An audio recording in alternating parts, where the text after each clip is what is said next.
think that'll stand up in court, Adam? Stand up in court? They talk of lawlessness of the West. Well, this is lawlessness backed up by law. They're evicting families, throwing them out of their homes, killing men, and you protect them. Now, keep your shirt on, Ben. I don't like this any better than you do. But this is not really your fight, Senor Cartwright. Why do you insist on interfering? Interfering? Of course it's our fight. You're trying to take part of our land, too. Technically speaking, yes.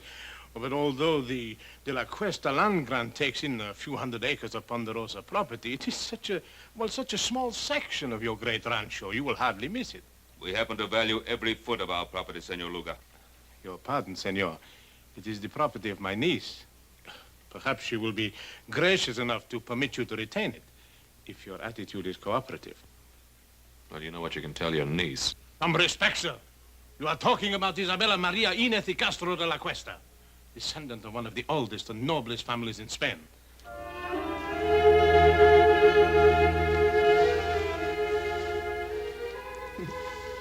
Sanchez, you are becoming quite amorous. For the noble Isabella de la Cuesta, why not?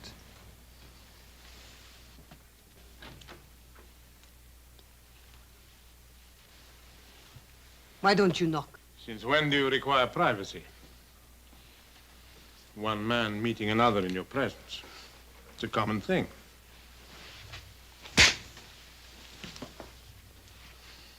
Get out.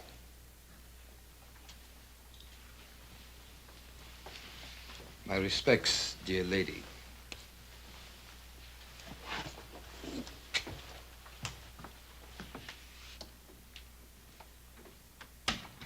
Sanchez, the darling of the barroom girls. And now he has you. Please do not give me one of your lectures. I am tired of being cooped up in this hotel room. But this room is much better than you're used to, my dear. These fine things, these flowers. For entertaining someone like Sanchez, I don't need them. I am Isabella de la Cuesta. Is that not right? Yes, that is right. Then, I refuse to remain a minute longer in this carpeted prison. Just a few more days. Everything is going beautifully. Don't spoil it. How could I spoil it? Everybody is expecting Isabella de la Cuesta to be a great lady. And whatever you are, my dear, well, you know your weaknesses. When the time comes, I will be as much a lady as anyone. I've spent years of my life on this project, tracing the land grant and then tracing you. I won't let you destroy it now. You understand?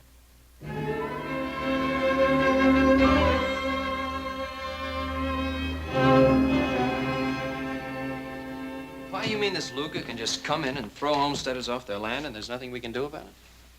Well, the Spanish land grants go back hundreds of years. Mexico recognizes them, we recognize them, and the De La Cuesta claim has been examined and validated by the Territorial Land Office. Apparently it's in perfect order. I would suppose it wasn't all in perfect order. Well, then we could go to court and try to stop them. The records of the Spanish land grants are kept in Monterey, aren't they? Mm-hmm. Maybe worth looking into. Paul, would you like for us to ride down there and check on it? Yeah. Yeah, you and Joe. First thing in the morning. Check everything on file. Get a complete history of the De La Cuesta family. Meanwhile, Adam and I will file an action in Judge Blankney's court in the name of the Carson Valley settlers and ourselves. Well, what chance do you think we stand there? Very little, I suppose, if Isabella de la Cuesta is actually the true and rightful heiress. Well, there's still one more thing we could do. What's that? Talk to the great lady herself. After all, no one's seen her or talked to her except Senor Luga. What good will that do? You don't think she's going to help us? Well, how do we know? Till we find out. Well, here's hoping we can prove that Isabella de la Cuesta is not Isabella de la Cuesta.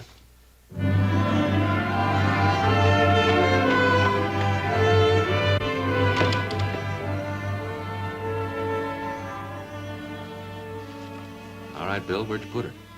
What are you talking about, Adam? The great lady. Senorita de la Cuesta, or whatever she calls herself. What room's she in? Can't tell you that, Adam. I've got orders.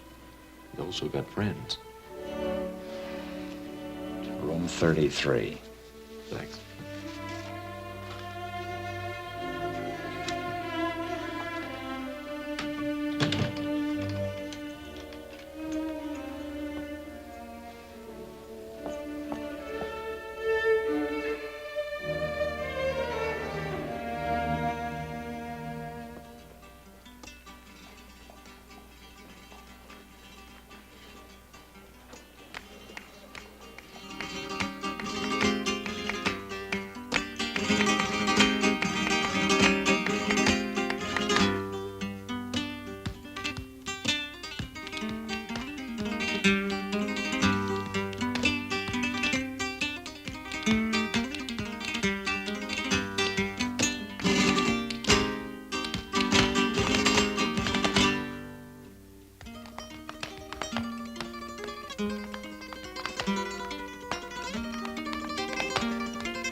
Very, very nice, Rosita. How about a drink? You must be mistaken. The name is not Rosita. No?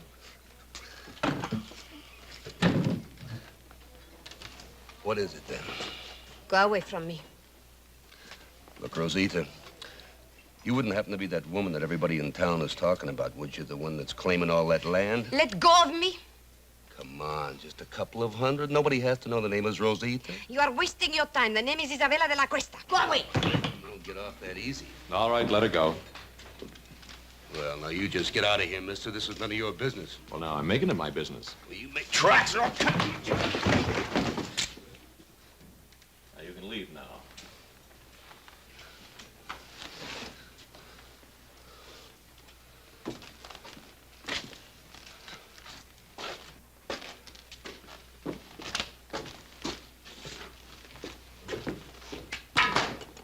Exciting place. Is he hurt? No, he'll get over it. I appreciate your fighting for me. It was not your fight. But you are my fight, Senorita de la Cuesta.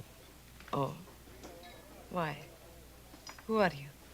My name's Cartwright. Adam Cartwright. Oh, yes, I've heard my uncle talk about you. It seems you are giving him some trouble.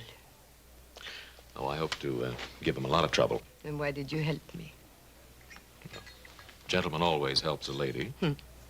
At least you consider me a lady. And a very beautiful one. Well, in that case, perhaps you would walk me back to my hotel. It'll be a pleasure.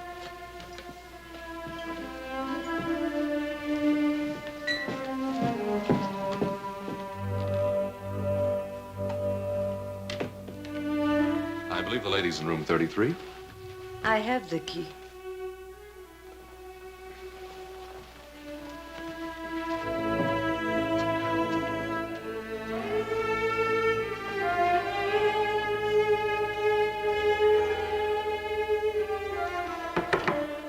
Come in. Your lady is full of surprises. Well, at least I know she's not with you, huh? See, but she's not alone. The one they call Adam Cartwright, he's with her. What? You want me to, No. What would we gain? Well, she could be telling him certain things, eh? Is that what worries you, Sanchez? Or are you maybe a little jealous, huh? Don Antonio, I work for you. But if you make fun of me, I'll kill you. Oh, kill for her. Don't be a fool. No, just keep an eye on her. And let me know when this young Cartwright leaves. Then I'll have a talk with our little lady. I'm glad that you like the wine of my native country. Let me refresh your glass. Oh, I like your wine very much. Senorita de la Cuesta. Now begins the Inquisition. Call it that if you like. No, I don't like. I think it's a very ugly word. Ugly? Then what do you call throwing people off their land? Is it their land or mine? It's theirs, by the work and sweat they put into it. And do you hold your land by sweat or by a deed of trust? By both.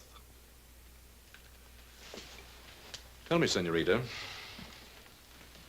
when did you first discover you were the heiress to the De La Cuesta grant? When my uncle Don Antonio found me and told me.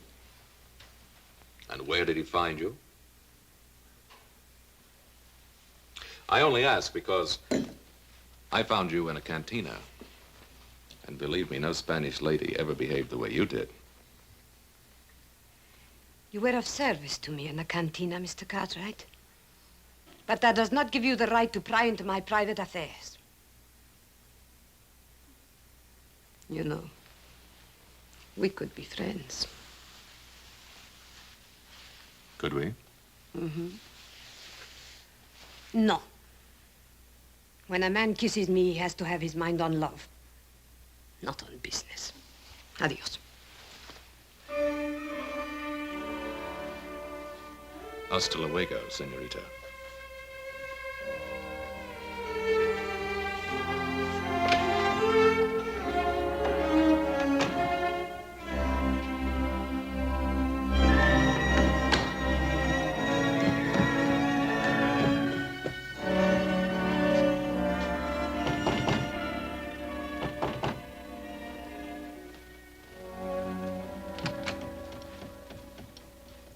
At least you have learned to knock.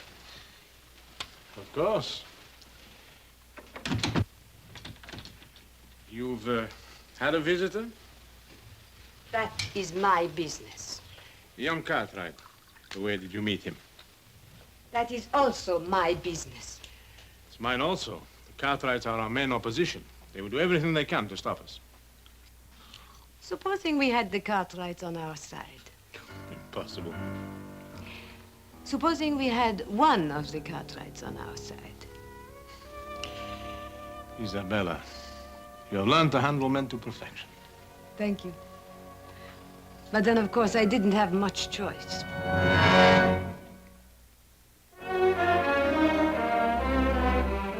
Adam, well-bred Spanish ladies don't usually spend their time in a saloon.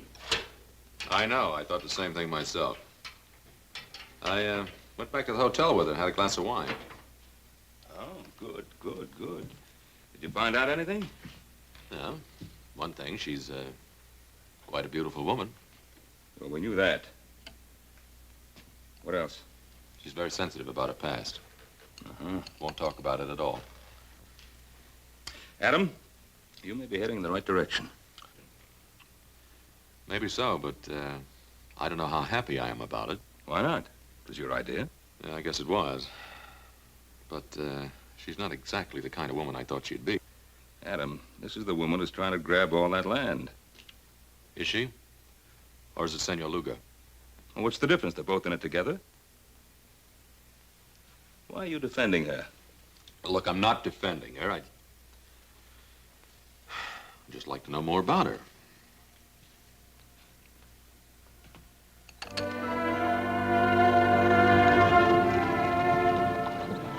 Anything wrong, senorita? I'm tired. I've had enough of riding. I don't like it. Why, I thought all Spanish ladies knew how to ride. Well, I am out of practice. Please let us rest a while.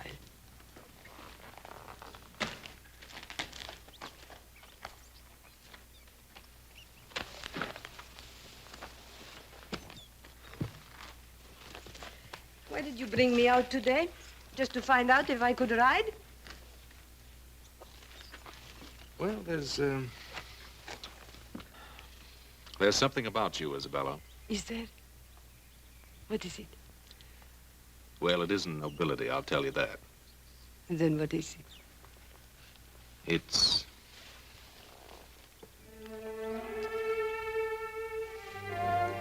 Adam, why do we have to be on different sides? Maybe we don't. Come on, there's something I want to show you. But I'm very happy here. It's very important.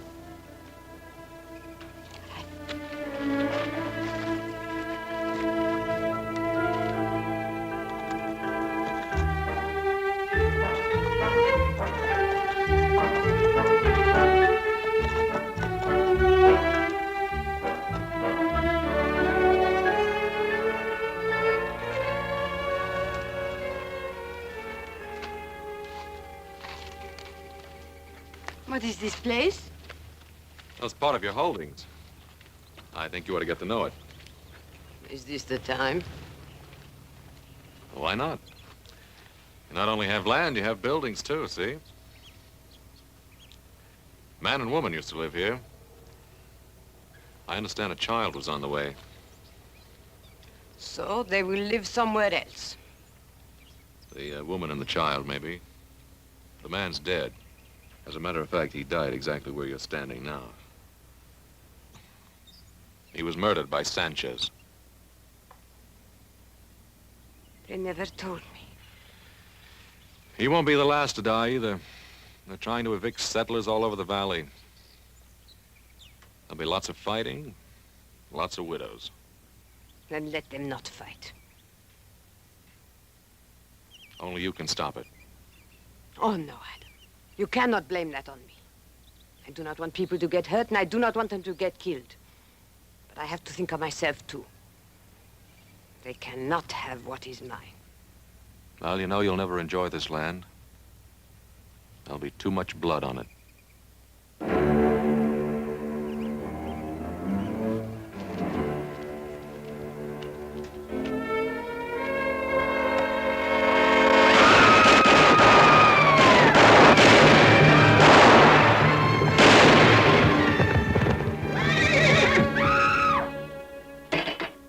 Antonio, the southern section is all clear of settlers. Good, good. Now you can start on the north section.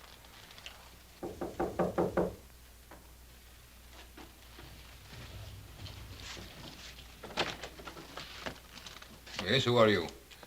The name is Smith. High Card Smith. Yes? I'm an old friend of Rosita's. Show the gentleman in, Sanchez. Come in.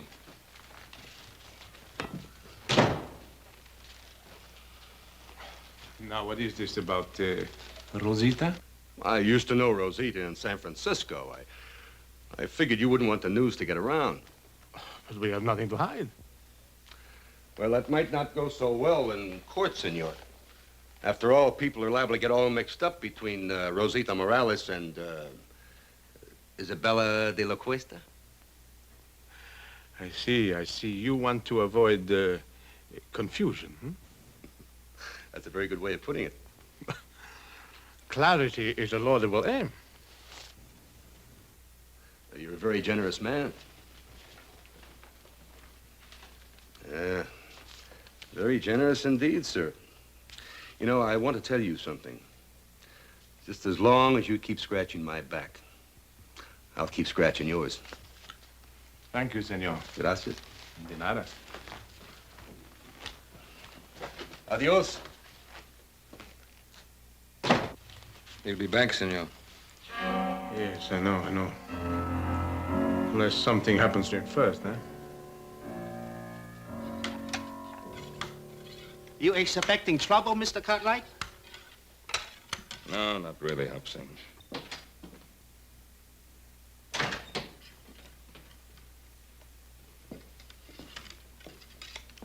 What are you doing, Pa?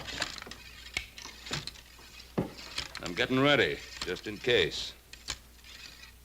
Well, I thought we decided there wouldn't be any fighting.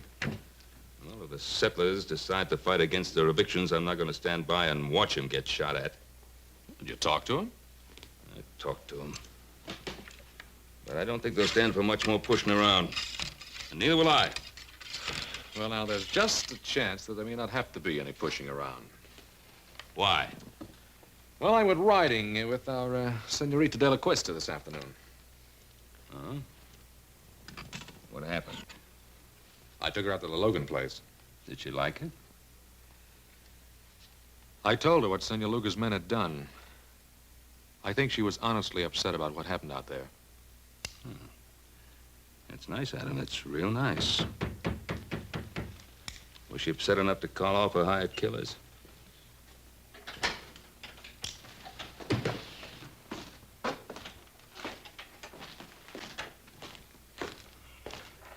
Well, if it ain't the great lady's knight in shining armor.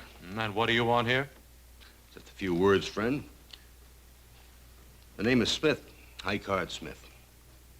You must be the main Cartwright, huh?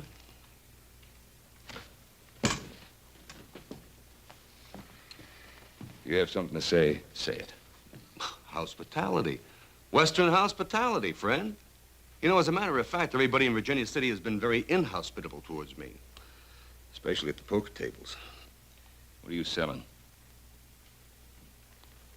The history of Isabella de la Cuesta.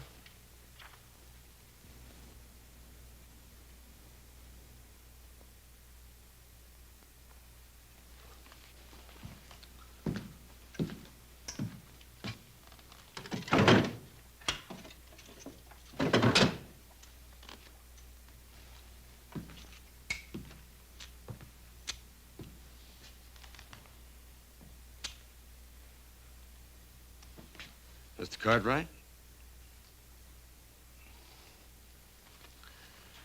Well, her name is Rosita Morales. She used to be a barroom girl and a dancer in a cheap waterfront dive in San Francisco.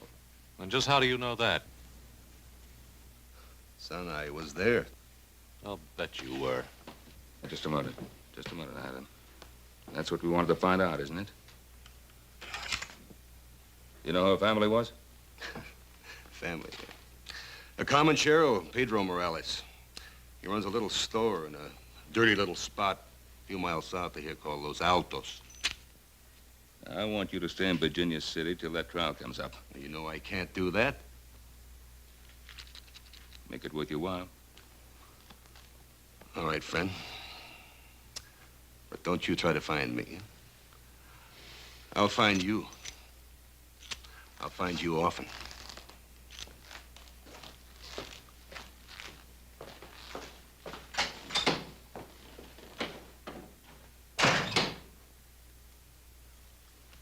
Well, now we know who our great lady is. Well, I'm going to get some fresh clothes. And then you and I are riding into Virginia City. We're going to see Luga. And we're going to tell him exactly what we know, and we'll put an end to this thing right now.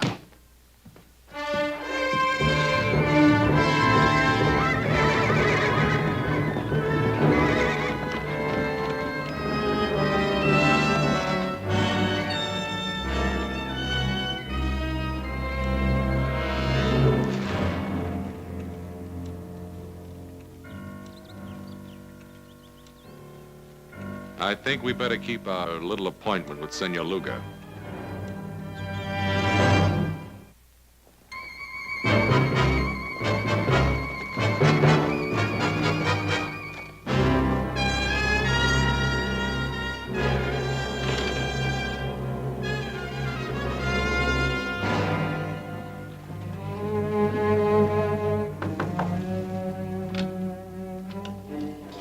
I was just riding.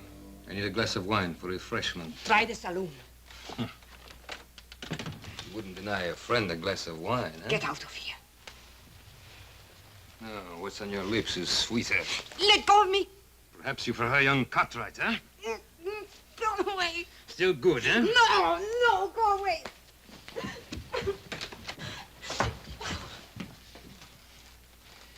You're surprised, Senor Cartwright, huh? To see your great lady in a lover's quarrel with one of her servants, huh? May we have a moment with you, senorita? Yes. He forced his way in here. You do believe that, don't you, Adam? I think it's about time this masquerade came to an end. We know who you are. You're Rosita Morales. Maybe I am, but I am also Isabella de la Cuesta. Your father's Pedro Morales. My father is not Pedro Morales. He bought me from some Indians after my family was massacred. I was too little to be killed. But soon I became big enough to chase around the shack. So I ran away to San Francisco. Now, Miss Morales, how can you possibly expect us to believe that kind of story? Because it is the truth. And if you want to believe anything else, you will have to prove it. And while we're proving it, more killing, more bloodshed, is that what you want? I don't know anything about that. You can put an end to it. How? Withdraw your claim to that land. It's the only possible decent thing for you to do. The decent thing to do. Rosita Morales is not decent, is she? Then Isabella de la Cuesta will not be decent either. But she will be rich. And how many lives is that worth to you?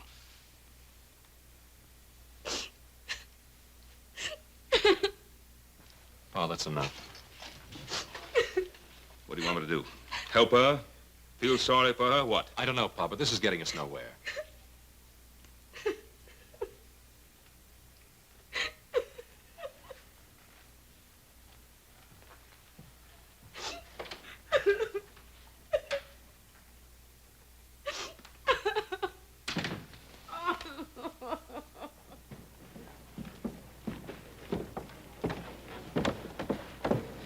Adam. I think it's up to you to find Morales. And if you can disprove that story of hers, bring him back here. And if not? Well, then do whatever you think best. But whatever it is, do it quickly. All right, Pa. But I don't want to miss anything, so don't start shooting till I get back. How much do they know about you? They probably go after Morales. I'll take care of it. No. No, what can poor Morales do? He can't help us. I'll be the judge of that. Don Antonio, I don't want any more killing. Please, no more killing. Yes, no more killing. Why are you crying? Those Cartwrights, they have an unfortunate effect upon people.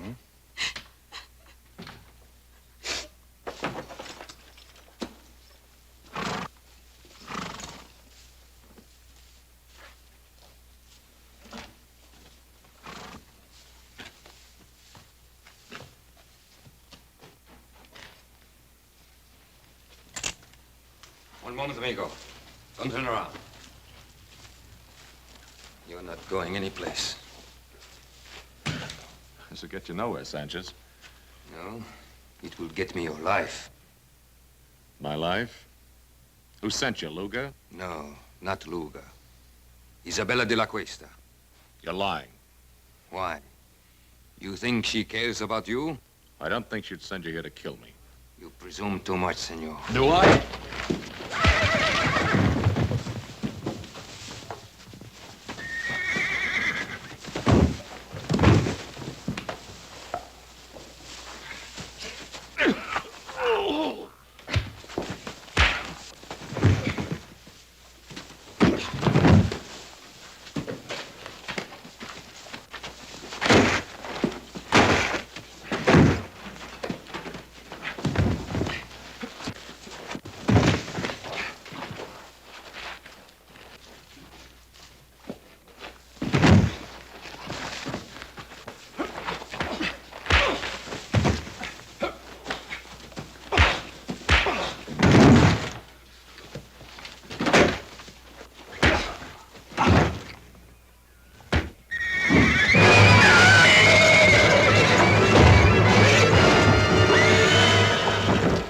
Get him out of there.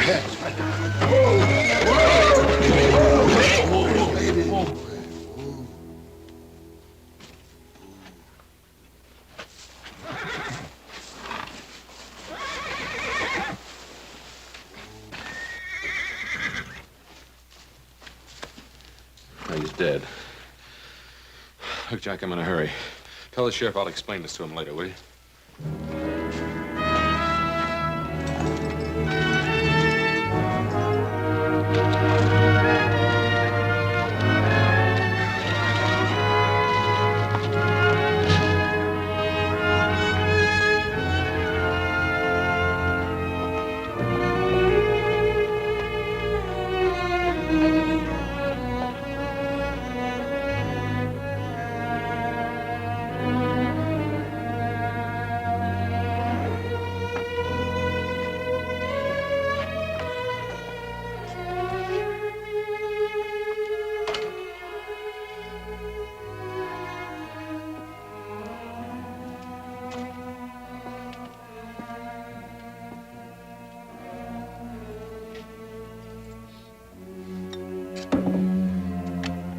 Come on, wake up.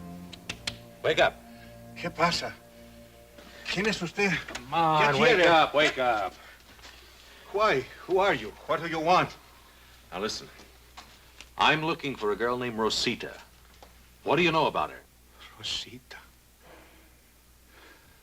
She remember Morales? She remembers. A year ago, a man come and ask about her. But he gave me a bottle of whiskey. Now, what'd you tell him? Senor, you give me money. For whiskey, I tell you more. What can you tell me that I don't already know? 5 years back, a woman come, very old, from Mission San Jose. She say she looking for a little girl. Who was the old woman? Whiskey, senor. Come on, who was she and who was she looking for? Whiskey, senor. Right, all right. Now, who was she and who was she looking for? Her name was Doña Teresa Esperanza. She was looking for a girl named Isabella Maria de la Cuesta. Isabella Maria de la Cuesta.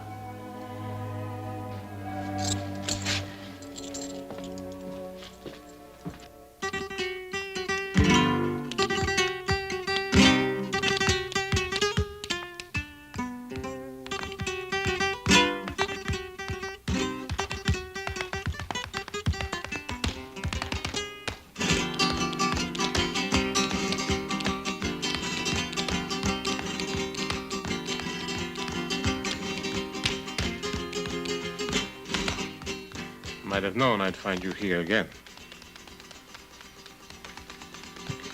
I was just sitting here thinking. You mean getting drunk? Watch your tongue, senor. I don't want to be hated. Everyone loves the rich. Hmm?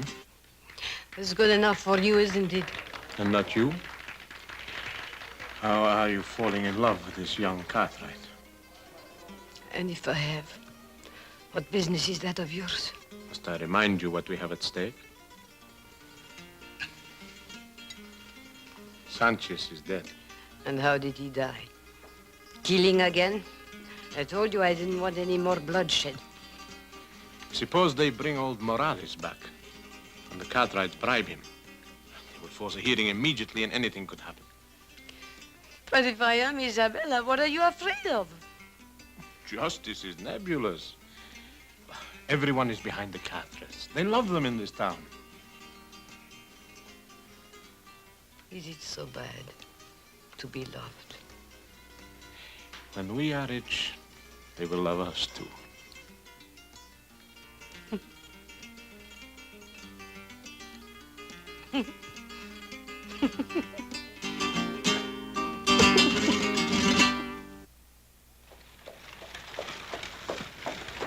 Howdy, Judge. Oh, hi, Ben. Come on in for some refreshment. I can't, Ben. I'm just rushing back from Carson Valley. Oh. But I did want to speak to you for a second. It's about that hearing. Ben, I'm afraid I can't delay it any longer. Well, Judge Blank now... Tell me, when do you expect the boys back from Monterey? Well, they should be back real soon now. It's a long ride over the Sierra. Yeah, I know. What about Adam? When do you expect him back, Ben? Well, it should be any day now, maybe tomorrow. Now, I'm counting on you holding out that hearing till he gets back, Judge. Ben, I can't. I can't hold off any longer. For the good of the people in the community. This thing has to be settled one way or another. Ben, I've got to call that hearing for 2 o'clock tomorrow afternoon. I'll see you then. Come on, boy. Come on.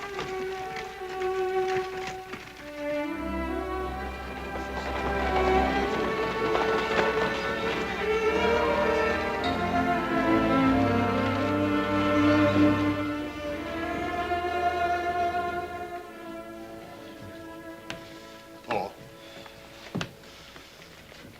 Hello, boys. I'm glad you got back in time. How much good does it take going? Why didn't you get the information I sent you for? No, we got it, Paul, but that's just the point. What? It's just as they called it. That De La Cuesta land grant's as solid as a rock. The family was given possession of all that land, and what was that word, little Joe? Perpetuity. Yeah, by the Spanish king himself. That Senor De La Cuesta must have been quite a feller. We'll have to wait for Adam. What good's he gonna do? He's our only chance now. It is now 2 o'clock and time for these proceedings to begin. Your Honor, I would like to make a request. What is it, Ben? I've been waiting for my son, Adam. Something has delayed him. Well, I don't see why that should hold up these proceedings. Your Honor, I think the issue is quite clear. This is obviously a transparent attempt to delay and obstruct justice. Oh, surely, Your Honor. A few more days could be spared in a matter of such importance to so many people. A few more days, Your Honor. We've been forced to delay too long already. Your Honor, I am not opposed to the delay if it will help things. I think I know what is best for us, my dear. But if Adam has some information bearing on the case, why should we be afraid to hear it? Evidence can be falsified. Witnesses have been known to lie. Oh, to tell the truth, Senor Luga. This case affects the lives of so many people that I think nothing should be overlooked. Therefore, I hereby adjourn these proceedings until 10 o'clock tomorrow morning.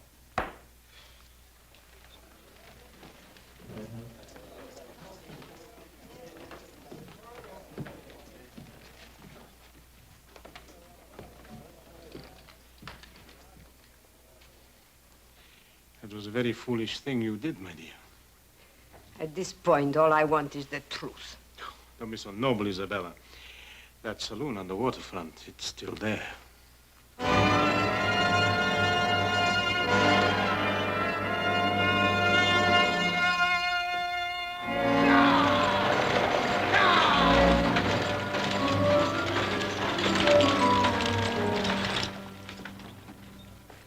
They're here.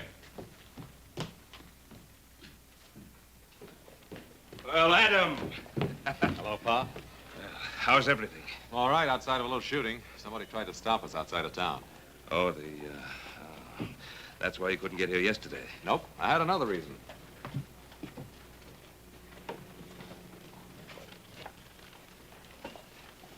May I present Donna Teresa Esperanza? Donna Teresa, this is my father, Ben Cartwright. I am honored, Senora. Thank you. I'm sorry you had to take such a long journey. If at last I find my grandniece, no journey will have been too long or too difficult. Well, may I?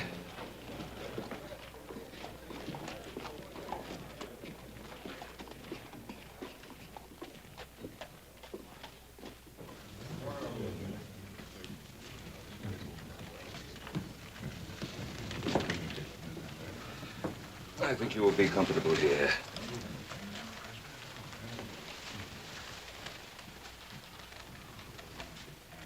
Adam, who is she? She's the grand aunt and last living relative of Senorita de la Cuesta.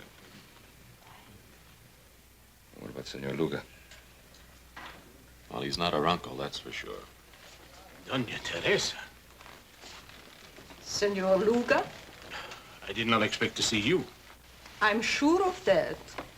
Otherwise, you would not be here. Your Honor, this is the witness for whom we've been waiting. This is Donna Teresa Esperanza. Senora? The great aunt of Isabella de la Cuesta, the only link to her past, and the sole person able to identify her. Identify her? Oh, Donna Teresa is an old woman. She hasn't seen Isabella for many years. In fact, since a little child. How could she possibly give a valid identification? Who is this adventurer to decide on my qualifications? Not so long ago, he dared to visit me and seek to enlist my aid in his evil and corrupt scheme.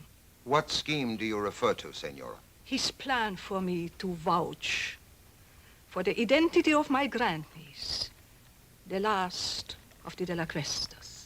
Would you be able to identify the girl if you saw her? Without question. Very well. Your Honor, I protest this entire proceeding. Senor Luga, you are out of order. If you please, Senorita.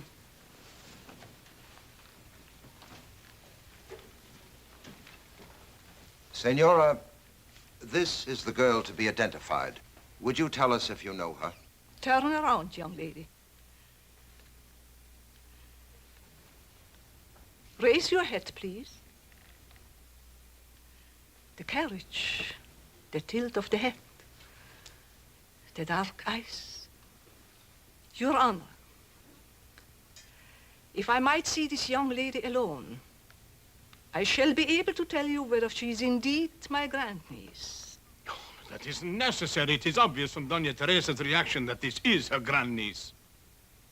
Your Honor, I would like to talk to this lady in private, as she suggests. All right, gentlemen. Step outside.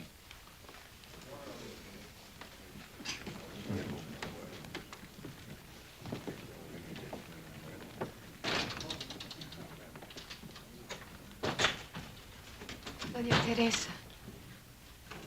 Doña Teresa, is there some way you can identify me? Some way? I mean anything definite. I have lived so much of my life with uncertainties. What is it you seek out of life? Is it riches or power?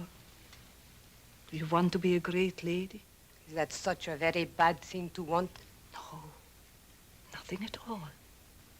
But let me tell you about the De La Cuestas. The outstanding characteristic of the De La Cuestas was generosity. Generosity?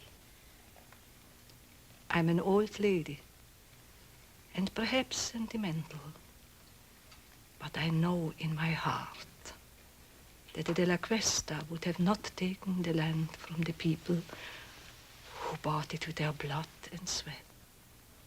You seem to know a great deal about the situation. That must have been a very interesting ride you had with Adam Cartwright. Most interesting.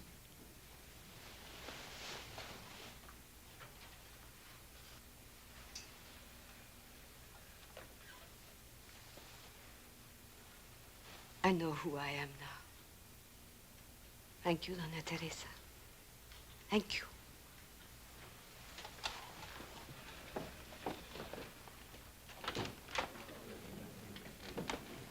Honor, there is no need to go on any longer.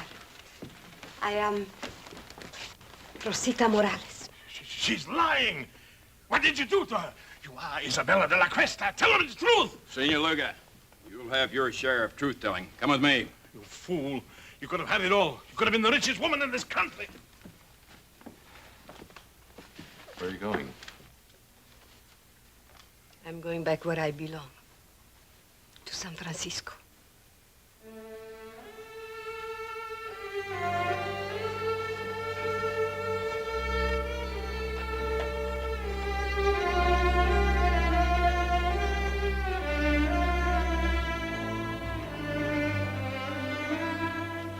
This must have been a difficult thing for you to do, to expose an imposter. An imposter? What makes you think she's an imposter? Donna Teresa, is she Rosita Morales? Or Isabella de la Cuesta? Who knows?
I got the lay of it just the way you told me, Jeb. It's good forage land, as far as you can see, with a clear pass through the Sierras off to the left.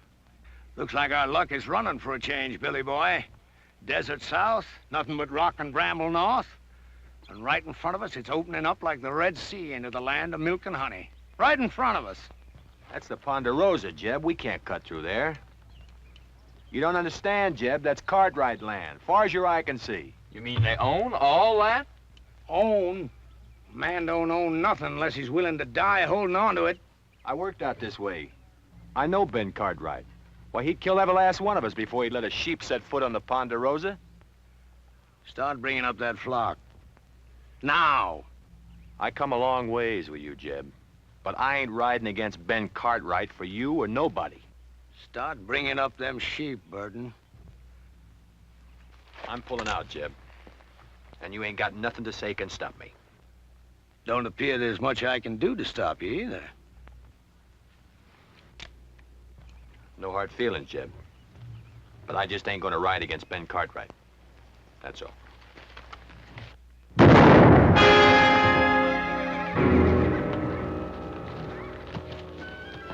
All right, you two, get them sheep moving.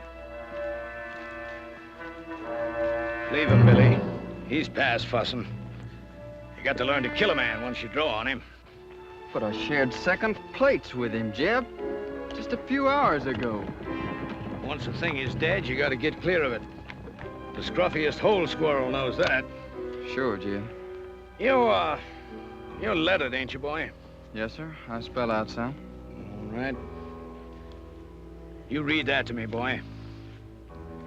And Moses went up from the plains, and the Lord showed him all of the land. I've been there 40 years myself, just like Moses. But the Lord has finally showed me my land, and I'm gonna take it to myself. I have to kill everything on it and burn it to the root.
law, don't you?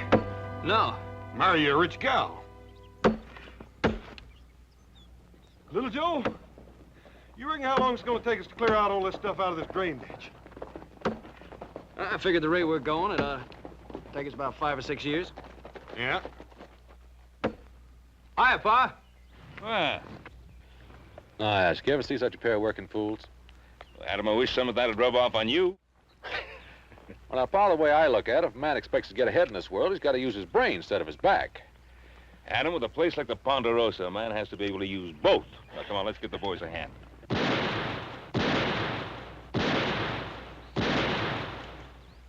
Who'll be over there?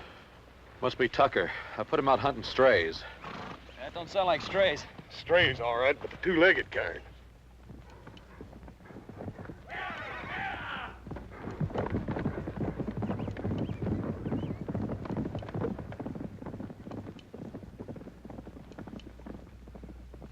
That was just a warning. Where do you men think you're headed? Why, we're aiming across the Sierra.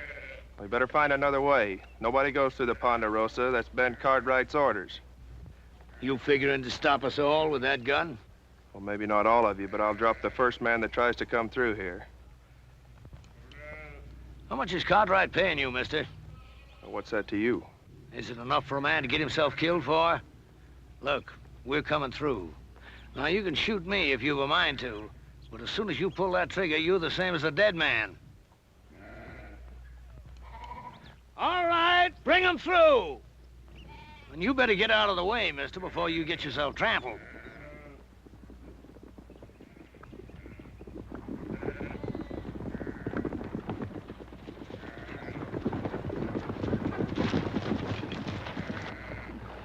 I warned them, Ben.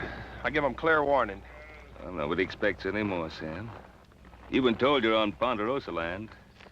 I'd be obliged if you turned the tails of those sheep and got them off. Are you, Ben Cartwright?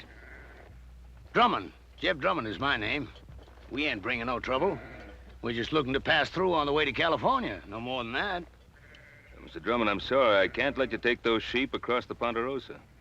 You mean you got all this here and you ain't willing for us just to cut through?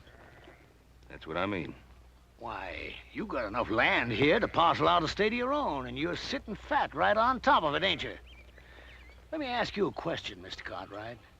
What more right have you got to this land than me? It's mine. That's right enough. Every inch of this land's deeded in our name, if that's what's bothering you, Mr. Drummond. Oh, a deed, huh? Why, deed is only a piece of paper. Looks to me like all they got is some scribbling on paper. It's what backs up the scribbler, Mr. Drummond. That's what counts. How many of them you count, Billy?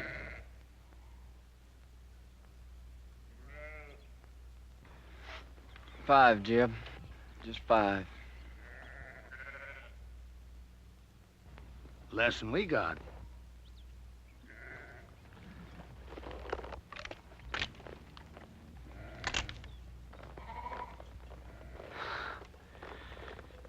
Well, there's no cause to draw down. I was just resting. Look, I'm only trying to get passage through to California, and I aim to pay for it too. Drummond, I don't want any of your money. Well, it's getting on near to dark. You wouldn't mind if we was to camp here for the night? Well, all right. But you make sure you're gone by tomorrow morning. Is that understood? You won't find us here. I promise you that.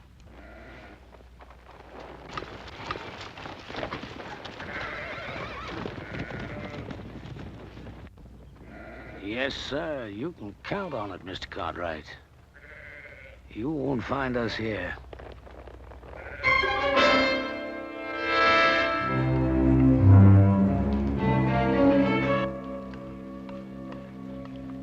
Here you are, Billy. I saved you a chaw piece without no grizzle. Well, that's out of your helping, Jeb. You best keep that for yourself. Oh, I had my fill for tonight, boy. You take it. Thank you, Jeb. You know, you could still use fattening up. If you was one of my sheep, rib scrawny like you are, I'd have sold you off for hoof glue before now. You did fatten up some, though. When I first come on you and them wranglers was fixing to string you up, well, you didn't look like no more than a fence post. You've been mighty good to me, Jeb. I appreciate everything you've done. I only hope I can pay it back sometime. There'll be a time come, boy. There's always a time. Well, you better get yourself some sleep before morning. What are we doing, Jeb? Going back? Well, I don't know yet. I gotta think on it. You see, the way I figured it, we'd have made California just about spring market time. That flock would have been fat and woolly. We'd have got a sight of cash for 'em. But I don't know. Oh, I got another blanket for you, boy. That's Burton's, isn't it? What difference does it make? Ain't no good to him buried. I was just asking. Night, Billy. Night, Jeb.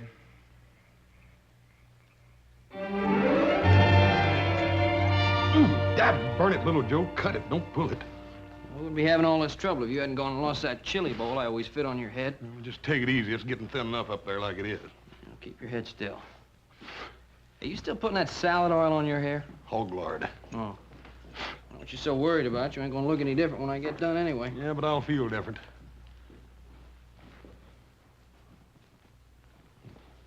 What's the matter? He's doing a good job, ain't he? Oh, fine. Hey, let me see that mirror.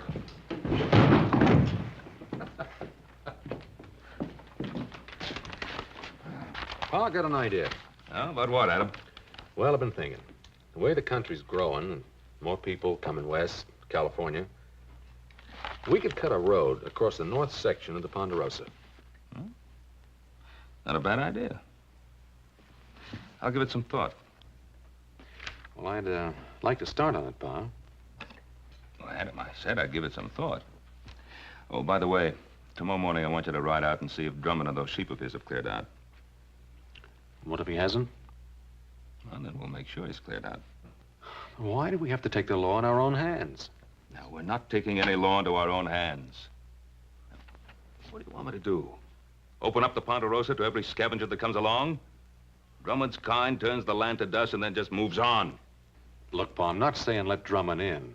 But there gotta be people after him. Farmers, traders, homesteaders. Now, what are you gonna do? Take a gun to them, too? Now, you know that isn't so, Adam. But I will take a gun to Drummond's kind. He'll grab anything he can get his hands on. Now, tomorrow morning, you go out there and see that he's gone. Is that understood? Yeah. All right, Pa, anything you say.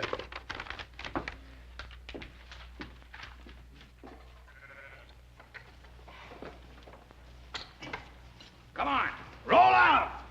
Come on, hustle it up! Come on, we gotta be making tracks! Want me to get the flock shifted around and headed out, Jeb? I'll lead out the bell sheep if you want.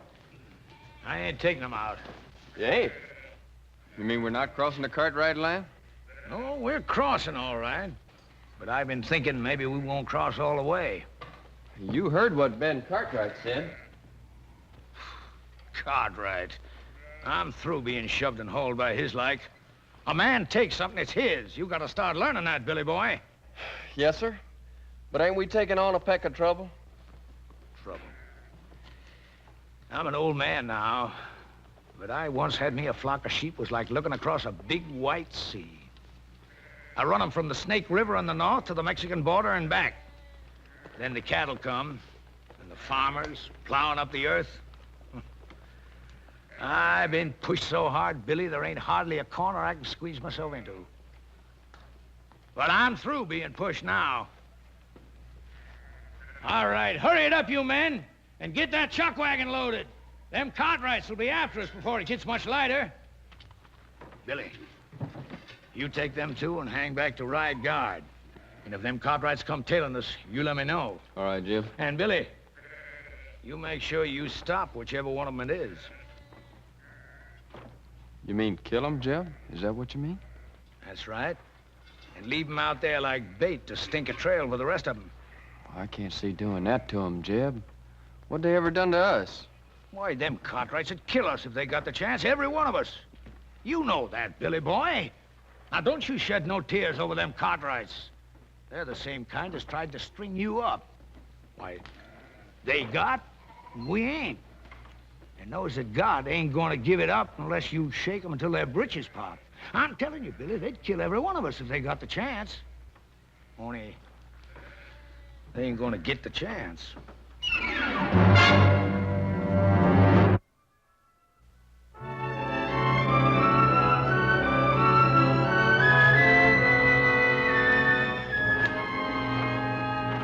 Looks like about as good a spot as any to set up. Set up for what, Billy? You talking about an ambush? You just do like I say. I've been riding with old Jeb for a long time now. I know the way he thinks. How do you mean, Carter? That old buzzard. He's thinking about killing himself some Cartwrights. Hey, you know I'm right, Billy boy. You spot yourself up there. Collier, you head on down a ways.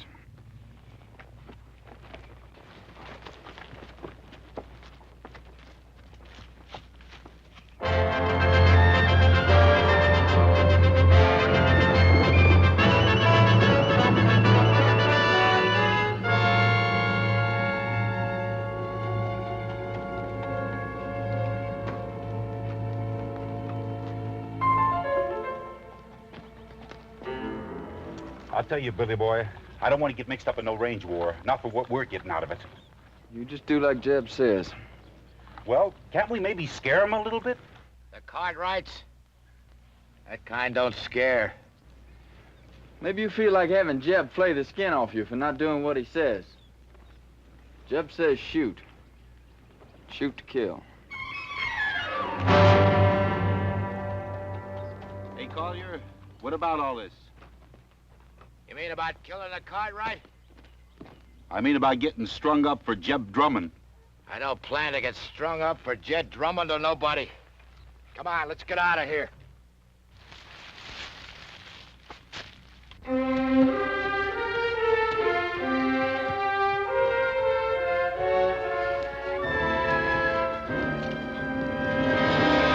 All right, drop the gun.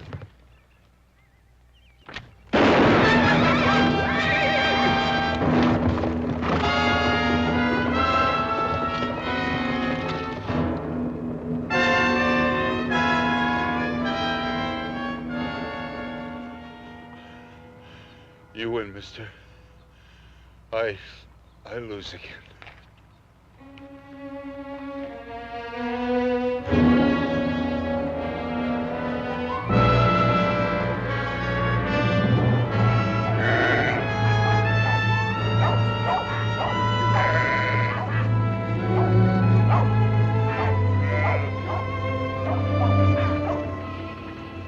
Keep them bunched over to that side so they don't mill.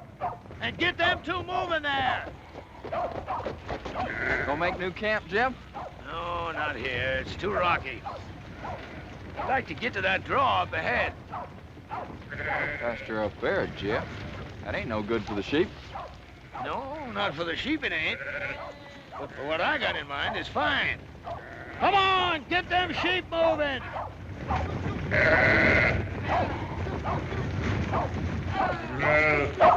Jeb! What? One of the Cartwrights come upon us unexpected like. Well, did you kill him? Nah, he got Wheeler. There's nothing I could do about it, Jeb. He had position on me. He'd have finished me off, too, if I hadn't got clear. I'll give you a job I mean to have it done right. Now, instead of the rest of them coming looking for him, he'll tail back and tell them which way we went. Well, maybe it's for the best. If we can get us to that draw ahead of them, might be they get a little surprise, huh, Billy boy? All right, drive 'em! Oh, we run 'em!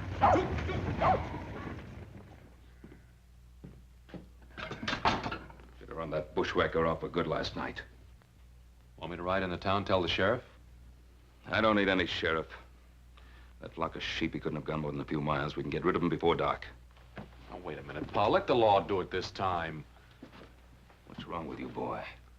You want to sit here and twiddle your thumbs while Drummond's sheep eat our land bare? By the time the lawyers and the sheriff and the court in Virginia City get through haggling with what should be done, the whole North Pasture will be torn up. Get your guns. We got work to do. What kind of work, Paul? Get those sheep off our land. Now, look, Pa, I don't want you running after Drummond. Now, just settle down. You're going soft, boy. Pa, you're just as bad as he is. I'm what? You and Drummond both think you're a law unto yourselves, and you're not. Without the law, a man's no better than dirt.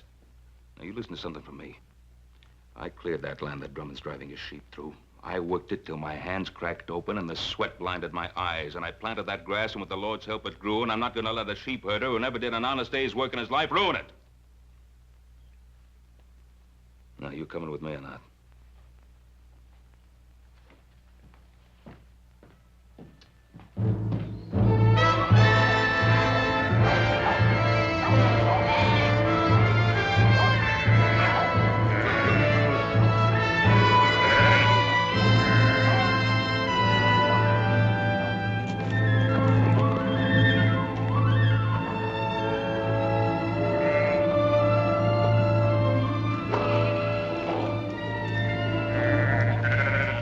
All in, Jeb.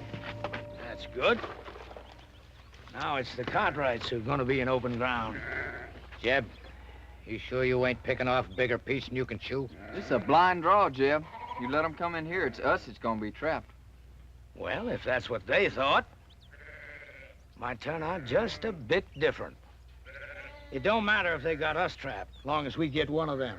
Just one. You let them walk in here, what's going to keep Ben Cartwright from killing off the whole lot of us? Of course, Cartwright is the kind of guy that don't shoot unless somebody else fires the first shot. Well, I don't like sitting here like a treed squirrel. I say we get out there and face them straight off. All right, go ahead. Well, what's the matter? You ain't going, are you? Because you ain't smart enough to tackle a man like Cartwright. He'd chew you right up and spit you out on the ground. Any fool can go out and get himself shot dead. You ain't gonna face them, what are you gonna do? You ever see Injuns go after a herd of buffalo? They dog out the strays one by one. And then pretty soon the rest of them are scared and running over each other. Collier, I want you to take 2 men and hide yourselves up there on that ledge over there. Billy, I want you to get back down the path by the draw there. Because if we split them up, that's where some of them are liable to run for it. Well, sounds good, don't it, boy? Yeah, I guess so. That ain't what you're thinking, is it? What are you thinking, boy? You're asking us to shoot those men down like there's nothing but a bunch of bounty pelts. Well, sure I am. What's wrong with it? I didn't say nothing was wrong with it. That's good. Because I hope you ain't forgetting how I first come on you. Strung up for a horse thief. You didn't do it, but you had a rope around your neck anyways. Well, this ain't no different. And the Cartwrights ain't no different neither. They'll kill you if you give them the chance. Maybe not with a rope, but they'll do it. What are you gaping at?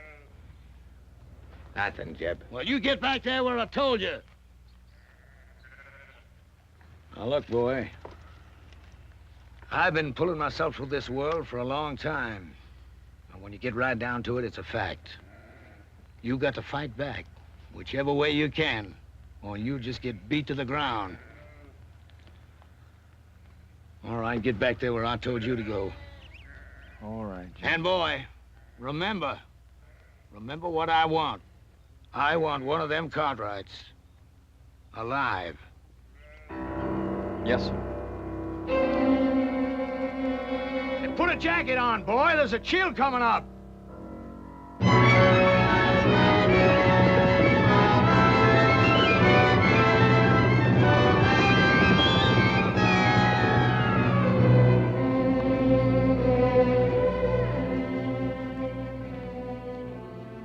Well, what do you make of it, Hoss? I can't figure out why, Paul, but it looks to me like he took them sheep right up into that blind canyon. That old scavenger. He isn't leaving the Ponderosa at all. He's planted a camp here. What makes you say that, Pa? Well, why else would he be heading up into that blind draw? Oh, up there he can protect his flock and have a good chance of standing us off. There sure ain't no sign of them anywhere else, Bo. Well, that's the way it appears, except there's no pasture for his sheep in that draw. If he can stand us off, that means we can do the same to him. Starve him out. Well, why wait for that? Why don't we just ride in, get it over with? Wouldn't Mr. Drummond love that? The four of us bunched up together like so many flies on flypaper? No, we're gonna have to spread out and stay spread. Hoss, you and Joe, you move up on the left side. Adam and I'll ride straight in. Well, there is another thing we could do. What's that? Well, you could stand watch on while I get the sheriff. I thought we'd settle that. Well, we could pin him down like Adam says. And wait for some judge to serve a paper on him? The court in Virginia City doesn't own the Ponderosa. We do. And if we're not willing to fight to hold on to it, we might as well turn it over to the first settler who feels like staking a claim.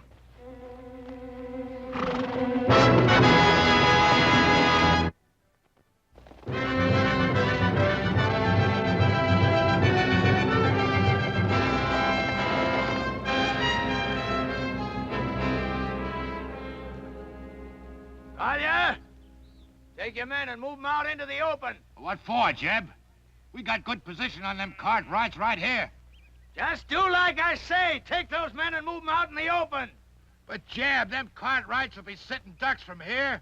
We could wipe them all out. I don't want to wipe them out. Or maybe just miss wiping them out. I just want one of them Cartwrights alive. Now, you take those men and move them out in the open where they can be seen.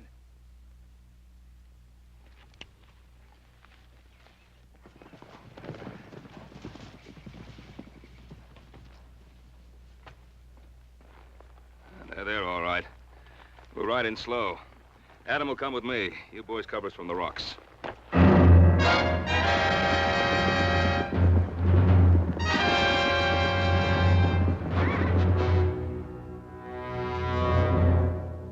Don't fire. I'll tell you when to shoot.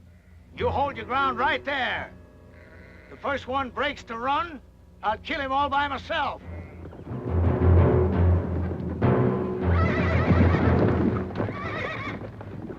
I hear you, Cartwright.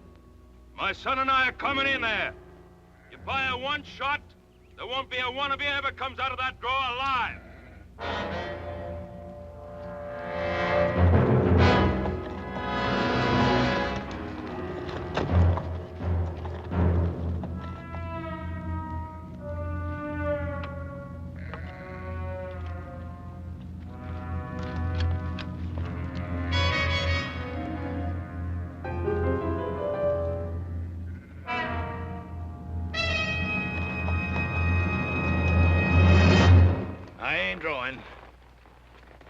Drummond, I ought to let you and your sheep starve. Looks like I did work myself into a hole, kinda. And Drummond, you broke your word to me. You're not gonna break it again. I'm gonna give you one last chance to get those sheep out of here. Maybe we can make ourselves a little deal. No deal, Drummond. Clear those sheep out. He don't give a man much space to twist in, does he? He means it. Now, either you get out, or you get starved out. All right, boys. Put down your guns. I'll get my sheep out of here come morning. You get your sheep out right now. Sure beats me. Here you own half the world. And me, all I'm asking is the right to drive a few miserable sheep across the corner of your land. You'd think you could do a man that little good.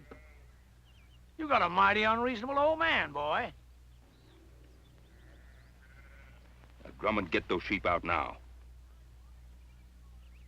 All right, boys, you got your orders.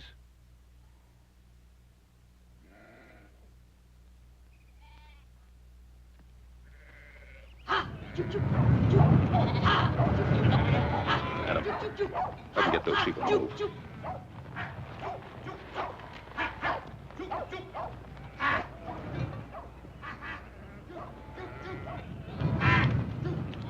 Hey, you look like a reasonable fella. Maybe we can make us a little deal. You heard what my father said. All right, you men, let's get 'em moving.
off in there. I've got to get to him. Oh, you can't make it down there. Joe! Yeah, Pa? I'm gonna try to make it up along that ledge. Follow me. Oh, you can't make it. Got Adam in there, I'll make it.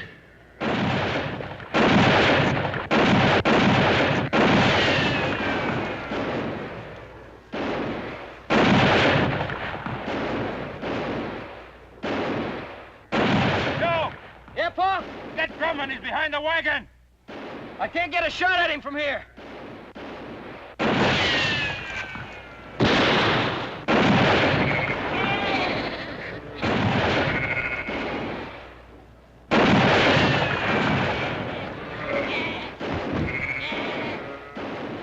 You're cut off, boy. Throw down your gun. You heard him. Drop it. Adam, make for that path behind you.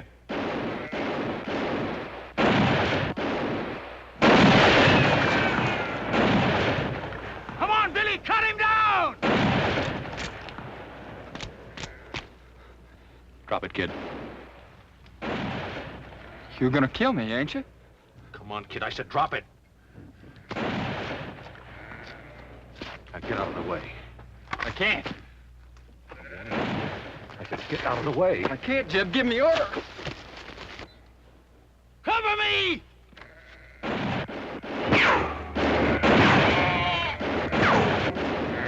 Drop that gun and put up your hands. All right. Now come on down here.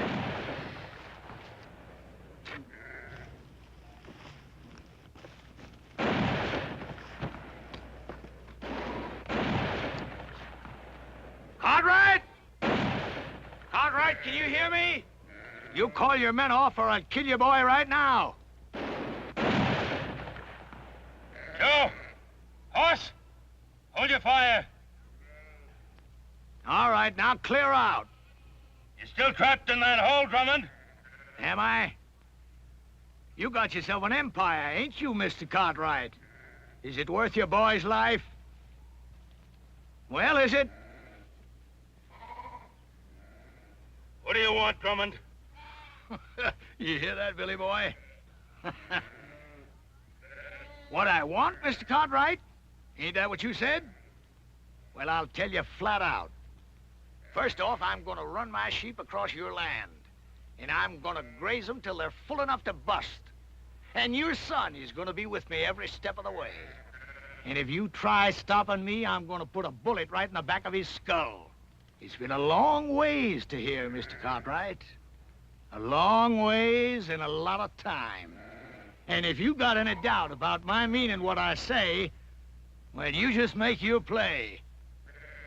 All right, Drummond. I can't stop you. But you listen to me, and you listen good. If you put a scratch on my boy, I'll find you, and I'll kill you. If I have to follow you clear to hell.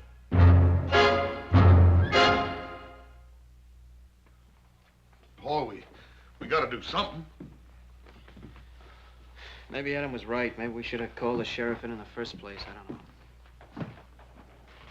He was right. My fault. Oh, Paul. You know we don't blame you for nothing.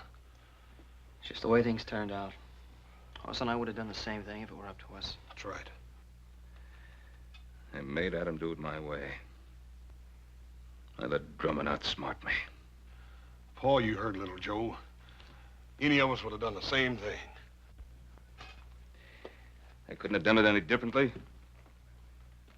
Couldn't just invite him in and ask him to make himself and his sheep at home in the best pasture. Paul, we know you couldn't do any such thing. But don't blame yourself. Should have thrown him and his sheep right off the property right away. I was soft.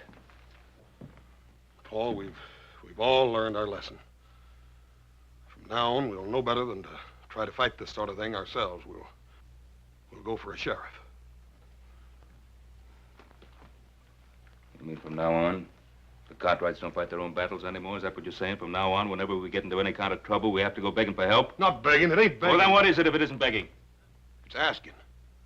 It's asking like other folks do when their rights are violated, Pa. It's asking folks whose sworn duty it is to uphold the law to come and help us. Pa, ain't that what you always tried to teach us? Pa, you know I've always wanted us to take care of our own troubles. But this time they've got Adam. I just don't think there's anything else we can do.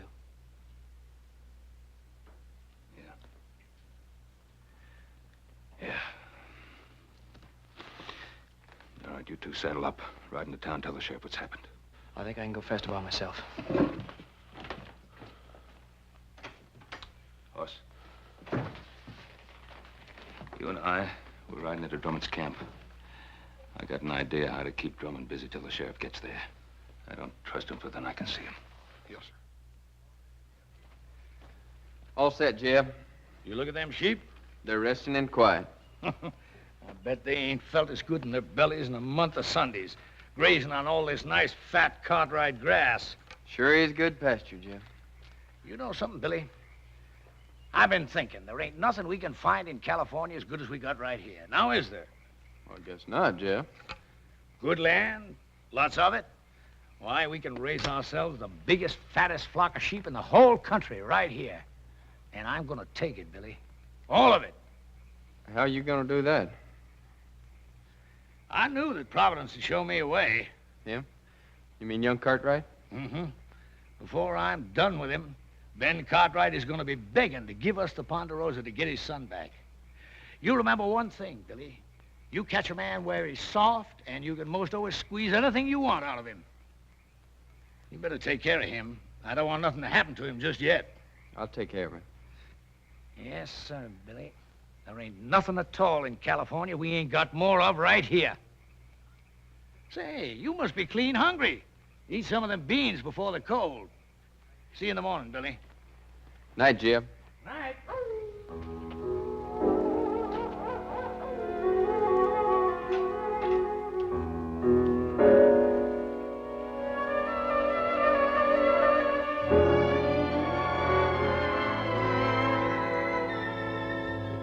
Brought you some beans. I can't untie you. Jeb wouldn't favor that. It's all right.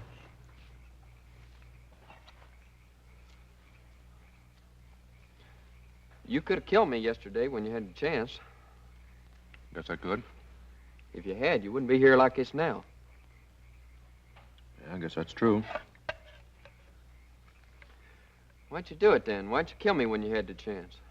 I don't know. Just couldn't. That ain't like Jeb said. I mean about what you and your pa do to us. Oh, what'd he say we'd do to you? Kill us. First crack out of the barrel. How long you been with Drummond? Oh, a year. Maybe a little more. I met him when I first left off farming and took to the road. Wasn't exactly like I met him. Some drunk cowhands was gonna hang me up for stealing a pinto, but I never done it. How old were you? 19. I guess that's how it happened. Well, I didn't know much then. But like now. I bought the horse off a peddler fella, but I never had sense enough to get no papers for it. Just dumb, trusting like. Now he's taught you not to trust anybody, huh? Jeb saved my life. That doesn't mean you have to live the way he does. I owe him. But I guess you wouldn't know what it feels like to have a rope strung around your neck. Not with a regular family and living the way you do. No, sir. Old Jeb, he just come by and scattered them trail hands off. And you think he did it for you? Haven't you been around him long enough to know he doesn't do anything for anybody except himself? That don't make no difference. Oh, I guess it weren't so much to save me as much as old Jeb just got it in for cattlemen and cowhands and that like. He's bitter in his ways, like my pa was. What happened to him? He got himself killed, fighting over a few Acres of bare, rocky ground back in Kentucky. Wasn't like I knew him much, him or anybody. Mostly I just sort of shifted around from one kin to the next. Doesn't mean you have to stay with him. He's always done good by me. Listen, he's no better than something that crawls after carrion. You want to plunder your piece of land bad enough to have his taint rub off on you? You talk mighty big, don't you, mister? That's 'cause you got it all. A family and regular living and all this good, rich land to hang on to. All I got in this world is Jeb Drummond. You remember that, mister. I got nothing in this world but Jeb Drummond.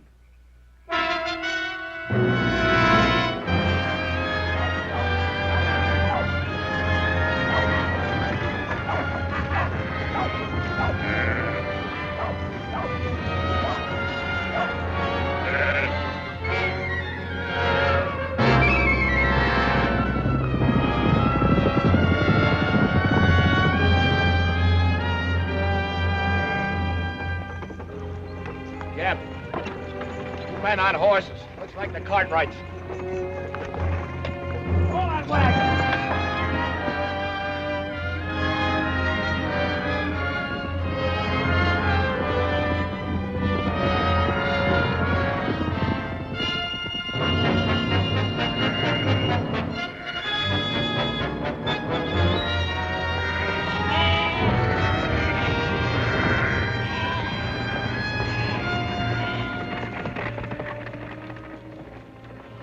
I left my gun, Drummond.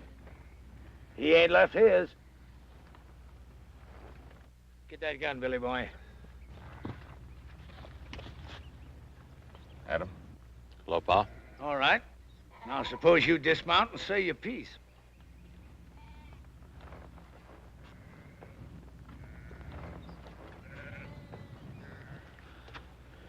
Drummond, let my son go. Take me instead. You? Did I hear correct? You hear correct. What are you figuring? You want a hostage. Well, I'll be a hostage. No, Pa. Well, Drummond, what about it? Well, I'll tell you, I don't care much which of you Cartwrights I hold as hostage. Because I got me another notion. What's your notion, Drummond?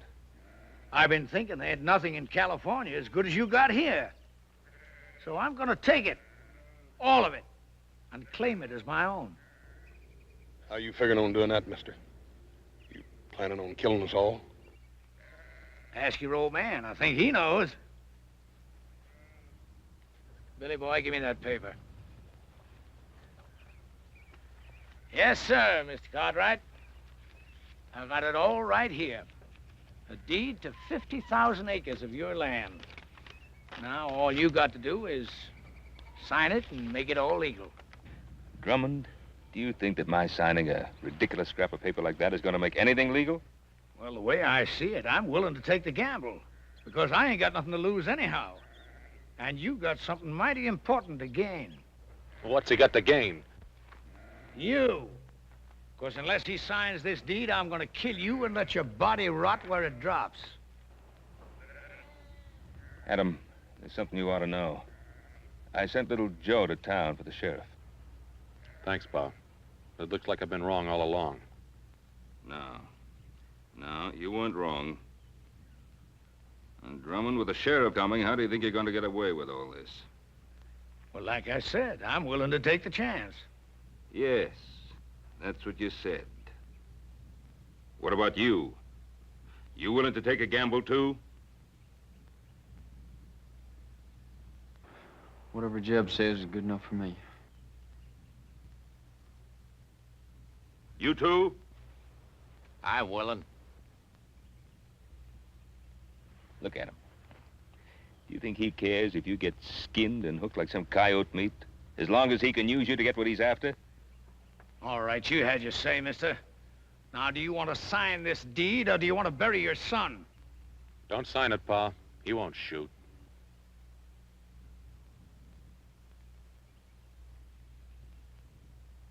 That's the difference between you and me, Drummond. I'm not a gambling man. Give me that paper. Pa, don't. 50,000 acres, it isn't worth it. isn't it?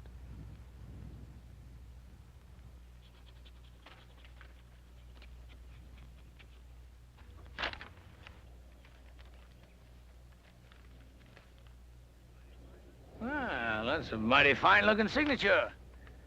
Much better than I could have done. But then, I never owned 50,000 acres of prime land before, neither. And you don't own it now. Don't move! Adam!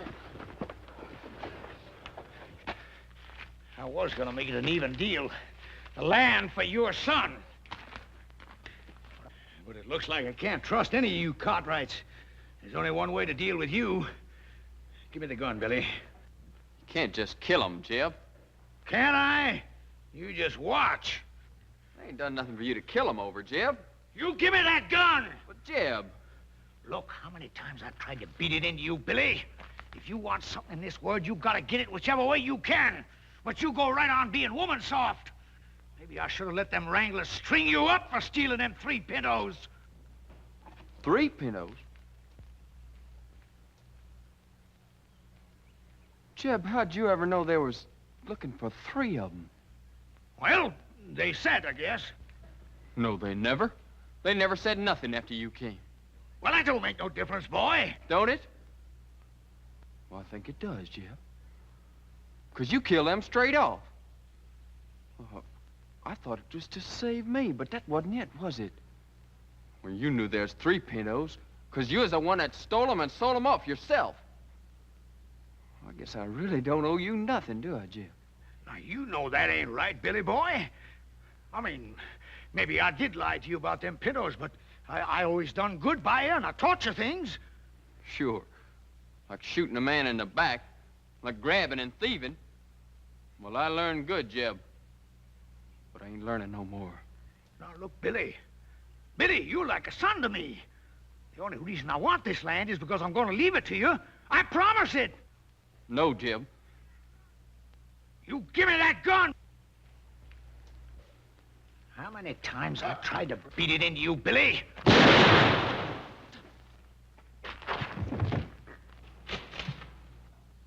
Jeb. I should have let him hang you. You're no good, thieving, dirty double-crosser. Shoot him, Kaya. Kill him.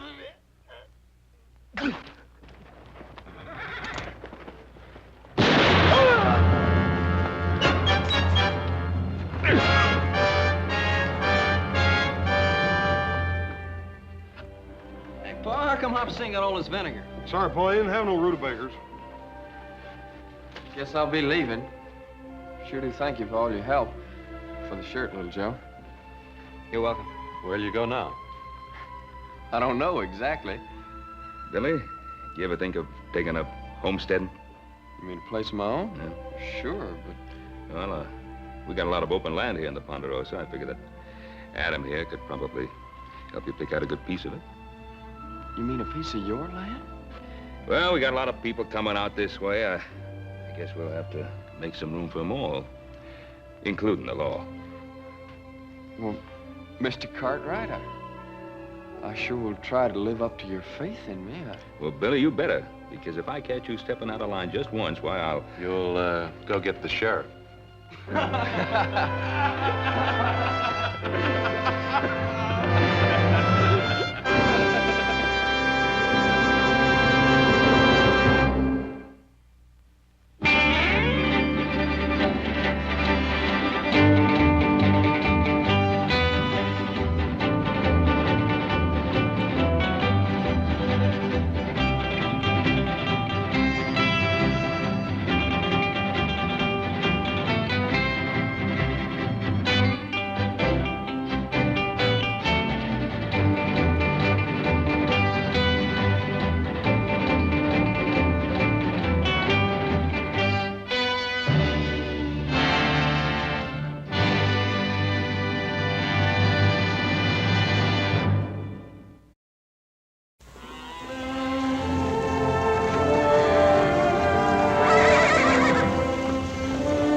You take this bunch on in.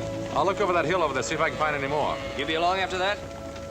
Well, if I don't find any, I'm liable to be sitting by the fire by the time you get those in the corral. Take it easy. Right.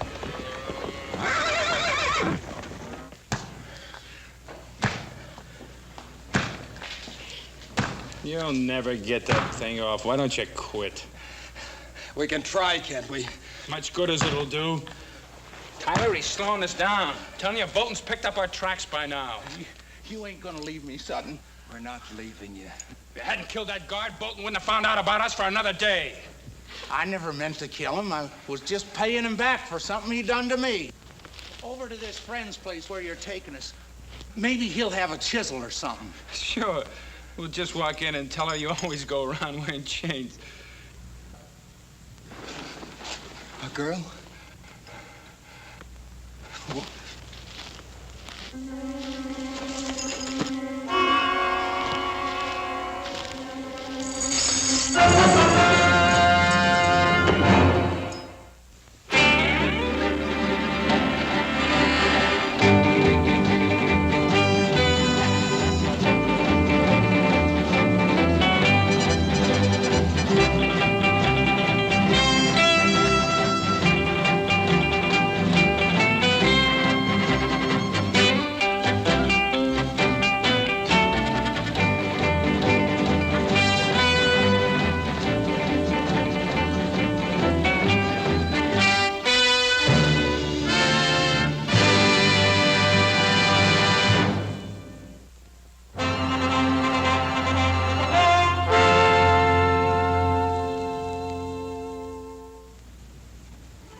I always knew you were good for something, brother, but I never figured to be making houses out of cards. I ain't got but 3 more cards left. I'm gonna make it this time for sure. Gee, I'm proud of you, brother. Yeah, you have to breathe so dadgum hard when you're talking. You won't blow out of my house of cards here. Oh. Yeah, but see, when I mean I'm proud of you, I mean I'm really proud of you. Ooh. Dadgummit, little Joe!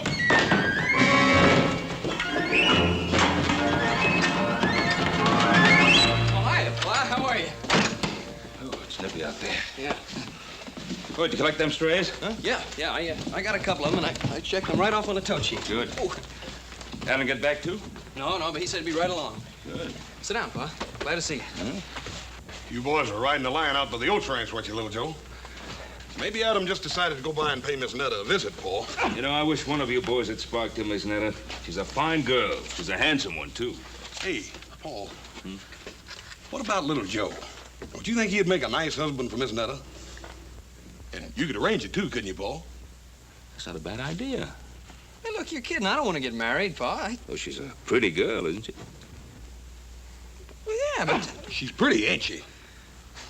Pa, I think she's one of the prettiest girls I've ever seen. Of course she is. And she's got the makings of one of the finest little horse ranches in this country, ain't she, Paul? She certainly has. It's all paid for and clear, little Joe. Yeah, well, I don't care. I just don't feel like getting married. Well, not for a couple of days, anyway. You know, Hoss, I think he's going to change his mind. I'm sure he will, Paul. And when he does, we're going to all be real proud of him. Yeah, it must be Adam. Sounds like more than one to me, Paul. Detail, halt! Soldiers. Oh, that's strange.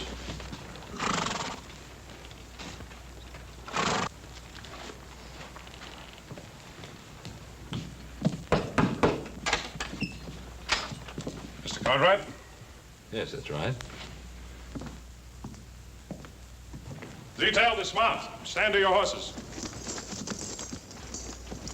Captain James Bolton, Provisional Barracks, Fort Dayton. Well, Captain. Oh, please, come in. These are my sons, Hoss and Little Joe. How are you, Captain?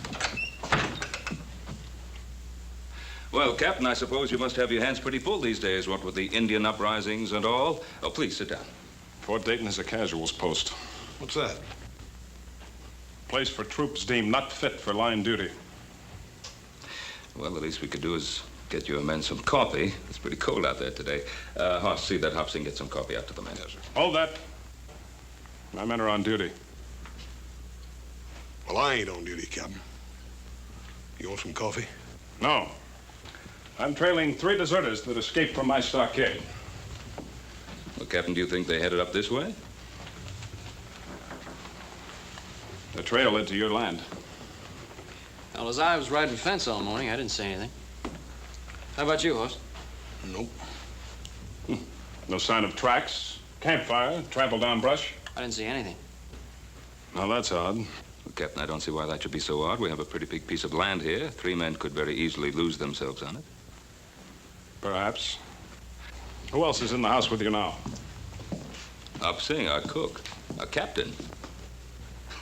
Now, surely you don't think that those 3 men are hiding in this house?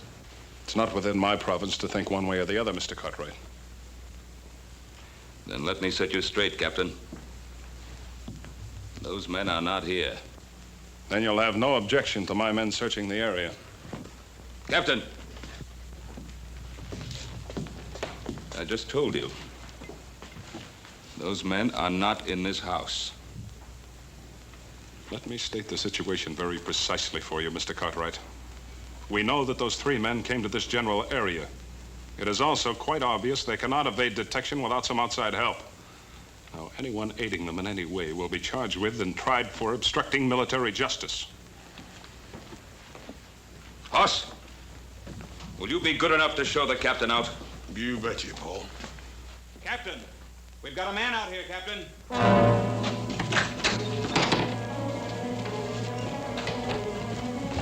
Adam, it's my son. Let him go. Let him go. Release him. Adam, what happened? I don't know, Pa. Just west of where me and Joe split up, I heard this noise, turned around, somebody jumped me. Did you see their faces? Come on, let's get him into the house. Joe, get the liniment. Okay, Paul. Well, it's not as bad as I thought at first. The men that assaulted you. Could you tell if there were 3 of them? I know there were at least 2 of them. Somewhere in the back of my mind, I heard them talking about whether to kill me or not. There could have been a 3rd. Take it easy, Pa. Pa, it looks to me like it's right now time for some settling up to be done. Well, we'll do the settling up. Move over. Now, Hoss, I want you to bandage Adam up and get him up to bed. Well, Paul, I kind of figured on riding with you. Well, little Joe knows exactly where Adam and he were rounding up those strays. Now, here. Anytime you say, Pa. Yeah.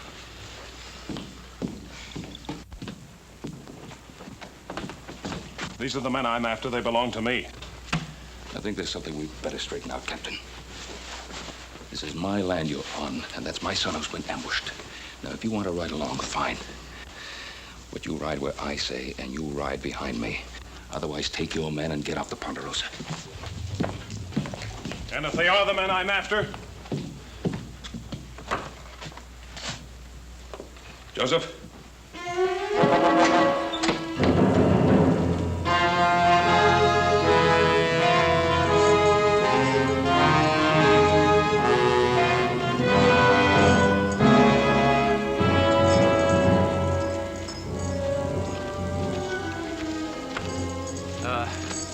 Let's take a breather. Sutton, are you sure you know where you're taking us? If you want to strike out on your own, go ahead. I'm not stopping you, am I? The ranch is over that way, I think. Yeah, I'm sure of it. How do you know they're going to take us in? I told you I worked there when I was drifting west a couple of years back. Yeah, I'd have stayed on, maybe, except the old man running it booted me off because his daughter took to me. I always promised Netta I'd be coming back for. Just a little sooner than I figured, that's all. Oh! Oh! Oh! Ain't nothing to hear us but hoot owls and crawlies. I don't like it neither. You ain't ever known anything better. Cut it up, both of you. That's an order. That's an order. You hear him, Mertz? Only you ain't an officer no more, Tyler, so maybe you ought to forget about issuing orders. You know, I still don't figure you out.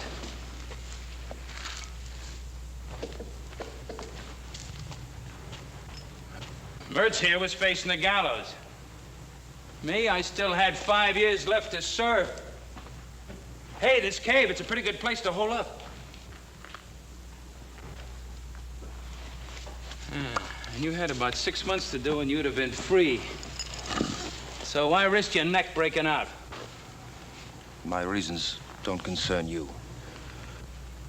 Maybe. Maybe not. Look, you two hole up here. I'll go see if it's clear at the girl's place. I'll just go with you if you don't mind. All right, but not him. That'll scare off. She sees him parading up in them chains. You gonna leave me? Yeah. He's right. You lie low here till we get some other clothes and something to pry those chains off with. You coming back for sure? You give me your Bible word? You have my word. Well, if you're coming, let's get moving.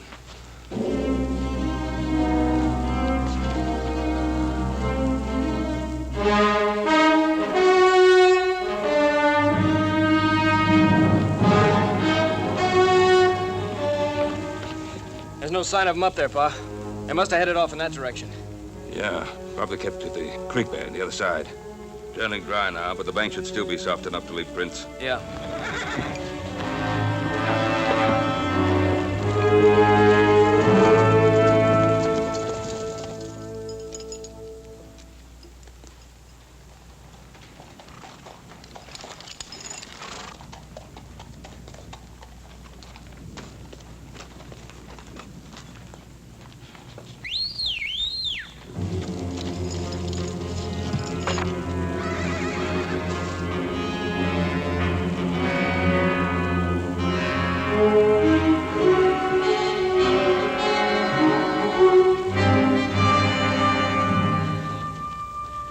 Somebody came through here, Pa.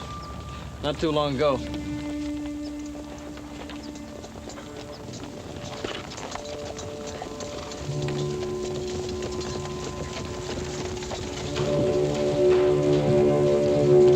Hold it. Here they are again.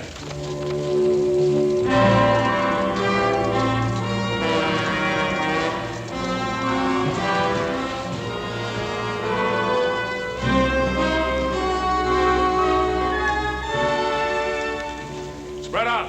Search any spot that's big enough to hide any of them. If that's all right with you, Mr. Cartwright.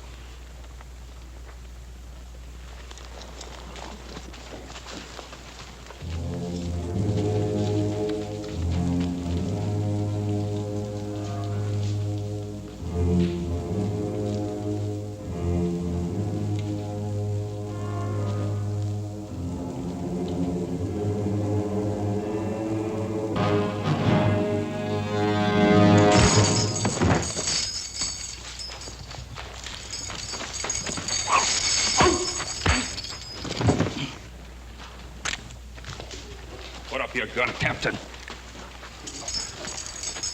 All right, now. Where are those other 2 men that were with you? I charge and hereby arrest this man for known and specific crimes against the Articles of War. Captain. He's a military prisoner now. I'll get your answers for you. Corporal, take the prisoner in charge. Yes, well, you better get those answers, Captain.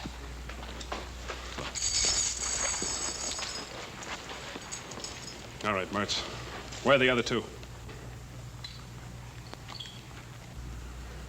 You put a blotch on my record, Mertz, and I intend to erase it.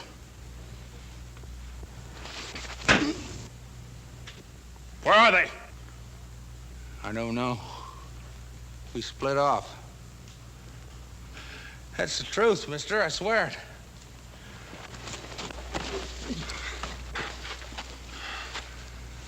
Just get the answers, Captain. Maybe you're right. If he knew what the others were, he'd be pouring it out. Because he's scum. And scum always breaks. Isn't that right, Mertz? Or have you forgotten what it's like in the hot box? Someday somebody's gonna get you. Butcher. Well, it won't be you, Mertz. I can assure you of that. No. No! No! No! I I'd rather die than go into that hot box! No! No! The prisoner was attempting to escape. You're a witness to that. I'm also a witness to the fact that you deliberately tried to murder him. Bolton, I'm going to see to it that my good friend Colonel Metcalf at Fort Dayton gets to know exactly what kind of officer he has in his command.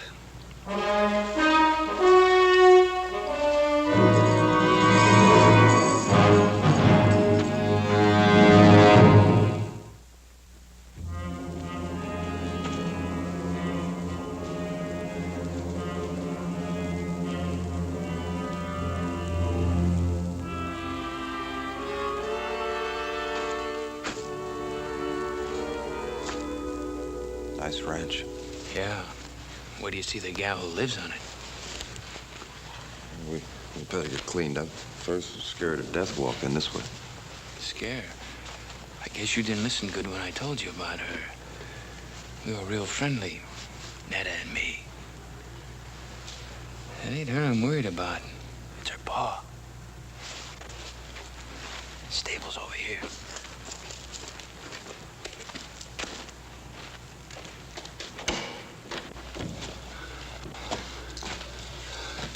Don't close the door so we can hear if anyone's coming.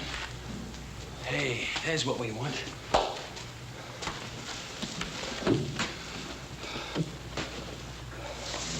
Here, put this on. Help you look human again.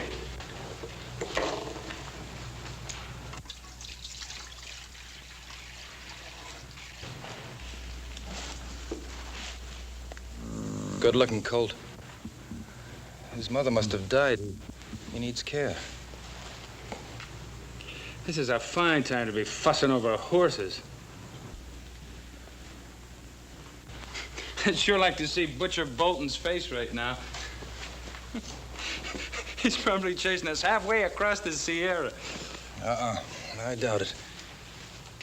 Bolton's a sadist, but he was one of the best Indian trackers in the Army. Well, we're not Indians. Besides, after we hole up here for a couple of days, they'll probably quit looking for us. Not Bolton. All right, not Bolton, maybe, but the brass. They'll figure it's not worth the effort. You're an officer. You know how they think. I was an officer. About this girl of yours. You've been gone for 2 years. How do you know she hasn't married or something? I know. I'd like to make a little bet on it. You already have. Your life. Yours, too. And don't you ever forget it.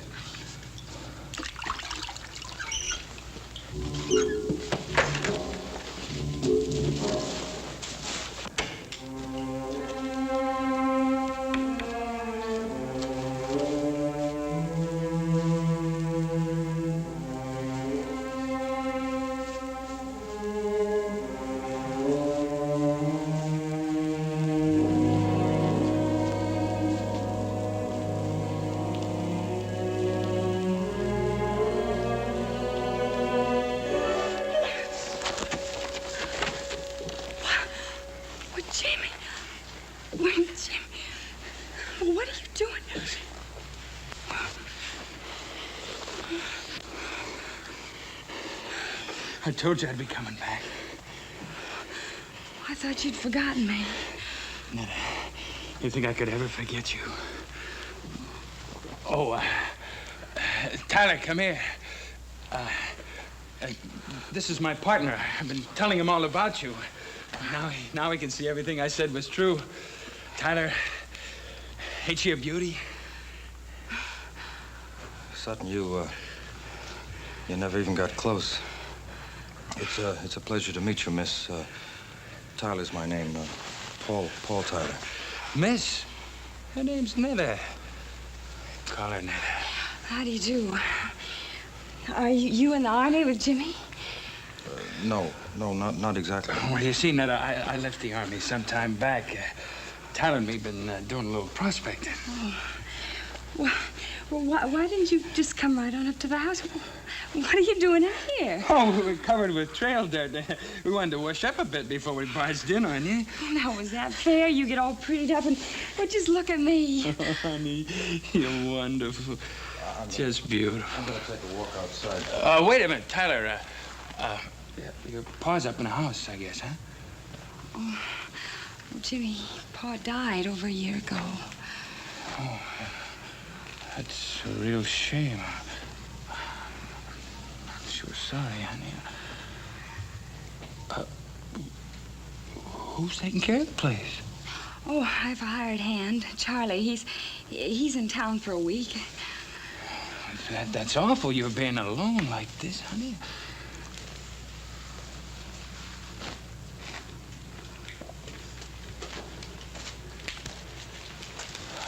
Oh, it sure is good to see you again.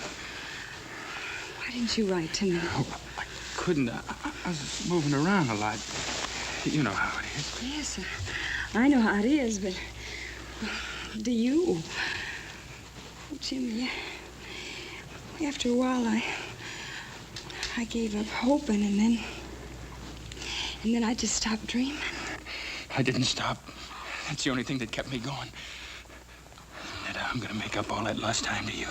Jimmy, I don't think you can. I just don't think you can. Let me try.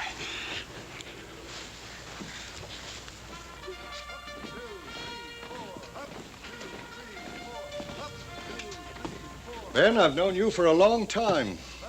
But I can't accept these charges you make against Captain Bolton, not without proof.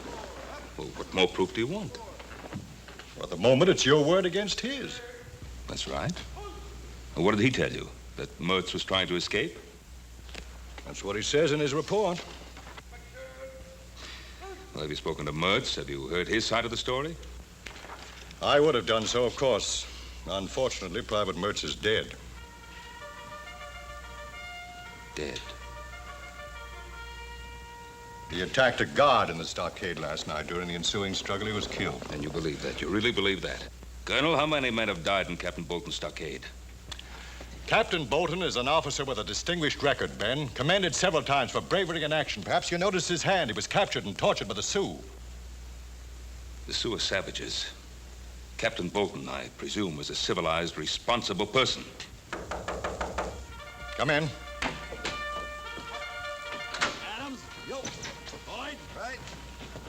The colonel sent for me.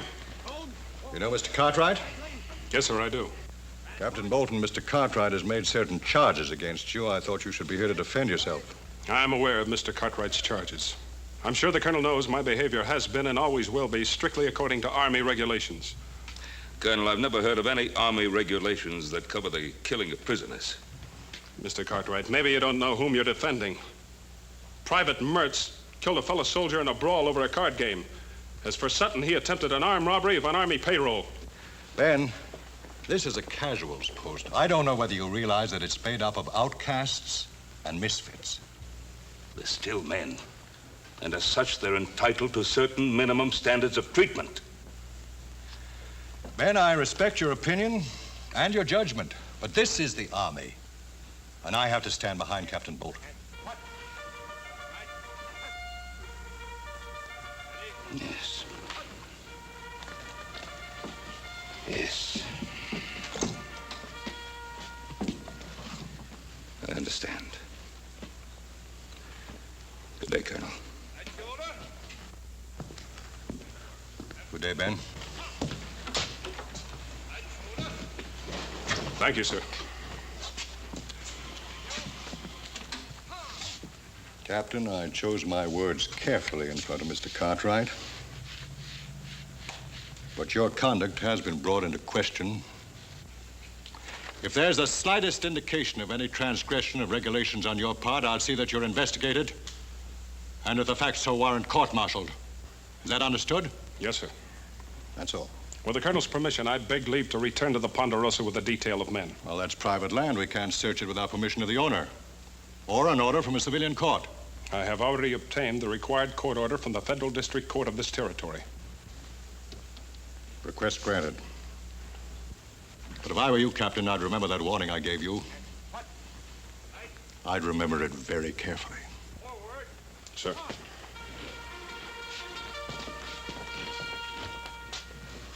That was great, honey. Nothing like a good meal to make a man feel like he belonged. Thank you. Well, you haven't touched your food. Oh, I'm sorry. I guess I've spent too much time eating army chow. Army chow? Well, he was in the Army, too, before we started prospecting. Who's that? Well, I don't know who it could be at this hour. Netta, honey, would you do me a big favor? Don't say anything about Tyler and me being here. Well, why not? Well, we just hit a big silver strike, maybe, and it's best nobody knows about it. Not yet. Oh. You understand.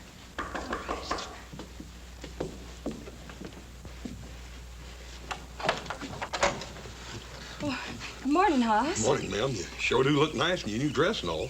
Thank you. Ma'am, I don't want to worry you none, but Paul thought you ought to know about it. There's some Army prisoners loose. Army prisoners? Yes, there was 3 of them, but they ain't 2 now. One of them's already been caught. Oh. Well, thank you very much, Hoss. Ma'am, everything's all right here, ain't it? I mean, there ain't been nobody around here. No. I'd ask in for coffee, but my stove, it's not working right. Well, ma'am, I'll be happy to No, fix it. Hoss. It's not broken. It's just hard to handle. But thank you very much, Hoss. Ma'am, you right sure everything's all right? Yes, Hoss. Morning.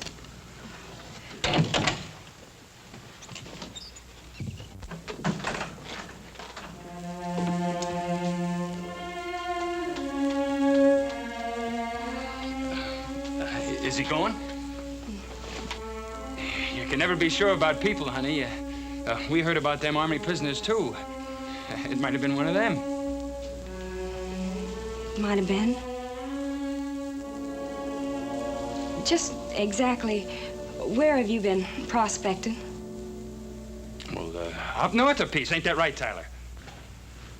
Sudden.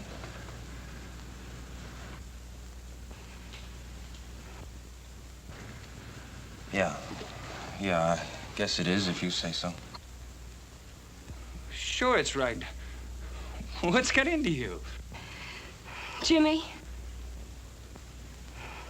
Is it you they're looking for? Is it? I guess it is. But I was framed. Honey, you know me. I was wild, but I never did anything dishonest. And I tried to serve out my time. But you don't know what that stockade was like. Beatings, starvation. There was a captain got his fun by kicking us around. You know what happened to him? He was in a sweatbox for 3 weeks. When they brought him out, he was almost dead. Tell her! Yeah, that part's true. Why didn't you tell me all this last night? I was going to. I was afraid. Of me? You were afraid of me? That's what Captain Bolton does to you. He makes you feel like an animal all the time, and you're scared. Netta, if you love me, Netta, if you love me, you help us. What can I do? Hide us out. Oh, Sutton. Why do you have to drag her into this? Why don't we just get out while we can? To where? They got Mertz. That means Bolton thinks we're heading out of here. We're gonna stay here. It's our only chance. Yes, you can stay here. Both of you. I want you to.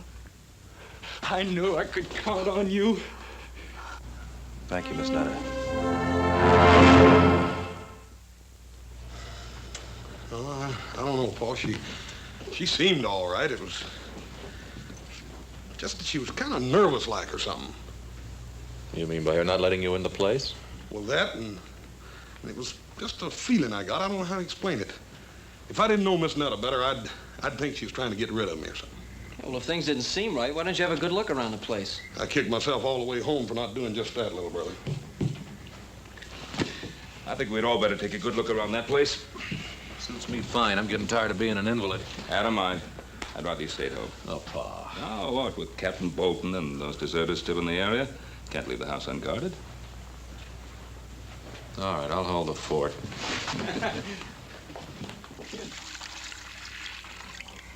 The colt will be needing this. You and that Tyler, you sure do a lot of worrying about that colt. I'll see you later. Where are you going? Scout around the area. Hey, that's Army talk. I guess it rubs off on you whether you like it or not.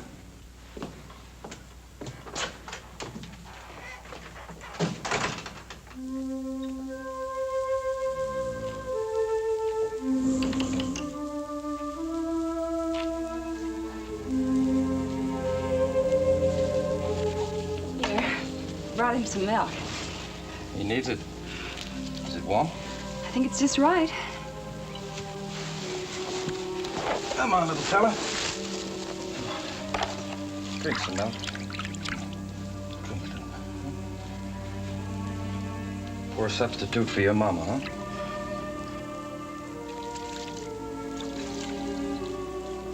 Where did you learn all about horses? I grew up with them. My father used to breed trotters back in Maryland. Well, you don't see many of those out this way.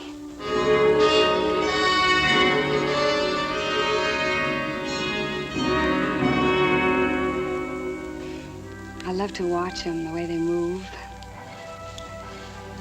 You ought to see them being trained. Oh, they fight you, make it tough, but once you have their trust, you can depend on them. I wish you could say as much for people.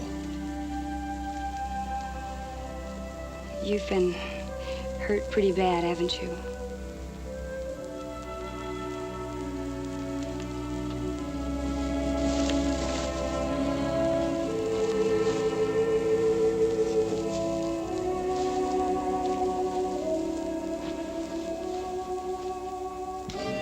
Paul, there's something a little funny about this. I don't believe she left here without locking up, do you? I don't know.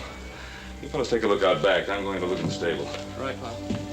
You know, I get a funny feeling about you. Like you don't care whether you get away or not. Oh, you're wrong, Netta. That's something I care about very much. Bolton's never gonna get me back in that. Did they do that to you? Oh, that's terrible. That's just terrible. I'm sorry you had to see that. Oh, I'm not. Netta. Netta, don't worry about me. I'm not worth it. I haven't known you very long, but I think you are.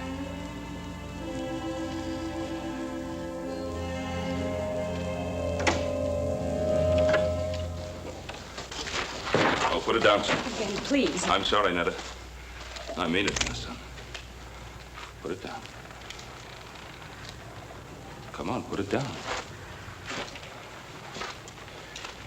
And you drop that gun. Now, mister. I got the drop and I ain't gonna miss from here. Oh, this is Ben Cartwright, don't you? Get out of the way, Netta.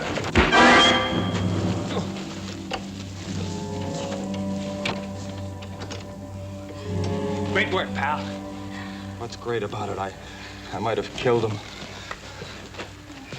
Will he be all right? I hope so.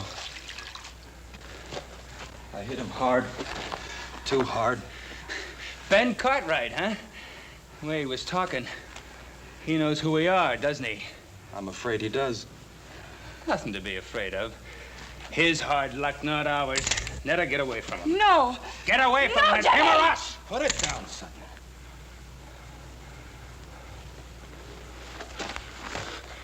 You decided to start giving orders again, Lieutenant? I have no choice.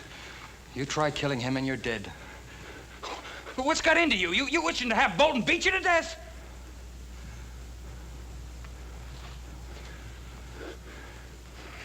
All right. All right. But we gotta get out of here before he comes to. Where are you gonna go? Do you have another friend?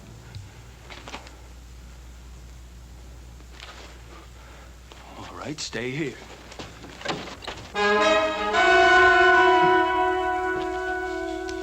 What's the matter, Sutton? You forget something?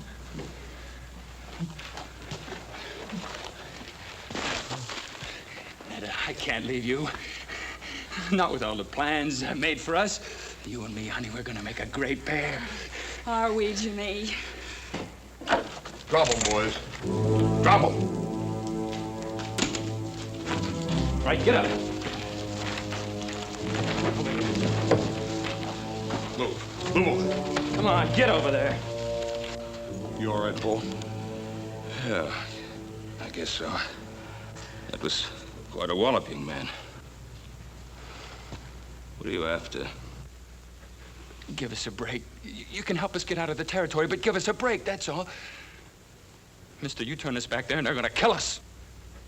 Yes, I saw the scars they got in the stockade. Please, Ben, can't you help them? That it's an army matter. It's out of my hands. What if one of them was your son, Hoss, or little Joe? Please, you gotta help them.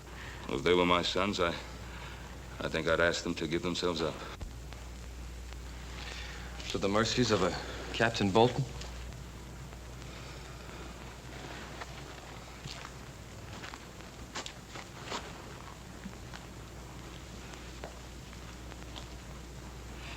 Give me your name tags. What do you want them for? So I can convince the colonel that I've really seen you and that you are ready to give yourselves up. To Captain Bolton? I'll speak to the colonel. I'm sure he'll be as fair as he possibly can be. You ain't gonna do it, mister.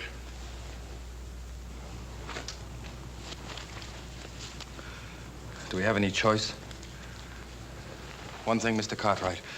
If Bolton comes for us, no matter what it takes, I'm not going back.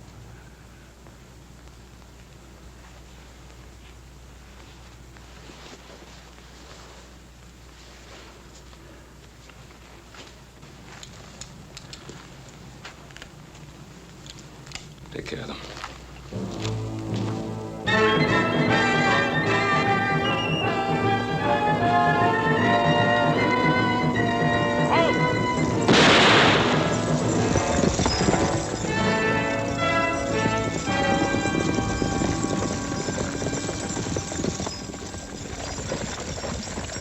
Dismount. I'm taking you into custody. On what grounds, Captain? For aiding and abetting the escape of an Army prisoner. Search him. Yes, sir. You're stepping over that line, Bolton. I'll be the judge of that.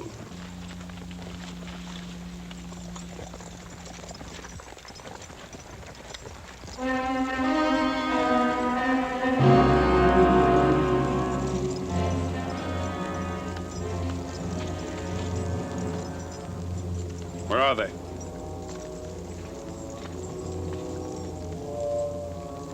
Which direction was he coming from? From the west, sir. Take your men in that direction and bring him along. Yes, sir.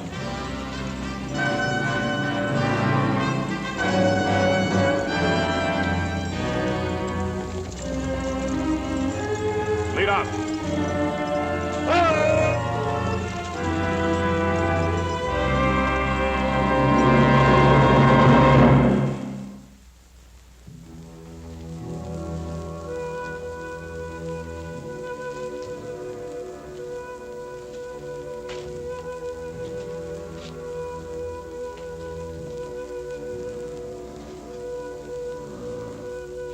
Come on, little fella. Come on. Come on, try. Up. Come on. Come on. He's gonna make it. It's funny what a thin line separates things. Yesterday, I wouldn't have given him much of a chance. Sometimes it can be the same way with a man. Yesterday, I might not have thought you were worth saving. Well, what makes you think I am now? Well, you saved Ben Cartwright's life. You know, we're going to be here for quite a while. Why don't you set yourself somewhere? I'm just stretching my legs. Well, I think you got all the kinks out. Sit down. All right, friend. Don't get angry.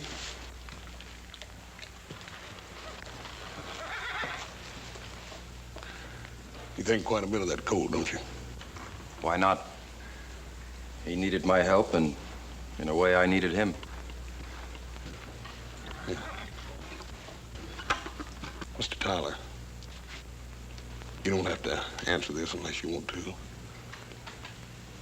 What'd you do that got you into all this trouble?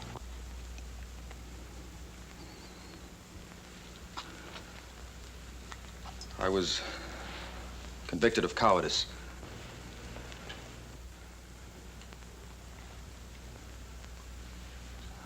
Oh, don't look so surprised. It's true.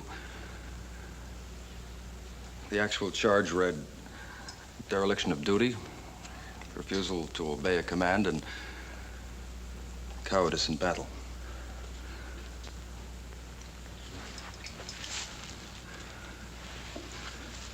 It was in the border campaign against the Apaches. My first command. The regiment was pinned down, and I was ordered to take my platoon and make a flank attack in the open. 27 men against 400 Apaches. I refused. Maybe it was because I was afraid. All I know is that I couldn't bring myself to lead 27 men to their deaths. How come they want you to do that in the first place? That's the terrible part.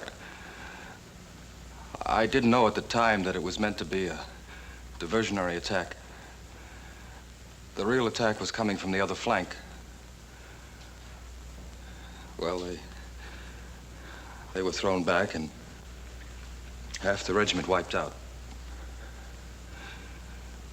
Maybe my life and the lives of my men could have made the difference. But now I'll never know. It wasn't cowardice, Paul. How could you obey an idiotic order and commit suicide with all your men? You're wrong, Miss Netta. It wasn't an idiotic order. The Army generally knows what it's done. Well, what were they doing when they put scars on him? Ma'am, you can't judge the whole Army by a man like Captain Bolton. But, friend, that's the man we gotta go back to. Look, Pa told you he'd take care of that, didn't he? Look, your pa's a good man, and maybe he's got good intentions, but he's never come up against anyone like Bolton before. I tell you, he's gonna kill us. Oh, no, he ain't. Look, there's only one way to beat this. And that's if you fix it so we don't have to go back. Mister, we can't do that. Can't you? This morning when I scouted the train, I left a buggy and a couple of horses up in the gully. All you have to do is turn your back for a couple of seconds, and me and Tyler and the girl will disappear. Save your breath.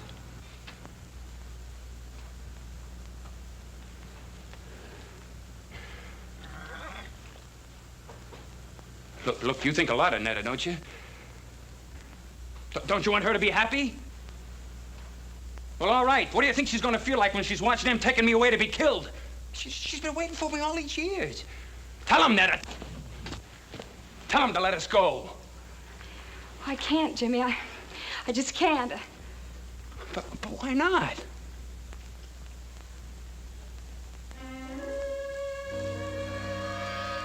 Hey. What's been going on in this stable besides taking care of sick colts?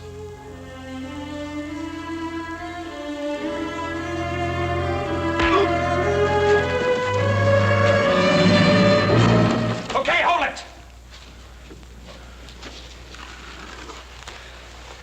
You take one step my way and I'll put a bullet in him. You do that, mister, and all the bullets in that gun ain't gonna keep me from squeezing the life out of you. Don't you worry none, friend. I'll do it. I got nothing to lose now. Throw your gun on the floor. Come on.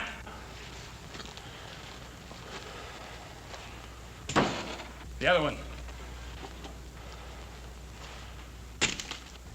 All right, you. Over there with him. Move!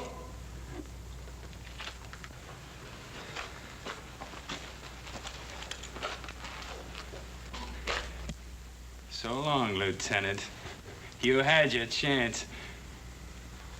And you're gonna have what's left of him after Captain Bolton gets through with him.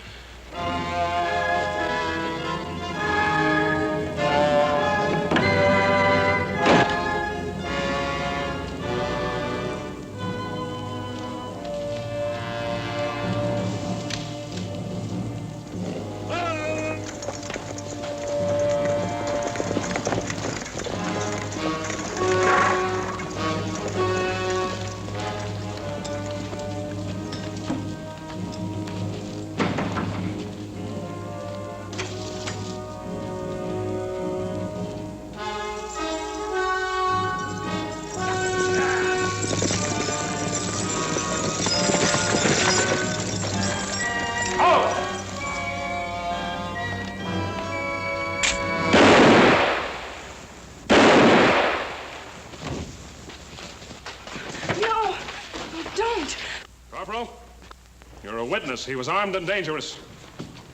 You too, Mr. Cartwright. Oh, let's tell him that Paul's going to give himself up and that he doesn't have a gun. I'll tell him, Miss Nettie, but Captain Bolton ain't gonna wait long. Oh, just give us a minute. Yes, sir. Come on, Little Joe. Come on. Where are you going? The back door. We can still make it to the gully. Oh, Netta. Bolton would shoot you down just as fast as he would me. Oh, I don't care. I don't want him to kill you. No, honey, I can't risk your life. Paul, I love you. Me? You love me? Yes. Oh, yes. I want to be with you. Then I can't run. I can't run.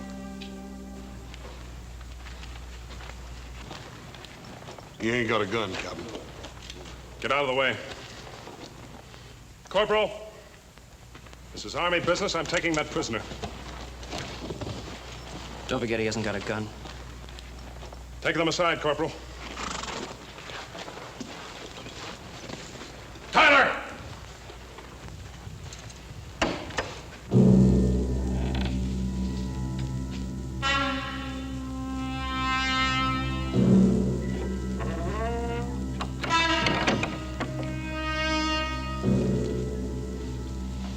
All right, Captain.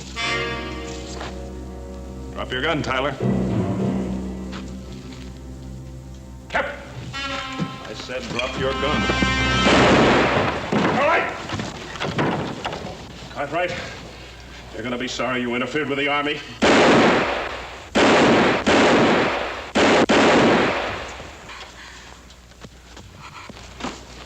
He's dead. You better get started back to the fort, Corporal. We'll bring the captain in. Tyler? How long? I don't know. Well, I'll be here.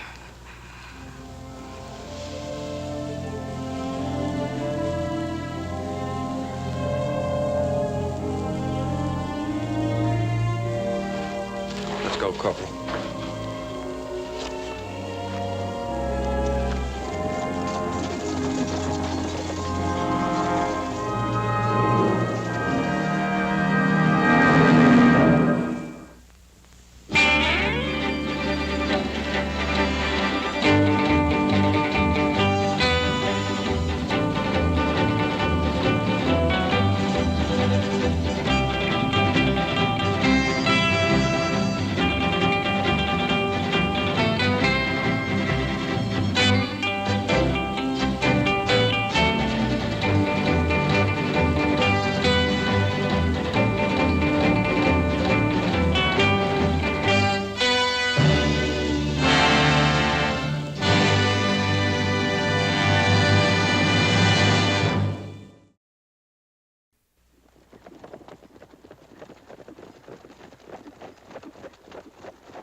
Put the horses away.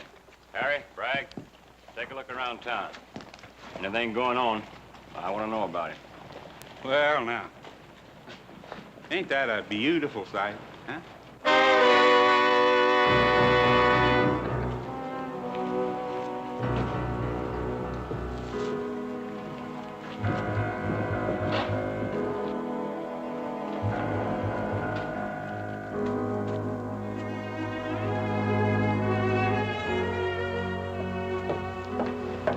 Sally? Are you satisfied now, Sally?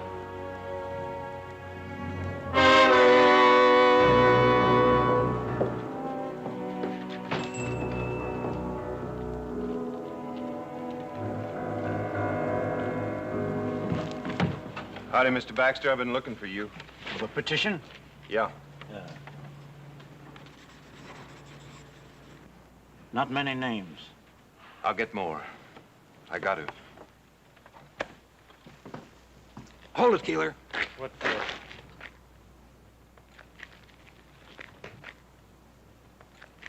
This one's tight enough. here, Giles. The old man's a 200-pounder.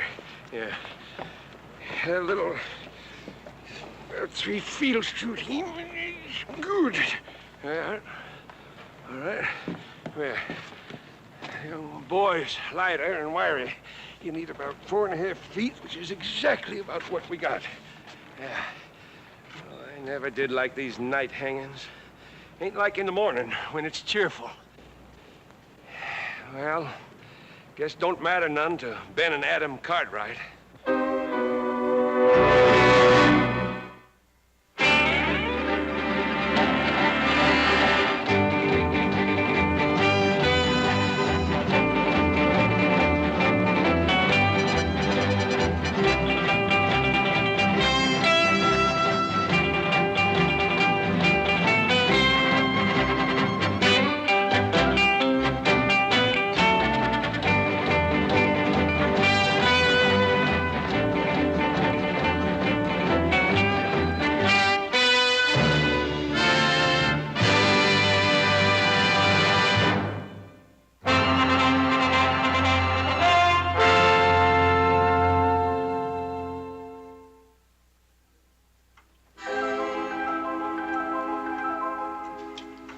To go.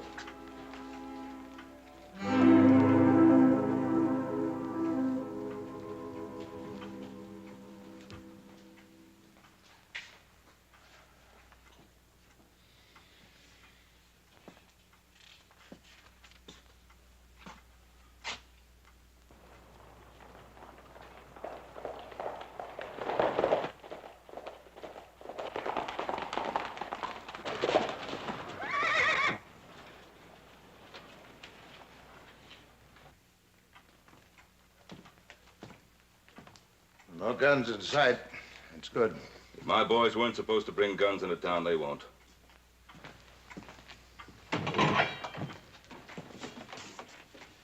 Morning, Joe. Boss? How are you, sir? Bill? Okay, go ahead. Joe? Hi, Pa. Hoss? Paul? We found him, Paul. Dead. How'd he die? We found him about 100 miles north of here. Looked like he'd fallen off of a cliff. It was thrown off. Deuce Martin? Yes, sir. We left his body with the sheriff up at Spotswood. Now, there are only 2 witnesses to that killing. One of them's dead already.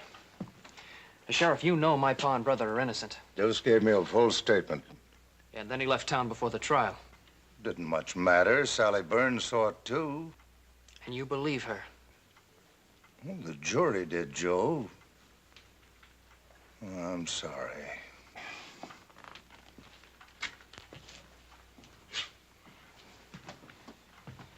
Joe, Hanson's doing a hard job the best way he can. Now, time's getting short, but we may still come out of this right side up. What do you want us to do now, Paul? 3 things. Now, first off, talk to Sally Burns again. And second, help Ed Baxter. He's putting out a special edition of the newspaper. What good's that gonna do? It'll make people think a little bit. And I'd like you to think of the 3rd thing, which may be our best chance. Barney Arkin's taking a petition around town. Now, the governor will grant a stay of execution if we can wire him the names of 50 citizens asking that our case be reconsidered. Oh, and Hawkins' men are in town, so stay clear of them. Well, we won't fool with the Hawkins boys. We better get to another job. Look for your horses first. I heard you coming into town fast after a long ride. A good rancher looks to his horses first.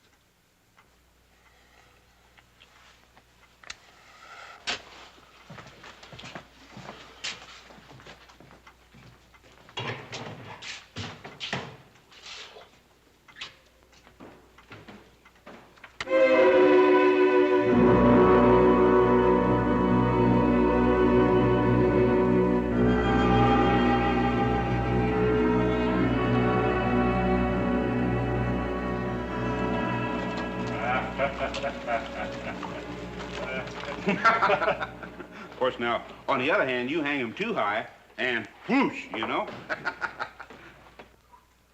This town's like a graveyard. What's the matter with everybody?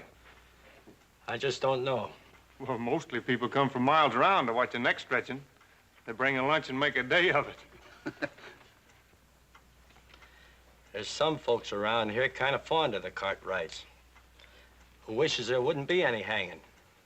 It'll make Hawkins the biggest ranch in the territory. You like our boss, don't you? Sure. Sure. Just don't like to see anybody hang. Sounds to me like you ain't got no respect for the law. I'll just have to drag you out to watch it. Us and the boss will be audience enough. Hey, you know old Ben Cartwright been reading a good book? You don't suppose he's praying for one of them miracles, do you? Chaps, Keeler, take a look around town.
Howdy.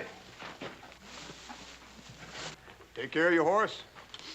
Yeah, 6 quarts of grain and all the hay and water he wants. Yes, sir.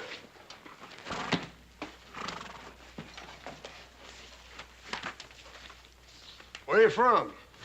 Lassiter? Hey, ain't Lassiter that town in Kansas that them raiders looted and burned?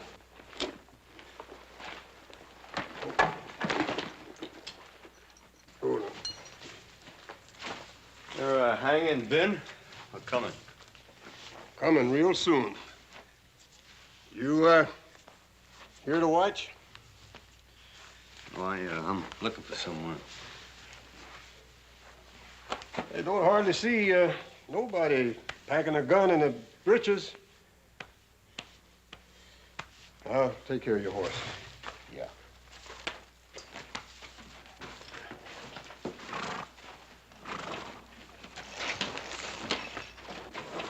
Hawkins sure has a lot of hired guns in town. Yeah. Easy.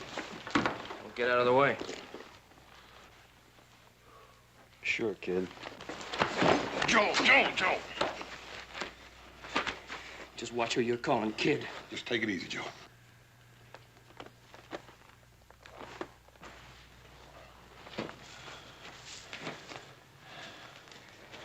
Pick up yourself.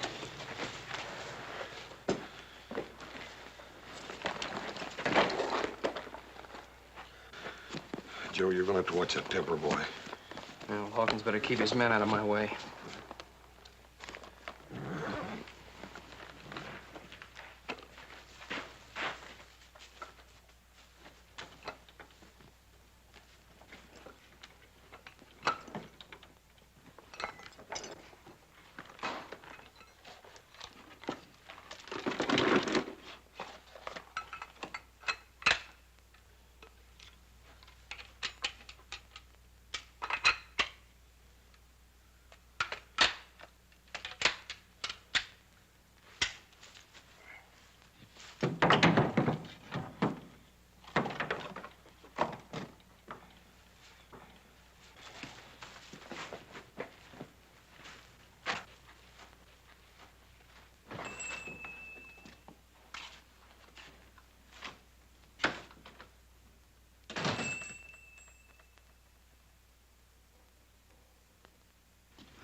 You open?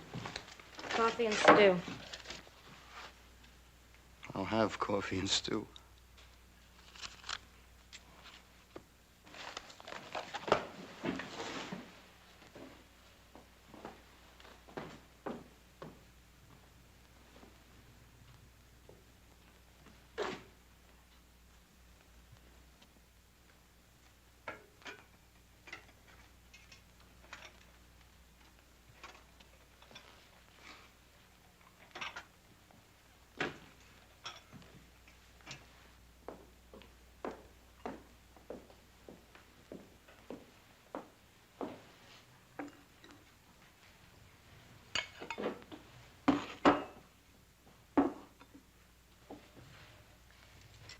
Something wrong?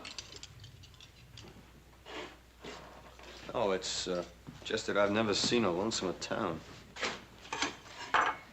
Well, it's just that everyone's afraid to watch the Cartwrights die. Not everyone. That calendar there says someone's been counting the days.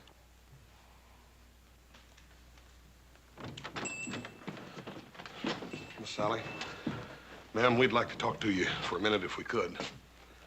See, you're the only one left in town now that can save our Pa and Adam.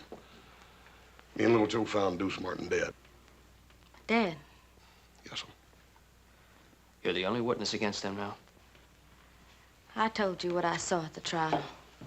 Sally, you've lied. Little Joe, no need for that. You were hurting a lady. I didn't mean to hurt you, Sally. I'm sorry. I just wanted you to tell the truth, that's all.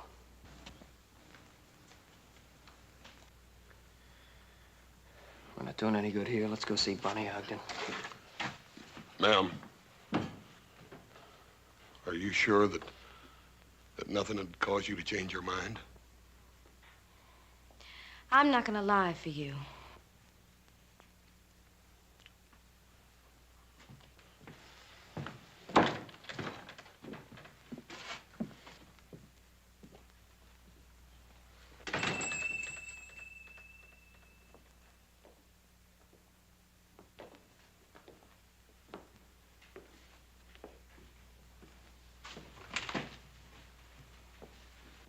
You and Si Hawkins are the only men I've seen stand up to the Cartwrights. Coffee and stew around the house. Who was killed? My father.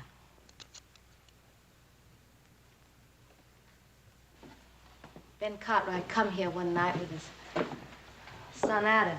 They were boiling mad and claimed Pa had been buying Mavericks stolen off their Ponderosa. They went out back where Pa and his hired hand Deuce Martin were cutting wood. I could hear them arguing. And then there was a shooting.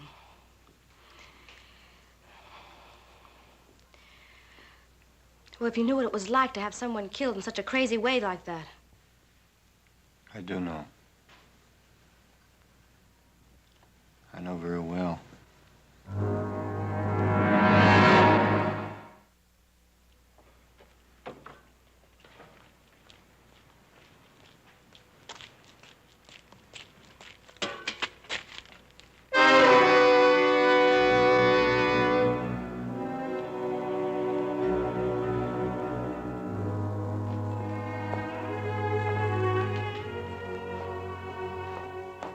Sheriff Henson sent me. Give me a nickel if I'd bring some stew for supper for his prisoners.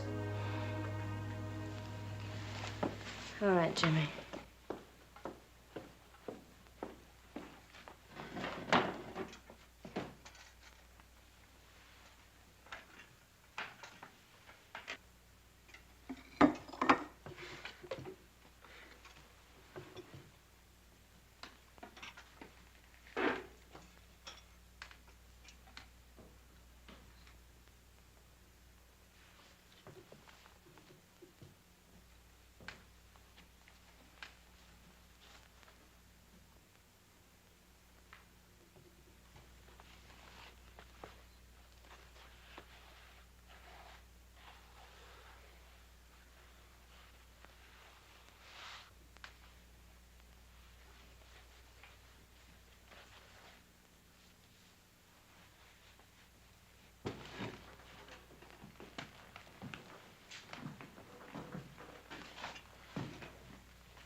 No trigger.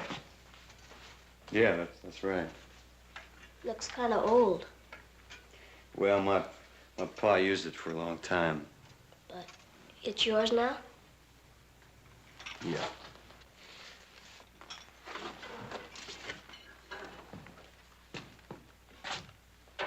Does the town of Lassiter in Kansas mean anything to you? No. How do you mean? Well, have you heard of anybody around here being connected with the town in any way? No. Well, who would be the biggest rancher around here? Ben Cartwright. I thought everyone knew that. Cartwright. No, I didn't know that. Is he a tall fella? He's big. Why? Well, he may be a fella I'm looking for. Well, don't you know by the name? I'll know when I see his face. Thank you.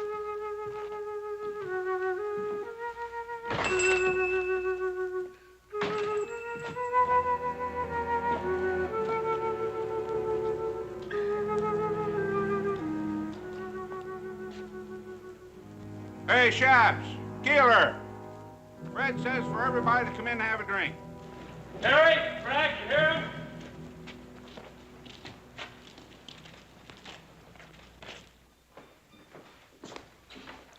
Nothing to worry about. Everything's under control. I'll be handling the final details. I'll do what I can to be helpful. That's very kind of you. Just how can you help us? Your throat should be clean shaved as possible. The hemp is new and stiff.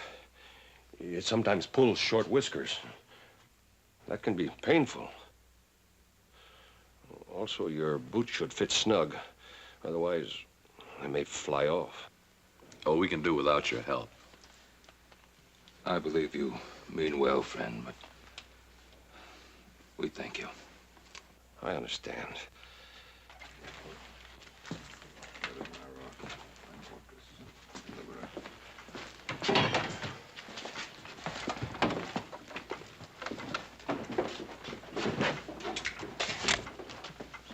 What do you want? To see the older Cartwright. What for? It's a personal matter. Sorry, but you can't. Go ahead. O Lord, who is worthy to be praised, so shall I be saved from mine enemies.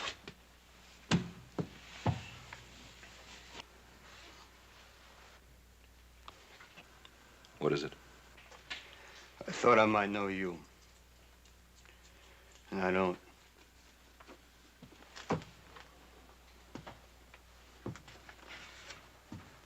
You seem disappointed.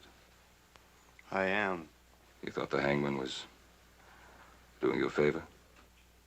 Yeah. This man you thought I might be. You hate him very much. Yep.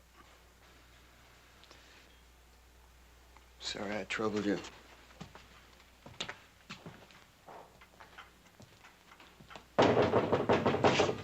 Who is it?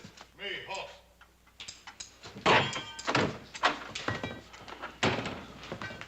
Paul? Hoss? Sally Burns ain't gonna change what she had to say. What about the petition? Barney Ogden's probably down in the miners' flats. Little Joe's down there to fetch him now. Well, that's good. They ought to get lots of names down there. Yeah, and we're gonna need them, too. Everybody in town's holed up in their house. Hawkins. Yeah, they want to stay on his good side in case he takes over the territory.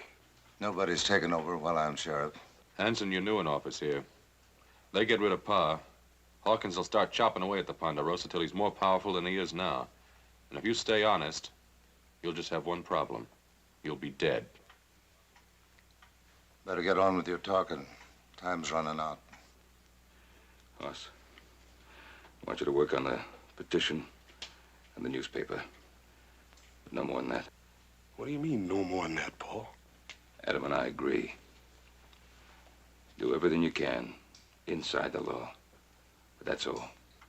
If you try to free us by force, Hawkins' men will slaughter you. Besides, you'll be coming up against these lawmen and be shooting at our friends. That's no good. You don't have to worry none, Paul. Hoss, I want you to promise me no violence. Yes, sir. And try the telegraph office. Maybe Joe missed Barney. Maybe he's already got the names and sending them to the governor. Yeah, I'll check.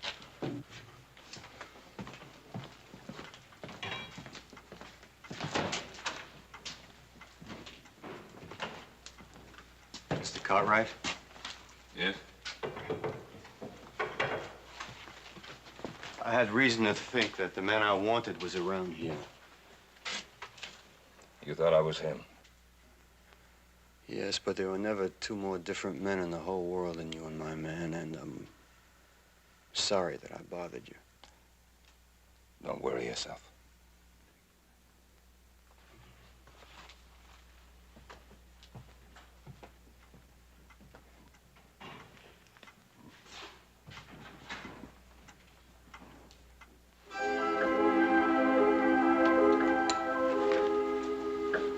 Hey, Hogue, only about an hour to go.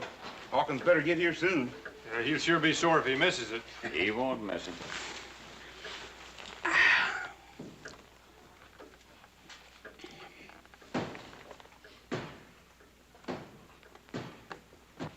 You looking for something?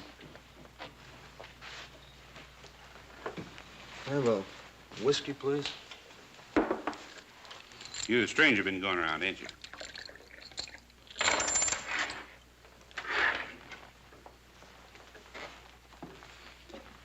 You know, Fred, he packs his gun in his breeches. You reckon he'd bust a finger taking it out? Oh, Hawkins don't want no trouble, Bert. Not till after the hanging. Sure, I know. I just wondered about this little fella here. You know, it could be he's a friend of the Cartwrights. Are you, mister? Yeah. Long standing? 10, maybe 15 minutes. Be a short-lived friendship. Now, us, we're backing up law and order and justice. Seeing that there ain't no slip-ups in that hanging.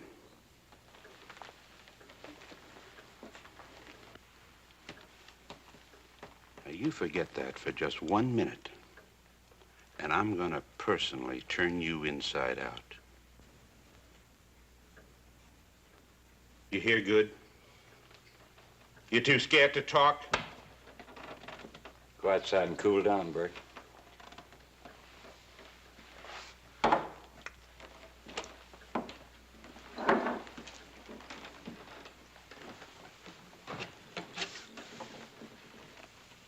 Yeah.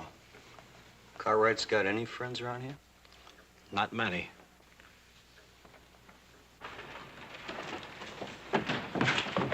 Watch it, kid.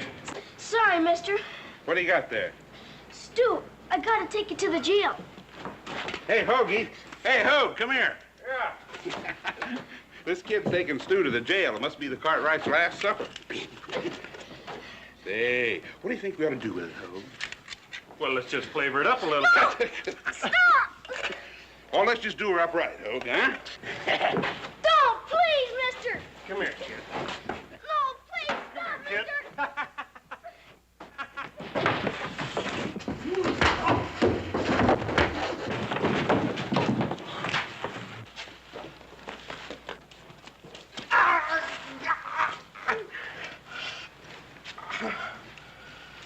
Get up.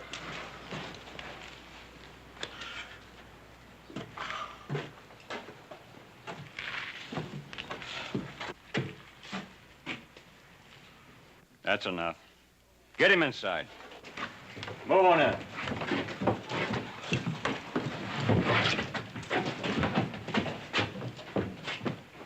We'll take care of you later, after the hanging.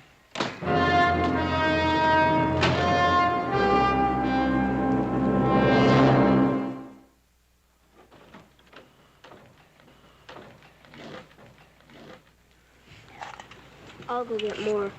It don't matter. You just finish what you started, son. Yes.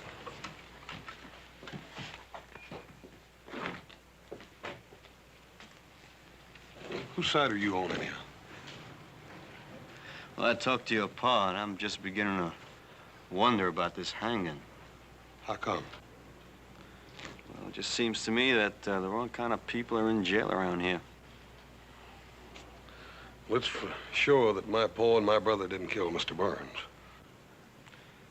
Yeah, well, a lot of people around here think they did. Couldn't have happened. Couldn't have happened the way Sally said it did. Mr. Burns was shot from out of the dark. My pa and Adam shot back trying to save him. You mean that Sally Burns lied? No, I don't think Miss Sally lied. dark that night. I think she just didn't see it right. What about the fella that saw it? Deuce Martin? He ain't no good. Could have been scared out of it or bought off or anything. Well, I hope you get that petition signed. We will. We got a special edition of the paper coming out, and that's going to help. That's good.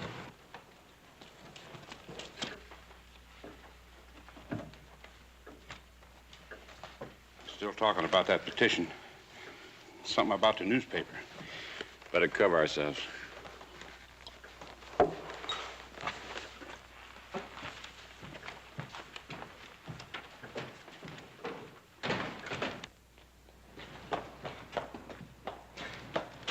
Boss!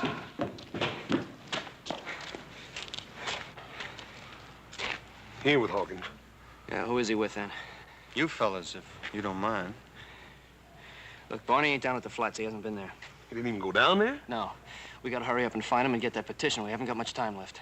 Yeah, let's try his house. Come on. Right. If nothing else works, you fellas planning on a small revolution?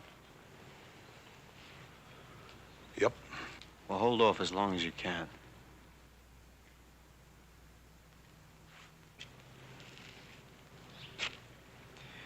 What do you think he's got in mind? I don't know. But if it's a revolution, I got a sneaking hunch that feller'd be worth a regiment. No, we don't get the petition, we're gonna need a regiment. Come on. Yeah. When Mr. Hawkins comes to town, he'll settle with his men for treating you that way. No, he won't. He won't do nothing. Well, he can't be held responsible for what his men do. As a rule, you can usually tell a man by the men around him.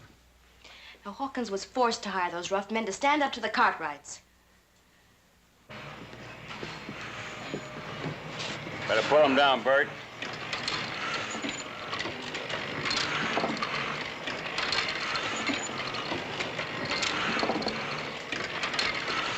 I'm busy.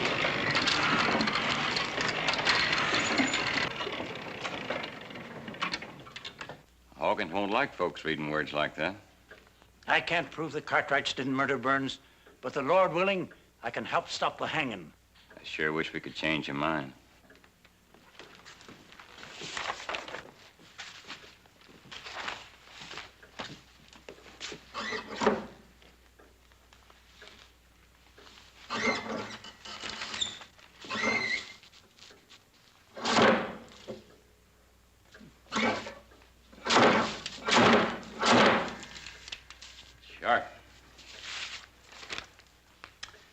Words like you got down here might get a whole town thinking the wrong way. Anybody ever get the arm caught in one of these things? Fred, huh? Looks like he's melting down some type. I told you I'm busy. Sure is hot.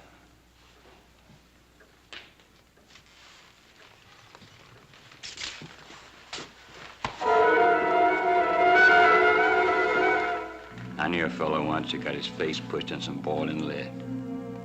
He sure wasn't a pretty sight. Yeah, also, all the shades are down at Barney's house. Yeah, let's try it anyhow. Yeah. That's funny, middle of the day, have the shades down. Try again.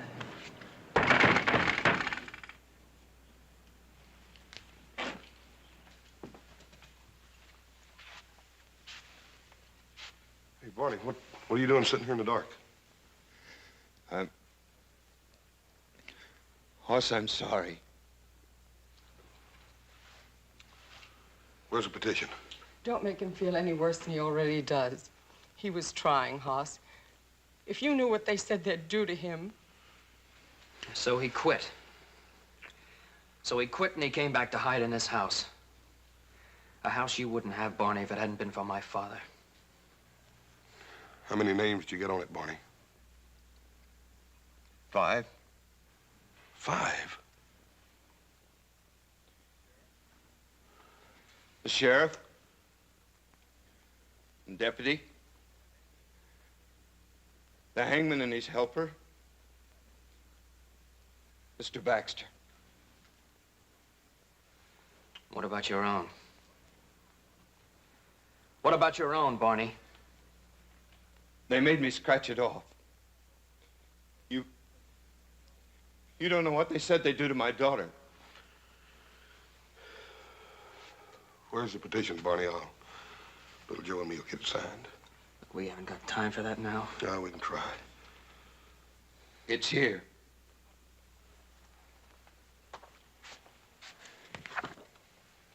I'll light the lamp. Don't bother, Barney. I think I can see you better in the dark than I ever did in the daylight anyhow.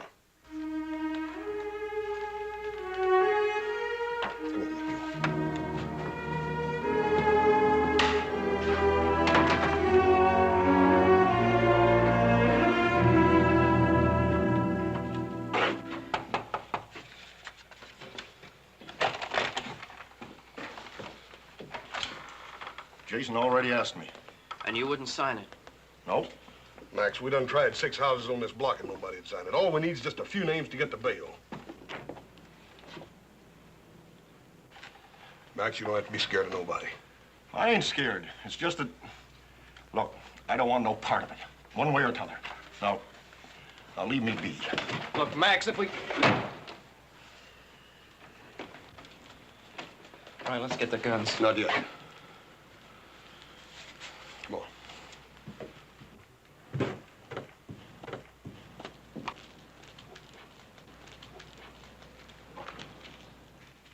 Well, now, the way I look at it, they was tried fair and square. And I ain't one to go again a judge and jury.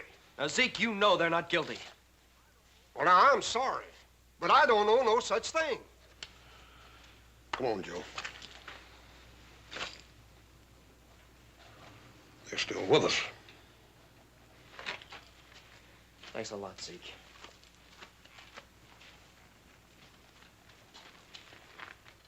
Gil, you've always been one of our best friends. It ain't fair you're bringing this in here. Besides, one more name won't do no good. Look, we said we'd protect you. I know you mean that, and maybe you would.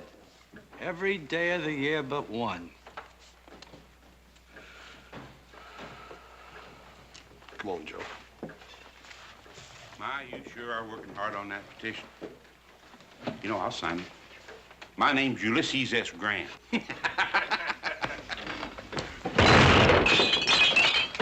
I wouldn't have found you.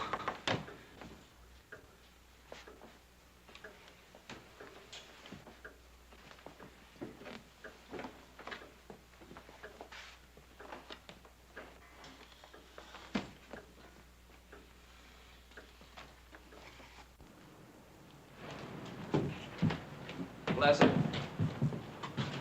Thanks. So you're headed there. It's about time for Mr. Baxter's paper to be out, little Joe. Let's go over and see what's keeping him. Forget it. There's no time for that paper now. If it comes to shooting. We'll do just like you said. We'll hold off till the last. Let's go.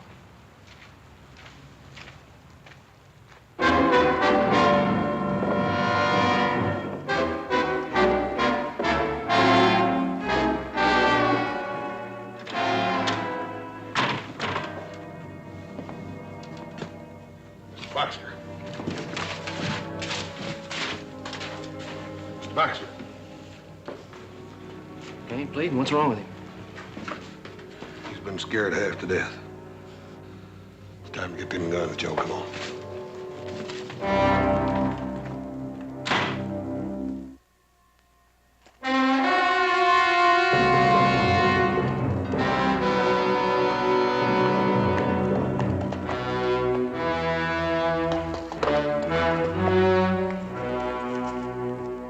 Hey, it's the boss.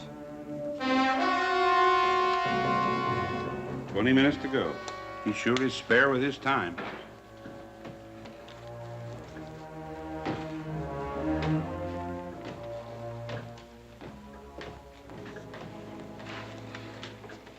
Anything happen I should know? Oh, nothing much. They gave up on the petition. They didn't try anything else? Well, Baxter was putting out a newspaper to help him, but we stopped him. Oh? How? Little hot lead. Good. He won't forget. That's all? Yeah. What happened to your hand, Bert? I was a stranger. Nothing to worry about. You better be right. Bert. Yes, sir. Put my horse up and build a fire out there by the gallows. We'll be able to see better. Jay, Hoagie, come on.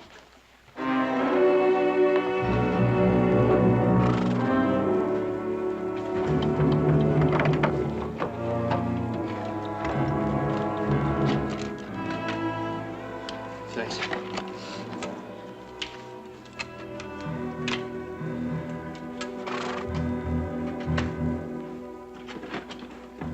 Little Joe, horse. Feed box.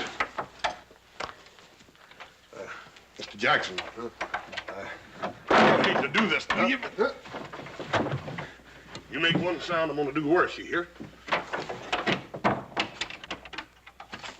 Let's go.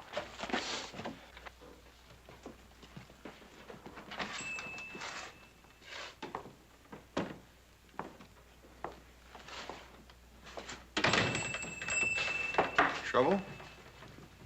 I got there too late, they told me. All things being equal, you got there as soon as you could. Yeah, but I wanted to do something good for Mr. Cartwright and Adam, and I didn't even get them their last meal on time. They're tying their hands up so as to hang them. Thought it was a plain business deal. Sheriff gave you a nickel for the job. I don't care about the nickel. I wanted to do something for Mr. Cartwright before they kill him. I know it's hard, Jimmy. That's the way it's gotta be. They're murderers. They're not.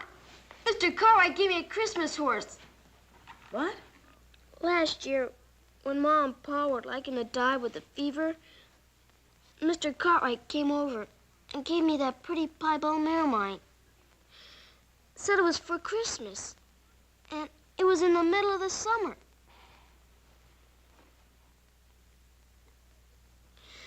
Now I'll never get to pay him back. Now look, you paid Mr. Cartwright back, and he knows it. And I know it. And someday you're gonna know it. Yeah? Yeah. Now, come on, you go on home. Everything's gonna be all right. Poor kid. Just like the Cartwrights. Buy some little present and get a lifetime of loyalty for it. As if they were kings or something. With the fire they're building, you'll get a good view of the hanging from here. What makes you think I want a good view? Don't you? And why'd you mark the calendar towards this day? Look, I want this to happen. I don't want to see it happen. It'll be over in a few minutes. I've got things to do.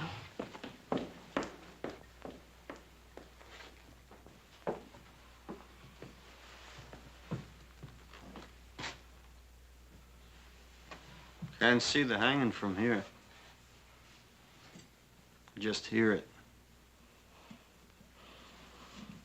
Hear it? The hanging sounds almost as bad as it looks. Trapdoor bangs open, and there's a loud thump. Probably a few fellas watching will give a whoop or a holler. Is this the window you saw the killing from? Mm-hmm.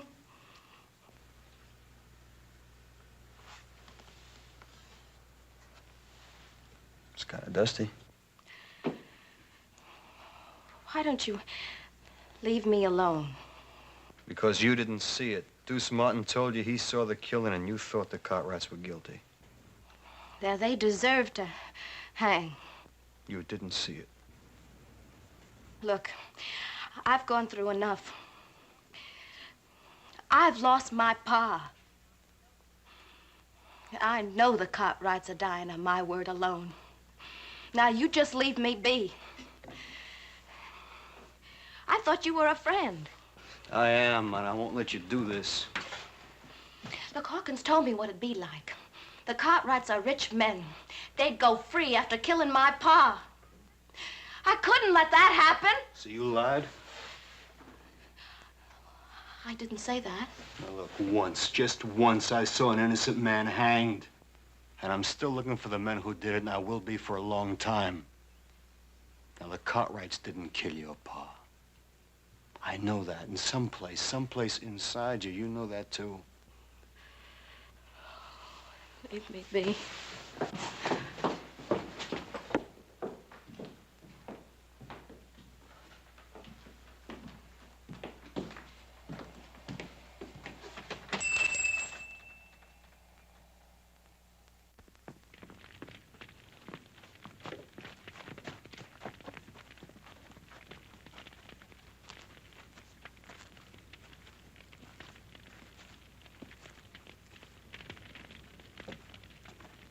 It's starting.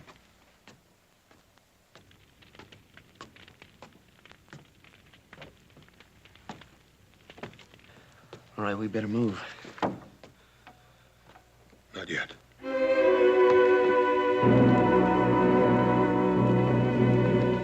They're walking up the steps. Can you hear them?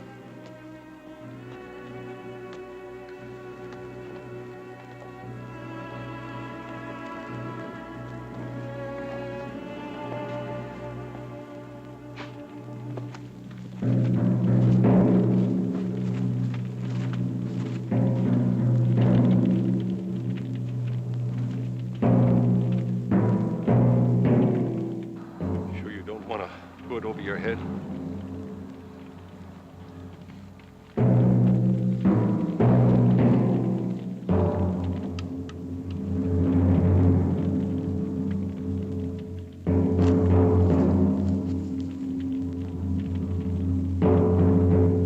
Lord, who's worthy to be praised, so shall I be saved from my woe.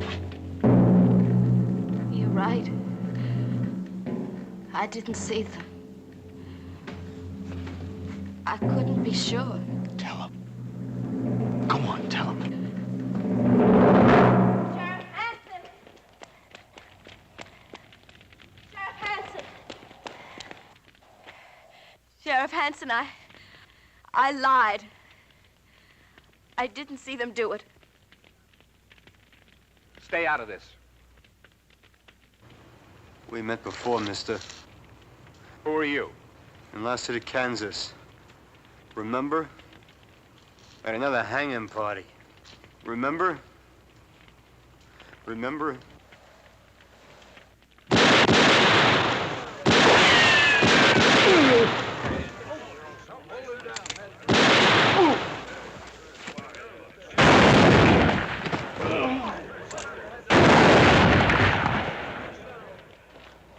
That's enough shooting.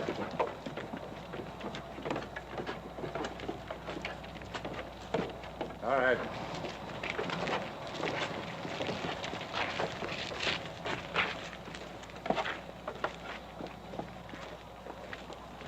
I bet you're glad we didn't wait till the last minute.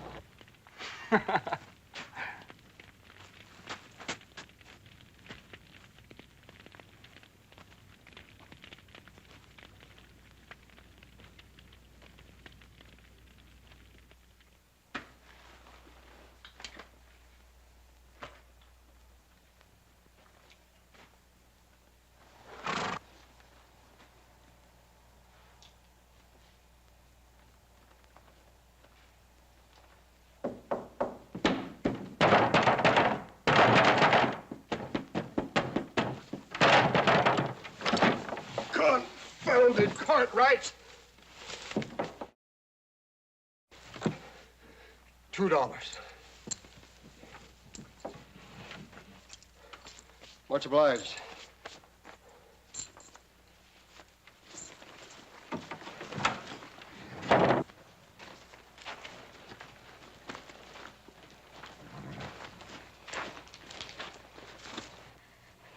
Lassiter,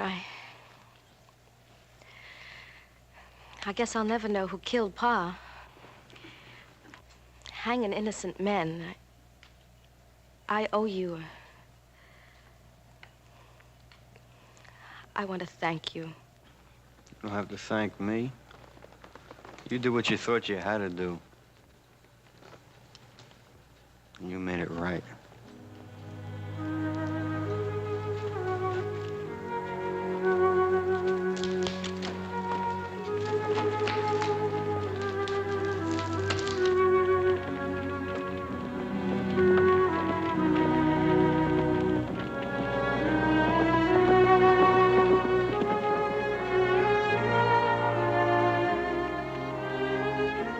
There ain't no way to thank you for what you've done or tell you how we feel. I know how you feel. My pa was hanged wrongly. Why don't you stay here? Found the man you were looking for. Thank you. But the men who did that hanging, there's more of them. A lot more. I'll be seeing you.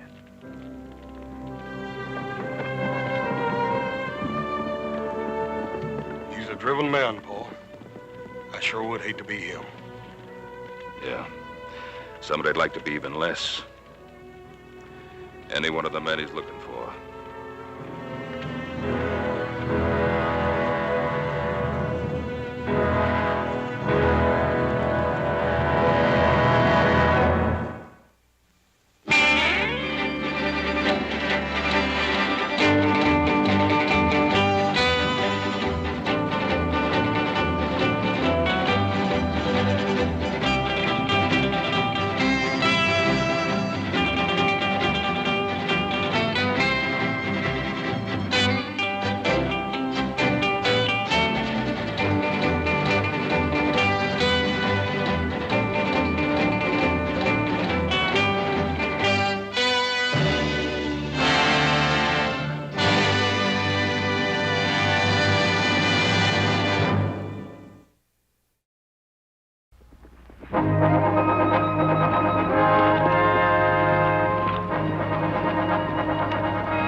Todd McCarran. Wonder what he's up to now.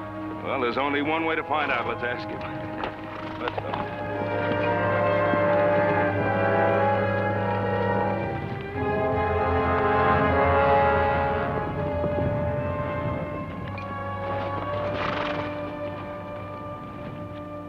Why the surveying, Todd? Any law against surveying my own property line? Never any doubt in our mind about its location? Well, maybe there will be in the mind of the new owner. You mean your father's selling out? Not my father, me. To Len Keith. Len Keith? I thought he only bought mining property. That's what he thinks this could be. Todd, we have a water rights agreement with your father in the use of this stream. If Keith uses it for mining, it'll poison out some of our best bottom land. Seems that's your worry, Ben, not mine. Now, just a minute. Let go. You Cartwrights have shoved us around for the last 20 years. You're a liar. Wait a minute. Better ways to settle this. As I see it, it's already been settled.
Ben, old Hop Sing had a real good meal fixed for you.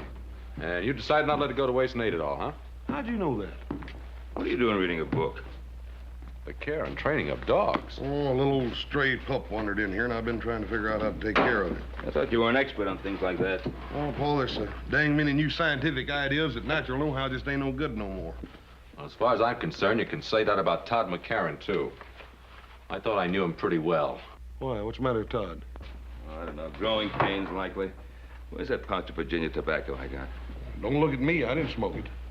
I thought you were saving us tobacco for Andy McCarran's birthday. Well, I was, but no reason a man can't have a birthday a few days early.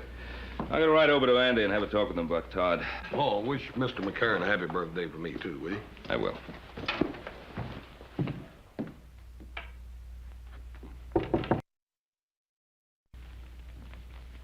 Who is it? It's Ben, Andy. Oh, come on in, Ben. The door's not locked. Doggone, it's good to see you. Oh, doggone, good to see you too, Andy. Been a long time. It has that. How you feeling? Oh, I'm practically stuck to this chair, but what's the difference? Good to see you. Brought you some of that good southern tobacco. Take the bite out of your pipe. Thanks, Ben. Hey, smells good. This fire of yours feels good. Ran into Todd today. Yeah? I turned the running of things over to him. I had to face up to it. I'm just not up to handling things anymore. Todd was saying you're thinking some of selling out. You know how kids are. Always trying to get ahead fast, but I figure when it comes to selling, he'll want to stay on this land as much as I do.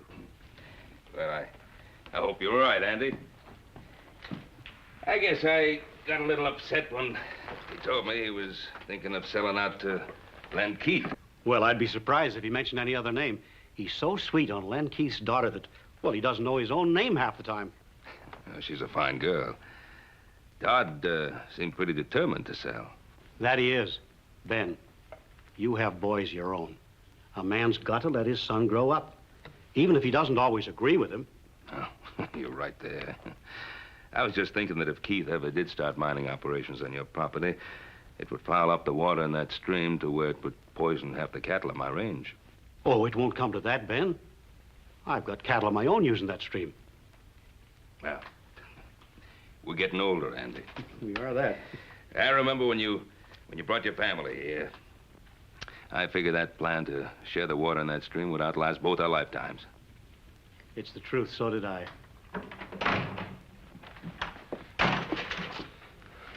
Well, I see you didn't waste any time, Mr. Cartwright. Todd, is that a way to behave? I don't like people talking behind my back. Ben came here to talk, not fight. It won't hurt you to listen. What for? I know what he's going to say. We're just one big happy family as long as he's the boss and we do what we're told. You've been listening to that all of your life, Pa. Todd, I've never known your father to back away from me or any other man, long as I've known him. What's he doing? Talking over old times so that you won't forget the little things you might owe him, so you'll feel ashamed to let me sell out? Todd! He's been doing that to some of the others around here, only they haven't had the belly to stand up to him. That's enough. Ben Cartwright's the best friend we ever had, and you know it. He's no friend of ours. You apologize. Andy, never mind. No, Ben. This is still my house, and I won't have it shamed. Your house, your land. This wonderful land that killed Ma before her time and crippled you so you can hardly walk. All right, keep it. Love it. Run on it for all I care.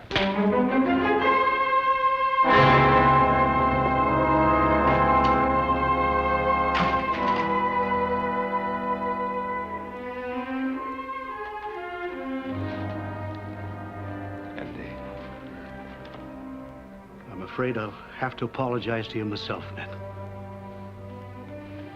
I figured that if I come by, it might help.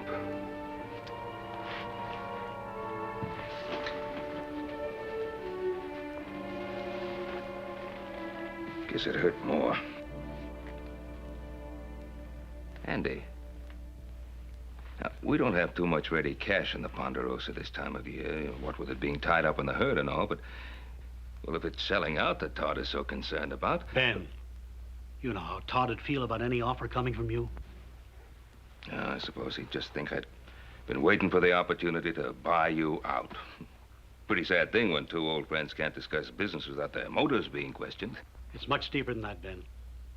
Len Keith has no intention of using this land for ranching. He's offered Todd a partnership. He's got the boy all fired up with ideas of becoming another silver baron.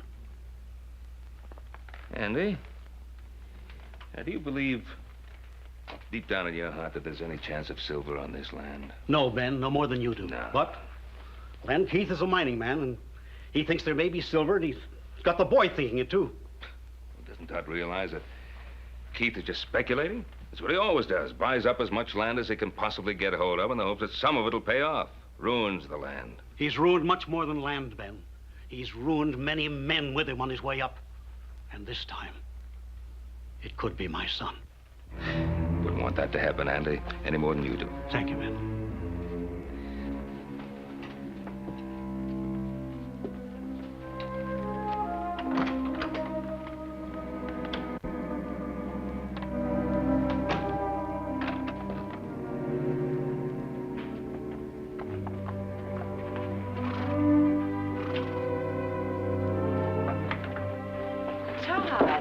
I didn't expect you till this evening.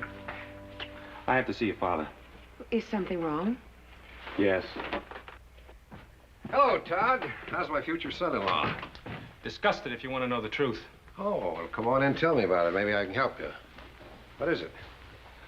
Mr. Keith, I can't sell out to you. Oh, why not? Does your father feel that I didn't offer you enough for the property? Oh, it's not that. He made a water rights agreement with Ben Cartwright 20 years ago. I see. The Cartwrights, eh? What's the matter with them? They feel that we're going to muddy up their pretty little stream? It's getting to be you can't make a move in this country without Ben Cartwright's permission. Well, I suppose you can't blame a man for looking out after his own interests. What about my interests? Mine and Virginia's. Where are we going to get the money to get married? Todd, you know money isn't important to me as long as we're together. My mother felt that way. She died when she was 26 years old, helping my father try to make something of this land. Todd, I can always find a job for you in one of my mining companies. A man has to make it on his own, Mr. Keith. You ought to know that. It's what you did, isn't it? I certainly did. That's the way I like to hear you talk. Now, don't worry about it. I'm sure we can get your father to see it our way. Not if Ben Cartwright's doing his thinking for him, we won't. But the Cartwrights have always seemed like reasonable people to me. You just know them in a social way, Virginia. You've never dealt with them on a business level. Don't worry. I'm not going to let Ben Cartwright stand in the way of the happiness of my two children.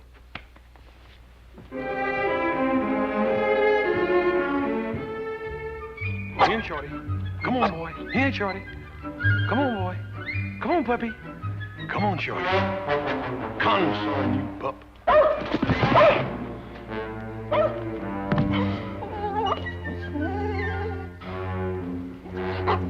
Nice puppy. Come on, puppy.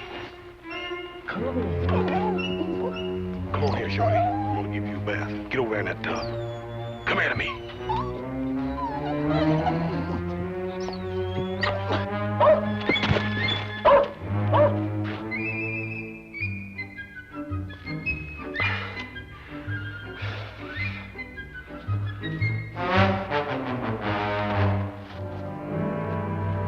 Get a bath whether you want it or not. Come on here, pup. Come here to me. Come here, pup. Here, Shorty. Come on. Nice puppy. Nice puppy. Come on, feather.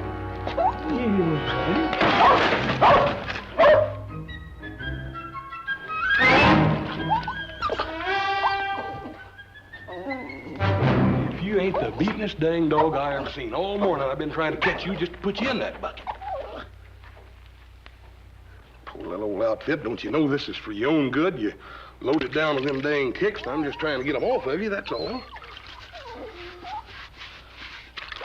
Poor little old outfit, you. Hi, brother. Are you still playing nursemaid to that little dog you found? Well, I can't hardly help it none, can I, if this poor little critter hangs around. You smell something? Oh, it's me. Yeah, I was setting some traps for the wolves that were bothering the cattle. Caught a skunk in one of them. You sure did. Look here, when I get through with those shorty here, why don't you jump in? It's gonna take a lot more than soap and water to get me clean. Well, this here ain't ordinary soap. This here soap's got sulfur in it. I was over at Baker's Flat the other day talking to that storekeeper, telling him about old Shorty's wood ticks, and he told me that stuff would take anything off. Huh? Yeah. It'd probably take my skin off, too.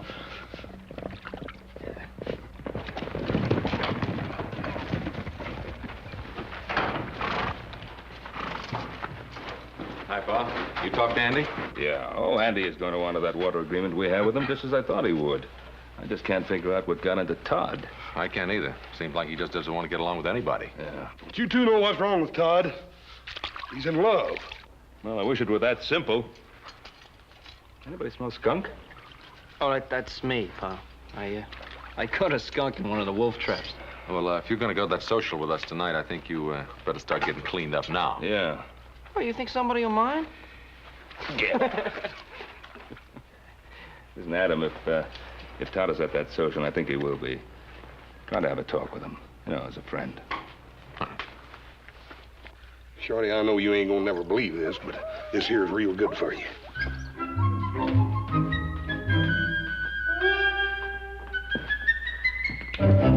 Hey, now. Looks have anything to do with it. We sure gonna have us a time tonight, ain't we? Yeah, but you just remember what I told you. You stand on your own feet, not the ladies. Oh, you're a good one to be giving advice about the ladies. Went with Jenya Keith for 3 years, and now old Todd's marrying her. Well, I guess I just never got around to asking her. He sure is a slow worker, ain't he, Paul? 3 years. You through with that brush? Expecting somebody? No.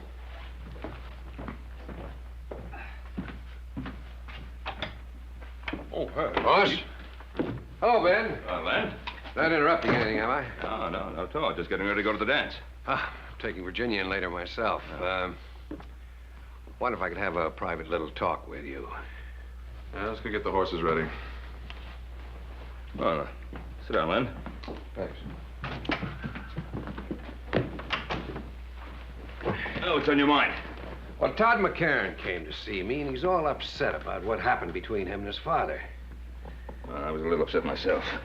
I'm very fond of Todd. He's got a lot of character. He's extremely ambitious. Len, sometimes ambition can drive a young man in the wrong direction. But I don't think that's true in Todd's case. I consider him practically a member of the family. I'd be pretty careful of whatever opportunities I put in his way. Matter of fact, I wanted you to help me. In spite of what's happened, Todd's got a great deal of respect for your opinion. Well, perhaps that used to be so.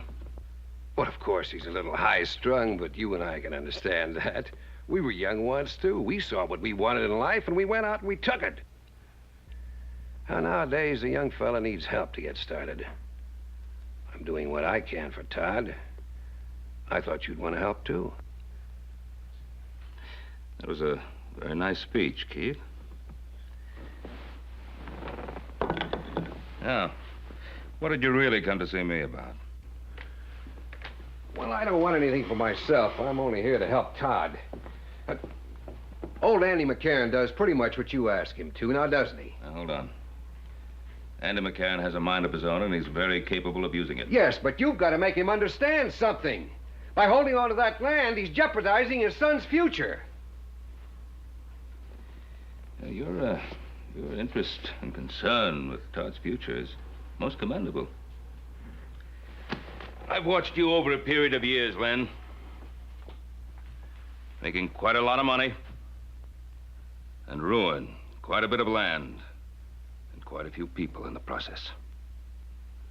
I'm not going to help you ruin Todd McCarran. I always try reasoning first, Ben.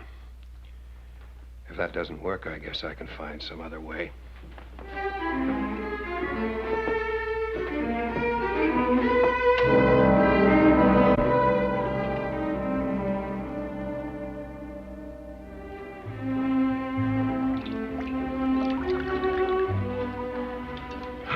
Boys?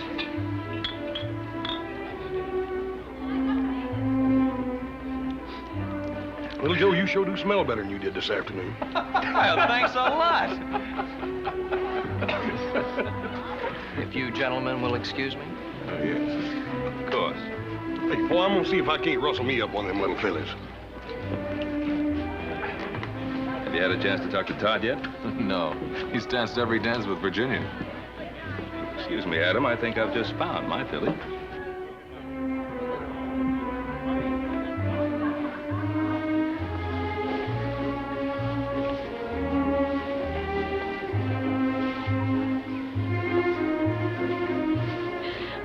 Oh, Todd, you've danced my feet off. Well, I wouldn't want to do that. I can't spare any of you. Oh, How about some more punch? I'd love it.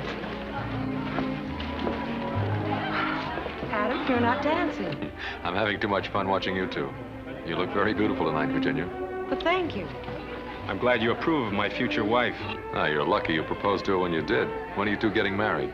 When your father decides to let me run my own business. Todd, that was a rather unpleasant thing to say. Well, now, he didn't mean anything by it. Didn't I? Todd, let's dance. Yes, I think that's a good idea.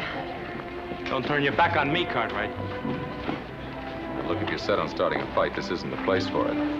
Oh, I think it is. Todd! Dad, Mr. Cartwright, stop. They're fighting.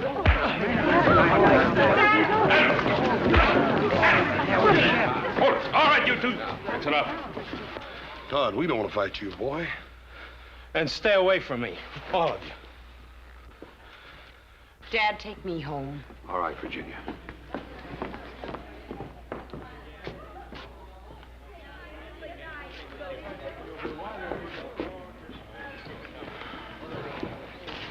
Come on, forget it, Adam.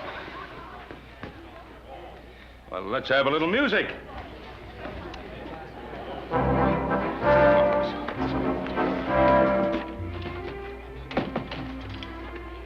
Dad, I shouldn't have walked out on Todd like that. I ought to go back. Well, this isn't the time, Virginia. My advice is to just let him calm down a little. Dad, sometimes I wonder if your advice for Todd and me is really any good. Virginia, what have I ever told you that hasn't worked out for you? I'm not talking about something you can put your finger on. I'm talking about the way Todd has changed. The way he looks at me, the way he acts. Well, of course he's changed. And all for the good. He's turning into the kind of a man I'd be proud to have as a son-in-law. Would I be proud to have him for a husband? Virginia, if I've done anything at all to hurt you, believe... I'm glad you're still here. I'd like to apologize. It wasn't your fault, Adam. Well, I'm glad you feel that way. I don't think there's anything to be gained by discussing it any further. Let's go on home. Dad, I'd like to talk to Adam. Not tonight, honey.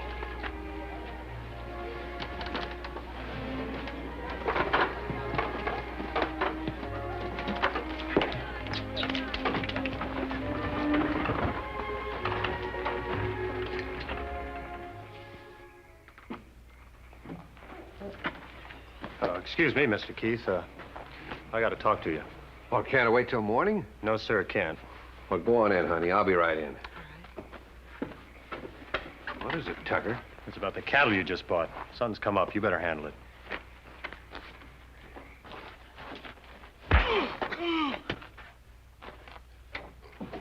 That's enough, Roy. After what he done, he could have poisoned half the men in your mine with them diseased cows. Where's the beef now? I put him up in the North Corral. I figure tomorrow I'll have him killed and buried. Him along with him if I had my way. Take him outside, Roy. And Roy, not a word about this to anybody. I suppose he claimed he didn't know the cattle were sick. What do you think? He probably rustled them 20 head to begin with. All of them diseased, huh? Well, you can't have one cow with Texas fever without them all getting it. They're crawling with ticks. In other words, you put those sick cattle in with a healthy herd. It spreads like wildfire. I see.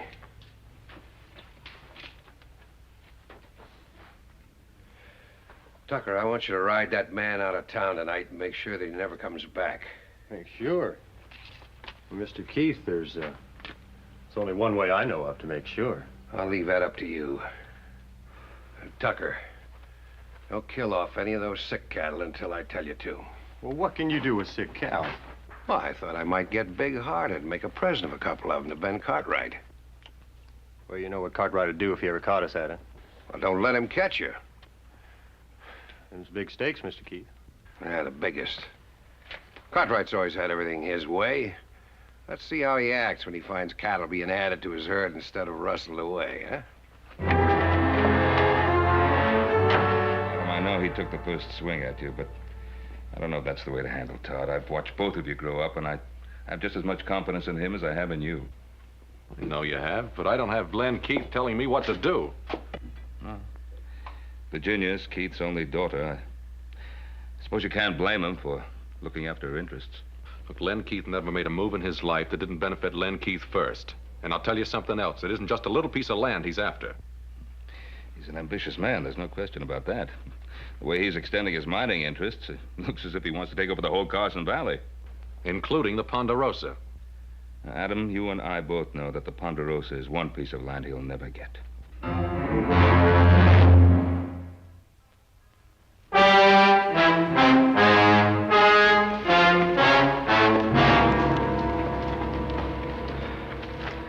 Dead, boy. Looks like Texas fever. Texas fever? Yes, sir. We bought Texas cattle before. They've always been clean. You check the other stock? A few more heads showed signs of sickness. We cut them out of the herd. Probably have to destroy them. There's no probably about it. That tick fever plague could kill every head. Not only in our range, it could kill every herd in the territory. Poor critters, they don't even know what ails them. Get out of here. Get out of here. Dang fool dog will have them ticks all over him. Boss, you remember that sulfur soap you used to wash down that dog? Yes, sir. Well, I'm thinking that if that sulfur soap could wash the ticks off a dog, why not off cattle? We can't scrub down every steer. No, but we can dig a pit between the two corrals. Put in some water and a lot of sulfur like a bath. Run the herd through one at a time. Paul, that'd take a powerful lot of sulfur. Well? But I reckon they ought to have it up at Baker's Flat. You want me to ride up there and see? Yeah, you take the buckboard and haul as much as you can carry. Joe, you better get back to the herd. Have the men cut out every head that even looks sick. Right, Pa. Adam, you and me better get started digging those pits. They're up to something. Nothing they can do but start killing cows. Well, maybe. We better stick with them and make sure.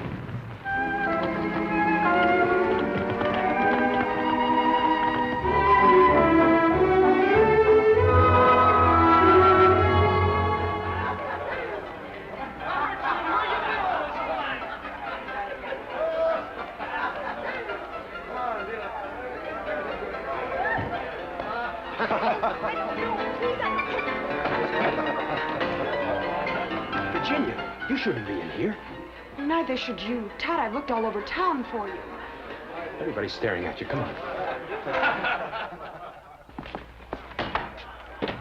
Todd, what's happened to us? This just isn't like you, that fight with Adam and... What are you doing? Taking sides with the Cartwrights like everybody else in this country? Sides? What sides, Todd? Don't you see what they're doing to us? Your father made me a good offer on that land. 3 times as much as it was worth. Well, if I knew it was going to mean this much trouble, I'm sorry he did. That's easy to say, but it's not so easy to live with. Virginia, I want to amount to something. I want you to be proud of me, the way you are of your father. Todd, I'm proud of the man I fell in love with. A ranching man trying to build something for the future, his and mine. Now, if he starts hitting people and getting drunk the first time things don't go his way, well, I'll still love him because I can't help myself. But I won't be proud of him for it. I've had enough speeches, Virginia. Please go on, honey. I'll see you after a while.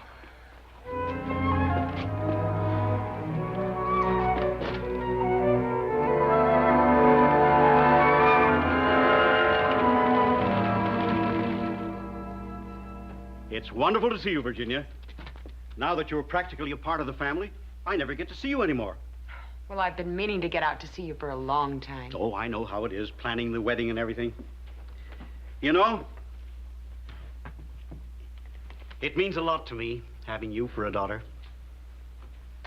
Virginia, you and Todd having trouble? Yes, we are, Mr. McCarran, and I just don't know how to handle it. Now, you know that all lovers have their little quarrels. That's just the trouble. It isn't just a lover's quarrel. It's something that involves you and my father and a lot of things I just don't understand. Oh, so that's it. It's about Todd selling this place, isn't it? Why shouldn't he sell it? Why should such a simple little business transaction stir up so much trouble? It isn't a simple thing, Virginia. It involves 2 different ways of looking at life. It involves the Cartwrights, too, doesn't it? Well, that's not the point I want to make. I'm talking about the land and a man's attitude towards it. Now, is this something to be torn up and cast aside? Or is it a place with a future? I mean, a home for you and Todd and the children. I told Todd that's all I wanted. I wish my father could see it the way you do. But he never will. It's Todd that we must both be concerned about. Now we must have faith in him and believe that he will do the right thing. You're right. And I do have faith in Todd.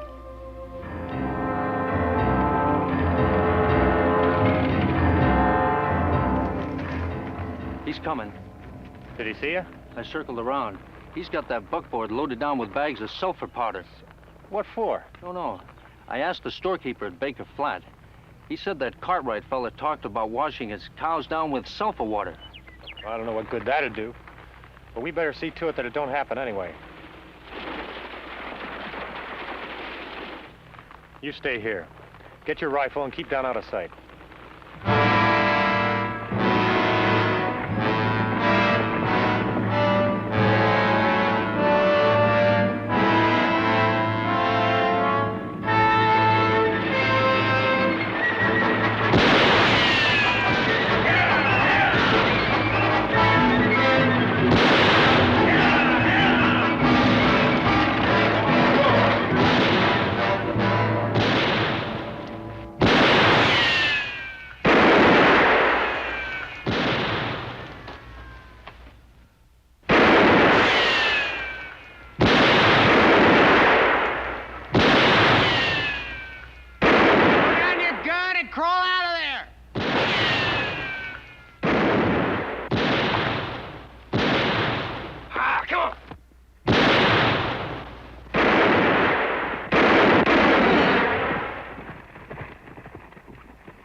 Boss, you all right? Yeah. I reckon I am now. Thanks to you coming along. Hey, come on up, give me a hand.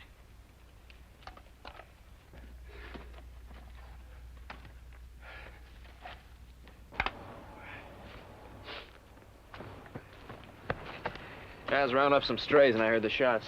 Figured I'd better check on it. Looks to me like I've seen that fella before, have you? Yeah, I think he works for one of the mining camps. We better get that sulfur in. There's 2 more cows flopped over dead. They're not from the Ponderosa. Them sick cows ain't ours? No, looks like it's not. It's gonna be a lot of sick ones from our place, though. Let's get him in. I'll get his horse. I tell you, Roy's dead. Did they see you? Well, yeah, but they couldn't recognize me. I can't take any chances. You saddle up my horse and get back to the bunkhouse and stay there. Keep out of sight. Dad? Your supper's getting cold. Well, I'm sorry, honey. Something's come up. I've got to go into town. But, Dad... Do you have to go right now? I've got to. It's important. I just heard that a plague of Texas fever has hit the cattle around here. I've got to warn Todd and the other ranchers. I'll be right back. Oh, here.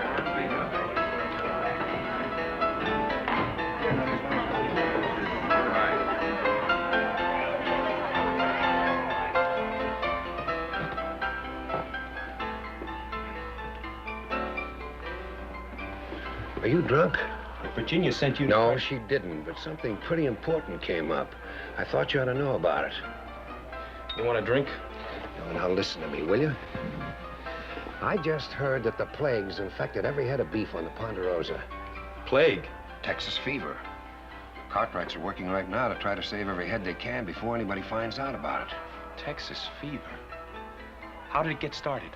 Well, who's the only outfit around here who trails in Texas cattle? The Cartwrights. That's just what I figured. A thing like this could be pretty dangerous, couldn't it? It could kill every head of cattle in Carson Valley. Is there any way of stopping it? One way. Kill the sick stock. There's no other way of protecting ourselves?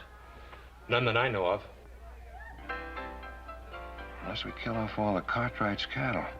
Oh, they never stand still for that. No, I guess not. They showed that pretty plain. What do you mean? Well, a couple of my boys went up there yesterday. See how bad it was and try to help them out. And the Cartwright shot one of them down. Shot him? Why?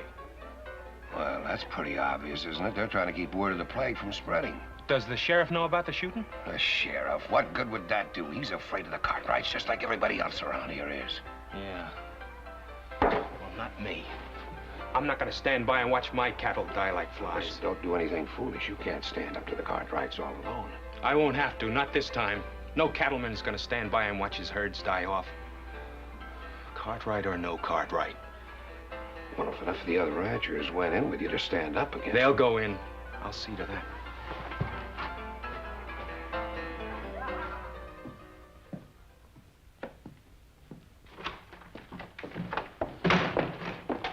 I've been waiting for you. I've been wanting to talk to you. Well, I'm in a hurry. I'm sorry I hit you. There was no call for it. It doesn't make any difference. But it does make a difference. I want to talk to you. Well, later. What are you doing? We got trouble. What kind of trouble? I can handle it. Don't turn your back on me. Tell me about it.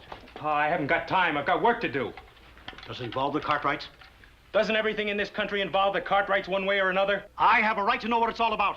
There's tick fever on the Ponderosa. I've got to get to the other ranches and warn them so we can stop it from spreading to our stock. Tick fever? How did it get started? It must have come in on one of the herds the Cartwrights brought up from Texas. Did you talk to Ben Cartwright? One of Len Keith's men tried to. They shot him down. I don't believe it. I didn't expect you to. Todd, you're declaring war. Ben Cartwright did that when he brought in that sick herd. I'm not going to let you do it. Pa, I've got to.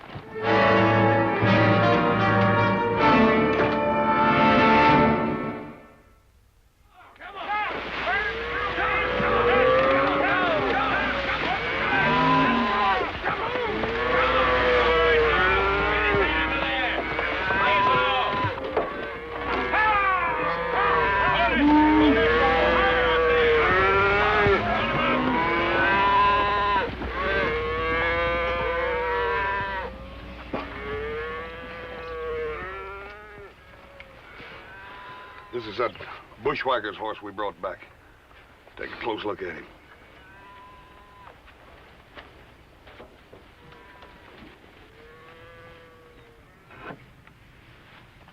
Got ticks all over him. This horse was with tick-infested beef before he got here. And that dead man could have told us how this plague got here. You find out who he was? Well, he had a letter on him addressed to a Roy Wilkins. Yeah, don't forget there was another man with him. Adam, maybe you'd better get to Virginia City.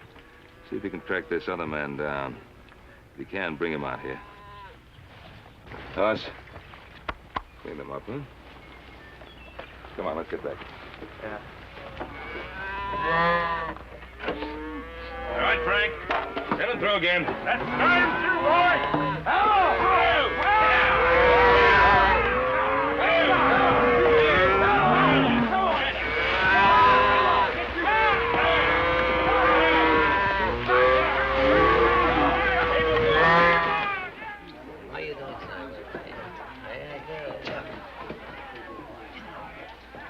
Hello, Adam. Give me whiskey, Cosmo. Yes.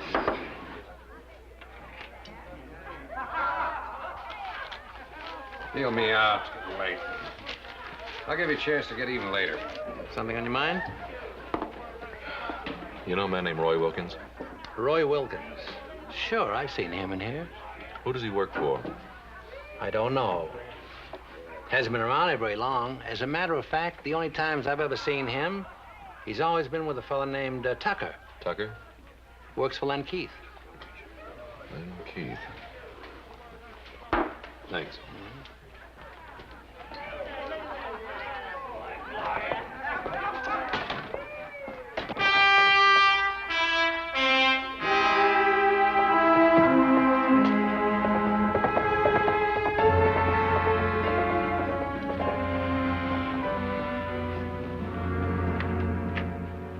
Adam, I thought it was my father. Evening, Jenny. Isn't he here? Well, no, he's in town. Listen, you know a man named Roy Wilkins? Wilkins. There's a man named Roy I know. He's a friend of Tucker's. Who's Tucker? Well, he's Pa's foreman. He lives in that shack on the other side of the storeroom. Adam, what is it? Well, this Roy Wilkins and one other man, maybe Tucker, I'm not sure, tried to kill my brother this afternoon. That's impossible. Those men work for my father. Excuse me.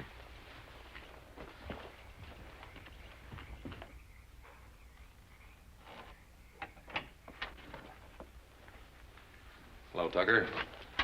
You're one of them Cartwrights, ain't you? That's right. You know a man named Roy Wilkins? What do you want here, Cartwright? I want the man who was with Wilkins when they tried to ambush my brother. I don't know anything about it. Then you wouldn't mind coming back to town with me and telling that to the sheriff, huh? No. No, I wouldn't mind.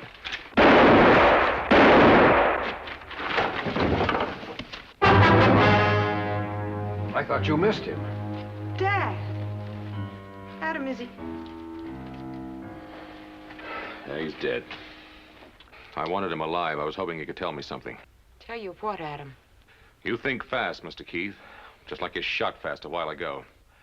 But when this plague trouble is settled, we're gonna have a talk. I wish you hadn't seen this, Virginia. I'm sorry I had to see as much as I did. I had to protect Adam. Tucker would have killed him. Tucker had already dropped his gun. You killed him deliberately. Oh, you're all upset. Now go on into the house. You can't send me away like a little girl, Dad. Don't try to understand it, you hear me? Now go on back into the house.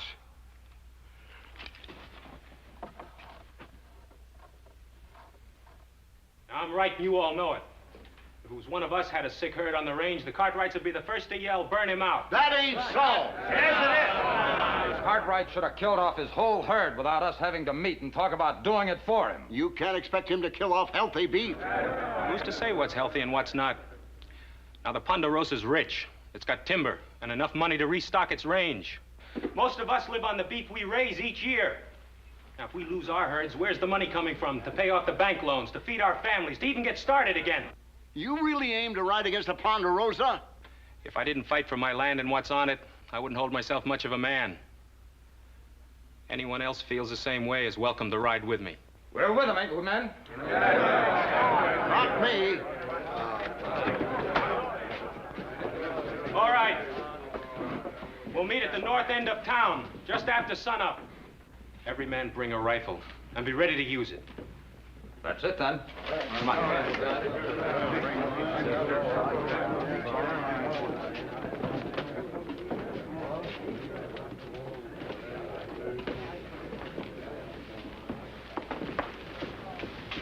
Todd, what are they going to do? Well, the Cartwright cattle are diseased. They're a danger to the whole range. So we're heading out to the Ponderosa in the morning to settle it one way or another. You mean to fight the Cartwrights? It looks that way. Do you know how this plague got started? It doesn't matter how it gets started. We just can't risk a plague spreading throughout the whole territory. Todd, I think my father brought that plague to the Cartwright herd deliberately. Did he tell you that? Adam thinks so, too, only he can't prove it. I already told you it doesn't matter who started the plague. Todd, it does matter. The Cartwrights aren't at fault. They've been your friends for years, and what they need now is help, not threats. Virginia, we have to look after our own interests. That's what my father tells me. For years, that's what he told me every time he was doing something he was ashamed of. You're beginning to sound just like him. I know what I have to do. Yes, you do. But don't pretend it's to help those poor ranchers.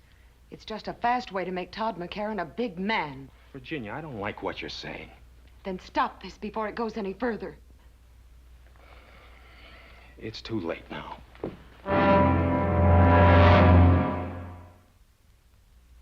Pa's is dipping doing any good? It's funny, I was just thinking about that. I certainly hope so. You know what our cash situation is? If we were to lose any of our herds right now, it would pretty near wipe us out. Ride on out and see how the boys are doing with that herd in the North Quarter. I'll give Hoss and Little Joe a hand with the other herd.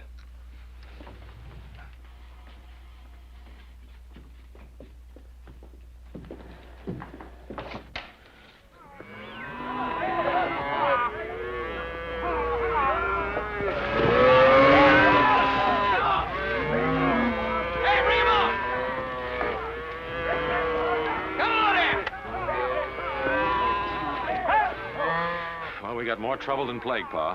What now? Todd McCarran and Len Keith have got everybody around here stirred up. There's a bunch of them riding this way, and they're all armed. Don't they realize we're doing everything we can? Pa, it's a mob. They're not going to stop and think. They claim they're going to kill every head of cattle on our range. Well, then we'd better make them stop and think. Ride over to the house and get our rifles.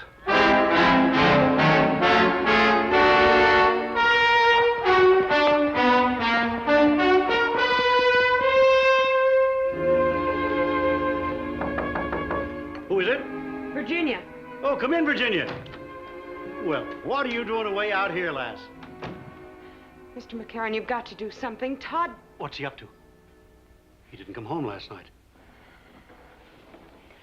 They're riding on the Ponderosa, Mr. McCarran. Todd is leading them. You've got to stop him. Stop him? How can I? He's a grown man. He's got to make his own decisions. Mr. McCarran, I have no place else to turn. I love Todd. I thought you loved him, too. Unless you do something, we're both going to lose him. An old man like me. How can I help him now? Now is the time that counts, Mr. McCarran. Now is when he needs your help more than any other time in his life.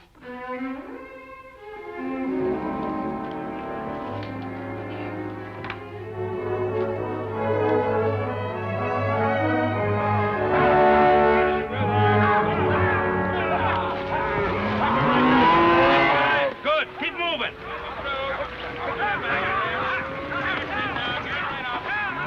Motorman, get your guns.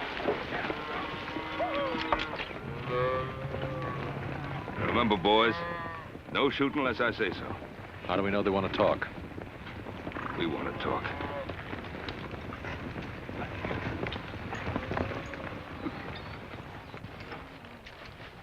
Morning, Todd. You suddenly become a rancher, Mr. Keith? I don't owe you any explanations, Cartwright. You're the one to do the explaining, Ben. You brought the Texas cattle in.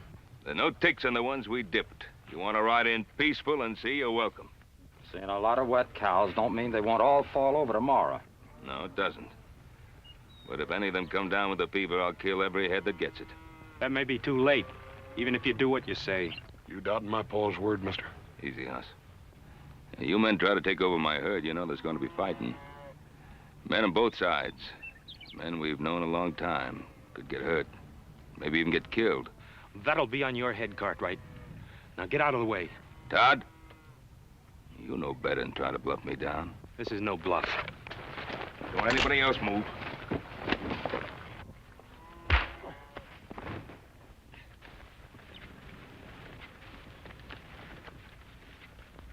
Shoot him down, Todd. We'll back you up.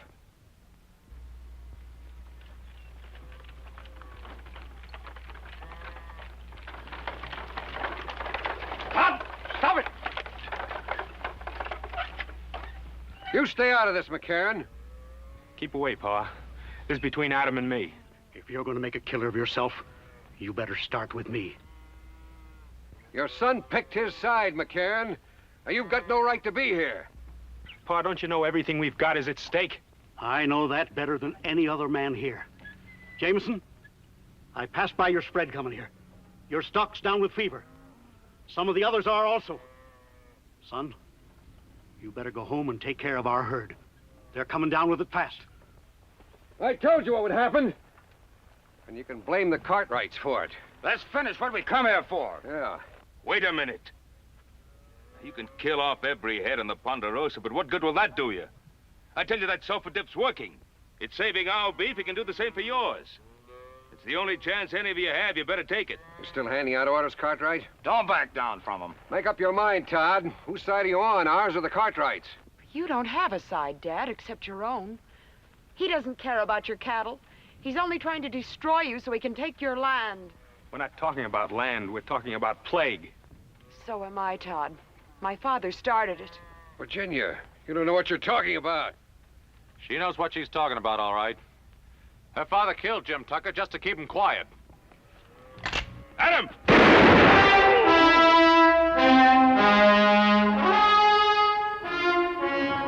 Dad! Virginia,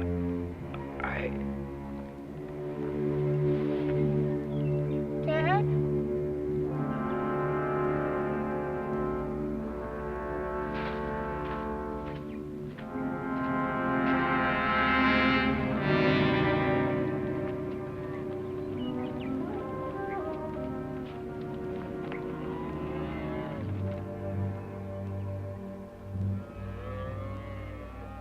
That offer still goes.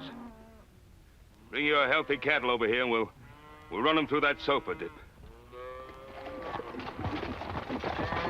Does that go for the McCarran family too, Ben? Of course it does. it's all right with you, Todd.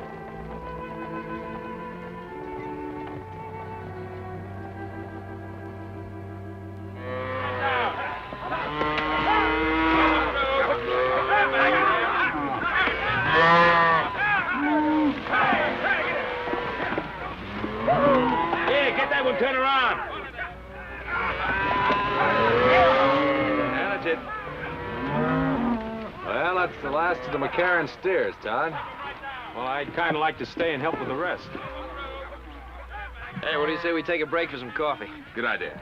Hey, Hoss, come on, coffee. Well, you two are going to make mighty fine neighbors. Thanks, Ben.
Doggone shame, ain't it, Charlie? Yep, sure is. Doc said she had pneumonia. Time he got here, wasn't much to do but call the sheriff. Well, didn't anyone know she was sick? First thing anybody knew was him riding all the way in for the doc by himself.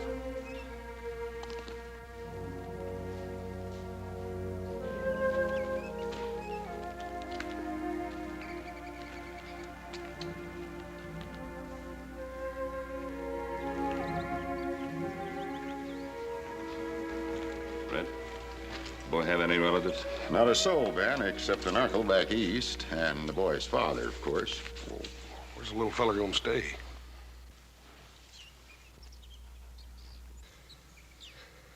Well, how about it, folks? None of you want him? We got our own to worry about. Well, I guess I could put him up in one of the cells till his uncle can come get him. He's only a little boy.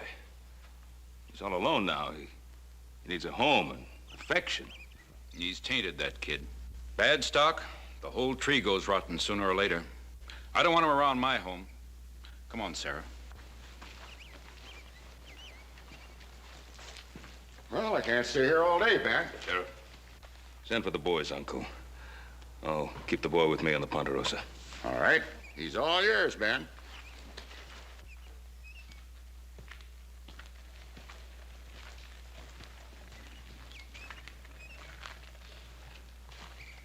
It's a pretty flower. Weeds will choke it out before it takes root. Son, you'll be staying at my ranch till your uncle can come for you. Pa said he'd come back for me. And I'm gonna be waiting right here until he does. Well, we'll see. We'd better get your things from the cabin. I'll go myself.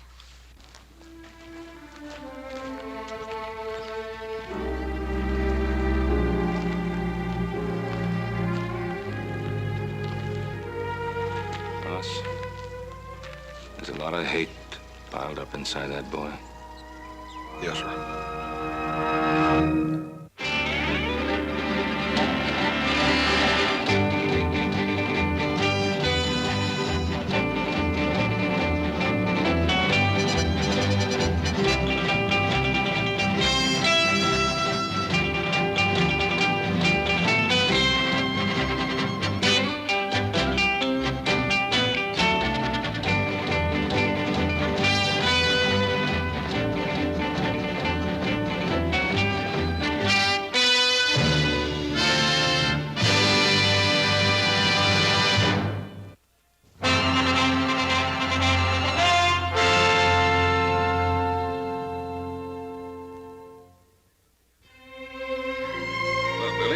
got there?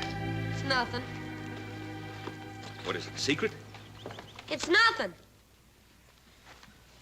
Well, you don't have to show it to me if you don't want it. Let's just have a little talk. Mr. Cartwright, look, you've let me sleep here and you've let me eat here. All right, thanks. But I can do chores. I can help with Now, the hold on there. You don't have to pay me back. We're friends. I want you to trust me. Well, there's no one else left, son. There is two. My pa. Do you know where your pa is? Why he went away? He had to go away. My ma said so. My pa promised he'd be coming back, though. Well, you know, Billy, sometimes we promise things and we mean to keep the promise, but, well, something happens and we can't. My pa promised he'd be coming back, and I'm gonna be waiting here until he does. He doesn't tell lies.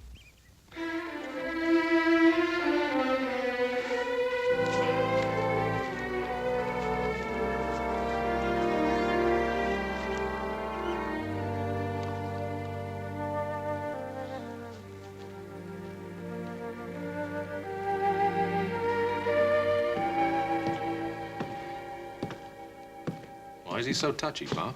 You want to get close enough to reach him with a 10-foot pole. Well, how should I know why he's so touchy? If I knew that, I'd be so dang worried. Take your feet off the table. Hey, Hoss, how do you suppose you and I grew up to be so sweet-tempered with such a grouch for a pa? I don't know, little Joe. I reckon he must have been a mite more mellower when he was younger. I guess I had that coming. That boy has me so worried. When's his uncle coming? Sheriff hasn't heard yet. Well, look, he's got to know about his father sooner or later. Maybe you should just tell him. Mr. Cartwright! Mr. Cartwright, come quick! Hopsing's having trouble again. Mr. Cartwright! What is it? What's wrong? Him bad. Him very bad boy. Oh, what did he do? He take Hopsing knife, the big knife. What, the butcher knife? I see him. I say, you give back. He say no. Very sharp. You better get back quick. All right, Hopsing, all right. Well, I've just got to discipline that boy somehow. Wait a minute, Paul. Let me talk to him. Well, don't you think I'm capable of talking to him? Well, yes, sir, you are, but maybe you've been talking to us roughnecks so long you done forgot how to talk to a little feller.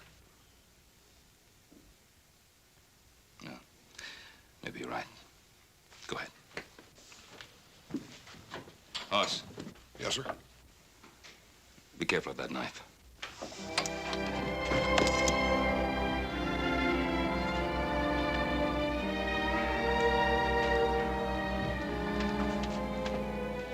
Billy, did you find one of Hopsing's knives out here? I didn't find it. I took it. Oh. Go ahead, let me see you chunk it. Go on.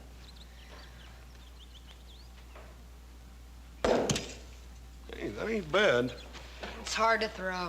Well, I don't wonder. Come here, let me show you something. See, this here knife's got a thick edge here on the back and a thin edge here on the front. Sure. That's the cutting edge. That's right. You see, this knife here was made for carving up meat, not throwing, not like an Injun's knife. I didn't want it to throw. I wanted it to whittle. Hey, how'd you like to have this one?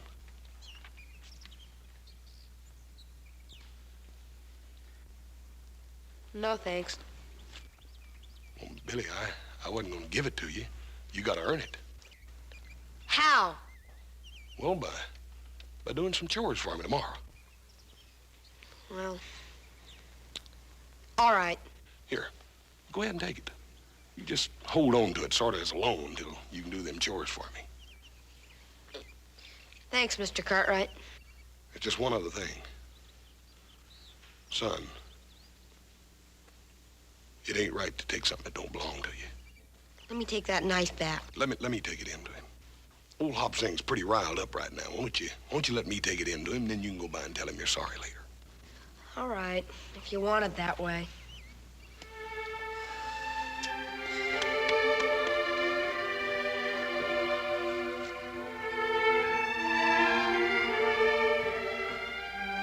saying.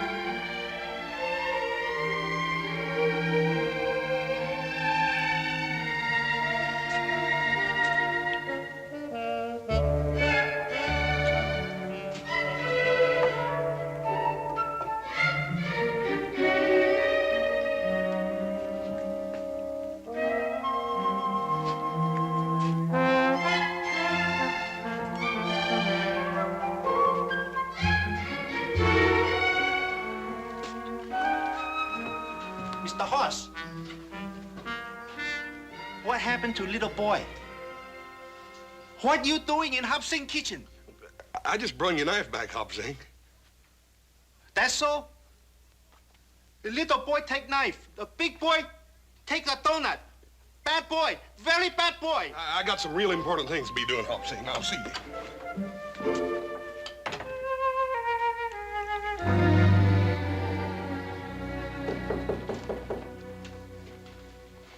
Who's there? Me, Hoss. Just a minute.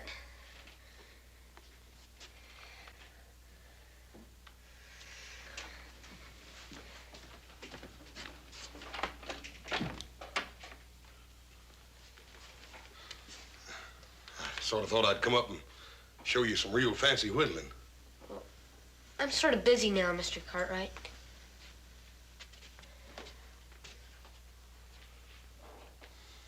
Billy.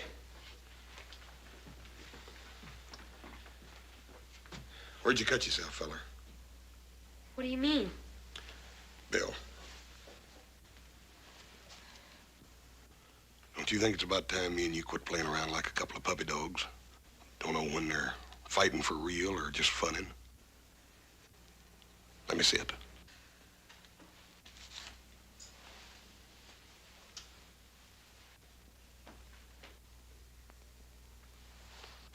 I knew you'd cut yourself when I first come up here. I should have come right on out and said it in the first place.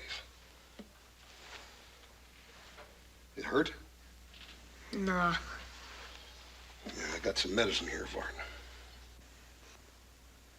Will it sting? It's not a bad cut. They always seem like they bleed a little bit more when they're on the thumb, though.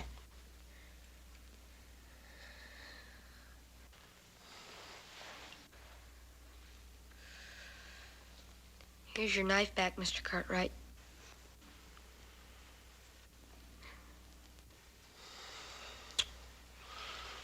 Billy, that wasn't your fault. It was all mine. Any fool ought to know better than to give a man something that he don't know how to use right. I shouldn't have told you I knew how to use it. Everybody makes mistakes, Billy. But it takes a real man to admit it. You go ahead and use that knife till I learn you how to use it. Gee, thanks, Mr. Cartwright. Hoss. If that thumb don't get to feeling better, you let me hear, you know? Billy. Are you hungry? Yeah, I guess I am. Well, what do you say me and you go down and get us a couple of them donuts while Hop Sing ain't looking? Would that be all right? All right. Well, you'd be downright insulted if any of them things was left by supper. Well, Besides that, I'm bigger than he is. you're about bigger than anyone, Hoss. Come on. Hey, Hoss, you want to see something? Yeah, I reckon I do. What?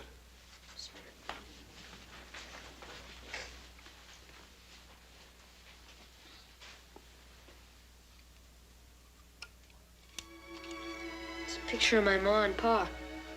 Has Ellen and Vance on the back.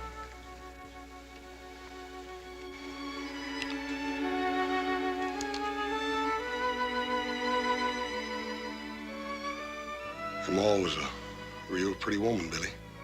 That's the only thing that's really mine. Except for this knife now. You know something? It sure is gonna be fun when my pa gets back. Ain't it? Yeah, Billy. It's liable to be a while, though. I can wait. Come on.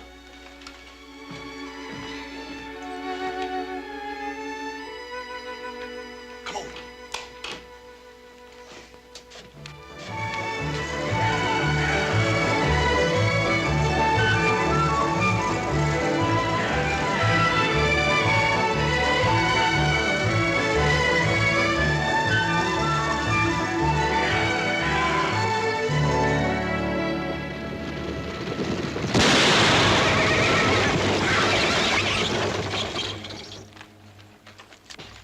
you! Get out! Come on out, Vance. It's safe now. I said get out! See if he's got something I can use on this iron. I can barely walk. You old fool. You've come too far to play games.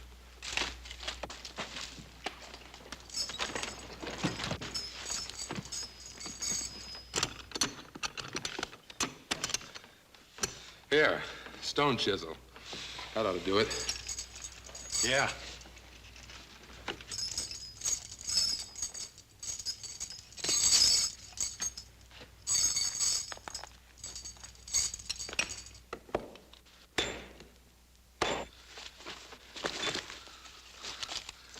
Look at this. Plenty of paper money. That's luck.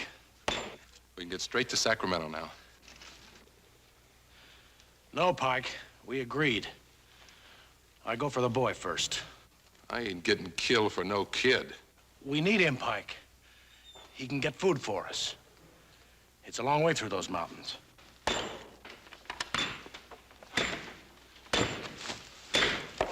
You wouldn't try and lose me, would you, Vance? You know these mountains and I don't. How do I know you'll come back for me? You keep the money here with you. All right. I'll give you 48 hours. If you're not back, I go on without you. No money goes with me. I'll be back. Sure you will. Now, you better get that thing off your leg while I get us a change of clothes. Then you and me will find me a place to wait for 48 hours.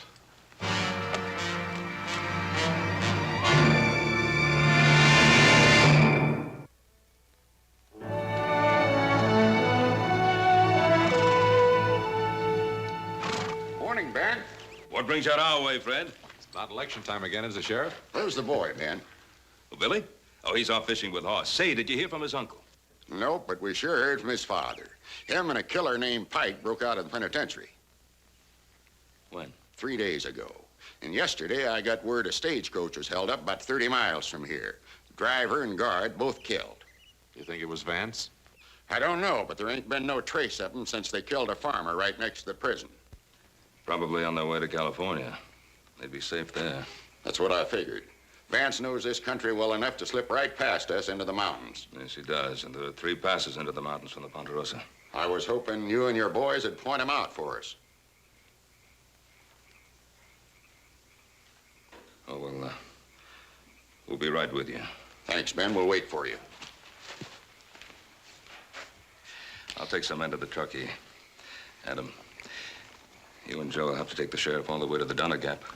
I'll take a couple of days. Hoss better look after the boy. I'll get back here as fast as I can. Tell Hop Sink to rustle up some food. Right, Pa.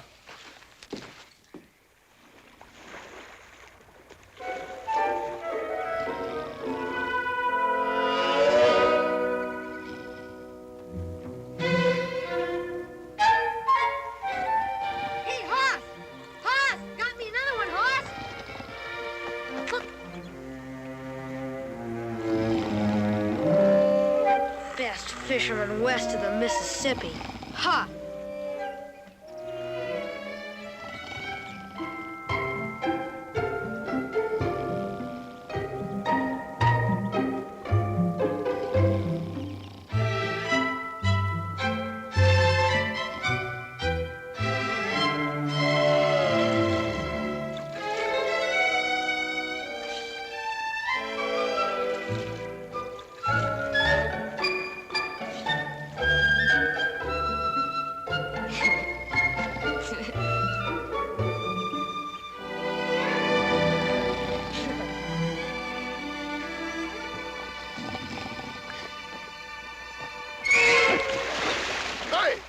Hey, Billy!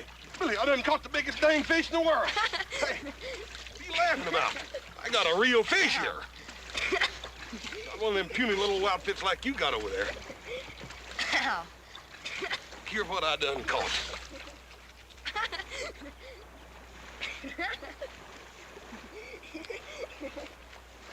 Well, I ain't never seen no fish like that before.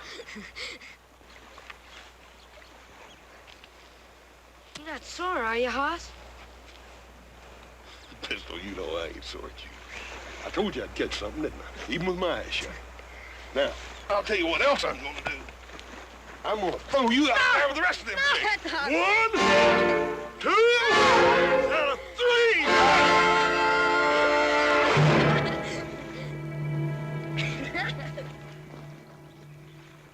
If I ever hear anything about this from Little Joe or Adam, well, I know a little boy that's gonna have a mighty sore bottom. Oh, I wouldn't tell on you. Yeah, I wouldn't spank you either, Billy. I was just teasing. Hoss, I wish I were this happy all the time. I do too, Billy.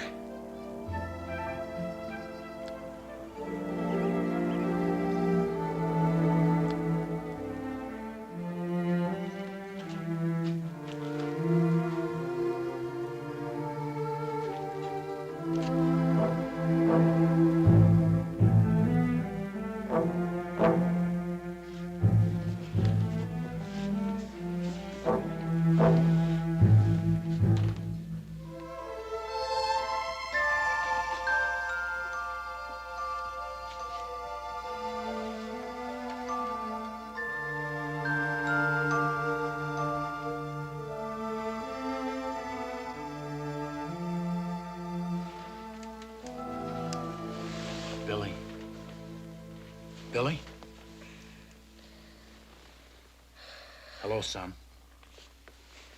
Pa, I come back for you, just like I promised I would. I knew you would, Pa. I just knew it.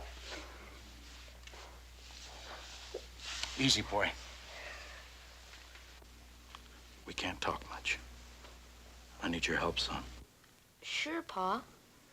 Do you think you can keep a secret? Just between the two of us? Yeah, but there's something I gotta tell you. About your ma? I know. I heard before I got here. I couldn't help it, Pa. I know. Listen. You gotta pretend you ain't seen me. You mustn't tell nobody, here? This is what I want you to do. Tomorrow night, I want you to make sure everybody's asleep. Make real sure. And get some food. Do you remember the cave on the back hill up Spider Creek that you and me found? You mean our secret cave? That's right. I want you to bring the food to me there. In a couple of days, you and me are going to California. California? I can't stay no more. Pa? You didn't tell me where you were all that time. Son, I kept my promise, didn't I? Like I said I would. You sure did, Pa. Trust me, son. I'll tell you everything later. Pa?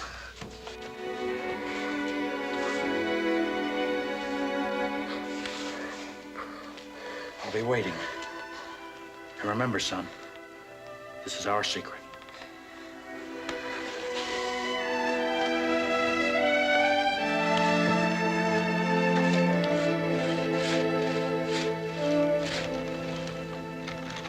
Hey, Billy, roll out. We got company.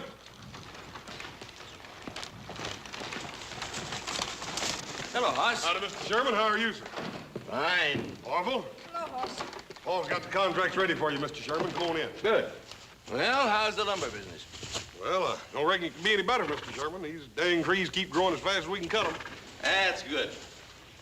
Keep building in the city, and I'll make you Cartwrights the richest men in Nevada. Orville, wait outside here. Daddy won't be long. Hello, boy. I'm Orville Sherman.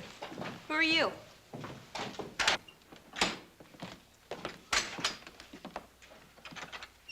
Over here at the desk. Sheriff must have sworn in a dozen extra deputies just to help find that boy's father. Yeah, I reckon folks will be blaming them two convicts with everything that happens within a 100-mile radius of here. Probably so. How's the boy taking it? Well, sir, he just lost his ma. Don't seem hardly fair to me to have to tell the boy about his paw right after that. I suppose not. My father told me he broke out of jail. You're a liar. Your pa's nothing but a dirty old convict. He is not. He is not. Murder. You liar. You liar. Say it. Say he's a murderer or eat dirt. No. Say it. Say he's a murderer or eat dirt. No. Say it. I'll break your arm. Say it. Say he's a murderer. You're gonna eat dirt. Say it. Orville! He called me a liar, Pa. I'm going to have to take a switch to you. Rolling around in the dirt like a barroom brawler. Now get in that buggy. Go on. Billy, you all right? He said my pa was a convict. Are you hurt? It's all right, Mr. Sherman. I'll take care of it. You go ahead. Children can be very cruel sometimes. Yes, sir.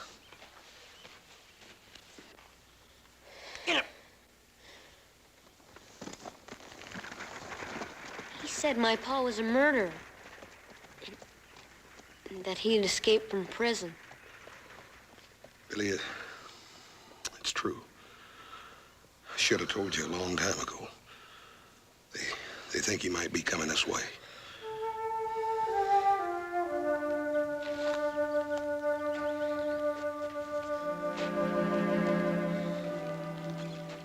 Couldn't make me eat dirt. You're proud of that, ain't you? No one's gonna say anything about my pa. Billy, I ain't saying they should. The thing is that it don't matter what your ma or pa was, son, 'cause you ain't them.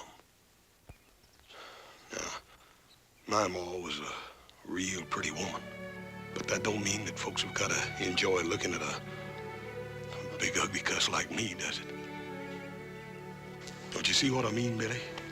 It's more important what you are than what your ma and pa was, or what people might say about them, good or bad. But Hoss, my pa promised he was gonna come back for me. When he does, he's gonna explain everything to everybody.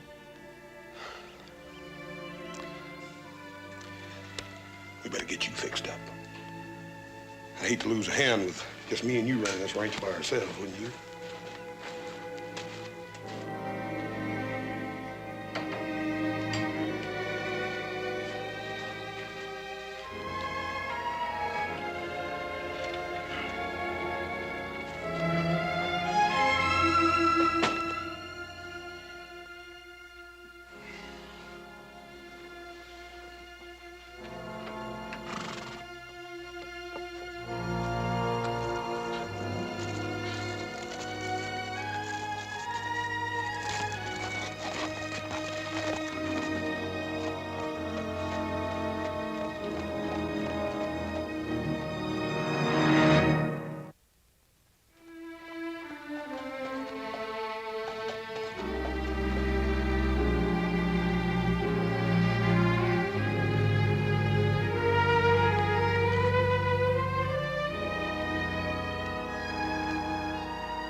From now on, it's just the two of us. We haven't got any friends? Folks ain't interested in you and me, son. They never was, and they ain't never gonna be. Nobody? Nobody. Pa? Would it be all right if I said I love you? Sure. That's a good thing. For a man and his son. To say to each other. We better get back to the cave. Pa? Yeah? You said you were gonna tell me about where you've been. You don't know? A boy said you were a convict and a murderer. Billy, I shouldn't have been sent to prison. But nobody cared. So that's why they sent me. It was pretty bad there, son, so I got out. And I come back for you like I promised I would. I knew you would, Pa. You'd have done the same for me, wouldn't you, son? Sure. No matter what. No matter what. You better get going.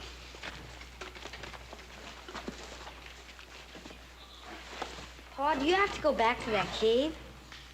Yeah. But maybe by tomorrow night, we'll have enough food so we can go to California. Now, you hurry. I don't want no one to find you gone. Be back tomorrow, Pa.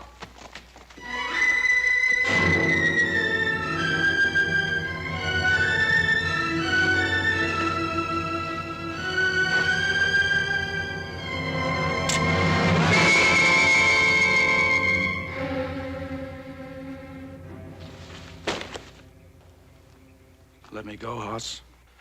I ain't aiming on pulling this trigger unless you make me. Don't you remember me, Hoss? I'm Vance Allen. I rented my farm from your pa. I remember you, Vance.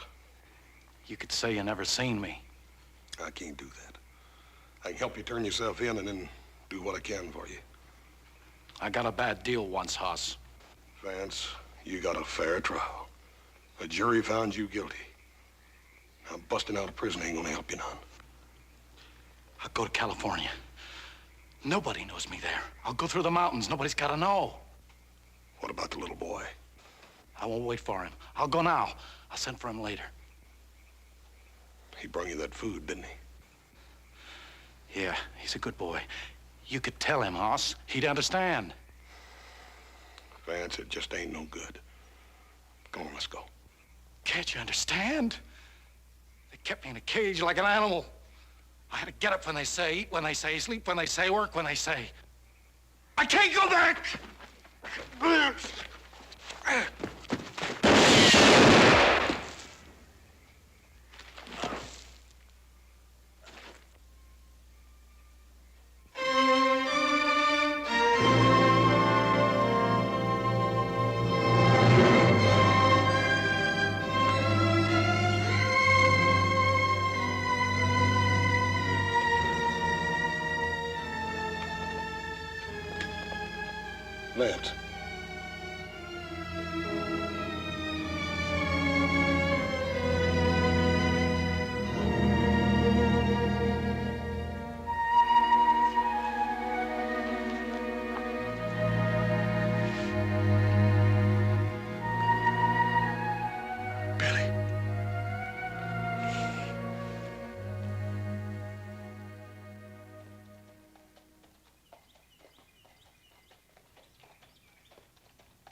Good morning, Mr. Cartwright.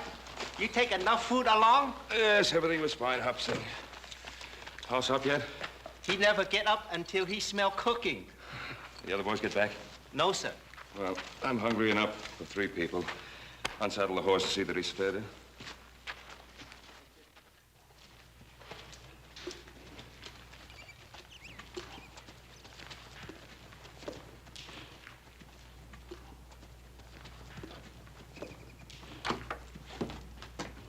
Hoss, I thought you were upstairs asleep. What are you doing up?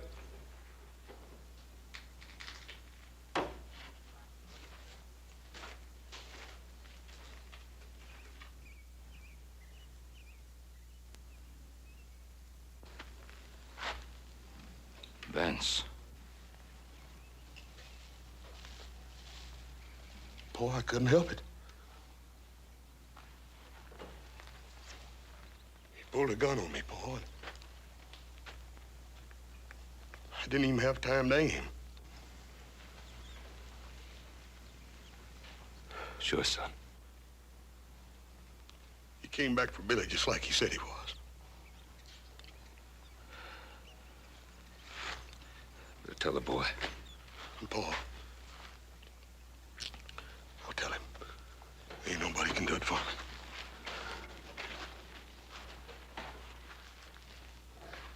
Billy?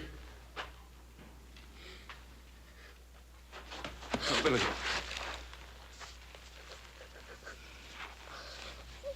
she's dead, son.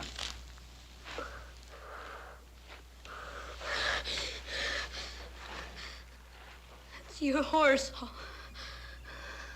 Sorry, Billy. I'm terrible sorry. You said you were my friend. You knew he was coming back for me.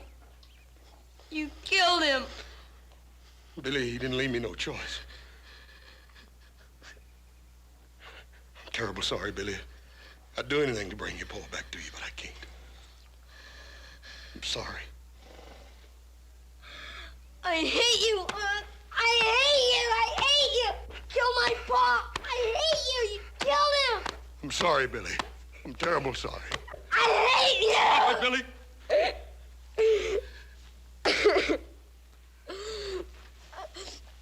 I wish I were big enough. I wish I were big enough to kill you, Aunt.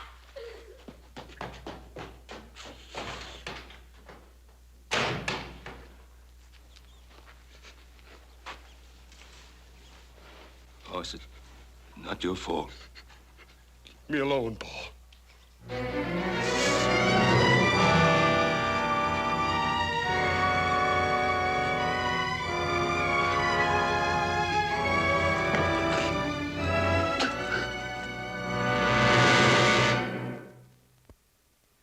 Boss,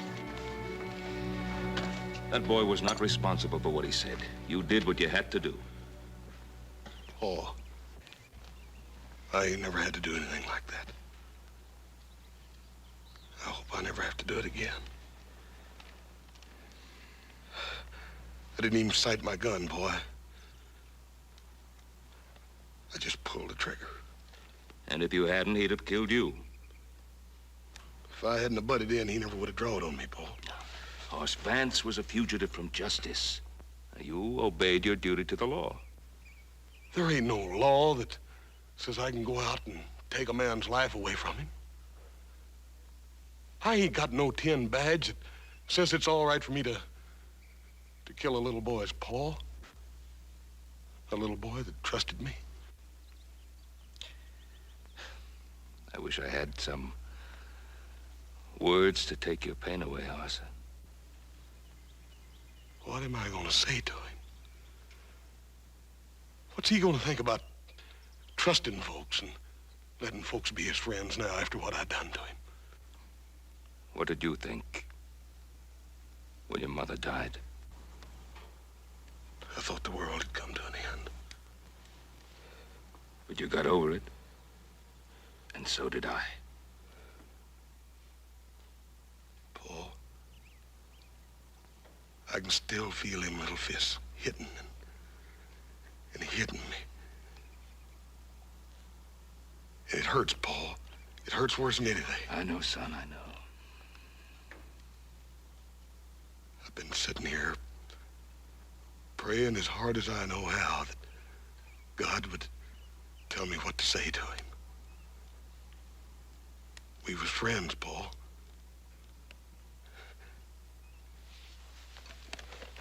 I killed his papa with that.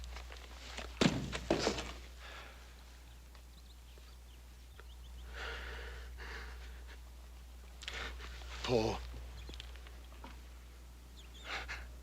I got these big hands, Paul, and I can lift a heifer clean off in the ground. And I can whip most near any man I ever met. But I'd cut them both off. If it'd make that little boy quit looking at me like he wanted to spit. Why don't God help me, Paul? Why don't he tell me what to say? Why do I have to just be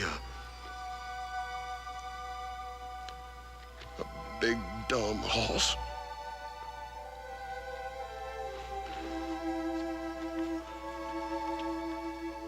There's nothing you can say.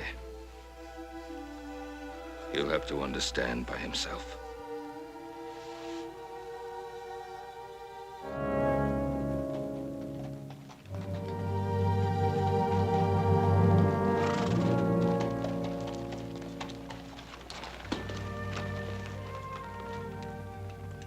Boss, do you want me to go along with you? Oh, thank you, Paul. All right, I'll go on ahead. I'll try to find Adam and Little Joe.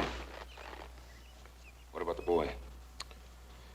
He's gonna come along with me.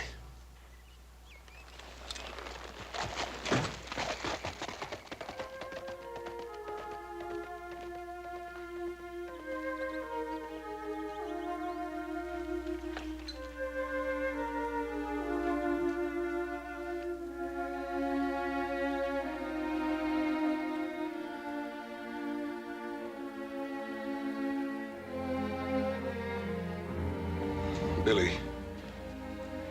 we better get going.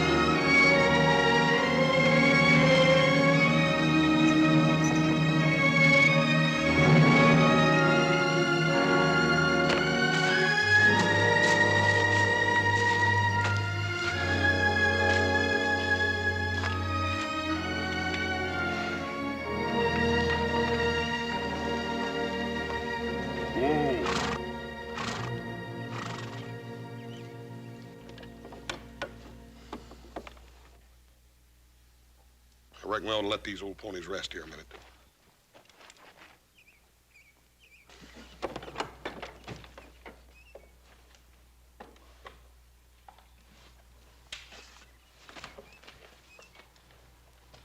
Still cool. Howdy.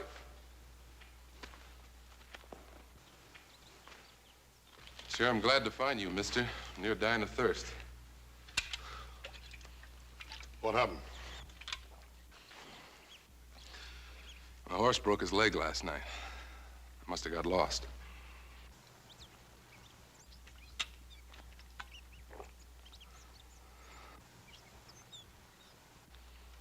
Who you got under there?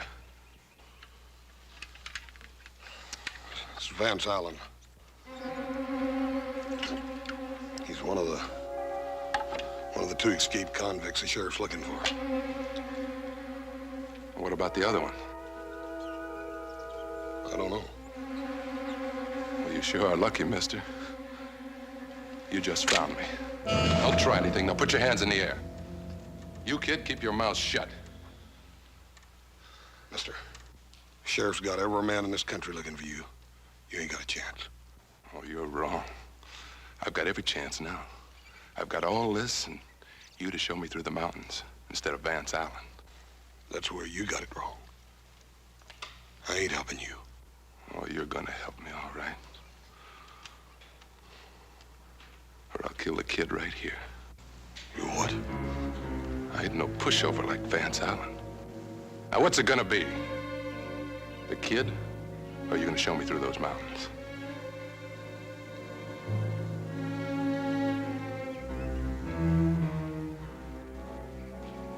Run, Billy!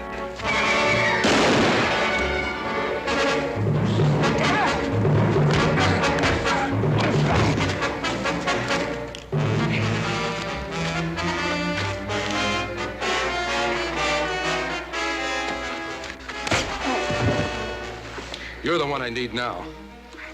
It may take me a while to convince you, but you'll show me through those mountains, won't you?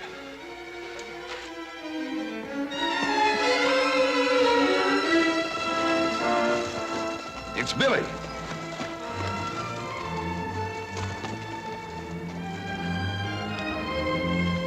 Oh, Billy, what are you doing out here? Where's Hoss?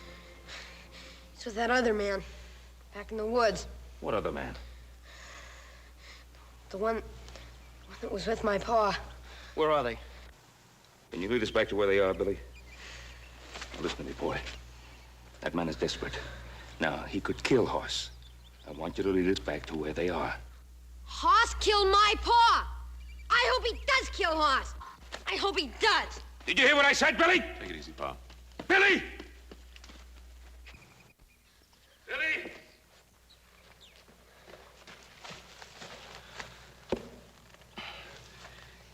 Billy Huss is my son. And to you, he's big and tough. But he's my boy. Now, I know how you felt about your father. You loved him, no matter what he did. And he loved you. And that's a good thing between a father and a son. Now, Billy, that's the way it is between me and my boy. No matter what you think of him. I love Hoss, Billy. He's my son. Now, you understand how I feel? I'm begging you to save his life, Billy. You're the only one who can. I'll show you. That man, he's beating her.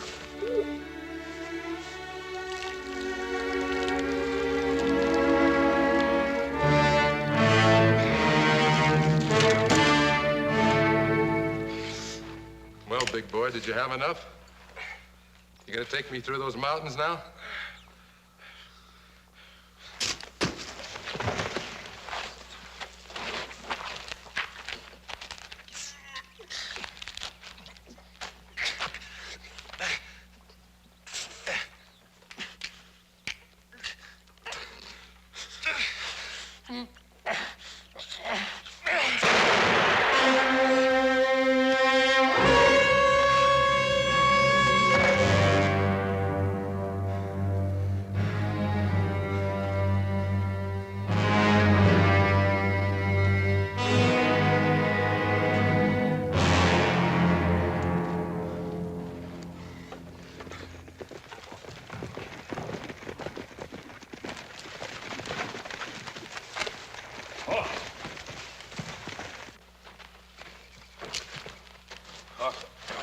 Hoss.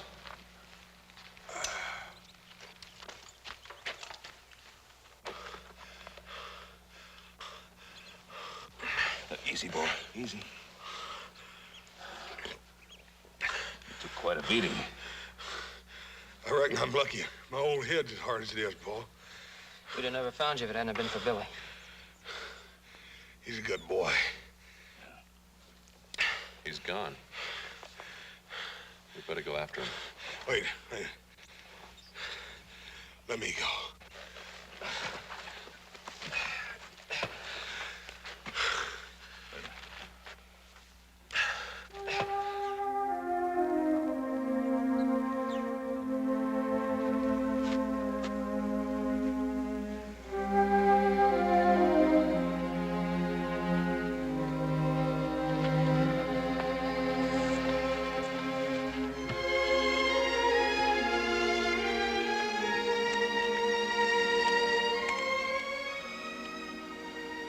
Billy, you can't catch many fish without a pole, can you? You're alive. Yep, I'm alive, Bill. My father. He was like that man, wasn't he? Boy, I reckon he had a little mean streak in him, Billy, but lots of folks do. Billy, your papa loved you, son. But he did come back for me, didn't he? You bet he did. Can I go back to the ranch? Until my uncle comes? Come on.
I don't see any sign of tracks. Not a sign.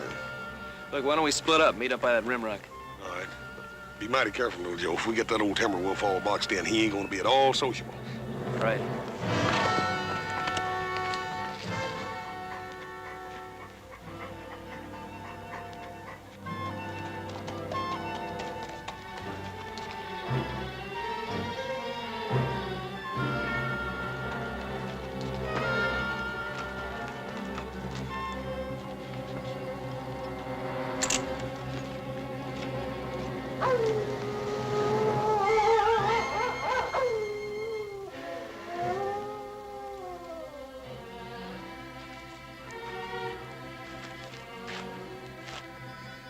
Hey.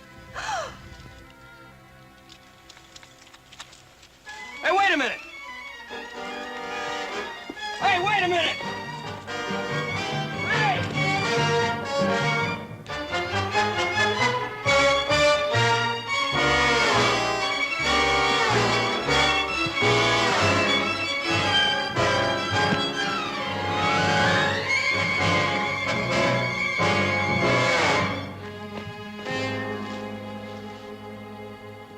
Little Joe, where are you? Down here, horse!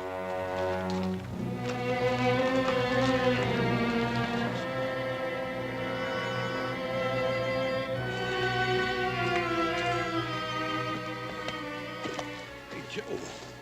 That ain't no Lobo. I sure ain't. What is she, an Indian girl? No, it looks like a gypsy to me.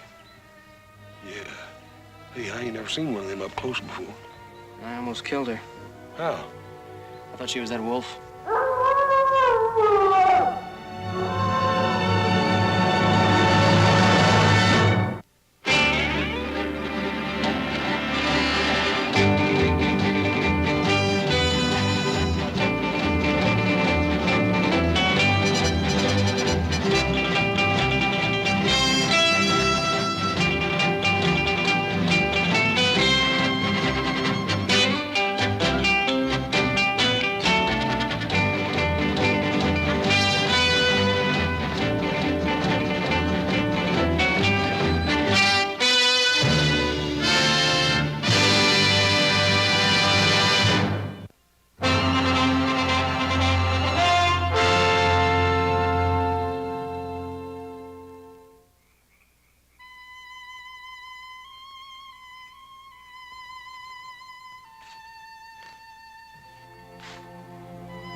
Gypsy girl.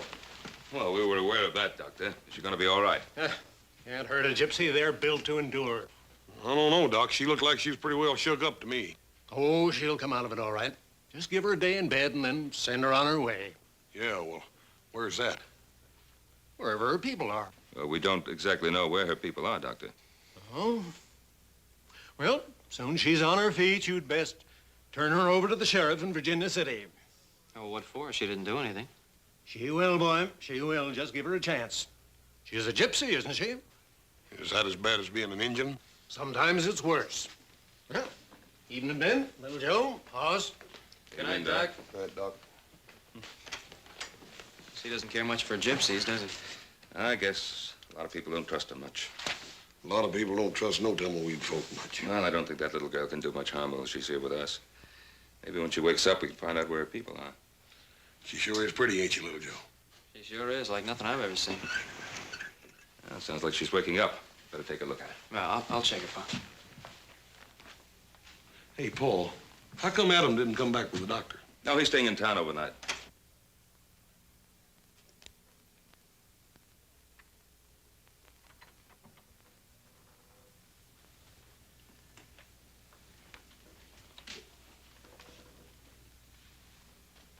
Go away.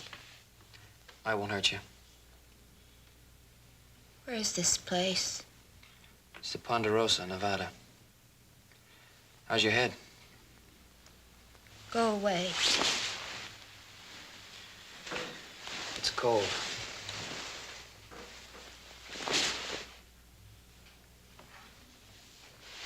It's cold, and I think that you ought to keep the cover over you. Hey! Hey, what'd you do that for?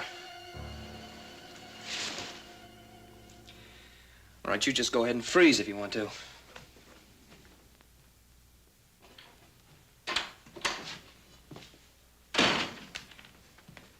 Well? How is she? Well, gypsies are supposed to be mean. She's doing fine. What'd you do to your hand? She bit me. She bit you? Uh-huh. Well, listen, little Joe. If a gypsy's bite's anything like a polecat, you're in trouble. If you start foaming at the mouth... Yeah, I know. Drink plenty of Jamaica ginger. Why did she bite you? I don't know. Say anything about her folks? Or what happened to her? No, nothing. I'll talk to the girl in the morning. I wouldn't get too close to her.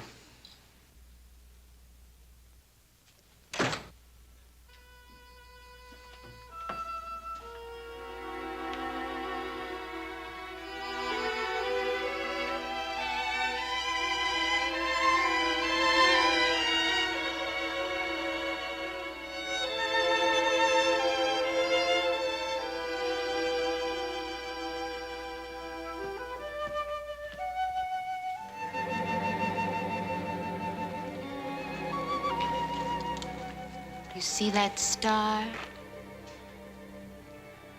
Yeah, it's the North Star. I would like to reach up and pluck it out of the sky. Oh, that's a long ways up. No, it's so close I can feel the cold on my face. Oh, maybe you better get back in bed. The night is the inside of a black bell.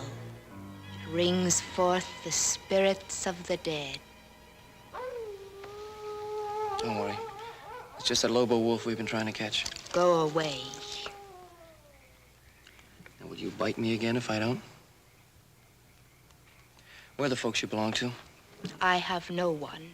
Come on, everybody has someone. Why do you care about me? Is it because I am pretty and you want to kiss me? Come and do it. I am waiting for you. Now, look, I don't know what's bothering you, but I brought you here and I feel responsible for you. Now, I want to find out where you belong, and that's all. You're walking in your father's shoes. And what does that mean? You're playing like you are a man, but you are a little boy. And what makes you so grown up? I'm past being grown up. I'm old and withered. I am dead. And I don't know what you're talking about. You're the craziest girl I ever ran into. Go away before I turn you into a toad.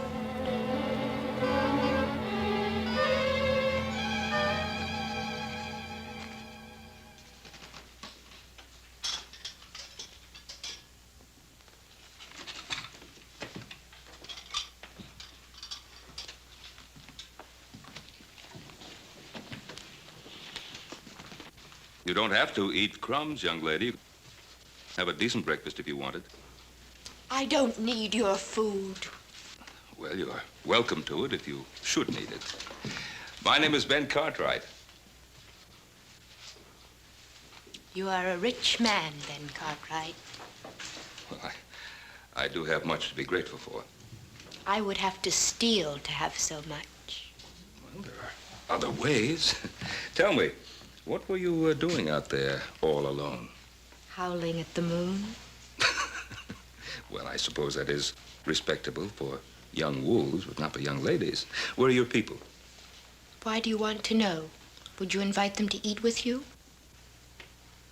Well, I want to know so that I can return a young girl to them. I think they've lost one. They did not lose me. I am not like them.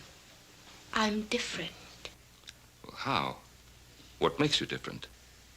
There is no one in front of me and no one in back.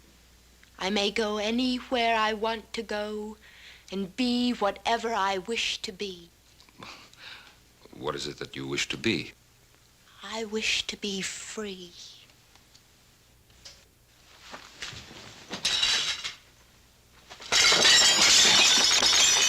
I do not like your house.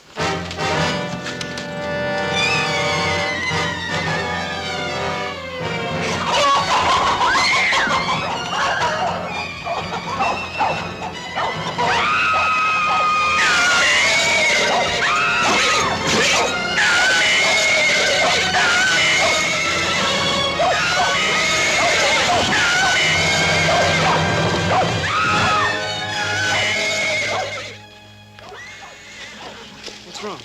Go away. What's the matter? Hey, give me that. Let me go. Not till I find out what's going through that crazy head of yours. Why do you try to kill yourself? I'm Gafe. I am a witch. The animals, they know it. If you mean those horses, it was your dress that spooked them. They're not used to bright colors, nothing else. No, it is the dark star. It is the dark star.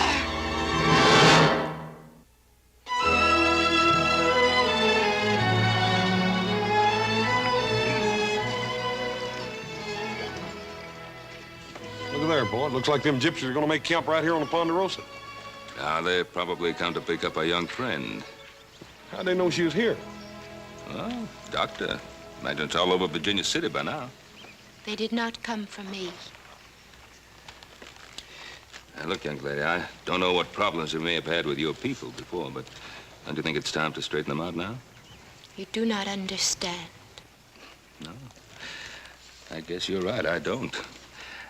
I have 3 sons and no daughters. I always found women a mite harder to understand than men. They're more sensitive. And... Now, look, I'll forget about those dishes if you'll come along now and give things another try. No. Well, those are your people. You belong with them. No. All right. If Muhammad won't go to the mountain.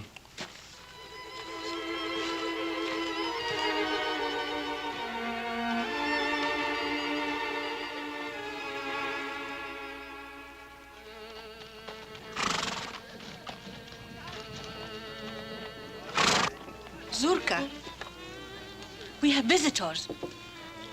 Oh, welcome, friends.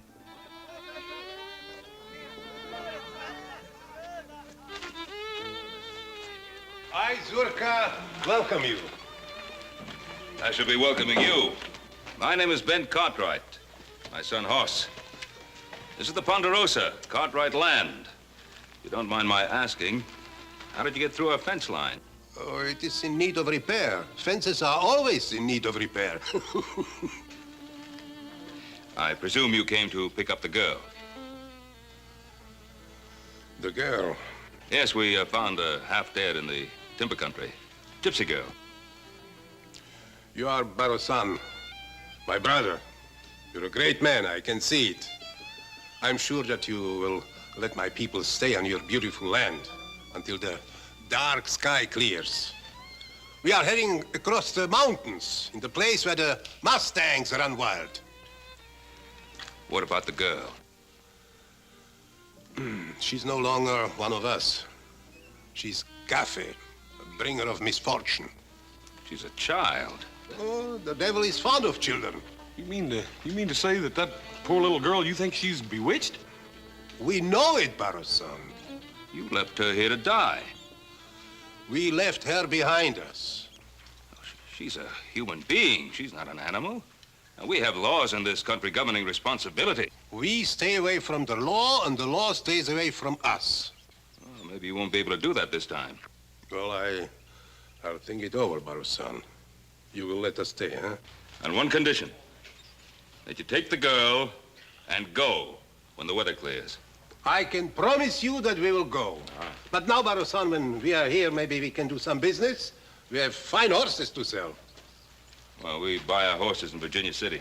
But none like the beasts of Roman. Aspero. Backs like iron. Hoofs like the wind. Well, Paul, it can't do no harm to take a look at them. Well...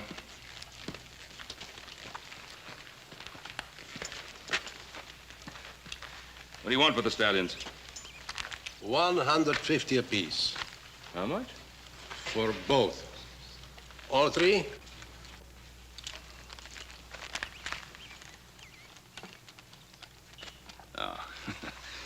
They aren't worth half that.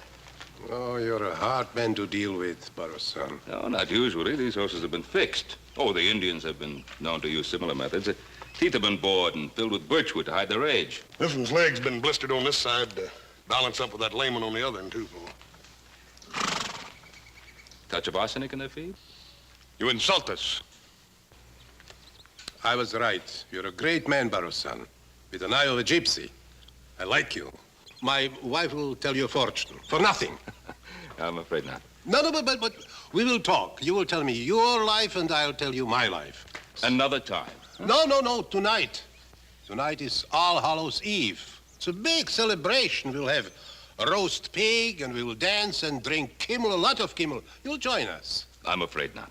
But you must come. You must bring the pig. You do have a pig, huh? Yes, we have a pig. So bring the pig, and you are welcome. But I'm afraid we're saving our pig for a little celebration of our own. Ah, so don't bring the pig, and you are welcome too. Thanks anyway. Enjoy yourself. And remember what I said about the girl. I expect you to come for her. And stay in good health, Barrow-san.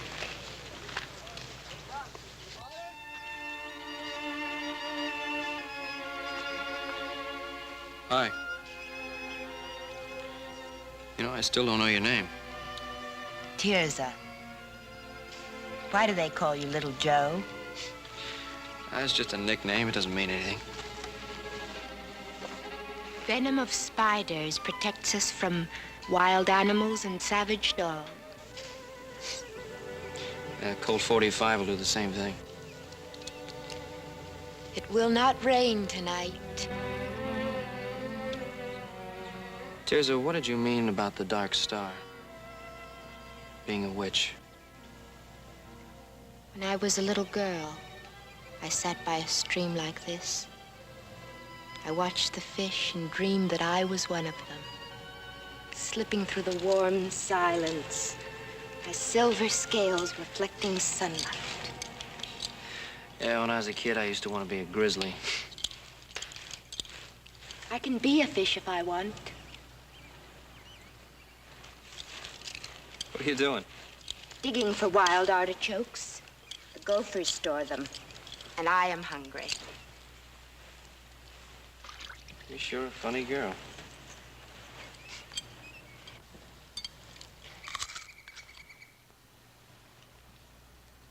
Why did you stop me? When? Before? Why'd you try to kill yourself? For the same reason I bit you. And why's that? Because I'm a witch.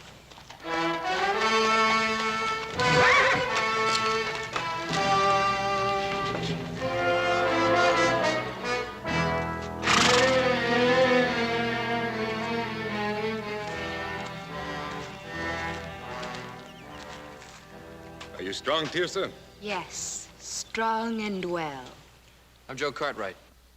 Go away, Guile. Back to your own kind. Go watch over your kingdom. Leave us alone. Tirza wants me to leave, then I will. What do you want, Spiro? To see that you are happy. I did not know they left you behind until it was too late. It was the old woman's work. And if you had known, what then? I might have changed her mind. The Bruja is my grandmother. I can influence her. A glass of metaxa. A laugh or two. She would listen to me. And all you would want for that service is to hold me in your arms for all the nights that are to come. Maybe not all. I would rather lie in the arms of a snake.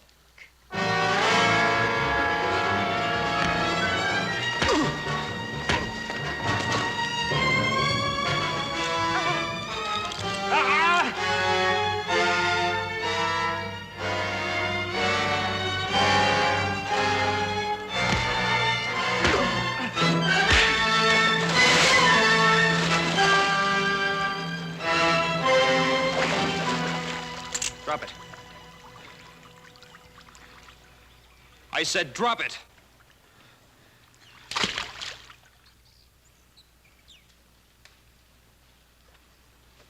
All right, get on your horse and clear out. You Remember my face, Gallo. It'll be the last one you see in this world.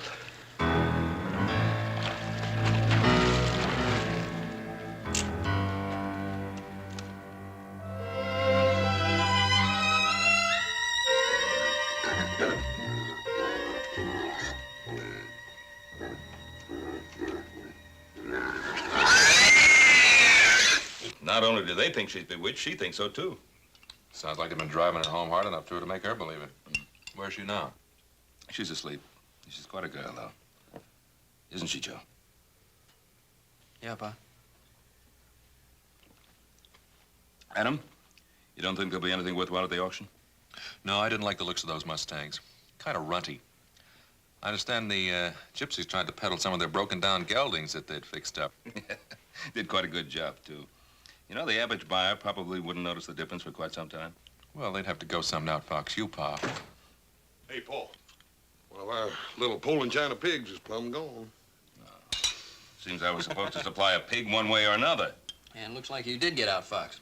No, I didn't, because they're going to pay for that pig one way or another. I don't know, Paul. That old gypsy Zerka, he could charm his way out of a Comanche scalping. He's not going to charm his way out of paying for that pig. Well, yes, I gotta see. Yeah, me too. How about you, Adam? Come on along. No, I think I better keep an eye on the house in case they back in one of the wagons and take out the furniture.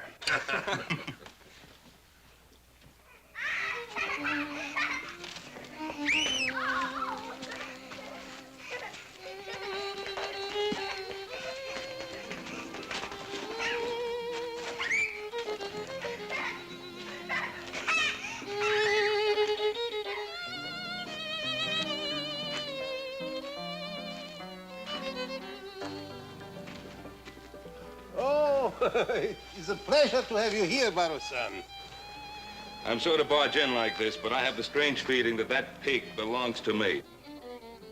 Does it? I don't know. I really don't know, Baro-san. It wandered here into the camp, poor lost soul. Do you think it is yours? Now, Zurka, you know it is. That's a very expensive animal. Oh, I'm very sorry, Baro-san. I don't know how to repay you. I have only a few dollars. But maybe you would consider a barter. Wait. Baro-san, it is not much, but it is pure silver and carved with a loving heart. This is worth much more than that pig. No, I couldn't possibly take it. But look, I took your pig too. It will ease my conscience. Please take it. Let's not talk about it, and we'll have a drink. I don't know. Look, you must taste some of your pig.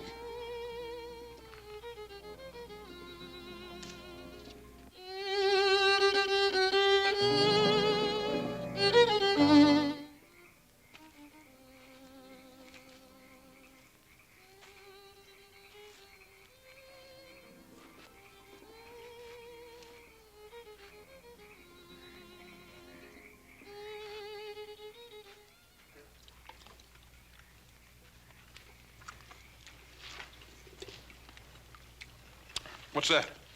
This is milk mixed with the blood of an unborn calf. It's a delicacy, Hoss. It'll give you strength. Yes, sir.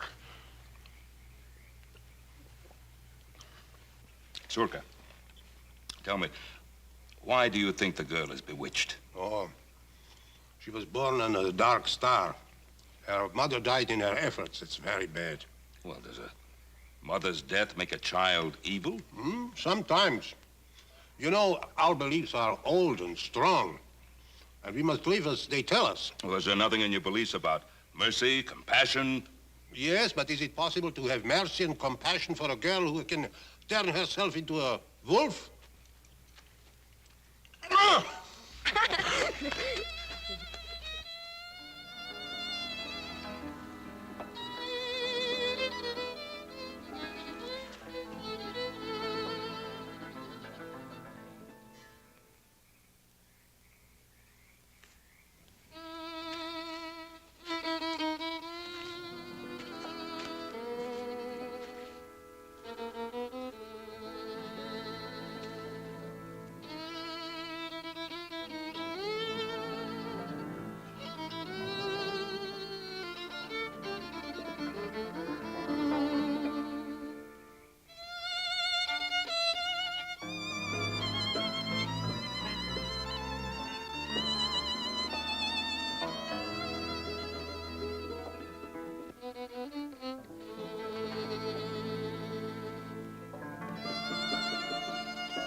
After your son, Baro-san.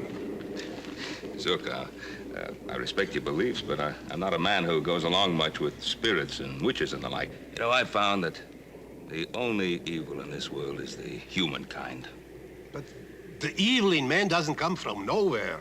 It is born in a dark world beyond the world we know, and it's sent here on purpose. You really believe that girl can turn herself into a wolf? Yes, she must plague our house. The devil drives her. He possesses our children and drives them against us. She's evil, believe me. Oh, I can't believe it. I don't think so. I do think that poor girl is suffering, not from an evil in her, but from some kind of despair and loneliness because her own people rejected her and persecuted her. You're a Gaio. You're a civilized man. The understanding for the devil and his ways is being bred out of you. Zurka, have you ever seen any real evidence of the devil in her? Or are you afraid of her because she was unlucky enough to have been born under some weather-obscured star? You know, a man, possibly you've never heard of him, once said, "The fault, dear Brutus, is not in our stars, but in ourselves." I like your words. Good words. But not our words. I've seen too much of evil. After his son, he's in danger. The danger is in the flesh, not fantasy. My son can take pretty good care of himself in that department. Zurka, give the girl a chance. You may be wrong. Maybe. But I'm not.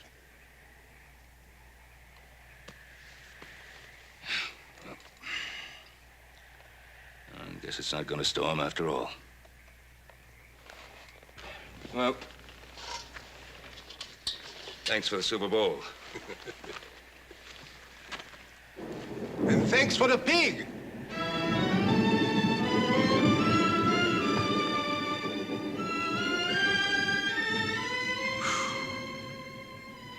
You run faster than any buck deer I ever saw. Little Joe, little Joe. Like a black panther from the depths of night, in a dark dream, once I saw my lover steal away. Why'd you come to the camp and dance like that? To frighten them, to see their faces. There's so many things I just can't understand about you. We live in two worlds, little Joe. In my world, there are demons and spirits who eat up living souls like grain and fly about the night in wagons made of smoke. I'm one of them. I know it, and my people know it. You listen to me. I don't want you talking that way anymore. You know more of a witch than I am. Somehow they've got you thinking things that just don't make sense. You are a tree. I see you as a tree, so firm, a part of the land, with your roots dug deep into the ground. Your arm is like a branch. I wish I were a tree. I would stand over little children and guard them from harm. Maybe I am not a witch. Maybe I am good to think such thoughts. Of course you're good. I know you are.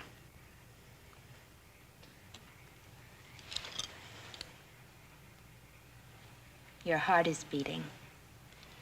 Is it because I am near you? Yes. Am I beautiful? You're very beautiful. Can we talk of love sometime?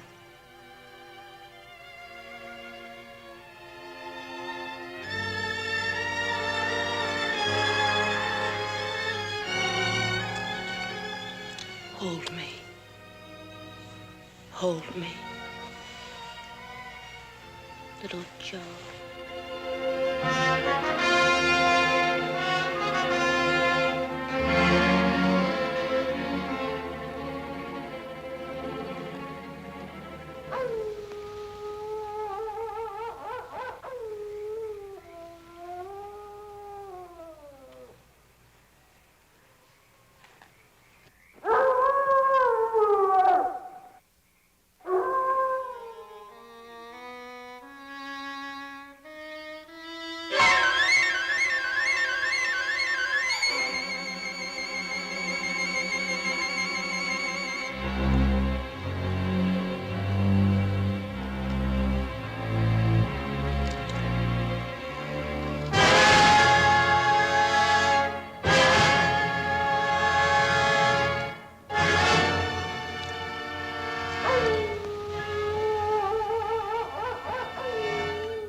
me.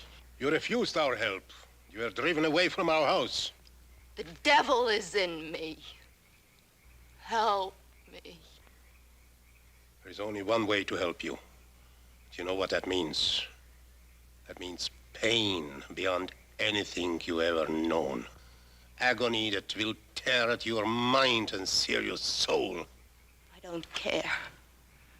Even if it would mean my death.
Anybody here?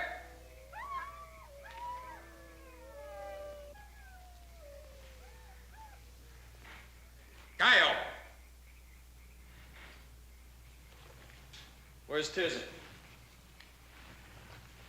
She's in the mountains. There's nothing you can do for her now, Gallo. She is the devil. She has changed herself into a wolf and slaughtered chickens. My people are going to help her. What do you mean, help her? They're going to stake her to the ground and pick at her soul until she screams for mercy. But they will only dig deeper until they have found the rotten spot and scooped it out. And then they will leave her body limp and her mind a useless thing.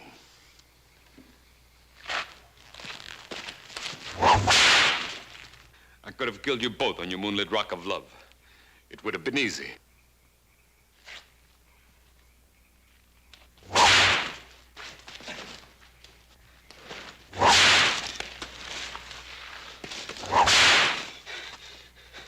It would have been too easy. It would have only given me a moment or two. This way, I can see them scar her mind as she has scarred my face. I can make you crawl as I have crawled.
what they're trying to do, Tirza. Don't let them! But I want them to.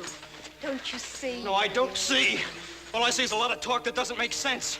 But it does. The devil is in me. They will take him away and make my soul as clean as air. Tirza, don't!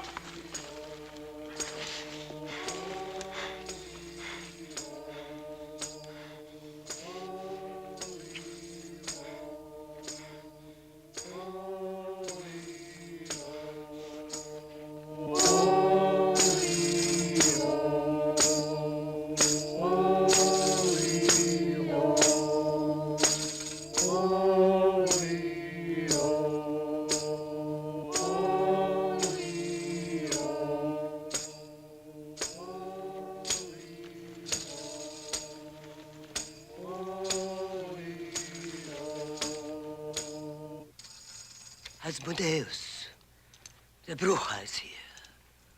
She will drive you back into the world of the dead.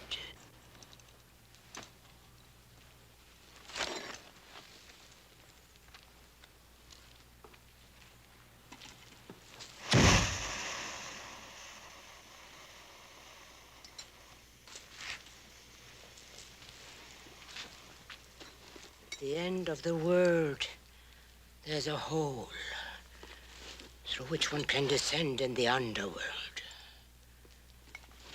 This can be reached by following the direction taken by the setting sun. The journey should be made on two cocks, harnessed together.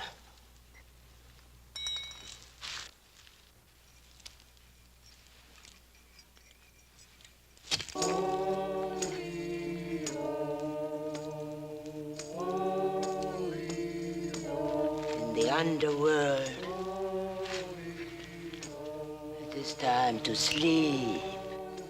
It takes 2 months walking through darkness before one sees a light.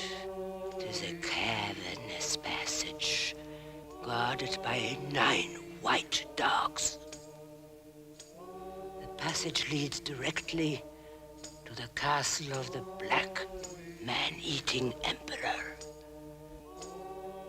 The castle is in that flagon. And when it bursts, he shall be released from the soul of this girl. What's your name? Tirza, How old are you? 19. How long has the devil been in you? How long?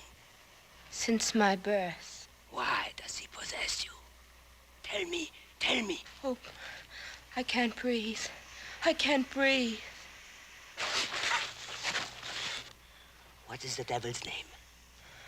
I don't know. What is his name? Asmodeus. Asmodeus. Can you see him now? No. I want you to see him.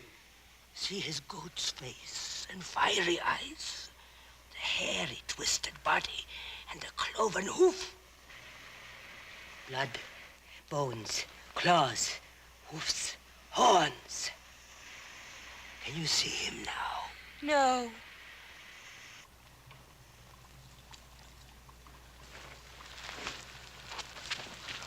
Three times from east to west, and 3 times from west to east. Scorpions, feathers, spiderweb. I conjure thee, Asmodeus. I exorcise thee, O ancient serpent, by the judge of the living and the dead, that from this girl thou, with these and afflictions of thy fury, speedily depart.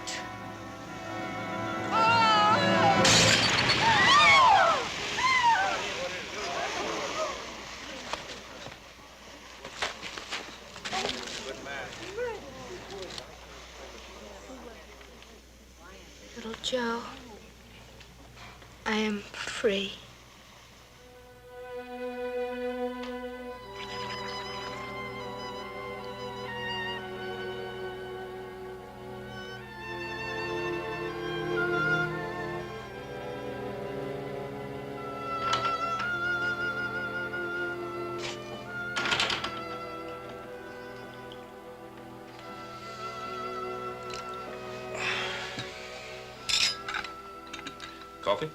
No, no, thanks. I wanted to talk to you. Go ahead, boy. Well, you remember once you told us that we could have a piece of this land when it was time. That's right. Is it time, boy? Yes, sir. Well, if that's what you want. This is a fine young woman. I'd be proud to have her for a daughter.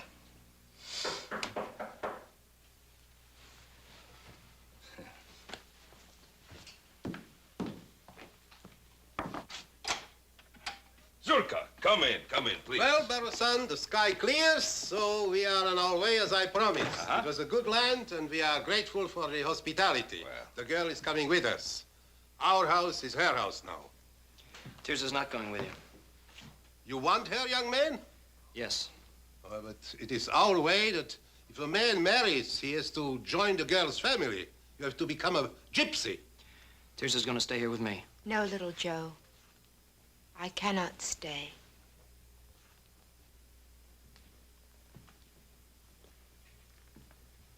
What do you mean you can't stay? Remember the fish in the stream? I wanted to be one of them. I am one of them now. I've waited so long to see love in their eyes instead of fear and hate. It is in my heart to go.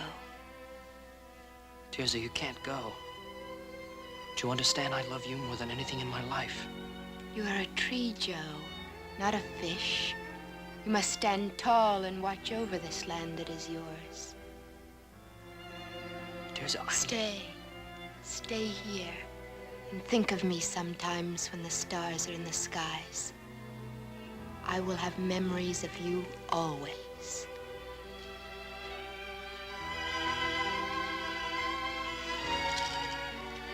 Goodbye, little Joe.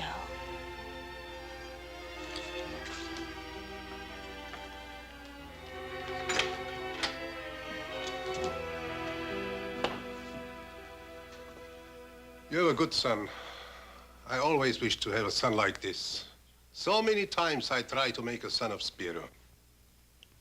Yes, I'm sorry about Spiro.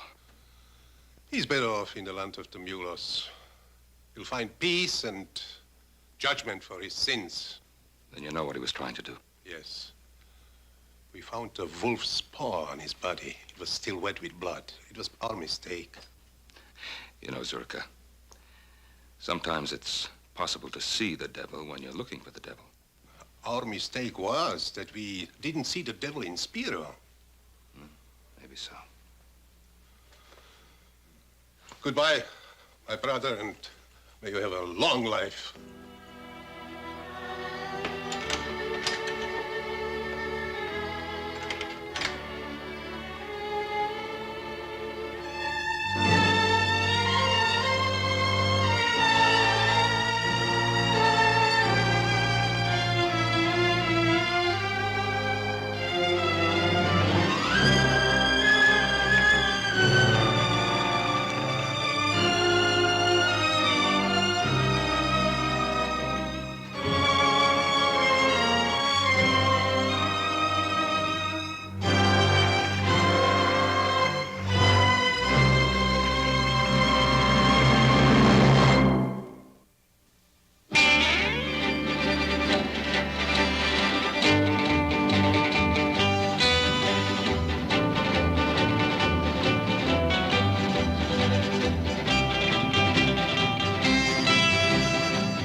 Hey, now, why don't you look where you're going? I'm sorry, I didn't see you. Well, you don't sound half sorry to me. Look, I said I was sorry. Why don't we leave it at that? If you don't mind, we'll call the shots. Now, suppose you use the other side of the street. Joe! Joe, come here! Your daddy's calling you, little boy. Right, I'll take you one at a time. Joe! What's the matter, Joe? Didn't you hear me calling you?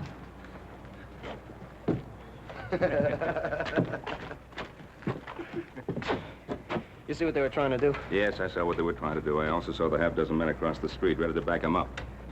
Yeah, well, I don't care how many there are. Look, what's got into this town? You can't walk down the street anymore. We're just gonna stand by and let them get away with it. Now, look. Do you think that walking into a trap they've deliberately set for you and getting your head broken is going to stop them? Now, get along to Mr. Cameron's store and help Hoss load the supplies. I'll round up Adam and join you.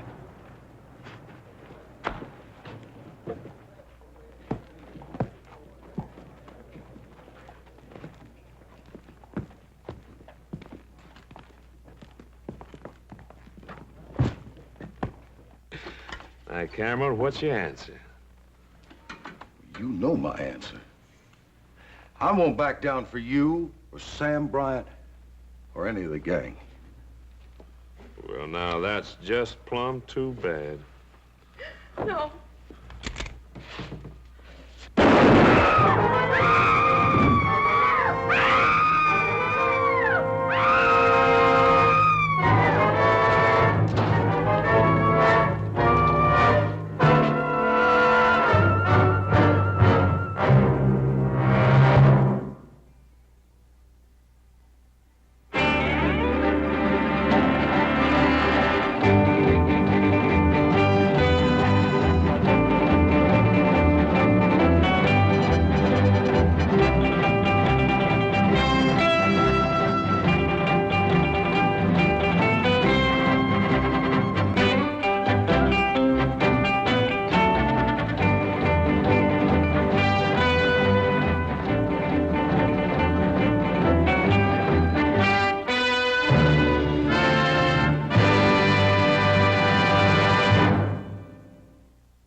You killed him.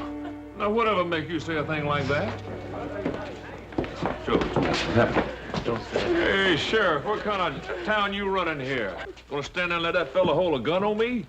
Sheriff, he killed my husband. Well, Miss Cameron, you don't mean that. You killed him. Miss Cameron, that's a terrible thing to say. Why, I got some friends that'd be downright upset to hear you say a thing like that. We know who your friends are. Why don't you leave her alone? Here, let me handle this. Back, come on. I don't know what make her say a terrible thing like that. You killed him, Perkins, and you know it. I'll take care of this, Cartwright. All right, Perkins, let's go. I'm locking you up. All right, Sheriff. If that's what you think you ought to do.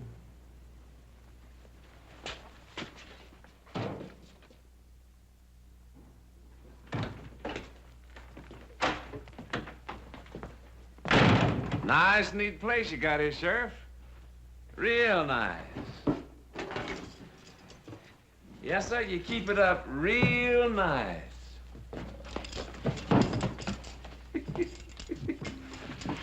You know the way, Perkins. Anything you say, Sheriff. Anything you say.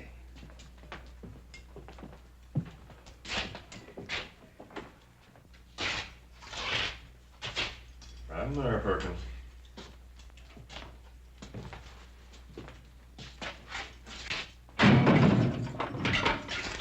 Waste of time you locking me in here. You know that, don't you? But if that's the way you want to do business.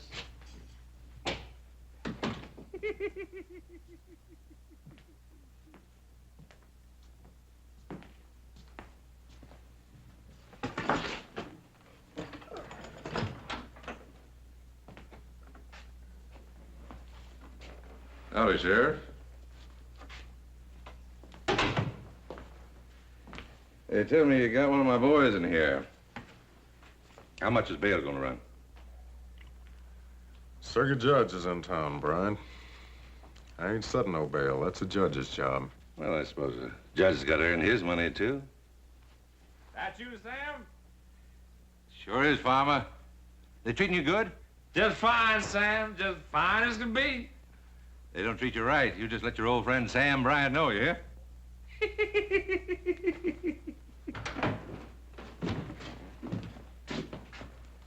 Don't tell me to let Perkins go already. No, they ain't. But it might be a real good idea. Not this time, Bryant. Judge Scribner's in town.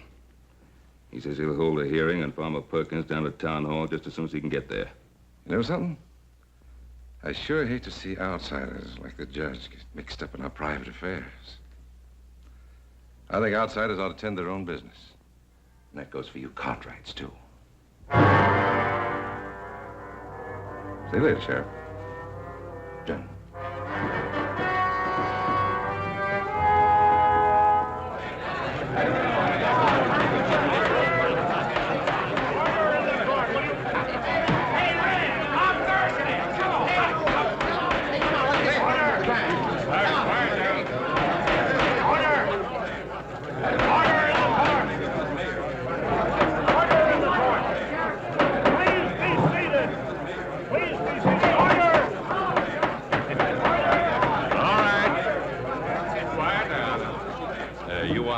See Farmer Perkins get a fair hearing now, don't you? Well, All right, now sit down, everybody. Go right ahead, Your Honor. Are the witnesses present? Two of them are right here, Your Honor. Your Honor, before you start, I think you should know these two didn't say a thing. Are you acting as lawyer for Mr. Perkins? Well, Your Honor, I'm acting like just what I am. Farmer Perkins' friend. I'll not have any more of these outbursts. All right, Mrs. Cameron. Is Mrs. Cameron present in the court? Your Honor, if I may. Yes, Doctor? Mrs. Cameron is in no condition to testify at the present time. Yes, but she was an eyewitness to the alleged crime. Do you measure emotions by the clock, Your Honor? This woman just saw her husband shot down in cold blood.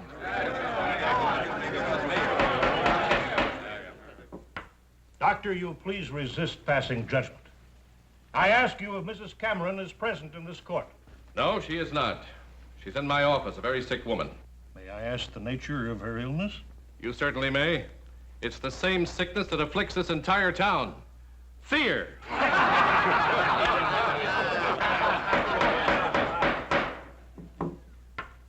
Can we now hear from the other witnesses? Well, sure, we're all witnesses, everyone here. Hey, that's right. I'll be witness for you anytime, Farmer. Order, Your Honor. These here are my character witnesses. Best money can buy.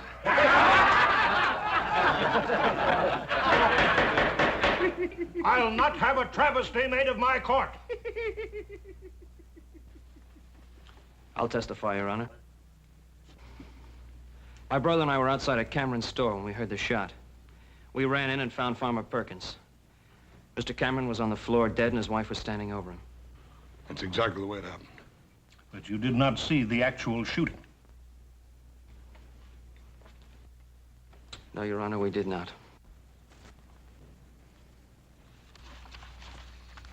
All right, Mr. Perkins. Well, now, Your Honor, my good friends here, the Cartwright boys, they've already said all I know. It's the same thing with me, exactly. I heard a shot. I ran in, and that was poor Mr. Cameron. And that right pretty wife of his. Don't suppose she shot him, do you? Hey, look, you out there, Farmer. She must have done it. Are there any other eyewitnesses to the alleged shooting? I mean, other than Mrs. Cameron. Judge, you know as well as I do what kind of man Farmer Perkins is. At this moment, Mr. Perkins's character is not on trial. Due to the failure of our only eyewitness to appear, I must adjourn this hearing. I said adjourn it. Only until Mrs. Cameron is available to testify. Meanwhile, the suspect is to remain in the custody of the sheriff. Hey, now what's he talking Just a minute. He's subject to bail, isn't he? I mean, he hasn't been charged with anything yet. I've already drawn up the paper, Your Honor. Hey, let's go. Hey, what was he talking about? Come on, give him the drink. All right, Ben. You saw it. All legal, right down the line. I could have told you it'd happen. Well, I just don't know what's gotten into the people of this town. They're just going to stand by and watch them get away with a cold-blooded murder, because that's all it is, a cold-blooded murder. Oh, I'm not sure the people of this town care one way or the other. Now, what you're saying is that this case is closed. Is that it? Well, you saw what happened. I arrested Perkins, I had a hearing, and he's out there walking around. Look, Sheriff, if you want to do something, why don't you start by arresting Sam Bryant? He's the head man. On what charge, son? Associating with bad company? Keeping order in the mines? That's what he was hired for. That's what him and his men do. No, it's gone a lot further than that, Sheriff. They've taken over the whole town. So they have. We could have stopped it before it went that far. By myself, with no deputies, not a soul to back me up. What is it you expect me to do? Well, I don't know what to expect of you, but I know what I'm going to do. I'm going to get Beth Cameron to testify. And if she does, the judge is going to reopen the hearing and set a trial immediately. And if that's done, will you rearrest Farmer Perkins? I'm a practical man, Ben. And a sociable one. I don't like taking chances on my life. But if I'm going to, I want company.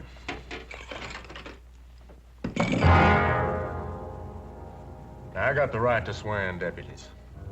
And deputies is what I want before I go after Farmer Perkins again.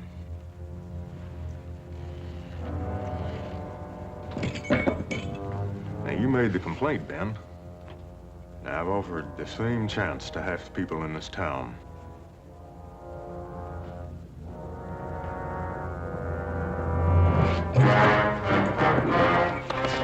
I know Beth Cameron will testify. There was a hearing a while ago. You were needed at that hearing. You weren't there. What do you want me to do? Isn't one killing enough? My husband's dead, isn't he? My husband tried to stand up to Sam Bryant and they killed him. And if I try to stand up to them, they'll kill me. Is that what you want? No, of course not. And it won't happen. Suppose my sons and I promise to protect you. Would you testify then? Can you promise to protect all of Virginia City? And the judge? Can you promise to keep Perkins in jail, that he won't go free or break out and come after us? All right, Mrs. Cameron. Let's just say that your husband died for nothing.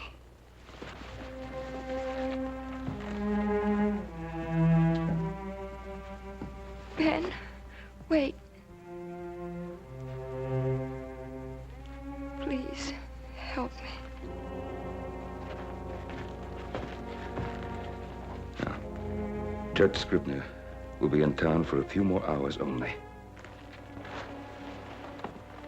He says he'll hold a trial if he can have witnesses. Will you come for me, Ben? You can depend on that, Mrs. Cameron. You're so smart, you do it. Come on. Come on, you take it. Come on, big strong man. Come on, wait, come on. Okay, go. Come on there. Come on there, Jim. Come on, man. Come on there. Take him, Jim. Come on, go get him. Go get him. Put him down there. That's it, Jim. You got him. You got him. That's it, boy. I ain't never lost yet. Well, you just run out of luck. Oh, go on, Farmer. You can take him. Come on, Sean. Come on now. Come on, go get him. Come on. Come on now, Jim. Come on, Father. Come on, Take him. Raise him. Come on, take him there. Come on. All right, boys, leave them right where they are. Now, you wouldn't want to spoil all the fun, would you, boys? The trial's going to resume at 1 o'clock. Trial? Again? That judge sure was a glutton for punishment, ain't he, boys? Yeah, wait. What trial are you talking about? That trial's It's over. all right, boys. Don't get excited. We're going to have a repeat performance. Come on down to the courthouse with me. Yeah, don't worry. Don't about worry, it, Farmer. We're all with you, boy. We're with you, Farmer. Take care now.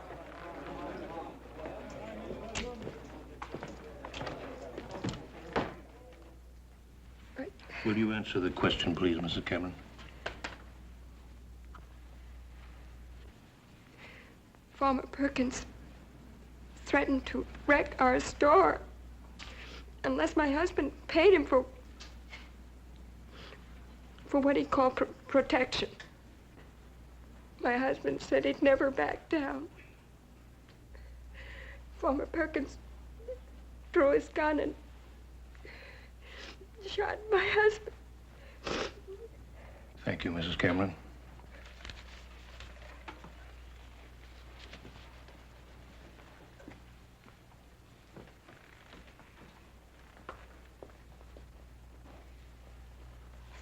The defendant will please rise.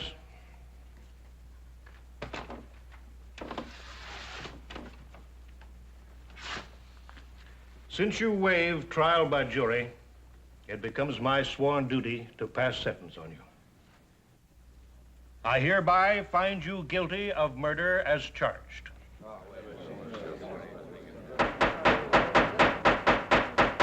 Mr. Perkins, I sentence you to hang by the neck until dead. The execution is to take place in the yard of the town jail tomorrow at dawn. This case is closed.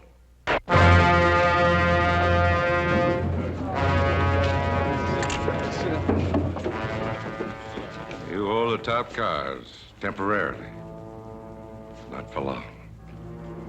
I promise you, Cartwright, you'll never live to see the day that Farmer Perkins hangs.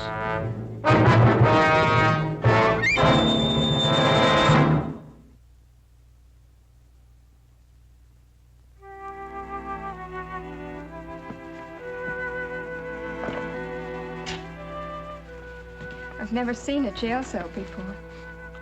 Well, this isn't a cell, Mrs. Cameron. This is a sheriff's room. Do I have to spend the night here? Yeah, I'm afraid so, ma'am. See, we haven't got enough men to watch your house, and Pa thought you'd be a lot safer in protective custody. What are they doing? Can't have a hanging without a gallows, ma'am. Killings and beatings and now a hanging. Won't we ever have a decent town to live in? That's what we're trying to get, Mrs. Cameron. You have to believe that.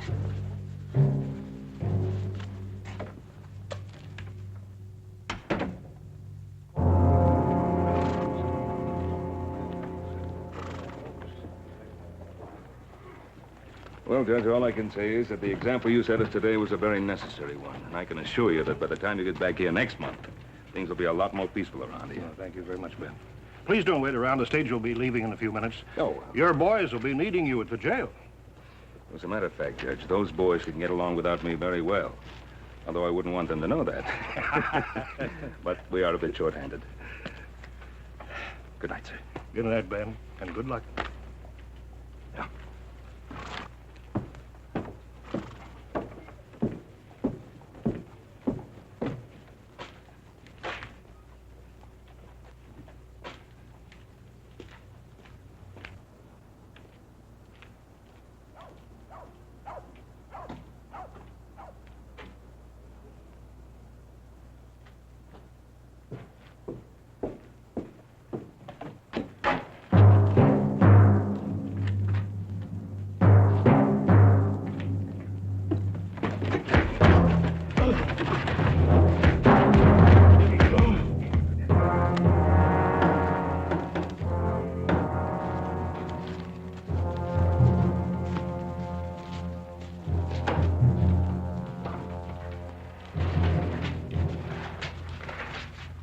Over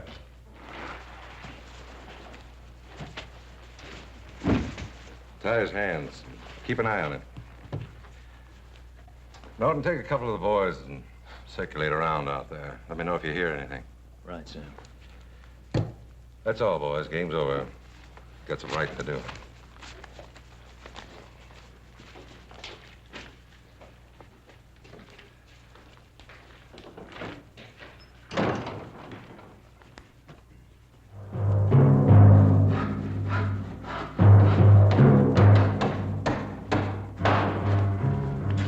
Sure that Gallus is going to be ready on time? What time is dawn? 5 o'clock, a little before 5. But I've got the hanging set for 5 o'clock sharp. We won't keep the farmer waiting.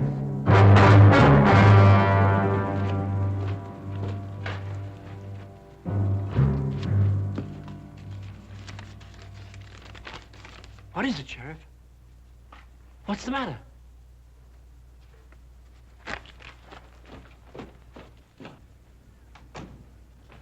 Hey, sir, where's your hurry? You running for re-election? Where's your dad? What's keeping him? He ought to have been here a half hour ago. I know. I'm getting worried about him. The judge has probably trapped him into some long-winded discussion of the law or something. No, not tonight. I just wanted to make sure this was no crazy man's idea of a joke. Read that. Hang Farmer Perkins and we hang Ben Cartwright. Set Farmer Perkins free, give him a horse and a half-hour head start, and we'll send Cartwright back to you.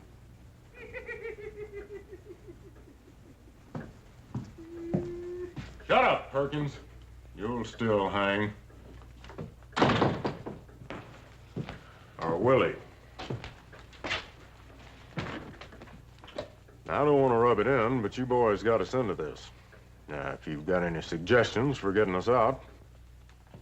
Have you? Just this. Before you three go off half-cocked, let me give you a little advice. There's only one sensible way to get out of this mess.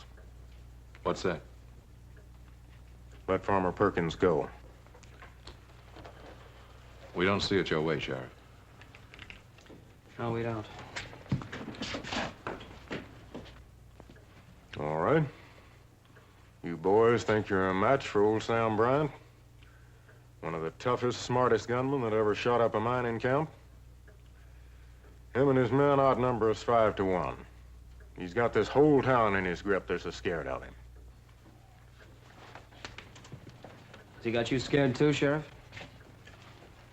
I got just one life, Joe. It's against my principles to bet it wildly. But now, if you boys want to play games with your father's life as the prize, you got the authority. Now, let's see if you can come up with a practical plan. We got 6 hours. We ought to be able to come up with something. Like what? Like a search. Search every house till we find Pa. How do you know he's in town? Maybe they've got him hid in a mine or someplace. Besides, we got neither the time or the men for a search. Sheriff, let me ask you something. What would happen if we went right ahead with the preparation for the hanging just like nothing happened? Then they never would know whether we got that message or not. Could just send another messenger. That's right. And we'd be waiting for him. And we'd jump him. No. We'd follow him. We'd follow him right to where they're holding our paw. Now, that's the first good suggestion I've heard tonight. Adam, you stay here. I'll take the boys, stake them out so we can keep an eye on anybody that might come around. Let's go.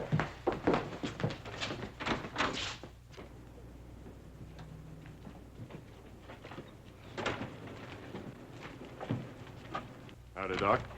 There's some of us you can count on, Sheriff. We're spotted around watching the jail in case Sam Bryant and his men try to rush it. Well, that's not Sam Bryant's way of thinking. But I'm much obliged to you anyway, Doc. All right. Hey, Doc. Yes? We're expecting a caller. Don't stop him. Just keep out of sight. We'll do that. Thank you. Hoss, over there by those stairs. Joe, get back here in the alley. Right. Keep your eyes sharp.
go.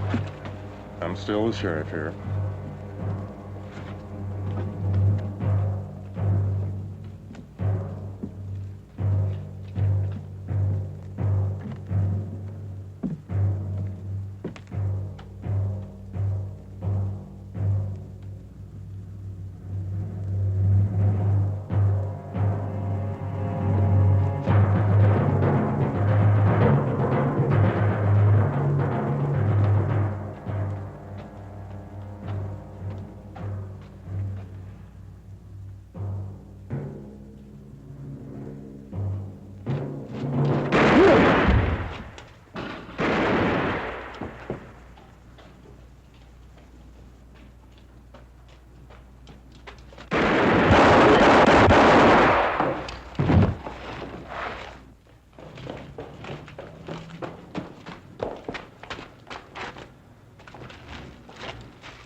We sure needed that one alive. Yeah, there's nothing I could do. Not if I wanted to stay alive myself. See what we can do for the sheriff. Joey's hit pretty bad. You go get the doc and I'll get him over to his house. Right.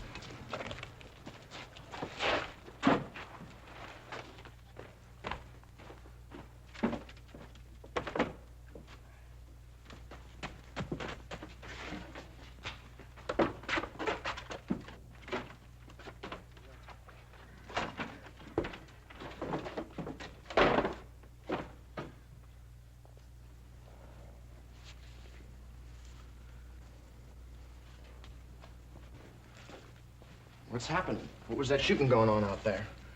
How should I know? Can't see a thing from here.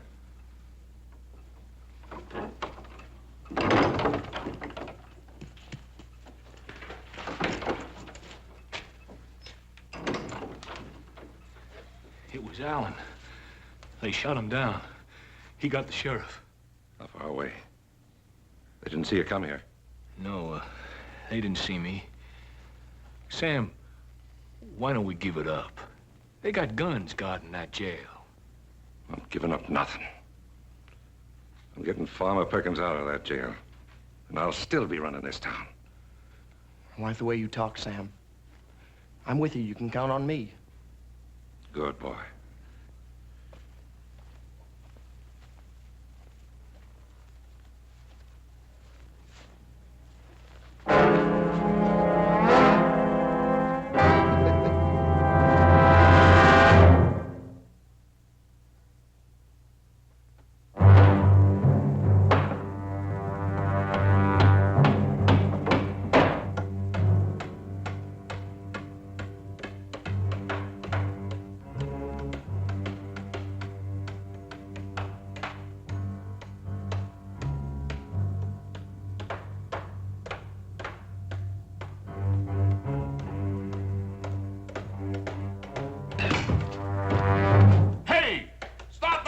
Blasting hammering out there.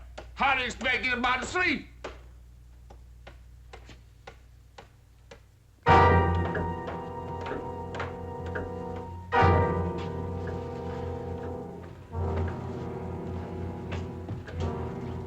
Sure hope the sheriff makes it. Doctor's doing everything he can for him, Adam. Besides, it's our Paul we ought to be worried about. Well, we've already tried one scheme, and all we did was kill the messenger that might have led us back to him. You talk like we might as well give up. What are you figuring on doing? Just sitting there? Well, now, if you've got any ideas, I'd like to hear them. Well, I'm with Hoss. We gotta do something. Well, just exactly what? Well, we could at least go around to the saloons and see if we couldn't pick up something. Look, Sam Bryant's got his spies all over the place. You'll only pick up what he wants you to pick up. You sure think he's smart, don't you? Yes, I do, because he is.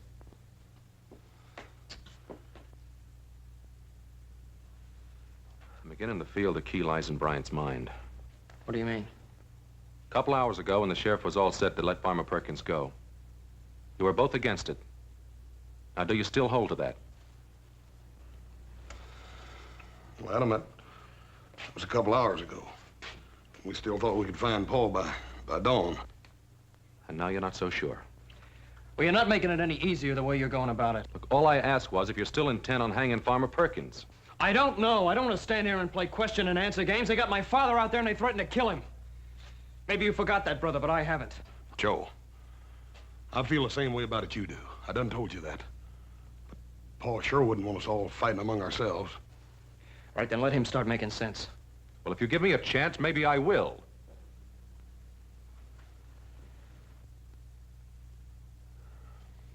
Now look at it this way.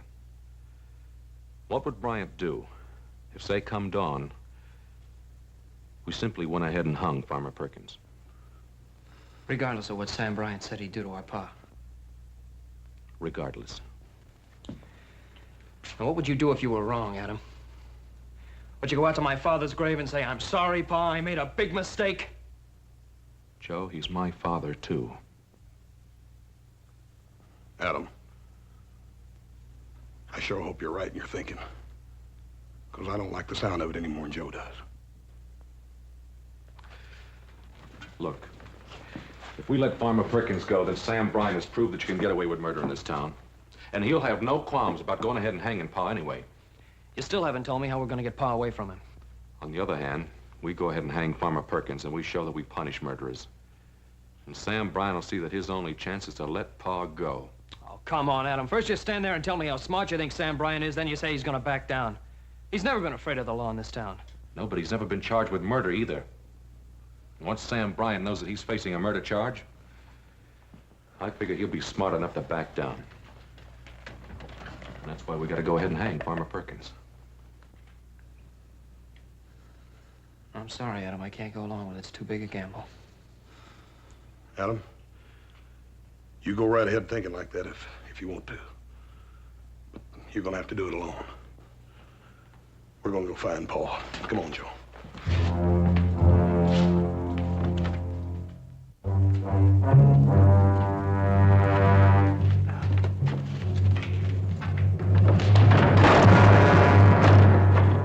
Try it one more time.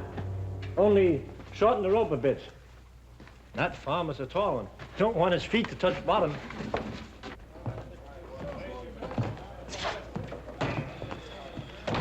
Old Comstock staying up for the hanging. Yeah, there's no lack of people. Not one single lead on Pa. Come on, little Joe. We still got lots of looking to do.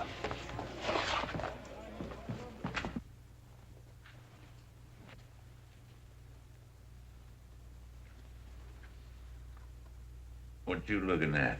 I just wanted to see exactly what kind of a life I'm putting in the balance with my father's. Before you let me go, huh? What makes you think I'll let you go?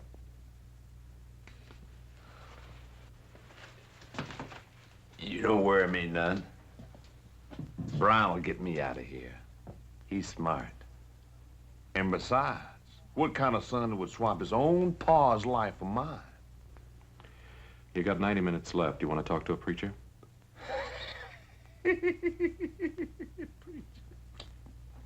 What's so funny? I killed a preacher once. Back in Kansas, I think it was. What for? For preaching at me.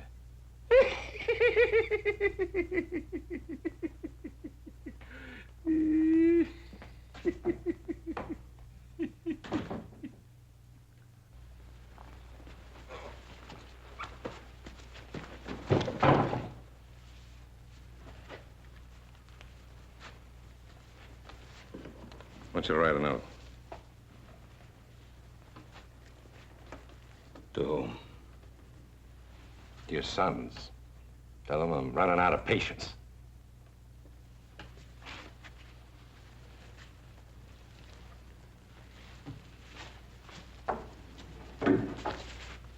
Right off.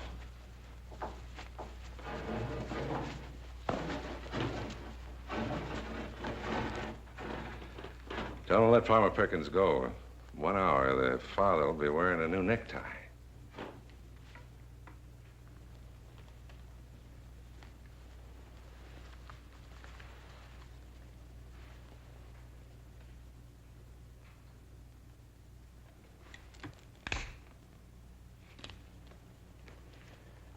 I raised my sons to make their own decisions.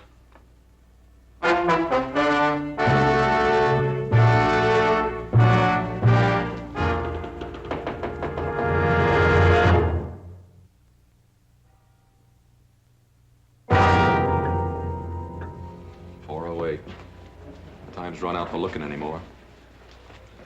Yeah, they've got him out there somewhere. Yeah, if we just knew where. But even if we knew, 3 of us against 10 or more of them. It's a risk I'd be willing to take, Adam, for what we got at stake. All right, so would I. But in a wild gunfight, who'd be sure and get killed? One of Bryant's men would take it out on Pa first. Come on in here. Where you going? Guild Saloon. I'm going to announce exactly where I stand so it'll be sure and get back to Bryant. Well, if you can convince that bunch over there, you can convince me. Well, just remember, a lot of Bryant's men will be there to stir the mob up against me. Lock the door after us. You better hurry back. The hanging's at 5.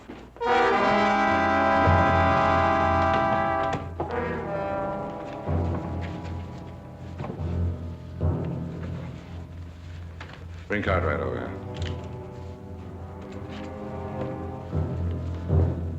Sorry we couldn't build you a fancy gallows like the town. We'll just have to make do.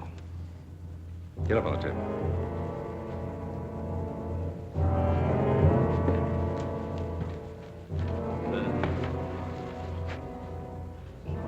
Ain't you gonna wait to see if they hang the farmer?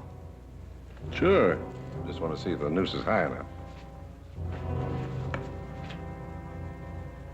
What's the matter with you, Norton? Something bothering you? No, nothing. I'll hang him. I like doing it. Whether they hang my friend Farmer Perkins or not, I'll enjoy it.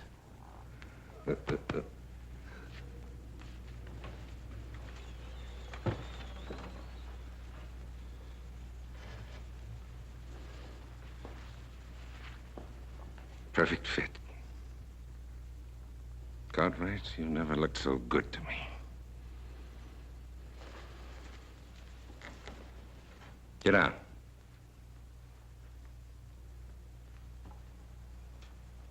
Now, I want Sam Bryant and all of you to understand the following. From now on, all murders will be hanged in Virginia City. And the first hanging to take place will be that of Farmer Perkins this morning at 5 a.m. as scheduled. And any future murderers will also be hanged. And if Sam Bryant wants to escape hanging, he'll let my father go. I know Bryant, kid, better than you do. He don't fool around. You're signing your pa's own death warrant. It's that badge, that stinking badge is going to his head.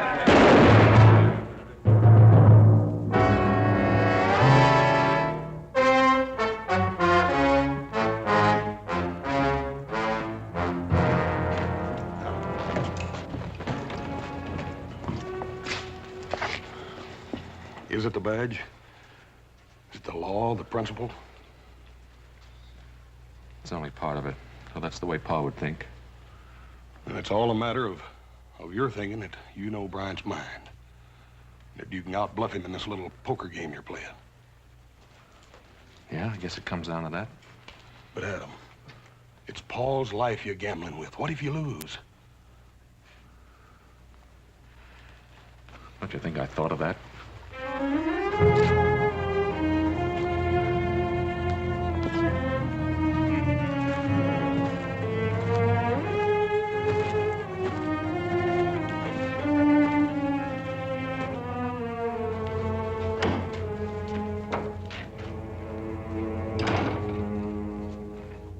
Cartwright, your son Adam's now acting sheriff.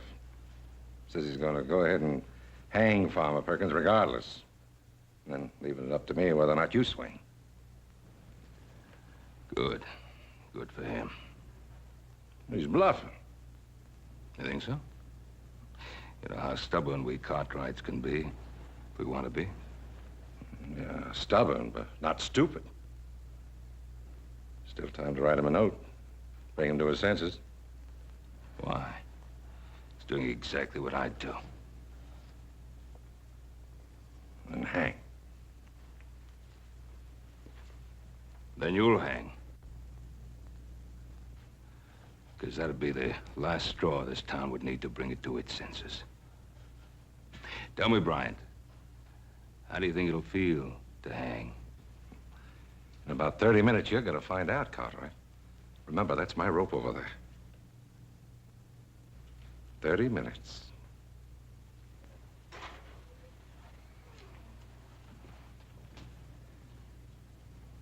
I'm getting out of here, Sam. Norton! You make another move toward that door, I'll kill you. No, you won't, Sam. You ain't got the guts to do your own killing.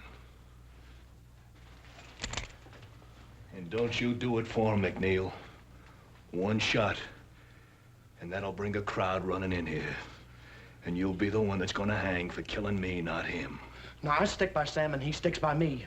He's sticking by the farmer, ain't he? Well, he ain't gonna let the farmer hang, is he? I don't know, McNeil. Why don't you wait and see?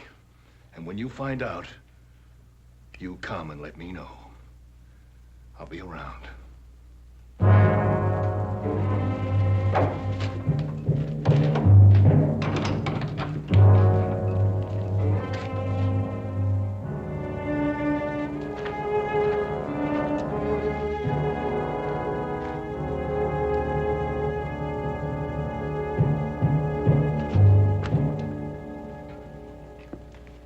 Where's Hoss and little Joe?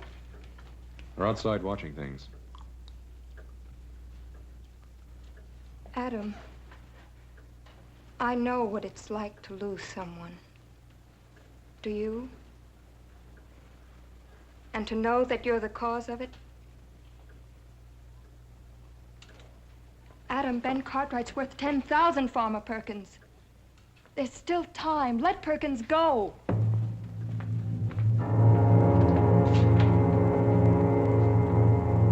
Come on, get up.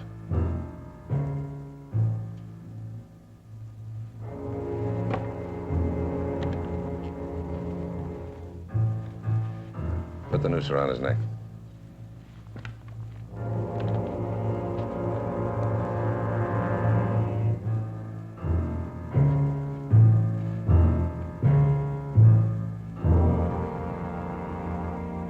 All right, get down.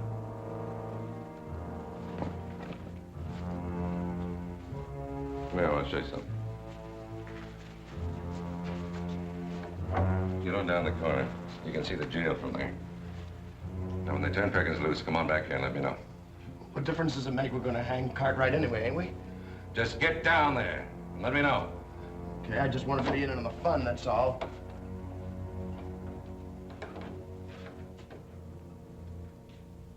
You know, there wasn't any need to send the boy. Because they'll hang Perkins, all right. And after they do, they'll be coming here for you. Let them come. They've been after me before. They haven't got a thing they can prove against me. They will have. After you hang me. Shut up, Cartwright. Shut up, or I'll yank this table out from under you right now.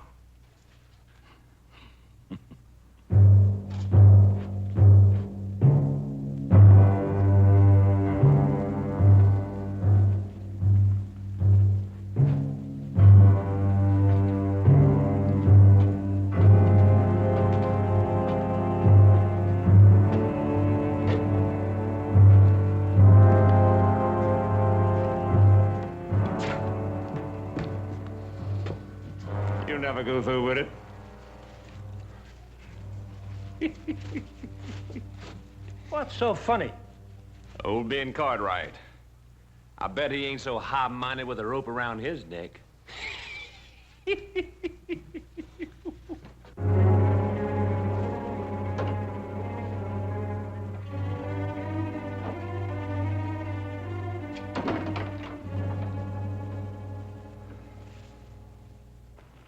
Let go of me! Come on, let go! Let go of me! Get, boy. Move, boy. Let go of me!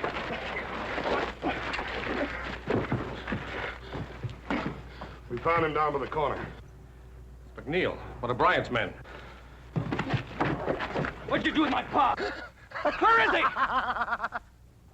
It's 5 o'clock.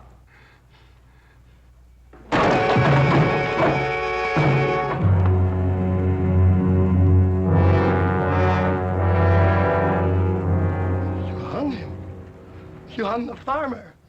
We told you we was going to, boy. All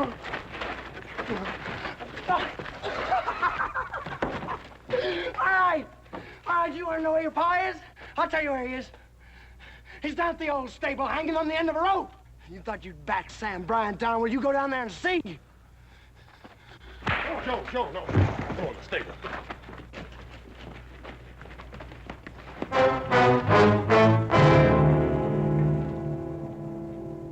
Listen to me, all of you. Look, I brought Ben Cartwright back. I didn't do nothing. Now, look, I'm giving him back his gun. You done right hanging Farmer Perkins. You turned yellow. You let the farmer down. You're just like Norton said you was. You let other people do your killing for you.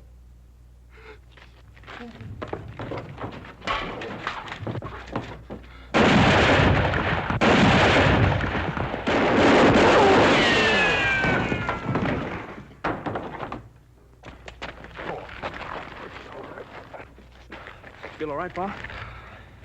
Yeah, I'm all right. Fine. You know something? You boys look awful good to me.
Hurry up, Sam. Sam, let it go.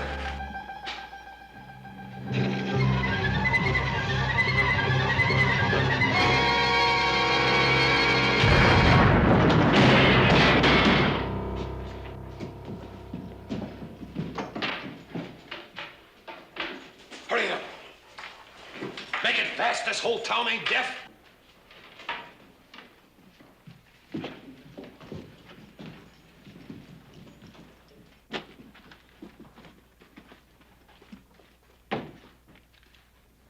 Well, it looks like we made it clean, Pardo. They sure sleep sound in Virginia City, don't they? Let's go.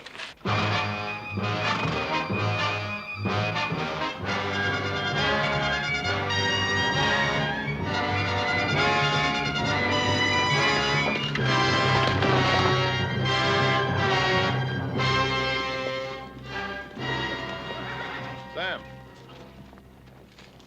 Ponderosa's off in that direction. Well, I reckon I can find it. You know what you're gonna do when you get there. We've been over it 97 times, Pardo. Just once more. All right. I go to the Ponderosa and I hire on as a hand, and I keep my ears open. And if a search party comes down this way, I let you know first. Especially if it's a platoon from the Army. Then what? Well, then when things quiet down, I come on back and we light out. Mark that big old dead tree. We'll be a mile and a half south of here. You'll see a big granite boulder. Leads into a box canyon. That's where we'll be waiting. You just let old Sam take care of it. You're my eyes and my ears. I'm dependent on you, Sam. Let's go.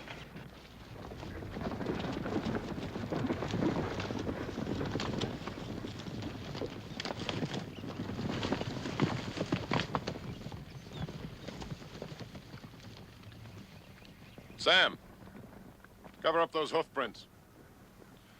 They probably want to know where you came from. Tell them about that ranch you used to work on. That fella was always talking about the Ponderosa. That ought to convince them. What if it doesn't? What? What if somebody starts getting extra nosy? You got a gun, haven't you, Sam?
I told you he was too much horse for you, Adam. You're next, Bronc Buster. That's what they call me. Hey, Joe, you ain't been making no rash promises to Ellie McClure, have you? I hadn't had a chance. You sure? Because there comes her paw and the sheriff right now.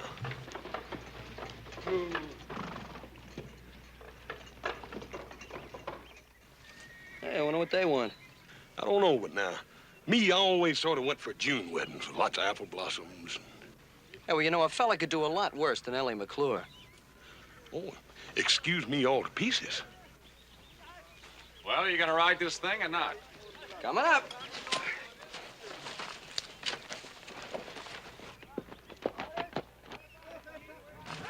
If you'll excuse me, ladies, it's time for your riding lesson.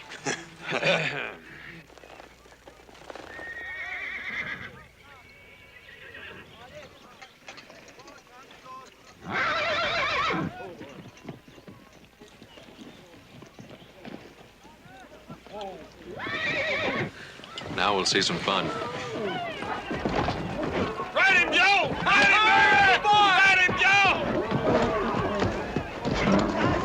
Keep his head up, Joe! Ride him, Ride him, Joe! Keep his head up! That's the way! That's the way! Get him! Come on, boy! Ride him! Stay with him, boy! Ride him! I told you! Well,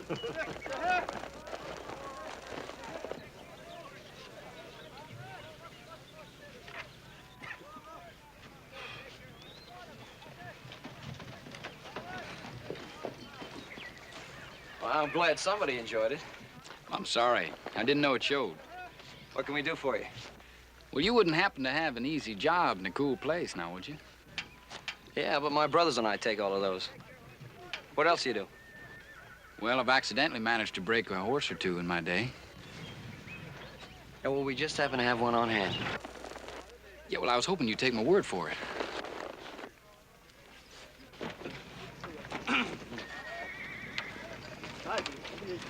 Now, what's this? Cowboy wants to try his luck on that hammerhead. You ever busted any broncs before, Button? One or two, I guess.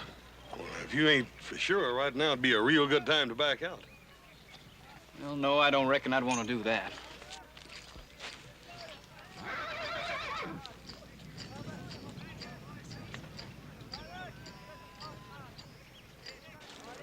You think we should let him do it? Well, it's his hide. Some fellers have to learn the hard way, Joe.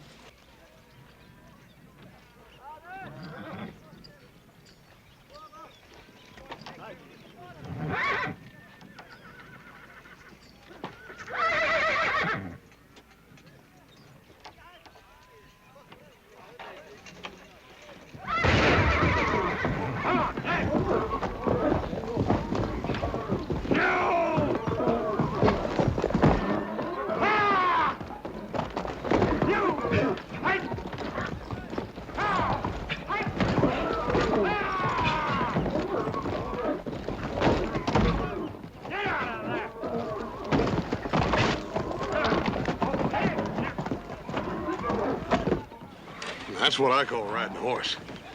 Oh, well, you gotta admit I tired him out a little bit. Well, you might as well face it, Joe. Some people just better with horses than others.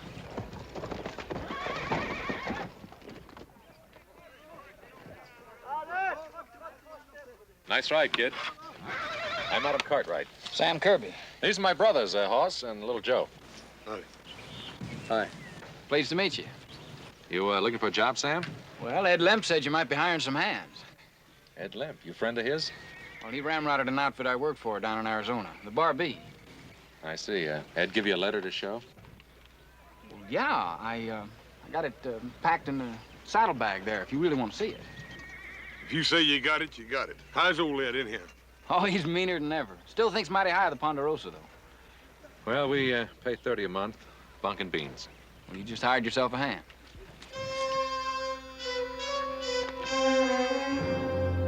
Now, as far as posses are concerned, we got them here, here, and up here. Looks like you're well covered. Now, I've been on the telegraph to every lawman in the territory, so I believe we got them pretty well sealed in. That is, within this general radius. Yeah. Oh, boys, come in, please. You know Mr. McClure, Sheriff Coffey? Yeah, Sheriff. Sheriff, how you doing? Hey, Mr. McClure. Ollie getting all set for that birthday party Sunday? I'm hoping we'll be able to have a birthday party, little Joe. Well, why? What's the matter? Mr. McClure's bank was robbed last night. I thought that bank was pretty near robber-proof. Yeah, so did I. How much they get away with? Just about all there was. Right now, we'd be lucky if we could pay off 5 cents on the dollar. Boys, that information is not to leave this room. You mean the people don't know about it? Well, they know we've been hit, but they don't know how bad. We can't afford to have a run on the bank right now. If we can get that money back by the 1st of the month, we got a chance to weather it. You'll be fine, Tom. Any idea who did it, Sheriff? Yeah, it could have been the John Potter bunch. He pulled a job just about like this up in Butte last year. Well, what are we waiting for? Now, wait a minute, Joe. The sheriff has plenty of help up north. He's holding us responsible for the Ponderosa. Chances are they'll hold up for a while anyway, till this thing cools down a bit. And we're to see to it that they don't hold up on our land. So keep your eyes open for anything unusual. You know, smoke, tracks that hadn't ought to be there, drifters that got a lot more money than they ought to have, anything like that. Well, we'll let you know if we see anything, Roy. Much obliged to you, Ben. More than likely they won't come down this way at all, but it don't do no harm to make sure. No, it doesn't. Bye. So long. Hey, Mr. McClure, I sure hope Ellie can have that birthday party.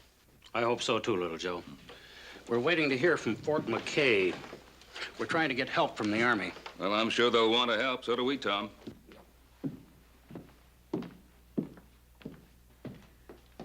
Ben, when I think about some of the small ranchers around here, I'm just not man enough to tell them that they've worked 5, 10, 15 years for nothing. It's a tough thing to face up to. Now, Tom, that's enough of that kind of talk. They'll find Potter and his outfit. You mark my words. I hope so. Thank you, Ben.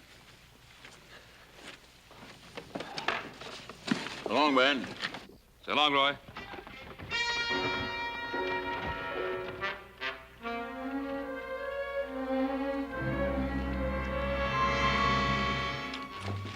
Must finish breaking those horses, Pa? No, forget about the horses for now. There's still time to do some looking before it starts getting dark. You boys saddle up and tell Hoss and the men. Hey, Pa, I was just thinking about what the sheriff said about drifters. Huh? What about them? Well, we just hired one a little while ago. I just thought I'd mention it. Now, come on, Joe. Just because he outrode you doesn't mean he's a bank robber. Look, I told you to stop kidding me. Wait a minute now, wait a minute. And what about this new man? Well, Ed Lemp sent him. He's all right. Fell over there by the corral. Sam Kirby, in the gray shirt. Well, if Ed Lemp vouches for a man, that's good enough for me. Tell Hoss and the men to saddle up.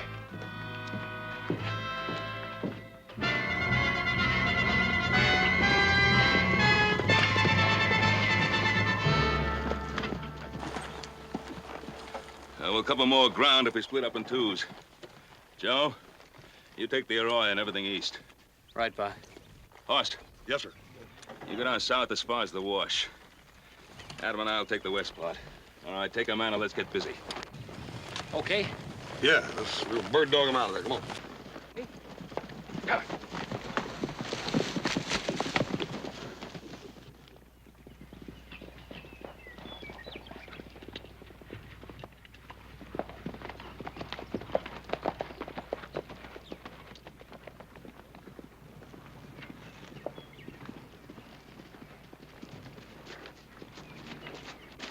Ooh. I don't know about you. I think I'm going to stretch a little. Well, don't you think it's getting kind of late? Shouldn't we get back? Yeah, after I work out a few kinks.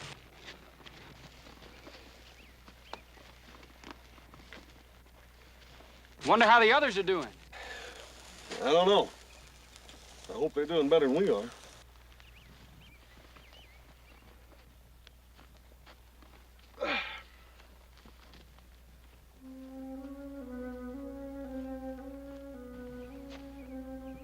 It's funny. You find something? Yeah. This bush here. It's been broke off fresh. You reckon how that come to happen? Well, a stray, maybe. No, I don't see no tracks. It's peculiar, ain't it? Well, That's deer brush. Maybe some Indian took it for his fire. Maybe. Let's me and you take a look around in here.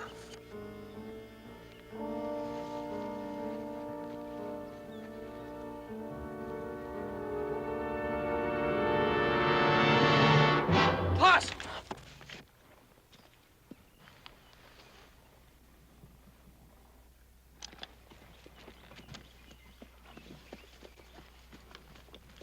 What's the trouble, Joe? Well, nothing, I guess. Just from back there, it looked like he was drawing down on you. Ooh, Sam here? Well, I just heard somebody coming. I just wanted to be sure. Joe, you letting this whole thing spook you, boy. Yeah, I guess so. I reckon you was right about that deer brush.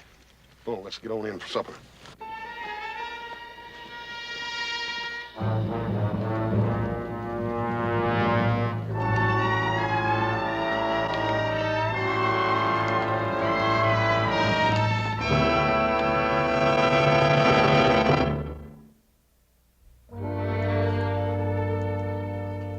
Sure fine supper tonight. I never had roast beef that good in my whole life. Get your gear stowed away? No, I better get to it. Want some help? No, thanks. I don't have that much. If you need anything, Sam, just holler.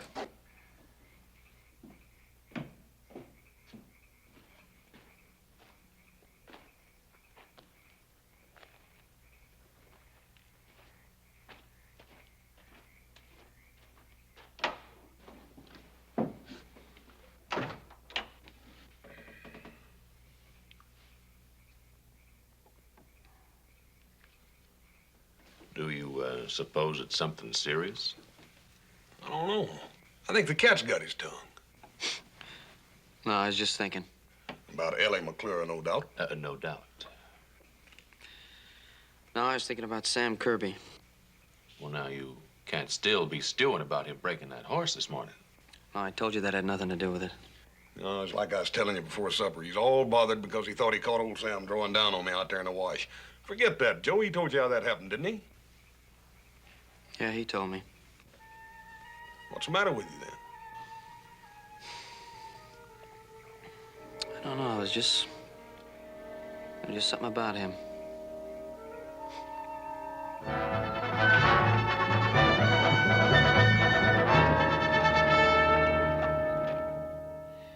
Well, on Friday, we covered the south and the west part. Then yesterday, we took the east. And this morning, we split up and swept north.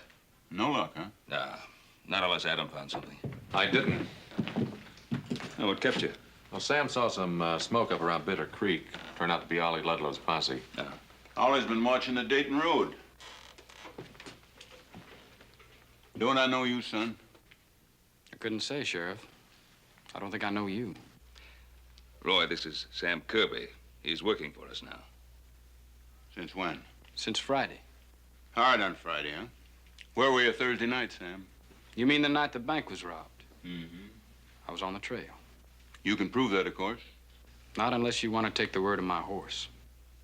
Sam's all right, Sheriff. Ed Lemp sent him up here from the Bar B. Oh. How's old Ed? Meaner than a snake. Well, I guess, Sheriff, that... Sheriff, got a message for you from Fort McKay. Thanks, Rudy. Get my glasses. Come to town for the picnic, Mr. Cartwright? Oh, you mean Ellen McClure's birthday party? That was being called off, wasn't it? Looks like they call it back on again. You know about ladies and parties and such. They say it's going to be a real do. Hot dogs, and that's what I call real good news. And here's some more good news. The Army's gonna bust loose with a whole troop of horse soldiers. Says they'll be here tomorrow afternoon. Tomorrow?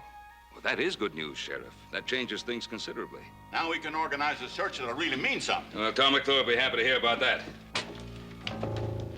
What's up, Rudy? Who's that young fella in there, Joe? That's the new hand we hired. Why? Well, nothing. I just thought maybe I saw him in town with 2 other men the night the bank was robbed. You sure? Well, he sure looks like the fella I seen. Yeah, well, maybe you ought to come in there and tell the sheriff. Oh, no, wait a minute. I ain't that sure. Anyway, it was kind of a dark night that night.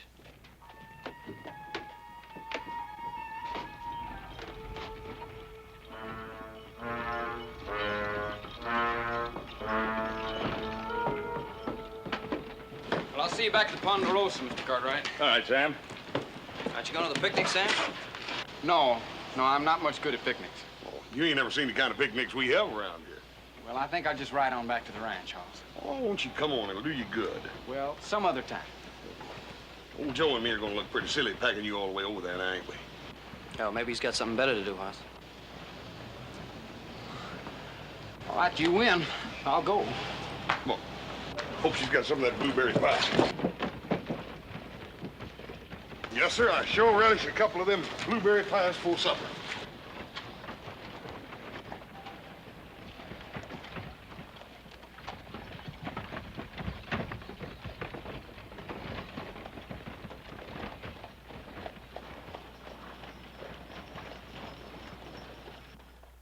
Now for the team of Adam Cartwright and Troy Fuller. Adam Cartwright. Come on, show, man. Nothing to worry about, Jim. Get him in there now. That's it. Easy one, Jim. Easy. Ah! Hey, that's a fancy swing there you got. All right, player, come on, boy. Take care of that. See what you got here.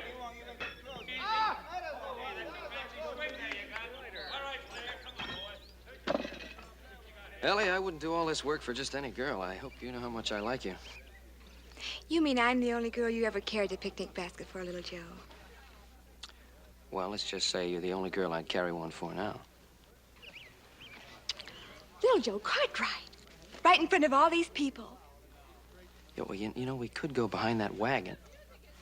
All right. All right, I'll get the rest of the groceries. The pickle fork. Pickle fork? Where did I put the... Horse Cartwright! Ma'am, there was a great big old horsefly here, and I was just... I know what you was just. You Cartwrights. If it isn't one thing, it's the other. There'll be no refreshment served until after the games. Yes'm. Miss Ellie, ain't that your pickle fork over there? I don't see any. Horse Cartwright! Remember, ma'am, I'm just a growing boy. Hey, Sam. Hey, Sam, come here.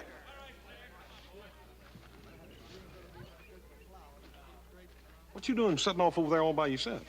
I'm just watching. Well, that ain't no way to do it a picnic. You gotta get around here and meet some of these pretty gals. Oh, no, don't bother. I'm fine. Yeah, but you'll be a lot finer when you meet some of these gals. Come here. Miss Ellie. Miss Ellie, I want you to meet a friend of mine. This here's Sam Kirby. How do you do, Mr. Kirby? My pleasure, ma'am. Hey, you better be nice to Miss Ellie. Her father owns a bank. Is that so? Well, if you two will excuse me, I better find Paul and Adam and learn them something about shooting them horseshoes. Do you like picnics, Mr. Kirby? Well, I don't exactly know. You don't know? You see, this is the first one I've ever been to. Didn't they have picnics where you grew up? Not hardly. What kind of a place was that? I don't think you'd much want to hear about it. I'm sorry. I didn't mean to be inquisitive. It's my fault. I didn't mean to give you a short answer. That's all right. If you'll excuse me, I've got to finish setting this table. Is there anything I can do to help you? Thank you. I didn't think I was going to have a party today at all. Is that so? You heard about the bank being robbed. Yeah, I heard. Papa's been awfully upset. And Mama and me, too, naturally. I guess you would be. So many people trusted Papa. The Wilsons and Ludlows, even the Cartwrights. I think it would just kill Papa if they were to lose everything.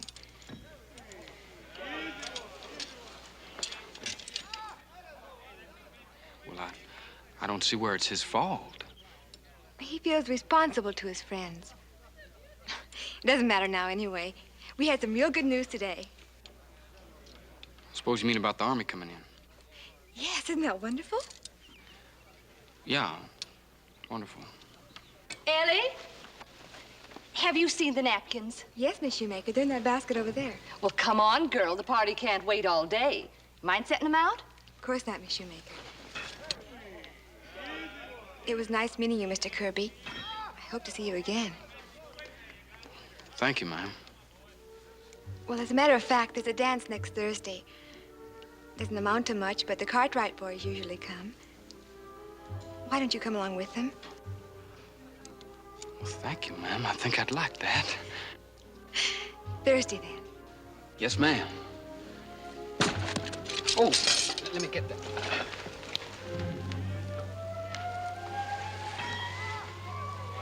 What are you trying to do, Kirby? I wouldn't say I was trying to do anything. Now, little Joe, Mr. Kirby and I were only talking. Yeah, sure, I saw the way he was talking.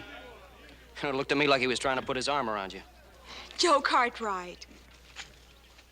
What business is this of yours, Cartwright? I'm making you my business, Kirby. Just because I've gone out with you once or twice, it doesn't give you the right to think of me as your personal property. Now, you stay out of this, Ellie.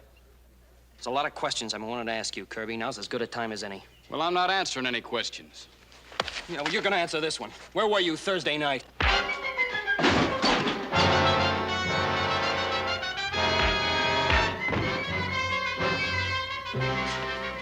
Joe!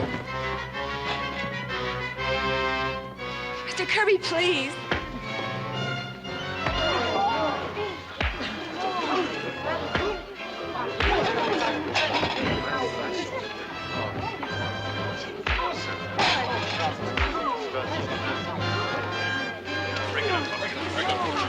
Break it up. I say break it up. I mean break it up.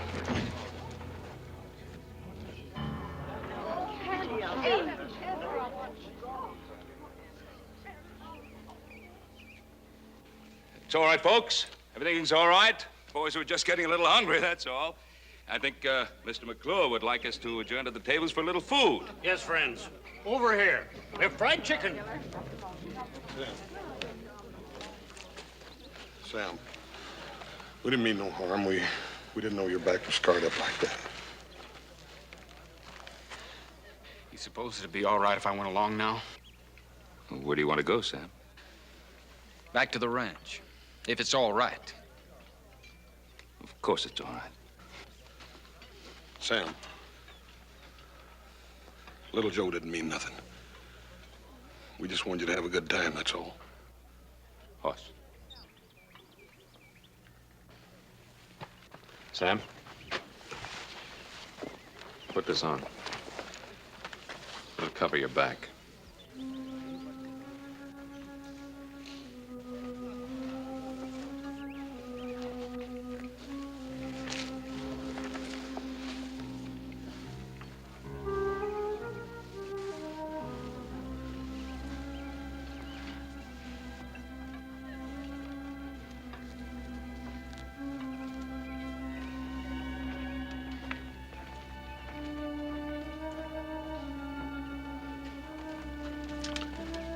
Well, it wasn't much of a picnic for him.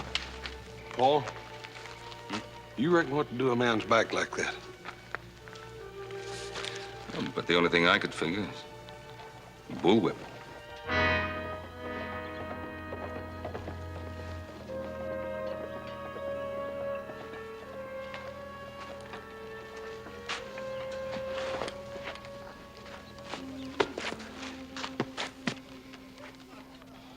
What are you all looking at?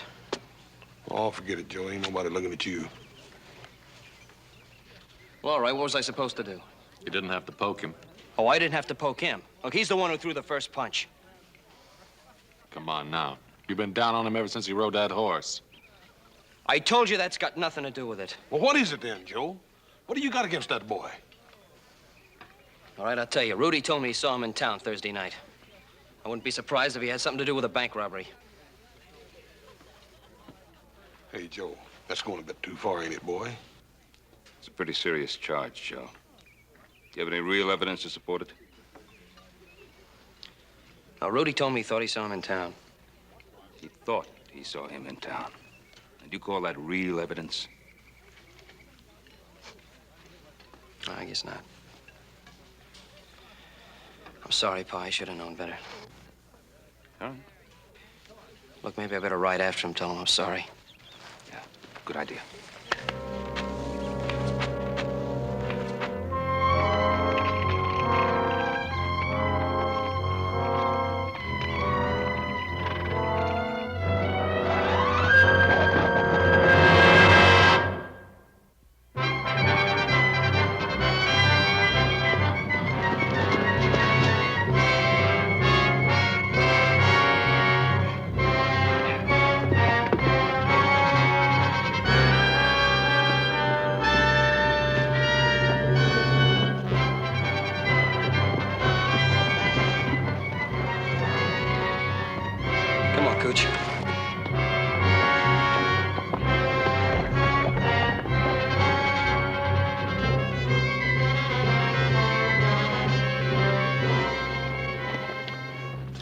Sam.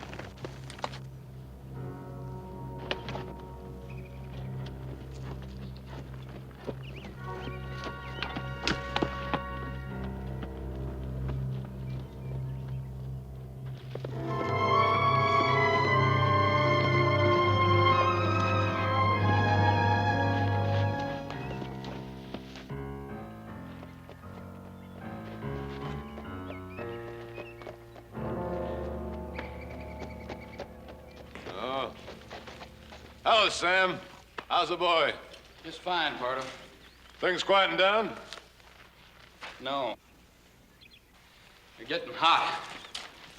There's an Army troop of cavalry headed in from Fort McKay. When? Well, they're due in Virginia City tomorrow afternoon. What time? Well, I'm afraid they didn't say that.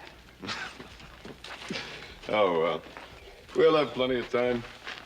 Where are the posses? Well, I got them all spotted. Yeah, you sure? I had a good long look at the map in the sheriff's office. Sheriff's office? They must have trusted you pretty good. Yeah, they trusted me fine. Why? No reason. Where'd you get the new vest? Adam Cartwright. He gave it to me. Gave it to you? I gotta hand it to you. You sure got away with you, Sam. Yeah. All right, we'll take out of here in the morning before the cavalry pulls in. Now, what's so funny? That Cartwright fella giving you his vest.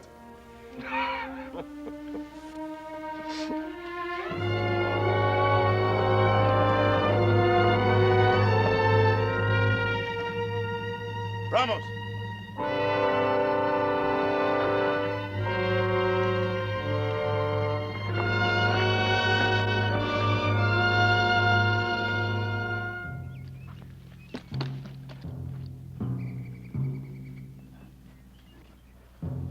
There's one thing still left for you to do, Sam. I want you to go back to Ponderosa. Spend a little more time with your friends. Why? For one thing, you might want to return that vest. If you're thinking of turning on me, Sam, you better forget it. Now, what makes you say that? I don't know. I just said it. Now get back to that ranch and find out which way the soldiers are coming in. Pardo, do I have to go back there? Yeah, you have to go back there.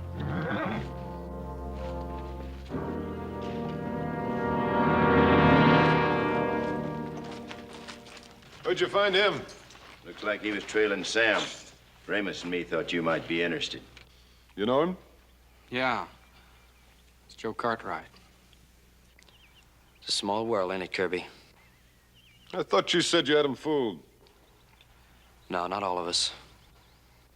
What's that mean? Nothing. Just keep him here. I'm going back to the ranch.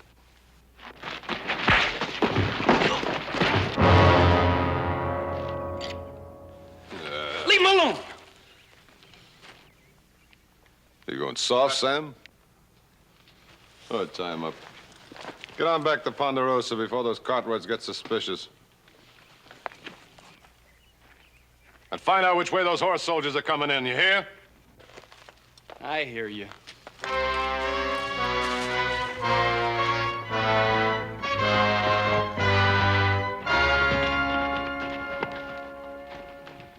That you, little Joe? Oh, it's me, Sam. Oh, I thought Joe would be with you. Well, you thought wrong. It's funny, he rode out of town right after you did. He felt kind of bad about what happened at the picnic today. He went after you to tell you he was sorry. Oh? Well, you tell him I said not to lose any sleep. Sam, I haven't known you for very long, but I count you as a friend.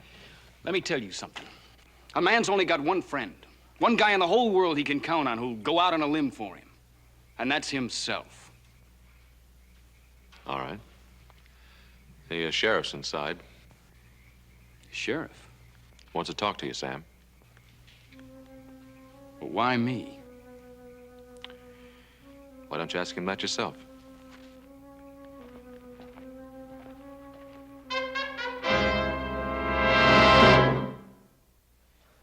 That Ed Limp. I tried to convince him to stick it out in this territory, but... He never did think this country would amount to much. Hired out to Arizona. Well, did pretty well out there, but had all that gold and silver right here under his feet. Yeah, and the lumber and cattle.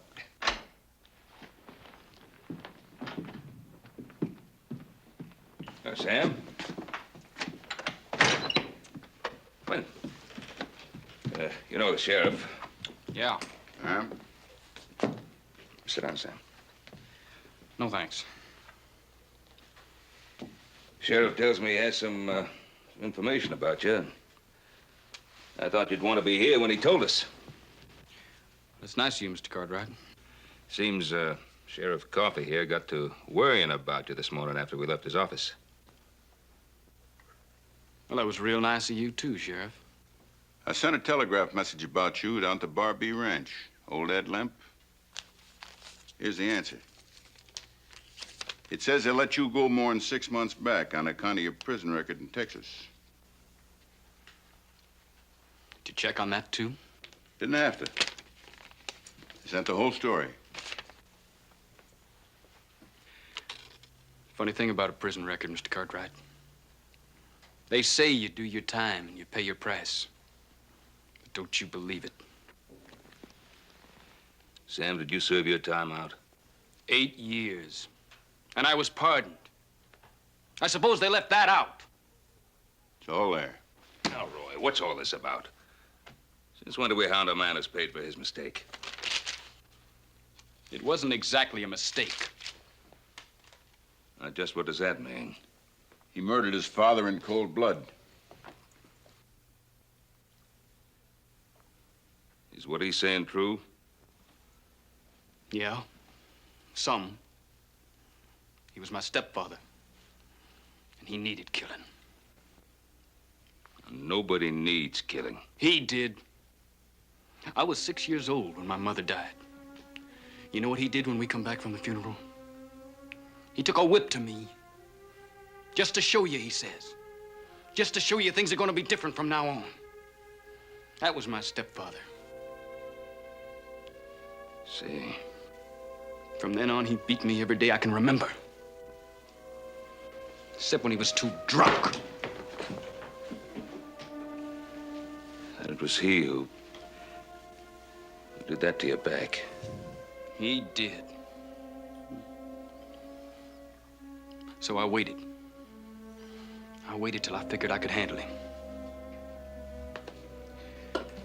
And I waited till he was stone cold sober. I wanted him to know what was happening and who was doing it. That's premeditated murder. Yeah. And then one night he came for me. And I was ready. And I killed him. I was 14 years old. And that's what you served your sentence for? For 10 years. I served 8. I think you better come along with me, boy. Sheriff, I'm not going anywhere with you. Kirby, you haven't got a chance against the 4 of us. Sam.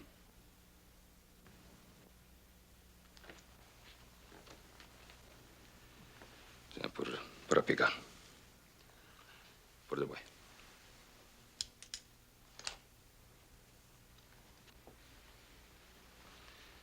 All right. Now, what's the charge against him? No charge. Don't need any. He can't prove where he was Thursday night, and he's got a prison record. That's enough to take him in. That's not enough to take a man off this ranch. Now, what does that mean, Ben? Roy, half the people in this territory couldn't prove where they were Thursday night. And as for a man having a prison record, once he served his sentence, his debt is paid, and that's it. The boy stays here. You're refusing to cooperate with the law. I'm refusing to allow you to lock the boy up without a valid reason. No law in the world says you can do that. I could deputize some men. Well, Sheriff, I reckon you better get you a whole bunch of them. All right, Ben. But it's your responsibility. Ben, you're sticking your neck out a country mile because if you've made a mistake, you're going to have to account for it.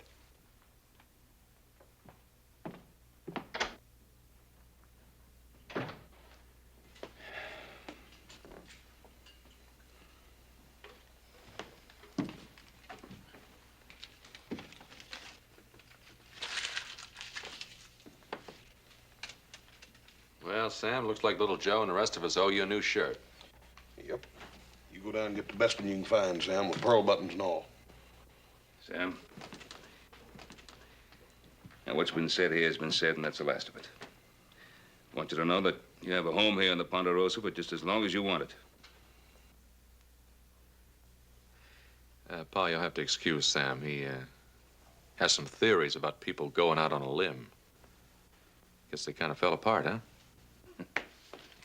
That's where you're mistaken. Y'all just made me see how right I am. So I got a home in the Ponderosa, have I? Well, I can't use it. Sam! Now, look, what did we say? Forget it! Just don't you do me any favors. And don't you expect any.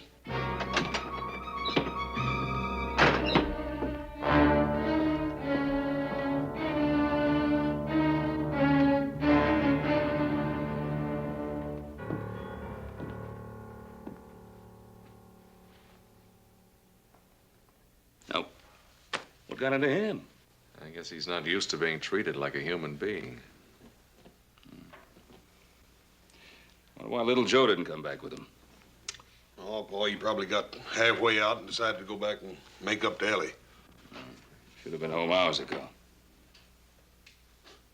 Strange boy, that Sam Kirby. Well, I guess that's what happens when you've never been given a helping hand. Yeah, he got himself so far out on that limb, he didn't quite know how to get himself off. Well, it's been a hard day, Pa. Better get to bed. Don't worry about little Joe, Paul. He can take care of himself. Good night, Hoss. Good night, Adam. Good night. Night, Paul. He's sure enough worried about Joe, ain't he? Well, you know how he always is about him. Hey, where are you going? I'll be right back. You think you'll need any help?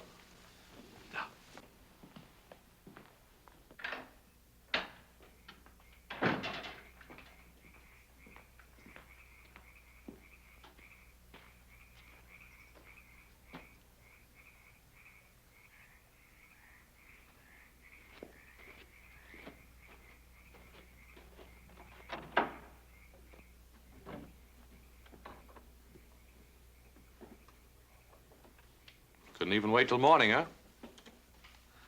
Why are you so touchy, Sam? No reason. I just want to get out of here. Then nothing my father said made any difference to you, huh? Why don't you Cartwrights leave me alone? I'm full up to here. And here's your vest. I don't want it. Sam, is it really the kindness that's killing you, or is it something else? I just don't like a lot of people asking me questions. Why not? What have you got to hide? Who says I got anything to hide? Little Joe right about you all along? Is that what's bothering you, Sam?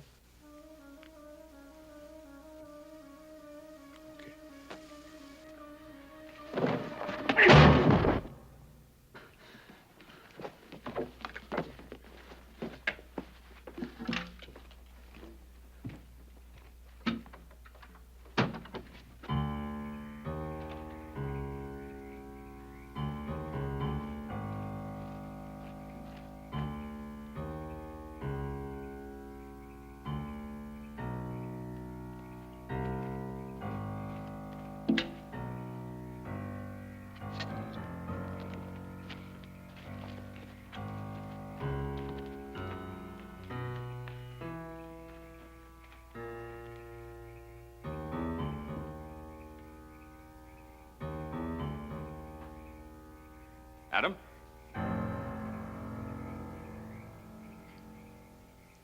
Adam, are you around?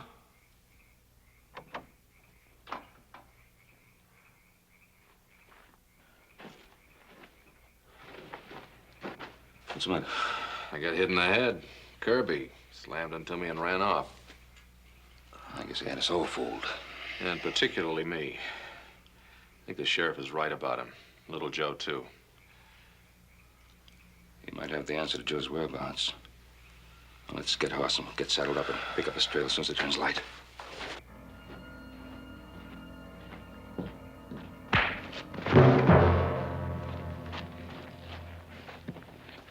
Once more. You're wasting your time. Which way?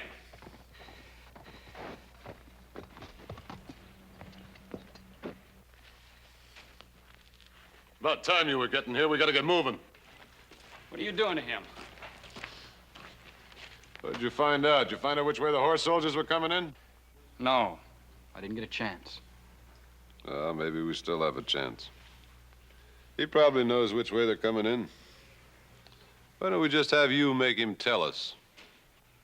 Yeah, why don't you make me talk, Sam? Go on. After all, you're practically one of the family. Oh, what are you waiting for? You ask him. That living with the Cartwrights is making you go soft. It's his kind that put you in jail and took 8 years out of your life. You forgetting that? No, I'm not forgetting that. But I know the Cartwrights well enough to know that he won't talk. Now, if we stay here any longer, we'll never get out of here. Let's get going now. You'll never get out of here. When my pa and brothers find out I didn't come home all night, them and the cavalry will be all over the place. You're not gonna make it. Maybe we won't. But you won't be alive to know it. Kill him. Hold it, Link. Now, he just gave us the answer. Yeah? Yeah, take him with us. Joe Cartwright, riding out there in front. Then if we get trouble from any of the other Cartwrights, he gets a bullet right in the back. Might work. Ramos, go get Andy. Saddle up the horses. Link, get the money out of the cave. All right, Pardo.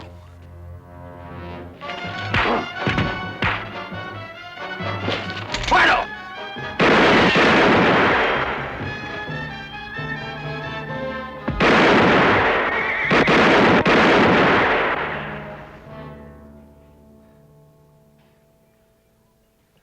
You sure waited long enough.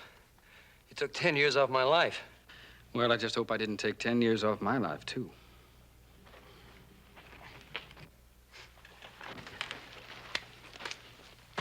Don't worry.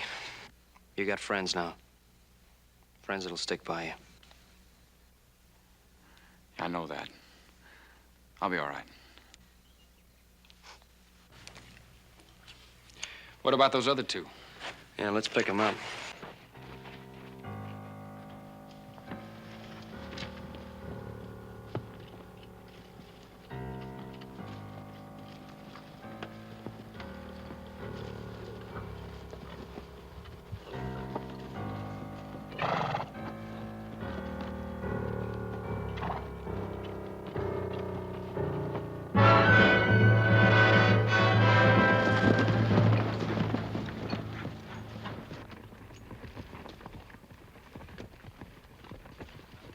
Hey, he's got Sam with him.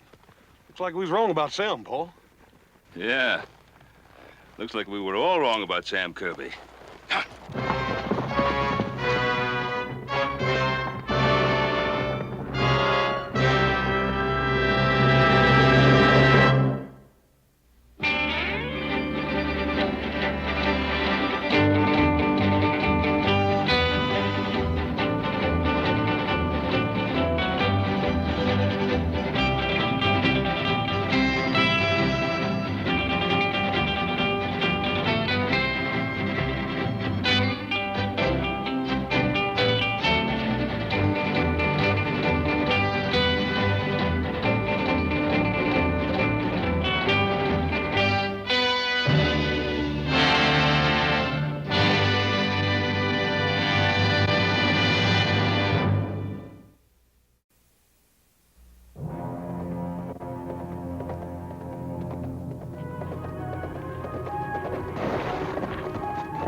We got the wrong man, Bob. That's Adam Cartwright. Come on, let's get out of here.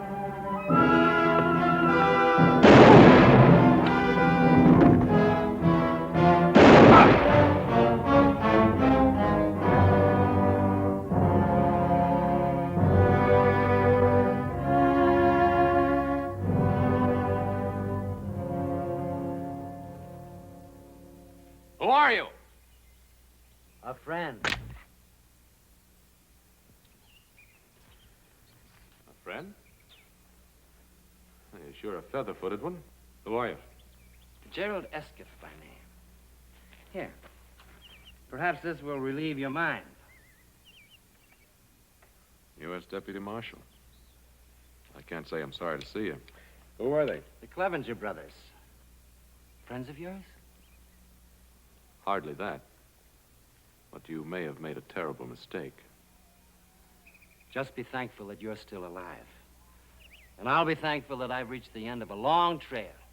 The Clevengers were wanted in California for bank robbery.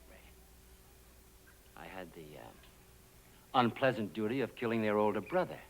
He was caught robbing sluice boxes. So you were the one. I was only performing my official duty.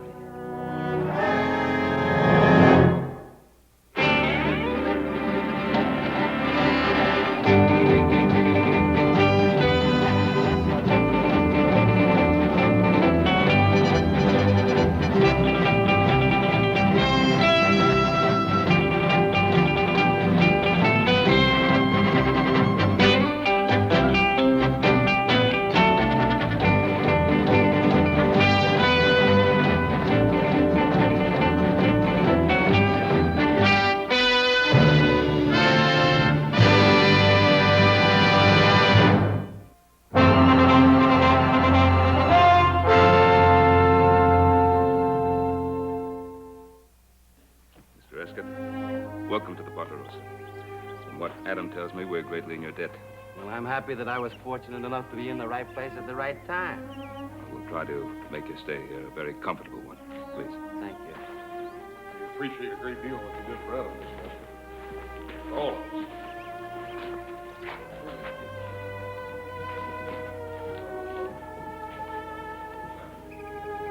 Adam? Anything else you want to tell me? Oh, I still can't believe it, Pa. I mean, I'm not selling the Clevengers short. Toughest bunch of renegades I've ever known, but I just can't imagine them taking a shot at me. You never know with that bunch.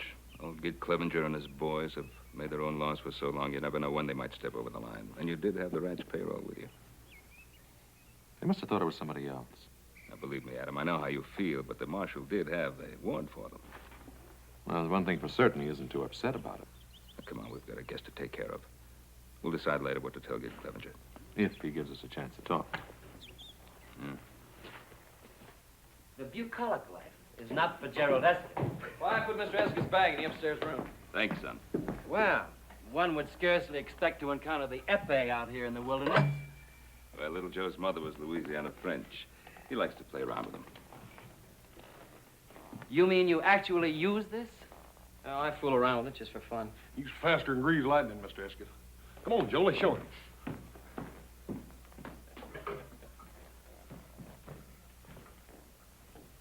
On guard, brother. You should never have given those two a chance to show off. Oh!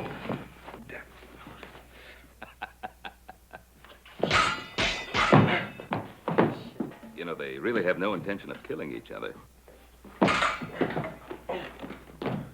He has an admirable skill.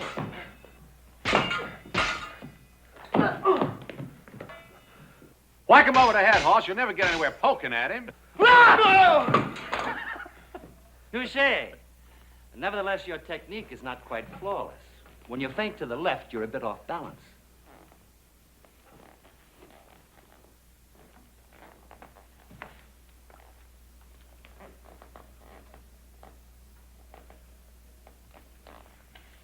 On guard.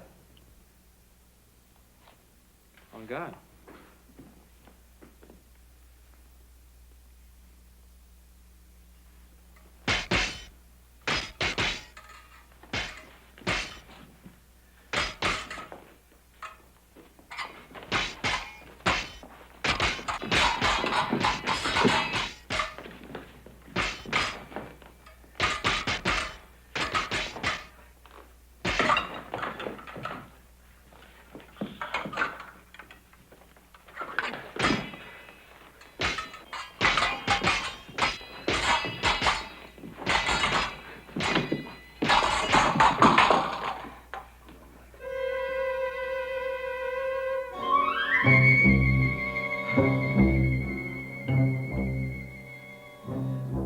could hurt somebody with that. He lost the button off the point. So I did. This might have been fatal. Violence as such is vulgar. Any man who in anger takes a human life becomes a brother of the apes. He's an aesthetically impoverished man. Don't you think so? Oh, yes, sir. I reckon. And yet the skills and rhythms of disciplined violence have beauty. Like a painting by Rubens or Botticelli, unfettered by personal emotion. Yes. There, to that simple word, can be traced the downfall of most artists and many human creatures. Emotion. Yeah, that's a very interesting observation, Mr. Escott. I don't think I could cast you in the mold of an average lawman. I've been told that. Well, I think the elegance and hospitality of your home have made me forget my original mission. I'm here to visit an old friend. Would you happen to know a Mr. Jason Blaine? Oh, the assayer? Yes. Oh, yes, know him very well. And his wife. Wife? Jason married? Oh, yes, about a year.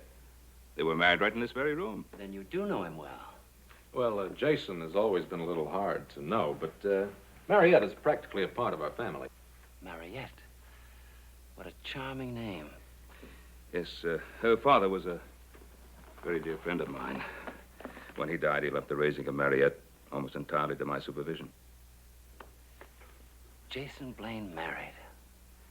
How very, very interesting. Is she a pretty girl? Well, we always thought so, but of course we could be slightly prejudiced. Oh, no, my dear Adam. I have a feeling I can trust your judgment in such matters. Time to eat, please. Oh, good. Could I freshen up a bit before supper? Oh, of course. I'll show you to your room.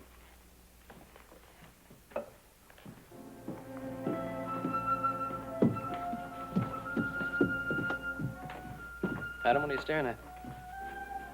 Oh, I didn't realize I was. Look, I know you feel bad about the Clevengers, but it's like Escott told Hoss and me. Bob and Bill had a bead right on your back. He had to shoot fast in any way he could. You gotta just be thankful he was there. Yeah, I'll try to remember that. Come on, let's have some supper. Right.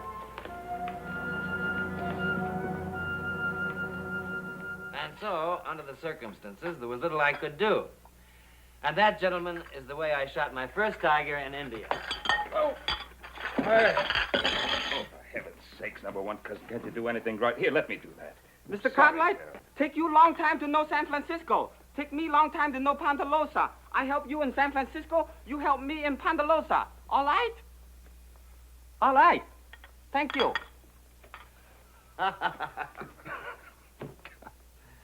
You know, for years we had the most wonderful cook, Hop Singh. So he went back to Hong Kong and talked me into hiring his number one cousin. I don't know. Number one cousin. Doesn't he have a name? If he's got one, he hasn't told us about it. I'm sorry about this, Sheriff. Think nothing of it. The same thing happened when I was dining with the Prince of Wales in Paris. Dadgone, Mr. Escott, you ain't been just about every place. And there's one place I never cease to enjoy going to. Where's that? Bed. I've had a long ride, and I'm afraid I'm not much of a night owl. Joe, this has been an extremely pleasant evening. Extremely pleasant. I'm sorry about what happened at the end of it. Hoss and Joe, see that Mr. Escott has everything he needs. Yes, sir. Tomorrow morning, Adam and I will ride into Virginia City with you. We'll show you where Jason and Mariette live. Fine, fine. Have a good rest. Adam, I regret the circumstances under which we met, but I'm grateful that we did meet. A stranger in a strange community. It's heartening to have substantial friends. Good night. Good night. Mr. Escott, did you sure enough have that old tiger cat for the tail? Sure enough. That house makes the most wonderful audience, doesn't it?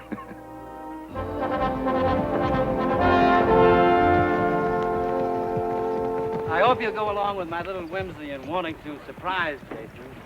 We were such close friends, and it's been such a long time since I've seen him. Are you sure you can find the house? My dear Adam, your directions are most explicit. Don't forget, we want you to spend at least a few days with us at the ranch house. I know Adam and the boys will want to take you on that cougar hunt. Ben, I can't tell you how much I appreciate your hospitality. And as I told you before, there's nothing in life I find as exciting as a hunt. Thank you again, both of you. Adam, when you get through with the bank, meet me at the hotel. We'll have a bite to eat. Right.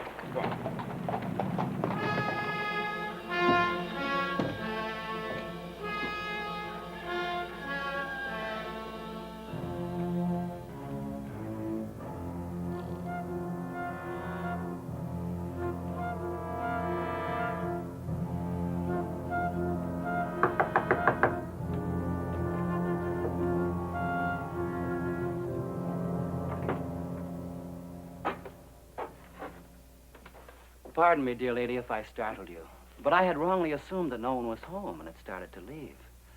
I'm glad that I was in error. You're Mrs. Blaine? Yes, I am. The Cartwrights told me all about you. Are you a friend of the Cartwrights? And an old and dear friend of your good husband. Gerald Esketh is my name. Surely, Jason has mentioned me. No, I don't recall it. Well, that is, I've never met any of Jason's friends. Did you meet him in California? I did indeed. My dear child, Jason's mineralogy has surely been worthwhile. He's found a true jewel. I don't know if you're making fun of me or not, but Jason is not at home. Then perhaps you wouldn't mind if I waited a while for him. Ben and Adam have some business to transact in town, and I'm a total stranger here. Yes, of course. How rude of me. Won't you come in, Mr. Esketh? Thank you.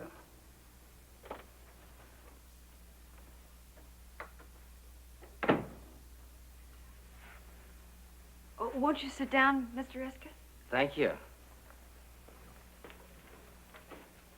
I'll make you some tea. How very thoughtful of you. What a fine likeness of Jason. Yes, it is, isn't it?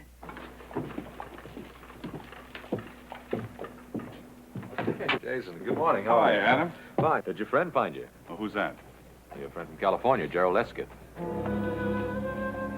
No. Is there anything wrong?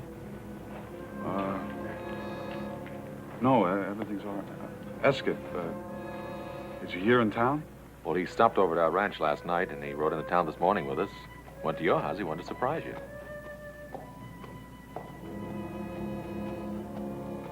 Thank you, Adam.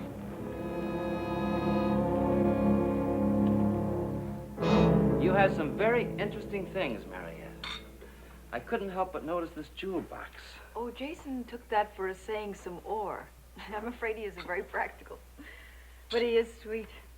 We've been so happy here. I'm sure you have. We thought most highly of Jason in San Francisco. Oh, how elegant these must look on you. Oh, they're not real pearls. But your beauty would make them appear priceless. Please, may I see them on you?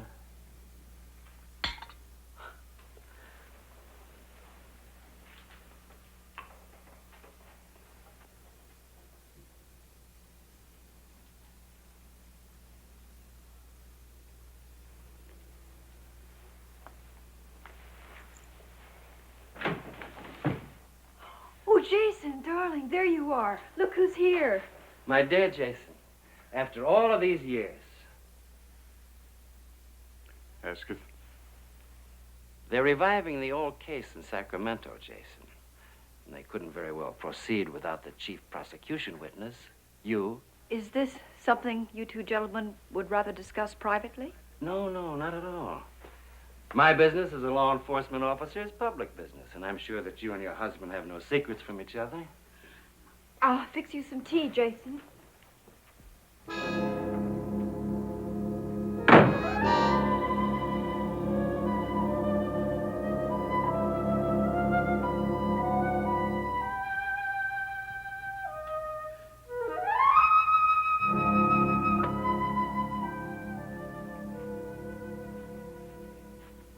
Have you told her of this matter? No. How could I? She's almost part of the Cartwright family. How much have you told her? Nothing. I detest emotional display.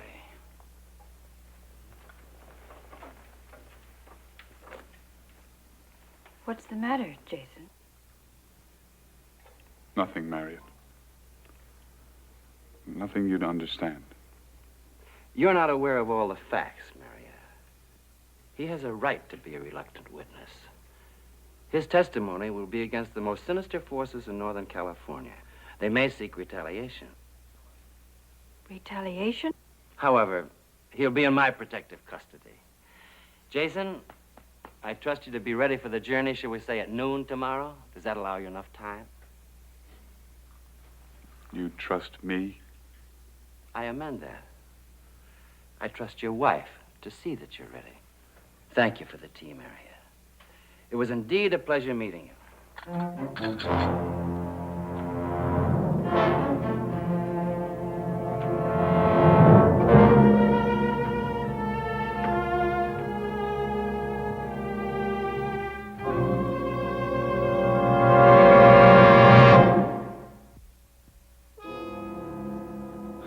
I should never have tried to run away from it.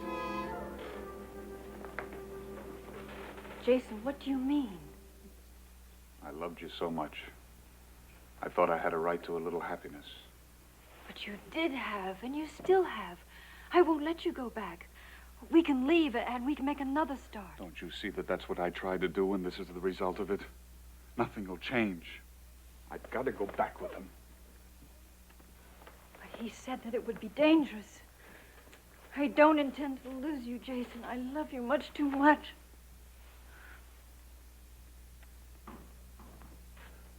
Pa? Oh. Have you seen Esket? Well, he's probably still with Jason. Did you get that matter straightened out at the bank? Oh, yeah. Good. But, as I was leaving, I ran into Jason, and I told him that, Esket was looking for him, and he seemed very upset about it. Oh? I think Esket is here as a friend to see Jason, or, is he here in an official capacity? Well, I don't know. Esket is the United States Deputy Marshal. Of course, what do we really know about Jason? Came in here, swept Mariette off her feet. Of course, he's done very well the year he's been here. He's been very good to her. I suppose that's all you could ask of any man. Yeah, well, I'd feel better if I had a talk with Mariette and Jason. Just ask them if there was anything wrong. What do you think? I think it's a good idea. And also remind Mariette that we still have family for as long as she needs us. Look, while you're over there, I'll go see Judge Rand.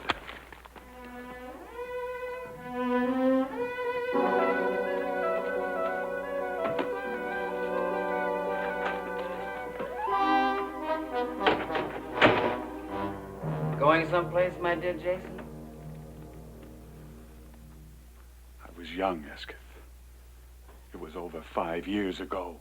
Time gets away from a man, doesn't it?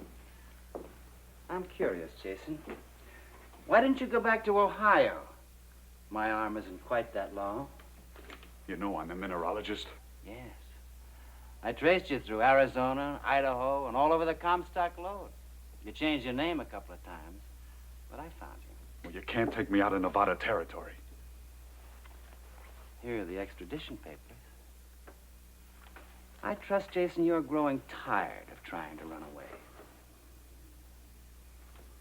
Everything legal and above board, huh, Esket? Always.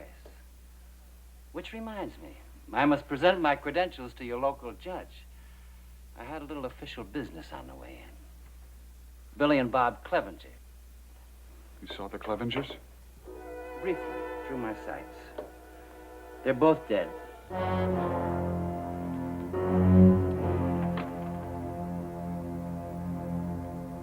What about Gideon, the old man? Always a good friend to you, wasn't he, Jason? No, I haven't seen him yet, but I'll plan to see him before he sees me. You, seem to have built up a nice little business here. Oh, why don't you get it over with? Why don't you kill me and have done with it? No, Jason. I'll kill you because that's what I came here for. But I'll pick my own time and my own place. Besides, I intend to get much better acquainted with your wife. She's lovely, Jason, completely lovely.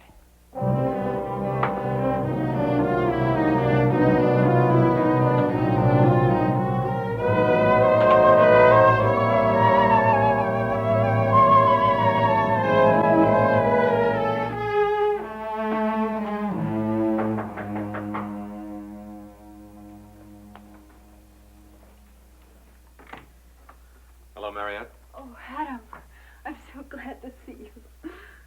What's the matter? Is there something wrong? Oh, no, nothing. It's just that I haven't seen you for so long. Where's Jason?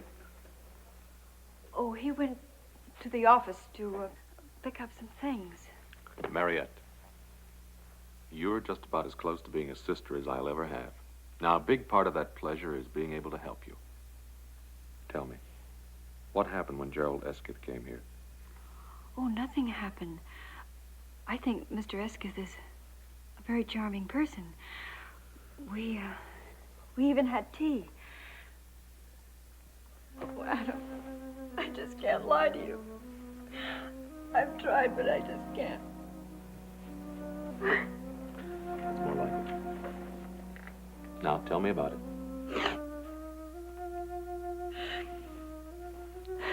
Jason has to go to California to be witness in a trial. Well, that doesn't sound so terrible.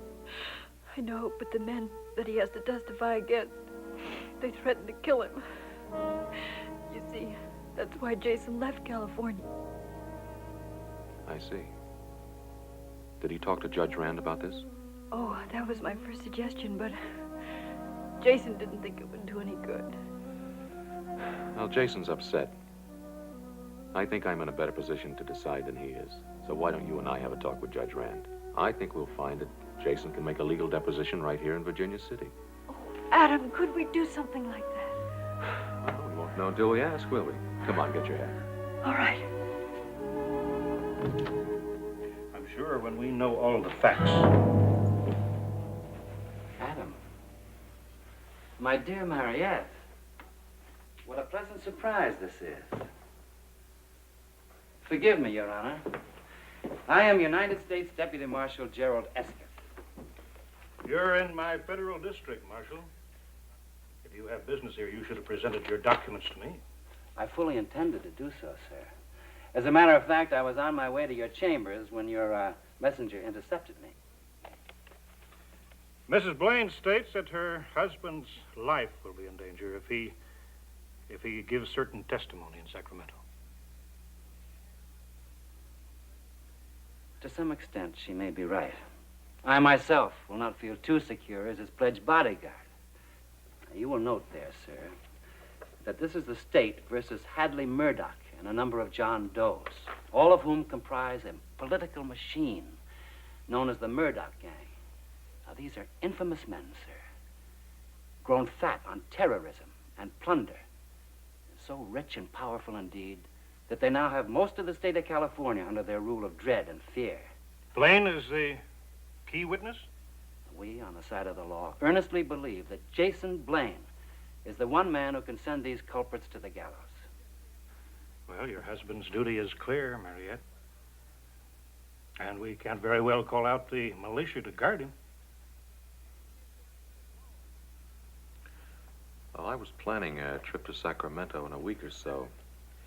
I could change my plans, go along with you. It would make Mariette feel better. Oh, it would, Adam, it would.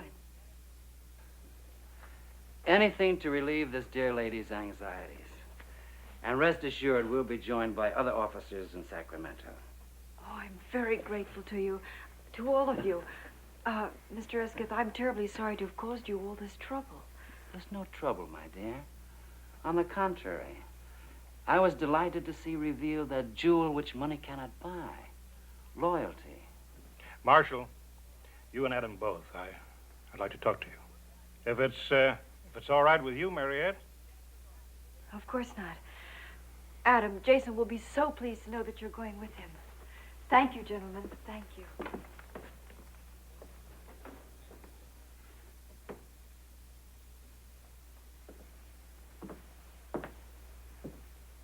It's about the killing of the Clevenger brothers. Ah, yes. Distasteful duty, I assure you. But there is a warrant out in California for their arrest. I was talking to your father, Adam. He was telling me that Gideon Clevenger came to see him. Yeah, but he didn't seem to want to make any trouble. Strange man, Gideon Clevenger. He'll brood about the death of his sons, and then he'll decide to take the law into his own hands. can be very dangerous if he makes up his mind to it. Well, the thought of any further bloodshed is completely repelling to me. I'll rest a whole lot easier when you're out of town, on your way back to Sacramento. Then you think that this Gideon Clevenger will make the death of his two sons a personal issue between himself and me? I think that precisely.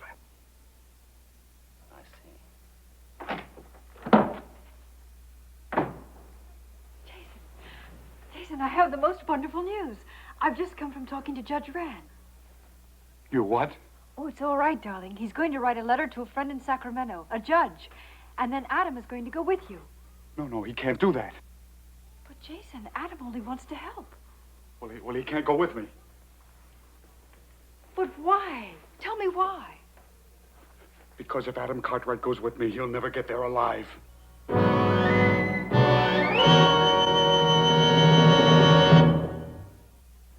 Jason, what are you trying to tell me? Can't we make one move in our life without the Cartwrights getting mixed up in it? But the Cartwrights are my best friends, and they're the best friends you ever had. I don't want to talk about it. Jason, now come on, this isn't like us. I'm your wife, and I have a right to know the truth. Well, I have told you the truth. Tell me something. Why did you say that if Adam went with you, he would be killed? Because that is the truth, too. Jason, I have never asked you anything about your past life before because it just wasn't important. But now it is. Now, do they want you as a witness for something you saw or for something you did?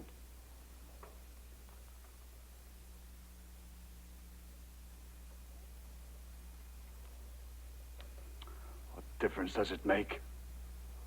Eskis told you about the Murdoch gang, didn't he? Yes. Well, that gang isn't going to let me get to Sacramento alive. Not even with Mr. Eskith and Adam to protect you? Don't you realize that Eskis was sent here to kill me? Once I leave here, I'll be dead before I can get as far as the Ponderosa. But why would anybody want to kill you? Because that's why he came here. He is a hired, paid killer. Now try to understand that. Jason, there must be something we can do. There must be. You want me to get a gun? Go up against him? He would love that. Self-defense, everything above board, legal. Then why don't you go to Judge Rand, tell him the truth, and he'll protect you? You saw his papers. He is a marshal. He has every right in the world to take me in. And you're going to stand there and let him do it. Well, what else can I do? We can go away. We can go east. Jason, please, please, they can't reach that far. Even if we have to spend the rest of our lives hiding, I don't care. I'd much rather have you that way than not have you at all. Please. Oh, if we only could. If we only could. It would be like starting from the beginning. No west, no past tense.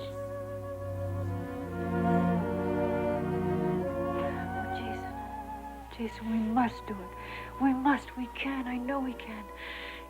You get some things packed. There's still Eskith.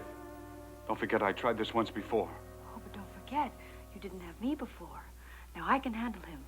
I think I know a ladies' man when I see one. Yes, I know how to deal with him. No, I can't let you do that. He's too dangerous. Oh, no, darling. Really, he won't be with me. Please trust me. Trust me.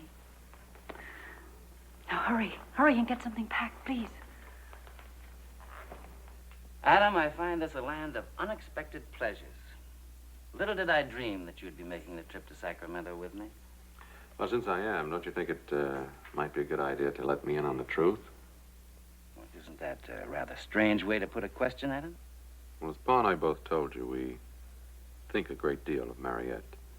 And so do I think a lot of her. That's why I tried to spare her the seriousness of Jason's case. Then he's not just a missing witness. No. A missing criminal. But on your honor, Adam, this is to go no further in Virginia City. By turning state's evidence, he'll be able to return here with no damage to his so-called reputation. Well, I appreciate whatever protection you can give Mariette. You know, I believe we think alike. I even had him listed in the documents as a witness, not as one of the accused. Thank you for telling me. Pa, I'd like to get the best lawyer you can find. Adam, I don't want you to think it rude of me. But under the circumstances, I think it best not to return to the Ponderosa. I'll take a room here at the hotel, and if it's convenient for you, we'll leave, shall we say, first thing in the morning? Fine with me. I'll bring your luggage in with me. And bring along your best suit, Adam. I know some pretty girls in Sacramento, and perhaps we can forget some of the more unpleasant aspects of a marshal's duties. Very good. If I seemed a little cool towards you, it was only because of my concern for Mariette. Well, I better let Pa know what's happened. See you in the morning. Clevenger! The Clevenger! Get Clevenger. I'd hope this wouldn't happen. Well, maybe we can reason with him. No, Ben. Let me try it.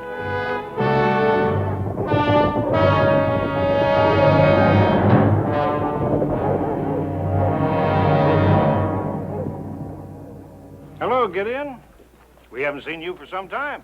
Save your words, Judge. I know Gerald Escott's in this town. Now, where is he? I really don't know, Gideon.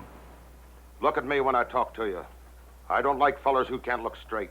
You've lost 3 sons trying to fight a private war. Why don't you just find yourself a rocking chair and live to a ripe old age, huh? I've got a better idea that'll help a lot more people. You deliver Escott to me, I'll get out of Virginia City and stay out. You don't? I got 20 more men anxious to ride in here. You're not serious. I have offered you a fair deal. Get me that back shooter.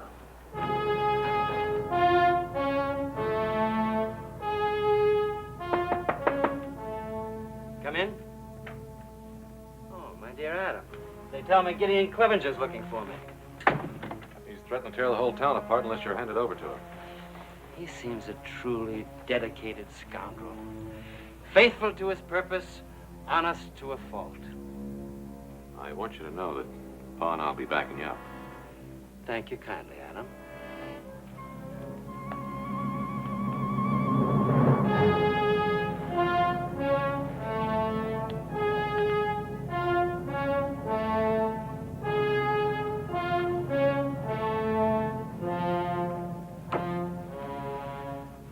Shall we, look into the matter? Well, you're certainly a cool one. I'll have to admit that.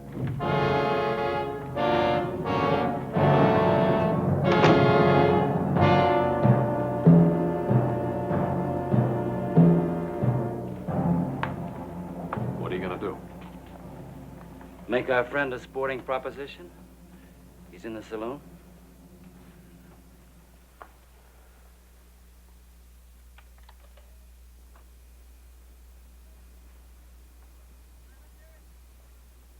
Clevenger?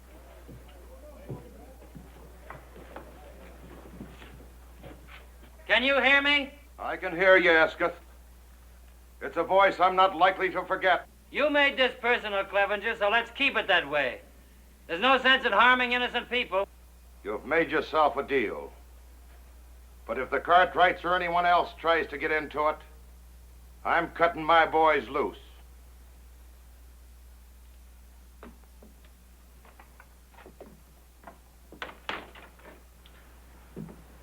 Free to change your mind any time. Thank you, friend, but I find the arrangement most satisfactory. I've already planned my strategy. I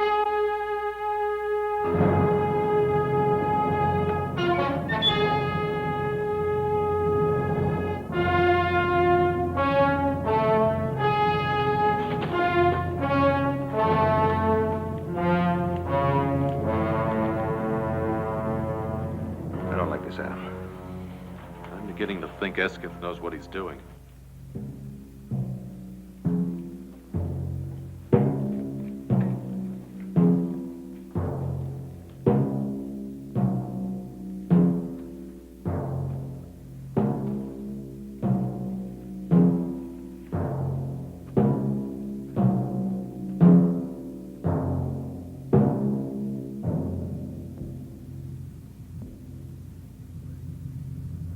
Make your play, you filthy little back shooter. You first, my dear Clevenger.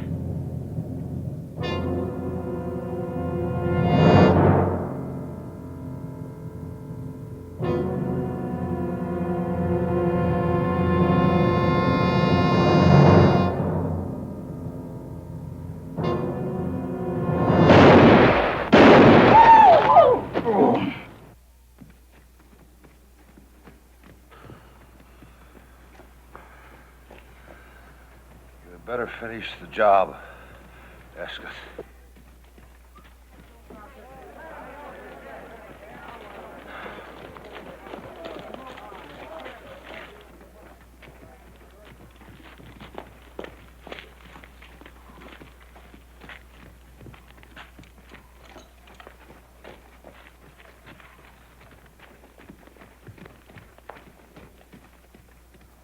Hattie, we better get the doctor, see what we can do for Clevenger.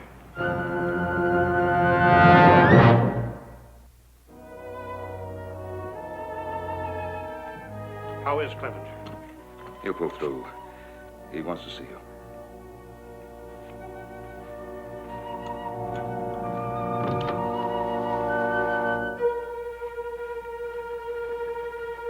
I took the liberty of dropping in without knocking. Well, I was sure the door was locked. You grow lovelier each time I see you. I must look a sight. A sight indeed. The very kind and inspired Wordsworth to rhapsodize. She was a phantom of delight when first she gleamed upon my sight. Now you know that you much prefer those sophisticated San Francisco women to a country girl like myself.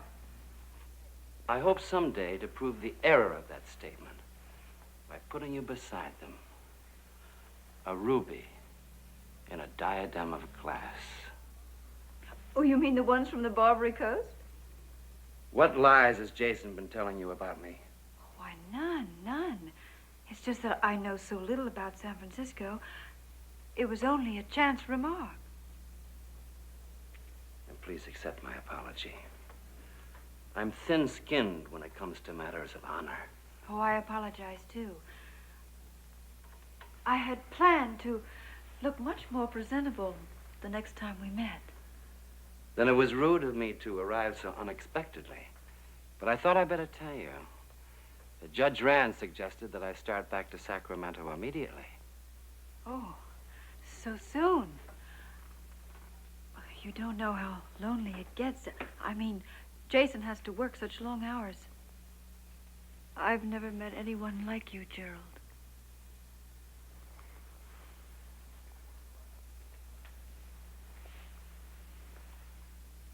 A little more time. Won't matter. Could you come to the hotel to let me know when Jason is ready? Just as long as you aren't too impatient. Now, let us not misunderstand my honorable intentions. I understand your intentions perfectly.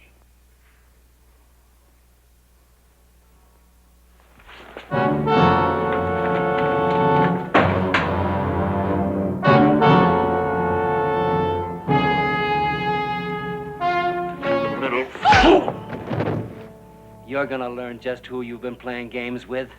Who? What are you? He's Murdoch's hatchet man. Around the Embarcadero, they call him the Dude Butcher Boy. It's my reckoning he came here to lead Jason Blaine to the slaughter because Jason knows too much. Jason was mixed up with Murdoch? He was a spotter for the bunch. That's easy for an essayer. Whenever he'd see gold bullion, he'd tell Escott. That slimy killer would lead his night riders, claiming they were vigilantes. That was a good cover for him. But Jason got sickened. He quit and ran away. Jason was too soft for Escott's shooting parties. I saw him later in Virginia City, but I figured let a feller go straight if it's trying hard. And your oldest son? Escott backshot my boy at our California stamp mill. while his outfit looted. The other two, you know about, Ben. They wasn't killers. They heard Esketh was headed this way. They mistook Adam for him.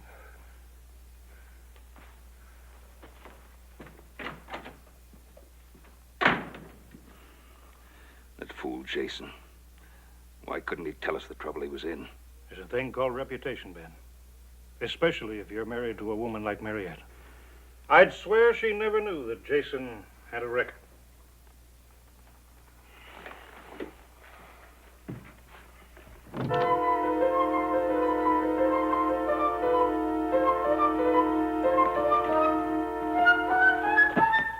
No! Don't! It's all right, honey. It's me. It's Adam. Oh, Adam. Where's Jason? Was Esketh here? Yes. He hit me. And he slapped me. And he wanted me to tell. Did he tell you who he really is? Yes. And he said terrible things about Jason. Where is Jason? Where is he? Where is he? The silver car is on mine. I'm supposed to meet him there. He gave me a little trail map. He took it. It's gone. He took it. He took the map. He'll kill Jason. Calm down! Now listen, I'll send somebody to look after you. Now don't go away. You stay right here.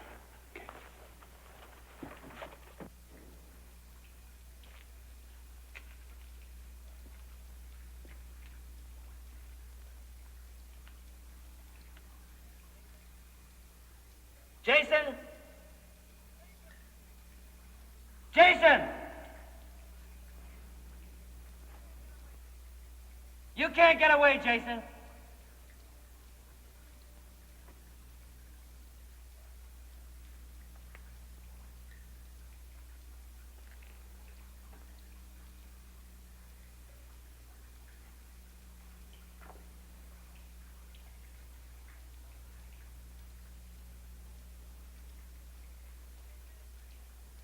Can you hear me?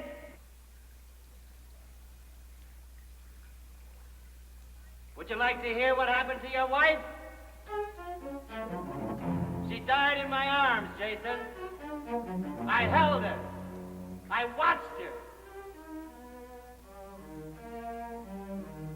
Can you take that and run away with it?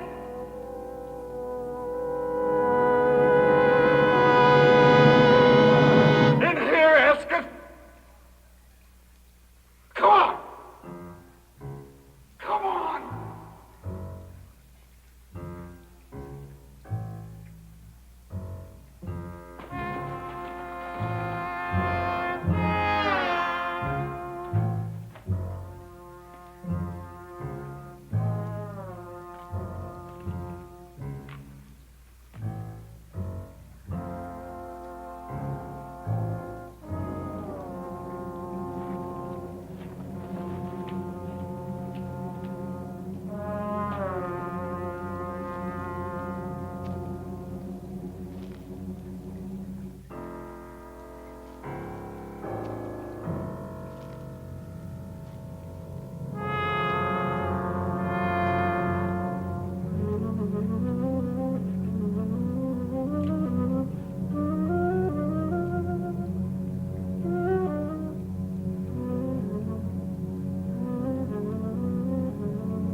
The unruly emotions, Jason.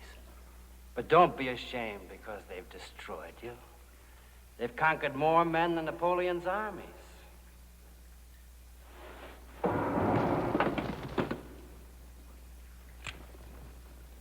Go ahead. Go ahead and shoot. The sound will bring him right to you.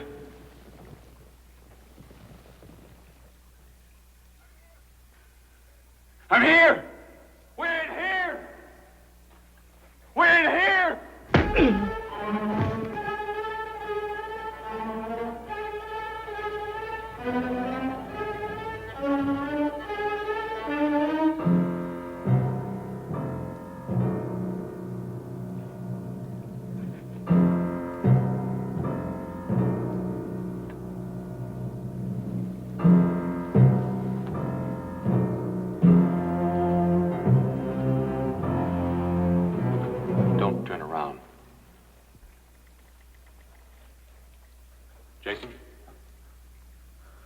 Mary? She's all right. I'm taking you in, Escott. It's hot in here, isn't it? Or is it just the uncomfortable circumstances I find myself in? No. It might have worked on Clevenger, but it won't work on me. My dear Adam, you don't think that I'd be childish, so childish as to pull the same chestnut twice?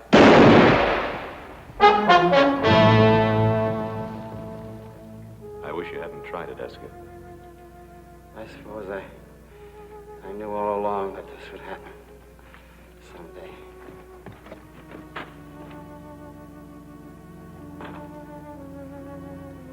Thank you for your hospitality. I never dreamed that Gerald Escott would be defeated by emotions. I can't believe you ever had any.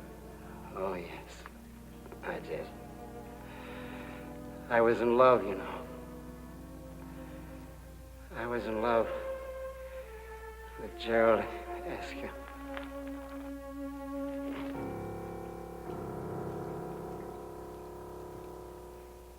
We'll miss you very much. Thank you, Ben. Thank you for everything. Judge Rand said it shouldn't be more than a year. And that will be the longest year of my life. Well, I'm glad you made the decision on your own, Jason. When you come back, your house will be here waiting. Thank you, Ben. Goodbye. We'll be waiting, too. Things will be just the same. Thank you, Adam.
Hey, Joe.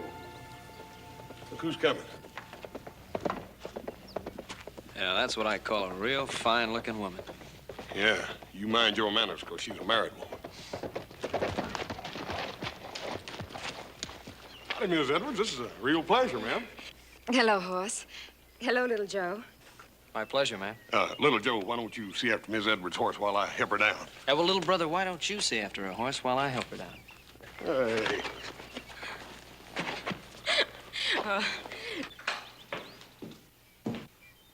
Joyce. Ben. Oh. Oh, Ben. Oh, it's so good to see you again. It's wonderful seeing you. You'll stay for supper. Adam, you remember Mrs. Edwards? Hello, Adam. I remember her. I just wasn't speaking because I was so busy looking. You Cartwright certainly know how to please a woman. Joe, run in and tell Hop Sing we'll have a guest for supper. Right, Pop. Oh, Adam, Ben, Adam. Down in the cellar by the north wall, there are 2 cases of Lafite. Bring up a couple of bottles. Sir. Ben, really, Now, look, you've come all this way. Surely you can stay for a little while. Now, we need a lady in this house. You know, I've got these 3 grown sons, and somebody has to teach them manners. Now, please, come in. All right. But just for a little while.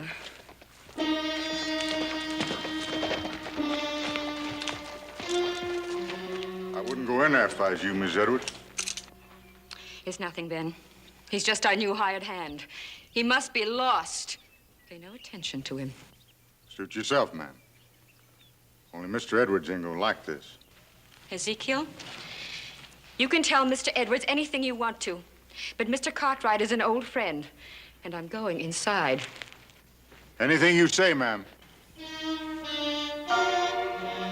But I'll be waiting for you.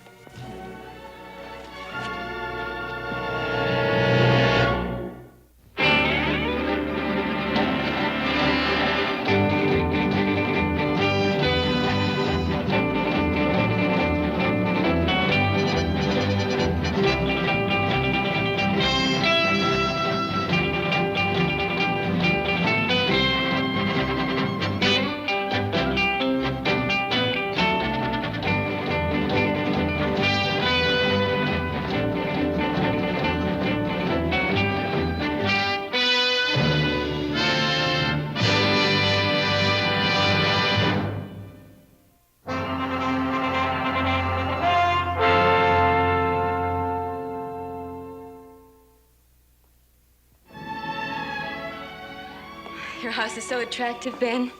It gets nicer with the years. It's been years since you've been in this house, Joyce. Yes, I know. I've missed seeing it. I've missed seeing you. All of us have. How's Tom? Oh, all right. Just all right?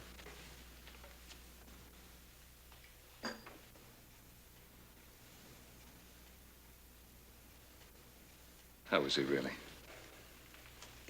He's still bitter. He's been bitter ever since the accident. All day long, he just follows me around in his wheelchair. And every night, in front of Ezekiel, he calls me names. He says the most awful things. Ezekiel, the man outside, the hired hand? He's more than just that. Tom spends half the night drinking and gambling with his hired hand. Drinking and gambling? I thought the accident left him incapacitated. Only from the waist down. Tom drinks himself into a stupor, and Ezekiel carries him upstairs. He never knocks. He just brings him right into the room. And he puts him down on the bed next to me. Then he straightens up. And he looks at me lying there. And he says, "Good night, Mrs. Edwards." And goes. Every night it's this. But last night, usually Tom can't turn over, but somehow last night he managed to. I woke up and I saw him bending over me with a carving knife in his hand. He didn't move. He just sort of smiled at me. You're so beautiful. I can't bear to think of my going first. Joyce, surely you must know Tom meant no harm. I don't know. He's always talking about death. His death. My death. I've got to go. Joyce, please, stay. I can't, Ben. Tom will be all right. If only he could find something to do to take his mind off himself. I've got to go.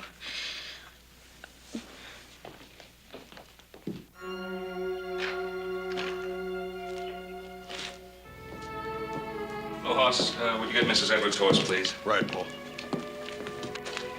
Joyce, I don't like the idea of his following you. Oh, it's all right, Ben. He'll keep his distance.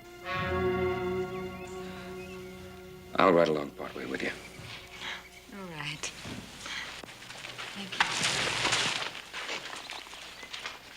Here you are, Miss Edwards. Oh, thank you, Hoss.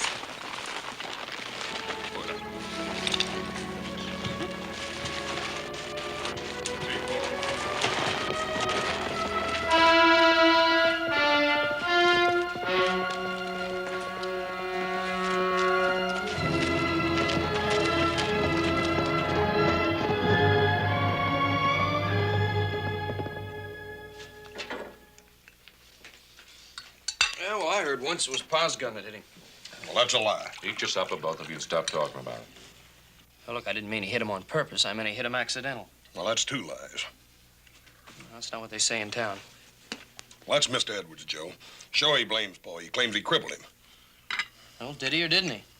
He did not. Hey, well, how do you know? You weren't even there. I was there an hour later. They were out after wild mountain sheep. Mr. Edwards slipped and fell to a ledge, and Paul risked his life trying to save him. Ain't that right, Adam? They were climbing up off that ledge when they fell to another ledge, and that's when the gun went off, getting him in the spine. Well, whose gun? Mr. Edwards' gun. All right, then why does he blame Pa? Eat your supper, it's getting cold.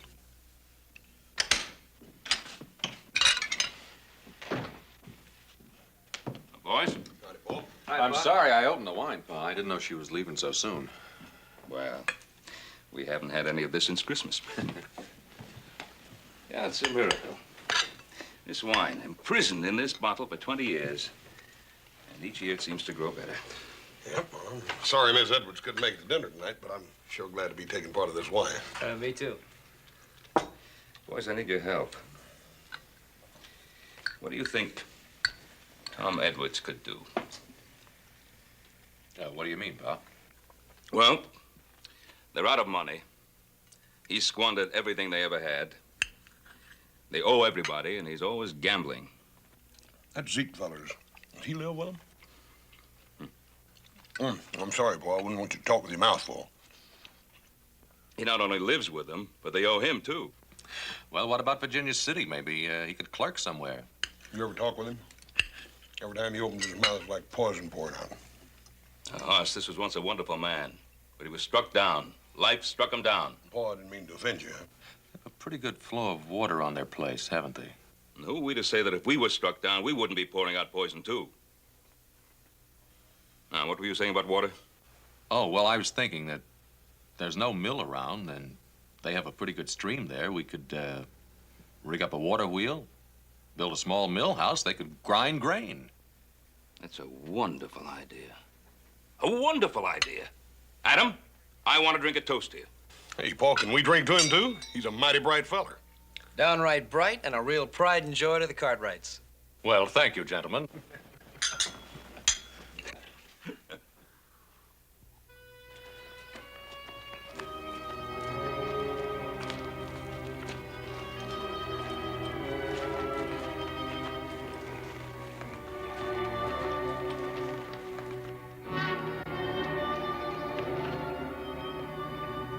Take care of my horse. Anything you say, Miss Edwards.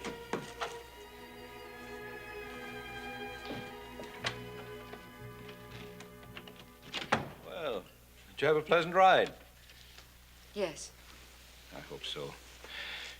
At least that will compensate a little for all that you have to put up with.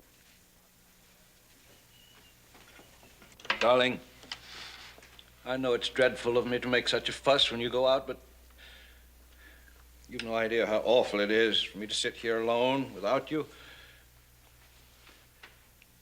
Let me kiss you.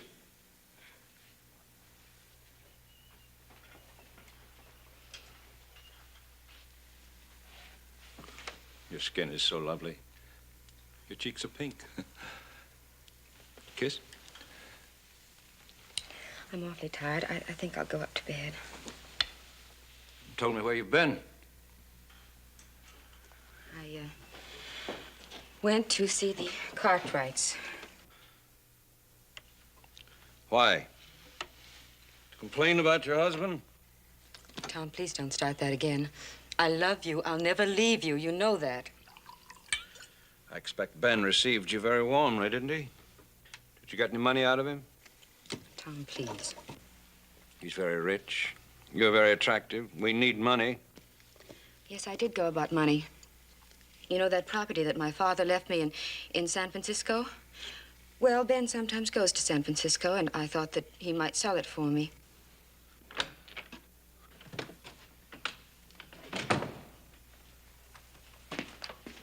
Darling, what about that property your father left you in San Francisco? What do you mean? 5 acres? That should be worth quite a lot, wouldn't it, Ezekiel? Now, Mr. Edwards, you don't want to go gambling your wife's good land. Oh, no. I'm doing it for her.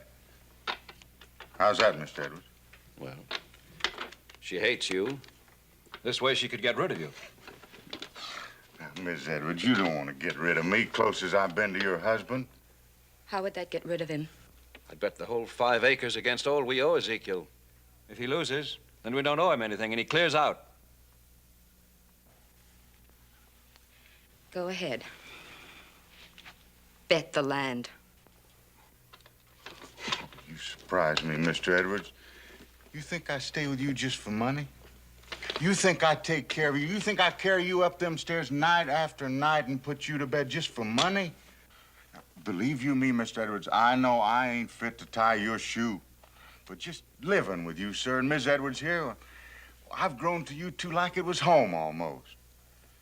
No, son. No offense, man, but I can't take that bet. All right. Play for $5.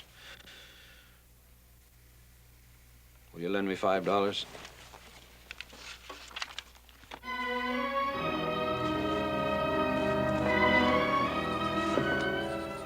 You did give me a scare, Mr. Edwards. I thought I was going to lose my home. Good night, Miss Edwards.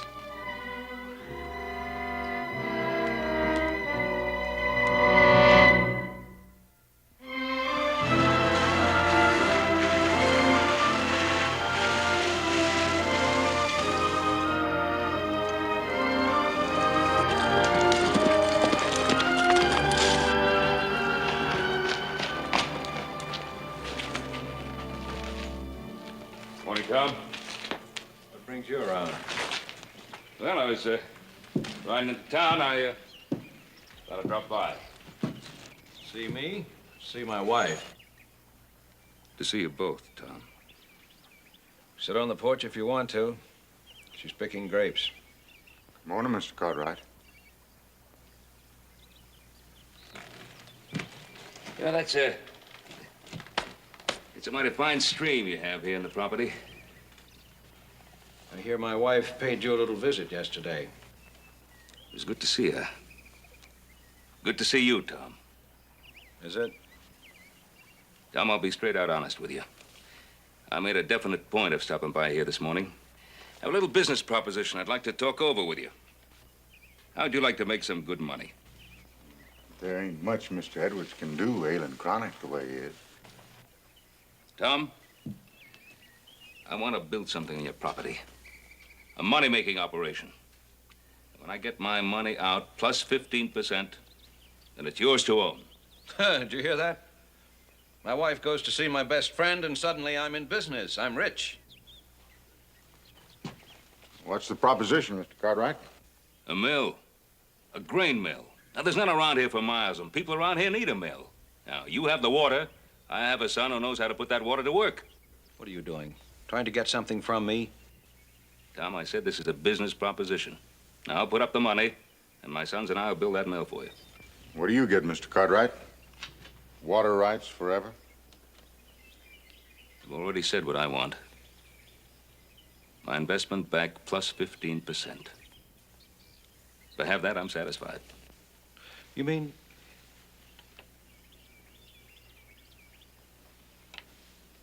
That sounds pretty good. Not to me, it don't. Would you be good enough to let Mr. Edwards make his own deal if he so sees fit? Of course, sir. Excuse me, excuse me. Never mind, Zeke, Ben. We've been thrown together so much we're almost like partners. My only thought, sir, is for Mr. Edwards. That's enough, Zeke. Now, you keep out of this. Mr. Edwards, we'd have all those people coming around, all that excitement. He don't hardly sleep nights as it is. Tom, what do you say? Have we an agreement or haven't we? 15%, huh?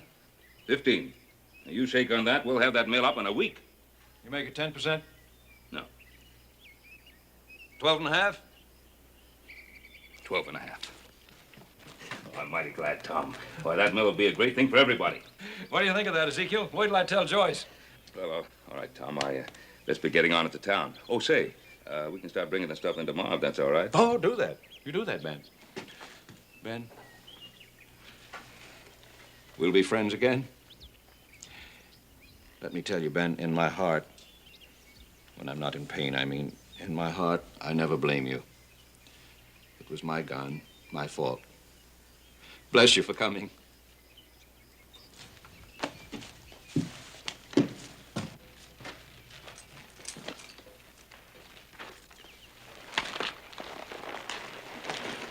You buy them all, Tom. Fine, Ben. Thought you owned me, didn't you? Thought I couldn't even get up to bed without you, huh? I'll show you. I'll take you to your wife, Mr. Edwards. Would you like to go pick grapes with your wife? I'll make me so much money, I'll hire me a nurse from San Francisco. It'd be a real one, too, not just somebody like you. I wouldn't get excited, Mr. Edwards. You're going to have another bad night.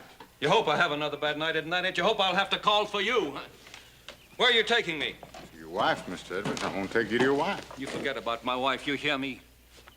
You get her right out of your head.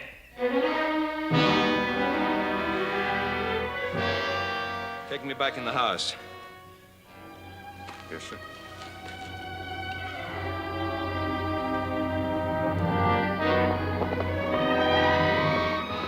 Ben! Joyce. Ben! Oh, how wonderful to see you. Does Tom know you're here? Yes, I just talked to him. You just talked? I think I have some very good news for you.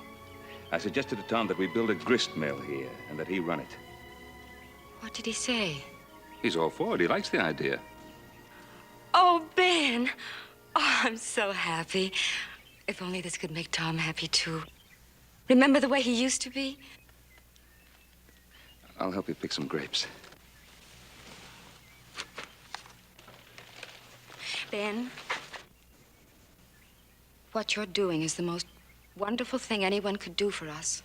Now, wait a minute. You're forgetting I'm making a profit, too. I know what you're doing.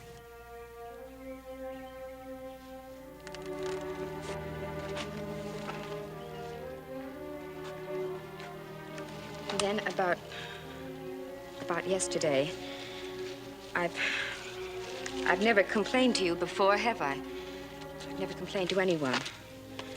But all these years, I've been dying, too. I know, Joyce. Sometimes I think it would have been better for him if I'd left him. My health, just the sight of me seems to infuriate him at times. Just the sheer sight of me. Just your beauty. Oh, Ben. I forgot about that a long time ago. He's a cripple, and I'm a cripple, too. How are you a cripple? Because I don't stand up to him. Because I take every terrible thing he says to me. Sometimes he eyes me like a stranger would. He says things he shouldn't. This may all come to an end. You know, he was so happy when I left him. I think the mill may change everything. Oh, I hope so. It's got to be a fine mill. You know, Adam's very clever with that sort of thing. He's made some wonderful drawings. You're so fortunate in your boys. Yeah. 3 fine sons. They could be half your life. Only half. Sons can't be everything.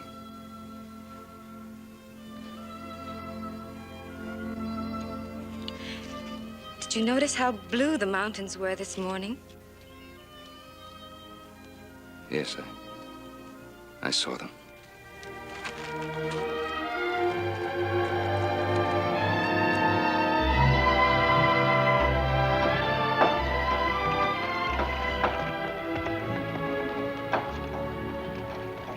Well, it's starting to look very good. Coming along fine, Pa. Hey, Pa, when's Hoss gonna get here with those millstones? Should be real soon. Well, we'll be ready for him any time now. That's fine. Oh, Ezekiel. Glad to see you pitching in. I wouldn't want to give you any wrong notions, Mr. Cartwright. I'm just doing this to please Mr. Edwards. I still don't think any good's going to come of it. Well, why don't you give it a chance? Well, I'll give it a chance. I'm just wondering one thing. What's really in this for you, Mr. Cartwright? Hey, Pa. Pa, send me in some more nails, will you? Yeah, coming right up. But it looks so complicated. How did you ever figure it out? Well, it's really not original. It The design is actually a combination. Some of it comes from the old New England mills, and some comes from the wheels that the miners built here in Nevada. As you see, we've built a flume leading to the top of the wheel. Now, at the proper time, we'll divert the water back through the flume. It'll pass over the top of the wheel, striking the blades, which will turn the wheel, which will drive the shaft, which will turn the upper millstone, and presto, you're grinding wheat. It's really quite simple. Oh, Adam, I think you're absolutely marvelous. Well, actually, the idea is thousands of years old. But imagine what it meant to man before the steam age. Horse should be here soon with the millstones. Which reminds me, I better see how little Joe's coming along. Oh, and I better see about Tom. Hey, Professor. Huh? That's a mighty pretty assistant you got there. Meaning what? Oh, you're a sly one. I was watching you, standing close, bending over, sniffing her hair. I know you bright boys. How would you like to shut your filthy face, huh? Well, I'm just doing you a favor, friend. Don't let her husband catch you. He's still handy with a rifle. Ezekiel! Come get me! Excuse me, Professor. I was so busy watching you and Mrs. Edwards, I forgot all about her husband. I don't know what you're up to, but don't make any trouble for Mrs. Edwards.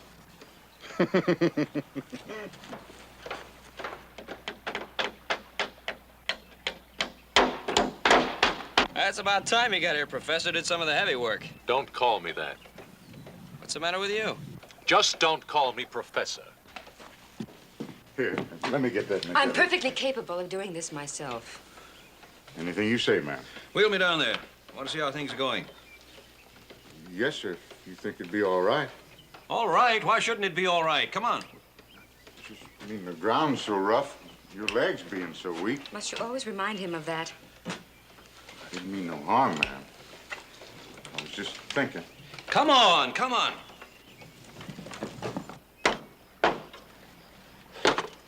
You know, Adam, I gotta hand it to you. I think this thing's gonna work. Thanks. I'm sorry about blowing off all that steam a while ago. Yeah, well, that's all right. I'm used to taking all the guff around this family. That's what I'm here for. Oh, sure. You're really abused, aren't you? Here, put this plank up there. See what I mean? Got it? Yeah, why don't you get some light wood? Well, Ben, you're really making progress. Moving right along, Tom. Any reason why I can't be of some help? Why, not at all. As a matter of fact, I think I've got the very thing for you. Ezekiel, move his chair in closer to the wheel. You see these binder rods? Yeah. They need tightening. Now, here's a wrench. Get to work. Fine. Oh, Adam, isn't it wonderful to see Tom working again? It sure is. What's the matter? Just think you have the most wonderful father. Sound the alarm, folks. Just a signal. Signal for what? The arrival. Look to the east. Horse Cartwright, charioteer, charging up with a ton of millstones. Come on, horse, drive him!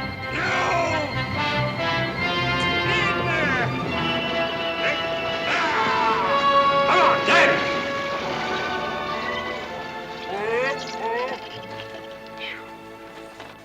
How was it, horse? Fine, Paul. Have any trouble getting this load across the river? No, not a bit. Beat swimming with it. Hey, can I get that? Yeah, I got it. I got it. Well, I don't know about you, Mr. Edwards, but I always go by the rule you ought to lock the barn before the horse gets away. What are you talking about? Just a certain party and your wife.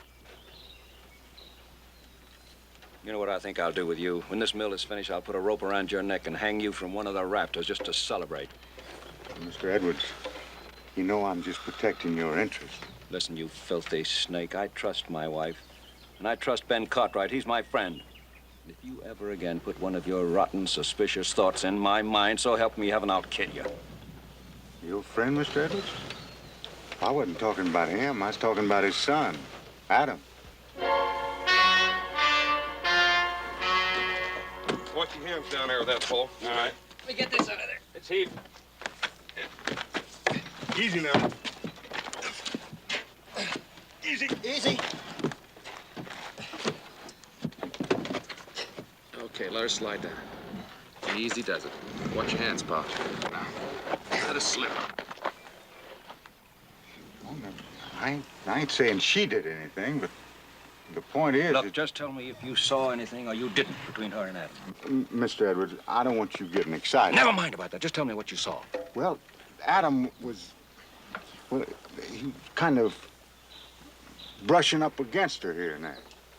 Did he touch her? No, not exactly. It's his eyes, you know, when she wasn't looking at him. His eyes was... Well, you know what I mean. They're just kind of touching her all over. Of course, gotta admit that Adam is a good-looking boy. You know, with a little bit of luck, we'll have this mill running by tonight. Tom! Tom, they think they'll have the wheel going by tonight. Isn't that wonderful? Do you know what I think we should have? A party. And let's dance and let's grind the first grain and have the neighbors in. Oh, wouldn't it be wonderful to have music again? I'll bet you'd like to dance, wouldn't you? Well, just to hear the music would be enough. I bet you'd like to dance with Adam. I beg your pardon? What's all this between you and Adam? Between me and Adam? Ever since the mill started, you've been tagging each other around. Tom, I don't understand you. You understand me. You're a woman, aren't you? You're young, you're lovely. Don't tell me you don't know what I'm talking about. Tom, on my word of honor, no such thought for Adam ever entered my mind. Then why are you so happy? Why have you been smiling ever since this mill started? Because of you. Because I thought it would start your life again, and my life. You haven't been tagging Adam around? No. Brushing against him, leaning against him. Laughing with him at me? No. You have, both of you! You've been tagging each other around like a couple of simpering lovebirds. What's going on? I don't know. Looks like Ezekiel has done his work. Ezekiel, get me out of here! Excuse me, Miss Edwards. You got him so upset, I better take him inside and lay him down for a while. Ezekiel, do I have you to thank for this? No, ma'am. I didn't tattle on you, if that's what you mean. If you come near my wife again, Adam Cartwright, I'll kill you both!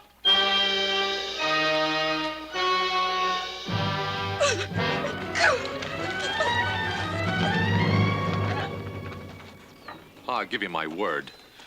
It's Ezekiel. He's warped and twisted Edward's mind. Pa, maybe we better stop working the mill. Well, after I lug these stones in here?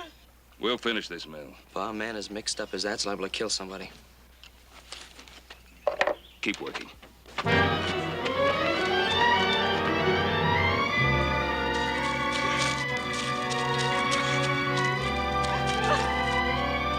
Joyce! Joyce! Joyce!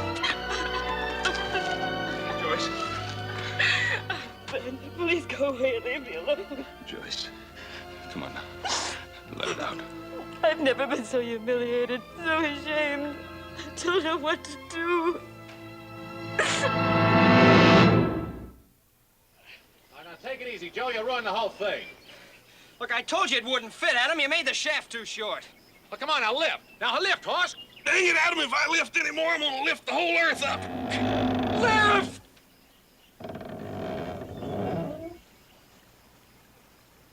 Oh, come on, will you, Adam? Let's call it quits. Quit?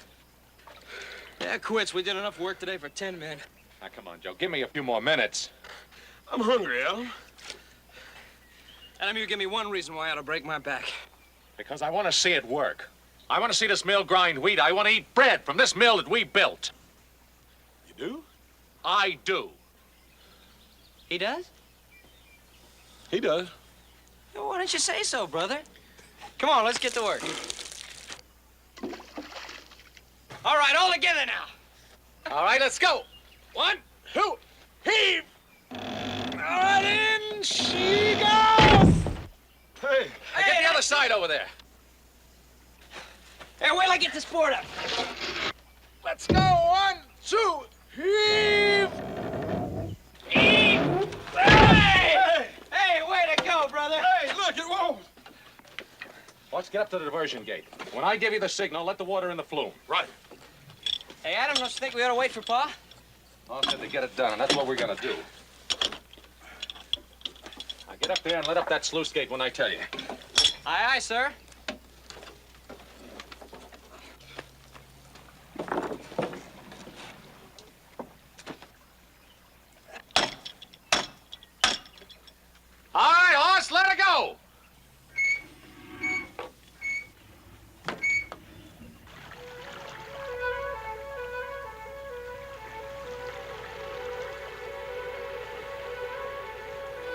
It's filling up the flume, Adam. You all set? Let it go.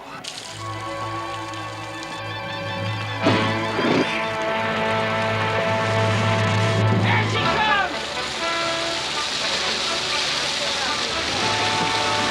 Hey! Hey, boys, it's working! It's working! Hot, let it go! All millstone, all grind our wheat, and all wheat make our bread, and all bread make us as bright as our brother Adam. Amen! Yeah! Wheat, go! Wheat, we gotta get some wheat! Get it! Let's go! Look at it! Tom? Hey, Adam! Hey, maybe we better get up there. No. Wait. Come on in, whoever you are!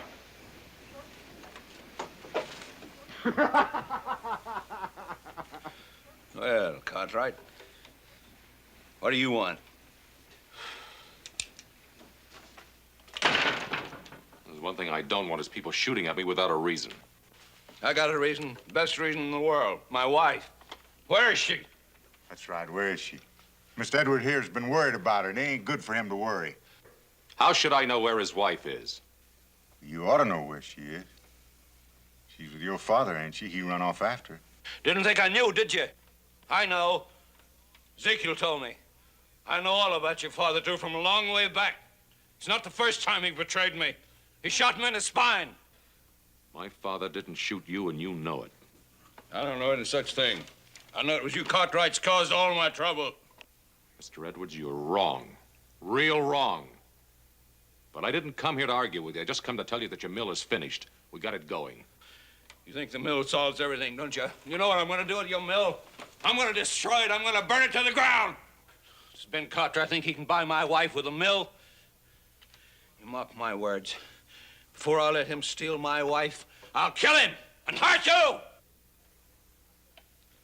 Ezekiel, if you're really his friend, you'll get these wild ideas out of his head. I am his friend, Mr. Cartwright. But what's right is right. Man has a simple duty to protect his home.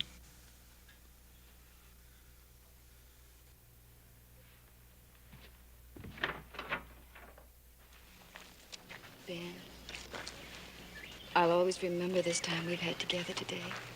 It was as though we had escaped to another world. It's been that way for me, too.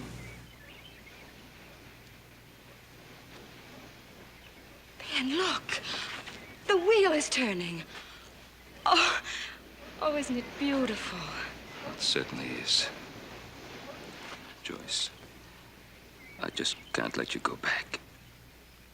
Ben, please, At least spend the night with us at the Ponderosa. Don't go back to that house, not right now. I'm not afraid. Tom and Ezekiel will be so drunk they won't even hear me come in. Besides, with the mill and all, perhaps it will be different again. I've got to give him that chance. Well, just to be sure everything's all right, I'll ride by first thing in the morning.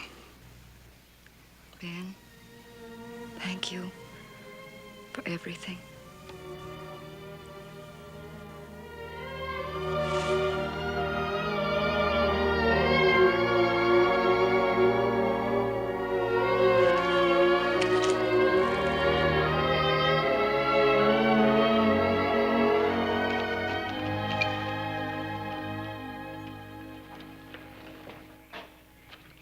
Pa, we've been waiting for you.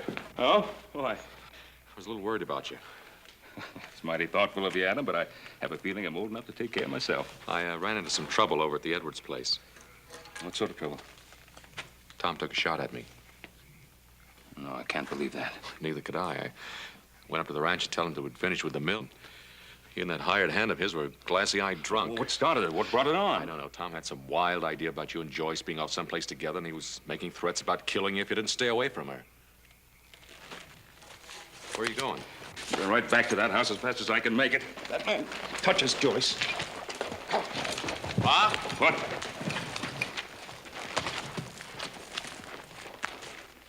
Want me to go with you? No. You stay here. I'll handle this alone. Pa, Tom's suspicion about you and Joyce, it isn't true, is it? Suppose it were, Adam. How would you feel about it? I'd say that if there ever was a chance, she couldn't do any better. I'd be happy for both of you. Thank you for that, Adam.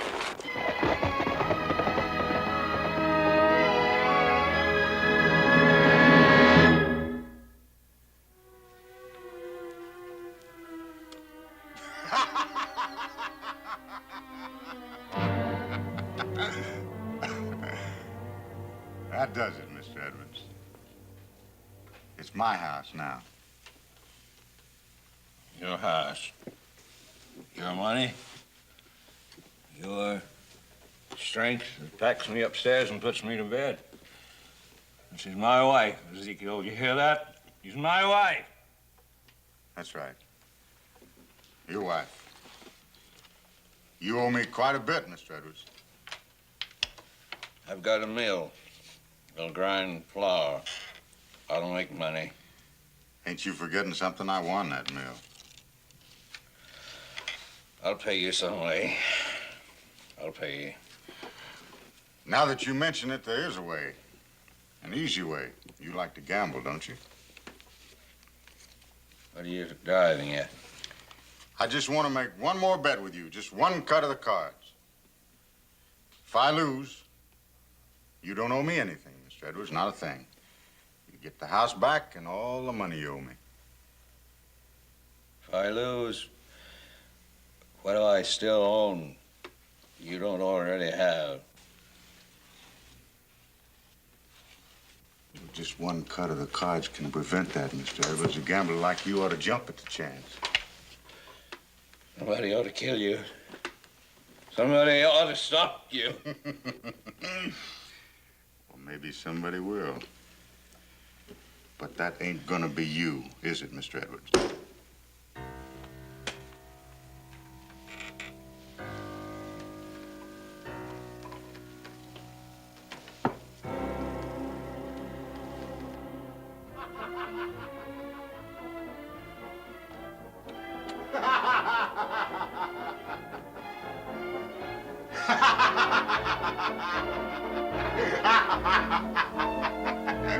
Looks like my king beats your 9. Ezekiel, would you mind bringing Mr. Edwards up to our room now? I don't have to do that no more, Miss Edwards. That's my room now. That's where I'm gonna sleep. Even drunk as you are, you know that's not true. Isn't it? Hey, you ask your husband.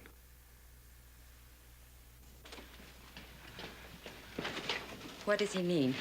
Miss Edwards, there's some things going on here I think you ought to know about. Tom, what is he saying?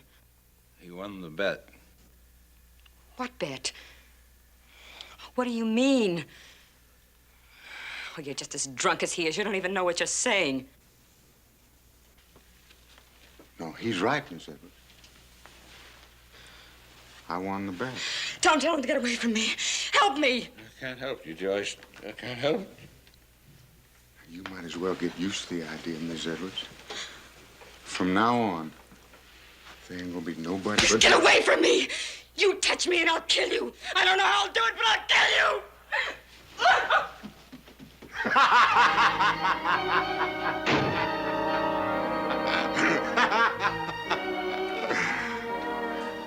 Well, she'll get over that as soon as she calms down a bit. Will she, Ezekiel? Are you sure? Yeah, I'm sure. Why shouldn't I be? You heard her. She said she'd kill you first. Maybe someone's gonna stop you after all.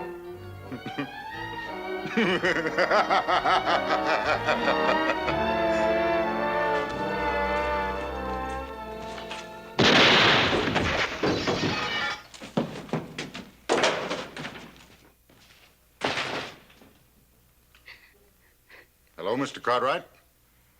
You should knock before you come into my home.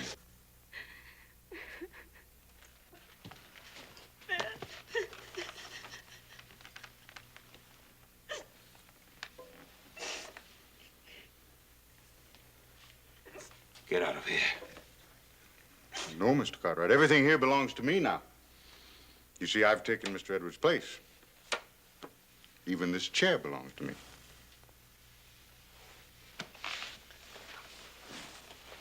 Come on, Joyce. Well, now stay right where you are, Mr. Cartwright. I wouldn't want to have to hurt you. Now, you lay your pistol belt on that table.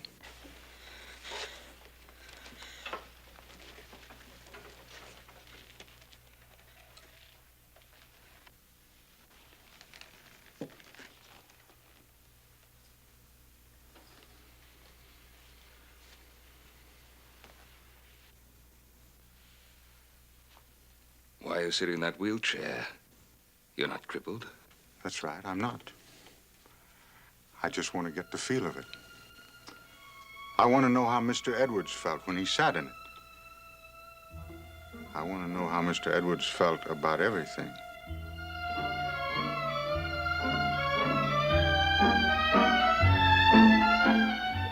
Come on, Joyce. Let's get out of here. No. Now, you can't, Mr. Cartwright. She belongs to me, too. Don't you understand? Look, I have it all here. I kept track of every bet I made with Mr. Edwards. He gambled away everything. And tonight, he gambled away his wife.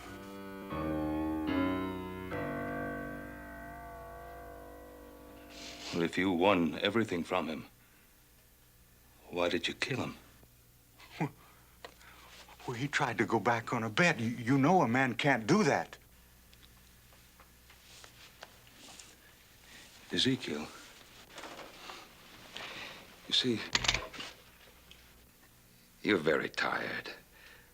Why don't you rest and we can talk about it? Go on, Joyce. No. Where's she going? Just outside. No, she can't. Now, Mr. Edwards told you that if you tried to steal his wife, he'd kill you. I'm the same as Mr. Edwards now, so if you try to take her, I'm going to have to kill you.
Joyce, this is what you want to do. I've had a lot of time to think this past week, and, well, I have friends in Denver. I'd stay with them, and then I'll move on east. All right, you go, and after a few weeks or months, well, then you can decide what you want to do. Now, whatever you do, don't sell the mill. You use it. Now, Joyce, when you come back... Ben, I love you. But I could never come back. I need you. Remember you told me once that when little Joe's mother died, you had to get away, had to meet new people? Well, think of it that way.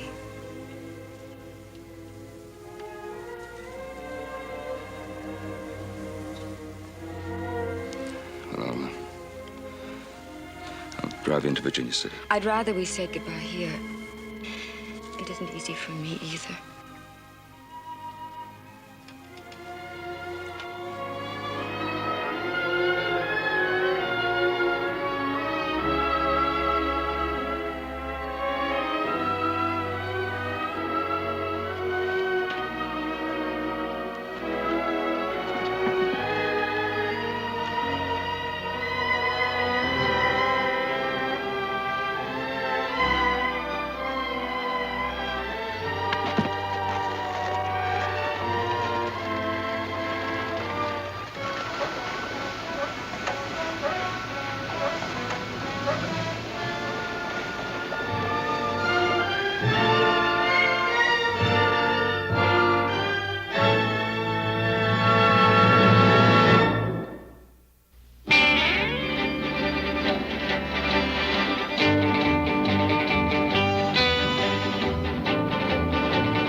Morning, Mr. Blair.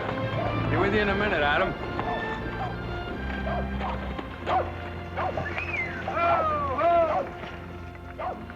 Welcome to Virginia City, Reverend.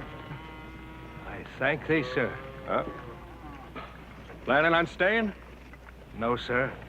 Just long enough to water our animals. You're very welcome, Reverend. Just help yourself. I thank thee, and may God bless your day. Here. Our people have had a very long journey. We've come all the way from Ohio.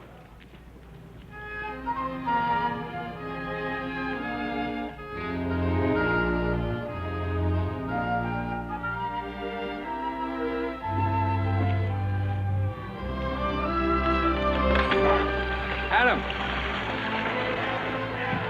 I'm glad you rode in today. Come on in.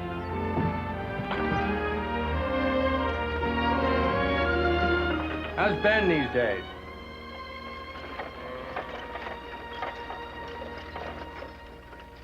Adam. Oh, he's fine.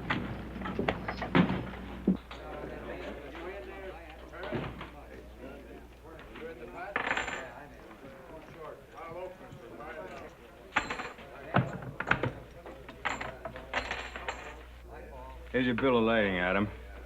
Tell Ben I want the cattle shipped by the 1st of the month. He'll be there. Good. Time for a little drink? No, thanks. It's a little early for me.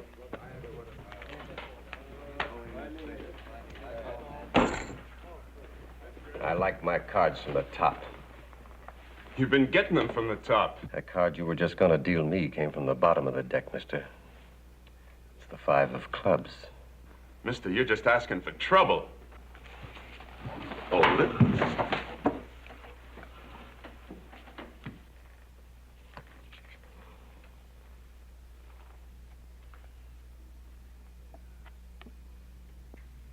Get out of here, the both of you. And stay out of here. Mine.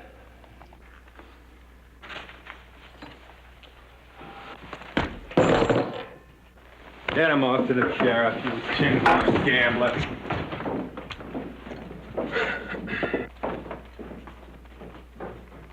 Had to beat him anyway. Why did you step in? He was gonna shoot you.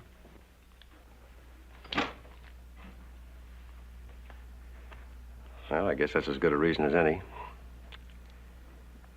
But now I owe you.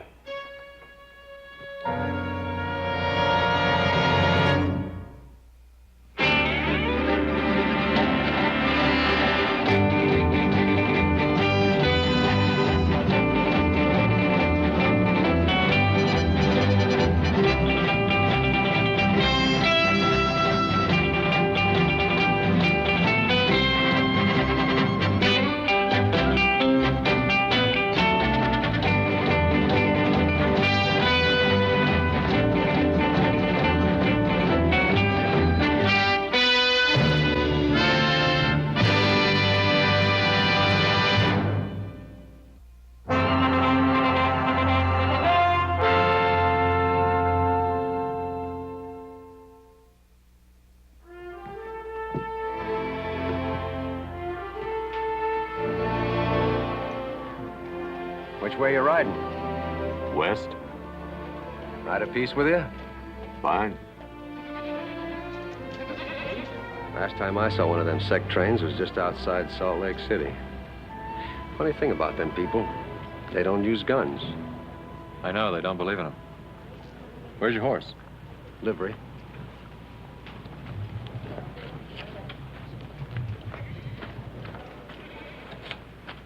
I didn't get the name. Cartwright. Adam Cartwright. From the Ponderosa, huh? That's right. You in the ranching business? Not yet, but I'm looking for a stake. I want some land and some cattle that don't belong mostly to a bank. I don't like owing anybody.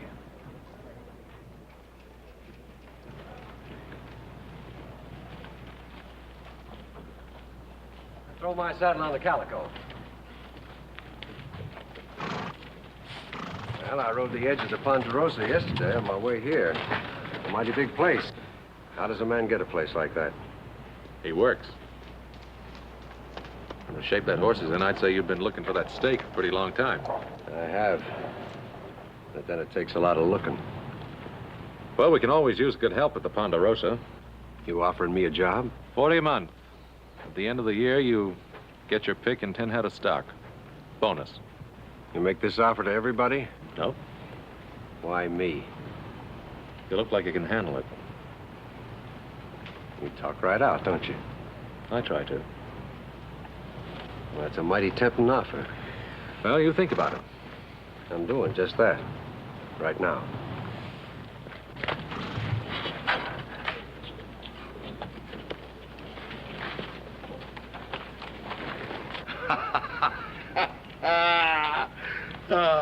Black hat, black coat, beard like a billy goat. We are weary. We must find a campsite and rest for the night. Camp right here. Sure, you can have a prayer meeting tonight. We'll get Hoopla Sal and her gals to come and join in. I know thou art seeking amusement, but please allow us to pass. How do we know you ain't desperate characters?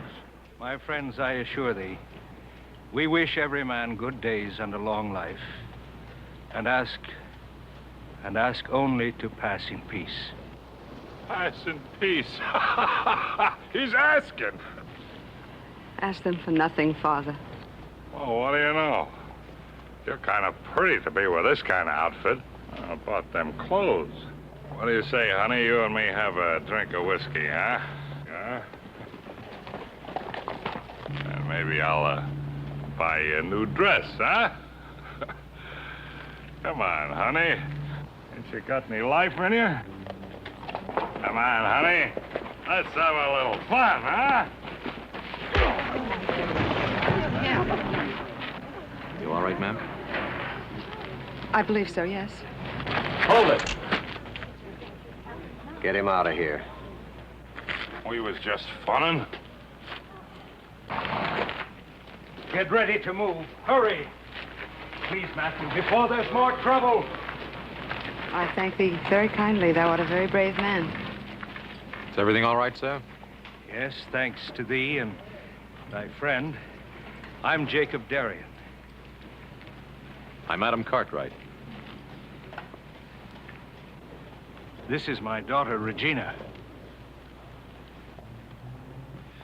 Oh, this is, Sam Board.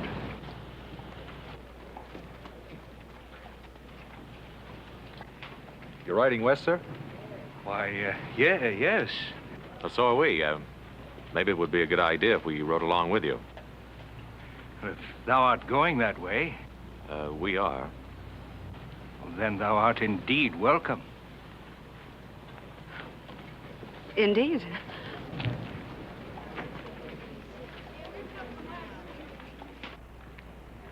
Nice girl, that. Yeah. Sam Board, huh? Your name is familiar to me. I figured it might be. You could have used another name. Don't see any reason to. I figure I owe a man something. The least I can do is be honest with him. Thanks for the job offer. It still goes, Sam.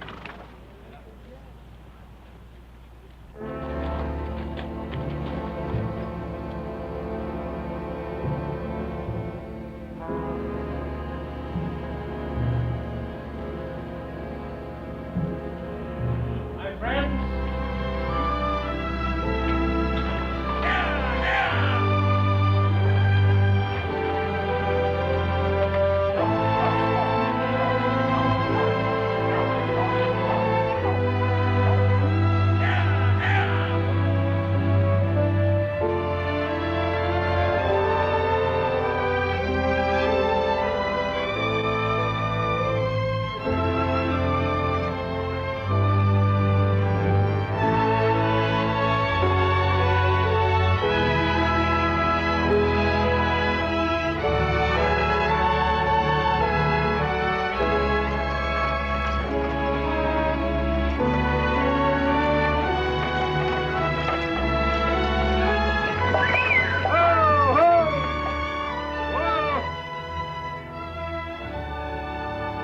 Give thee thanks for the protection and the guidance thou hast given us this day. And especially we give thanks for our new friends who have served us so well. And for this earth and this sky and this water. And we wish thee, Lord, a peace-filled night, as we wish it for ourselves and our fellow men. Amen. Amen.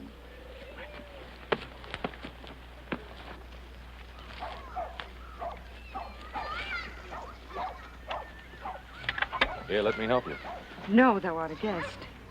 And thou art a most pretty young woman.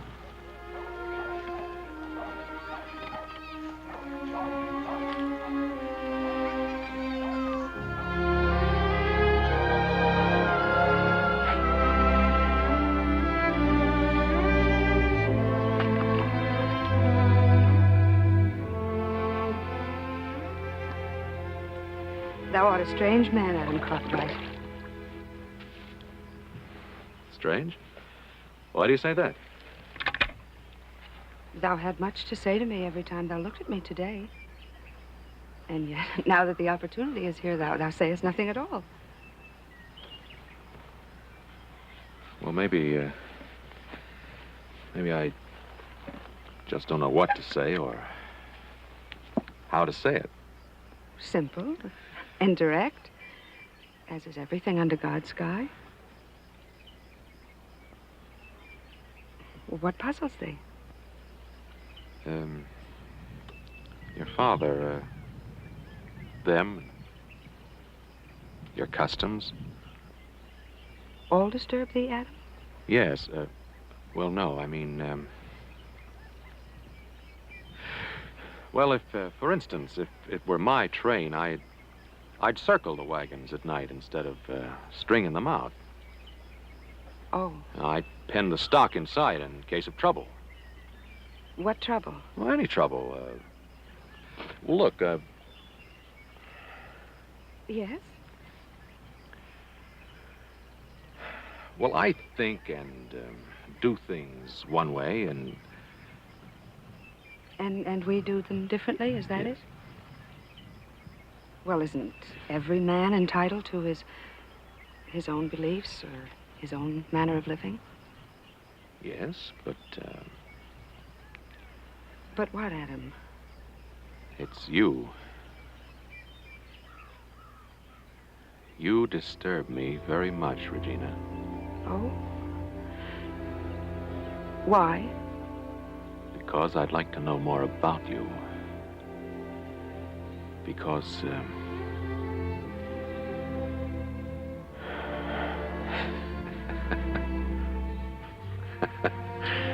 well, we're right back where we started, aren't we?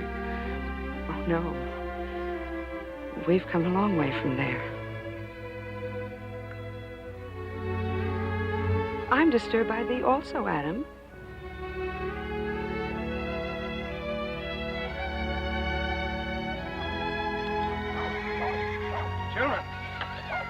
Children, go help thy mother.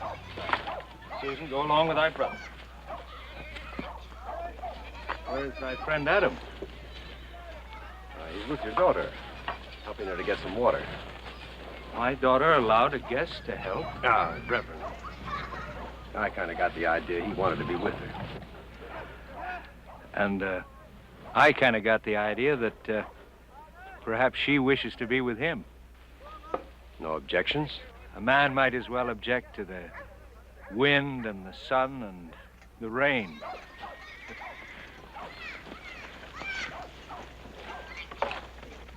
What are you carrying here, Reverend? Hymn books? No, my friend. Not exactly. Jacob. Jacob. The visitor's coming.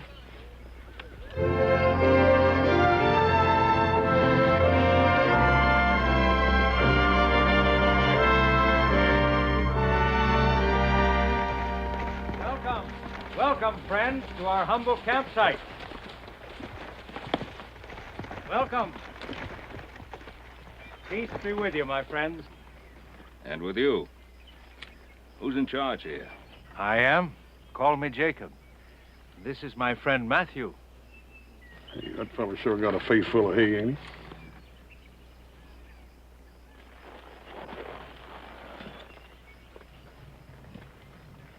I'm Ben Cartwright. And you're on Ponderosa land. Ah, then these men are thy sons. Oh, we are indebted to thee, all of thee. Oh, is that so? Indeed, sir. Why, we have all this fine grazing for our stock, plenty of water to take care of them. What more could a man ask? Well, a man could ask how long you're planning to stay here. We leave on the morrow. Oh. Is something amiss? No. You're most welcome. If there's anything that my sons and I can do to serve you, please, Oh, thou art most kindly. May God bless thee often. Thank you. Oh, there is one thing more we would ask of thee. Oh? That thou remain and dine with us. Oh, well, Yes, sir. Sure do. Thank you.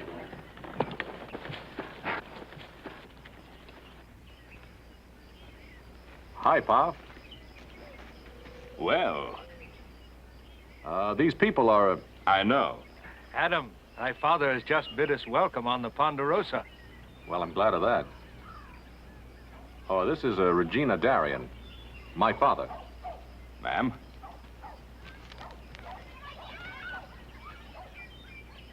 This is Sam Board. Now, Mr. Board, these are my sons, Hoss and Little Joe. Howdy. Mr. Board, don't we know each other? We do now. Howdy. Chow smells mighty good. Then thee will remain, Mr. Cartwright? We insist. Well, then, we will remain. Splendid. Come, friends. Oh, Joe. Boss, what would you say to a man who wore a gun that easy?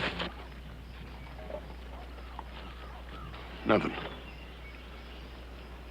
Leastways, nothing I couldn't back up.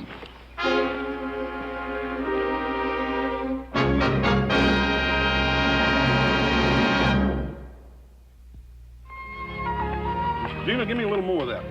Certainly. You folks been eating this kind of food all the way from Ohio? We have, sir. Hey, well, you keep shoveling out to him, you're not going to have any left. Where are you headed? We hope to be in Slatersville by week's end.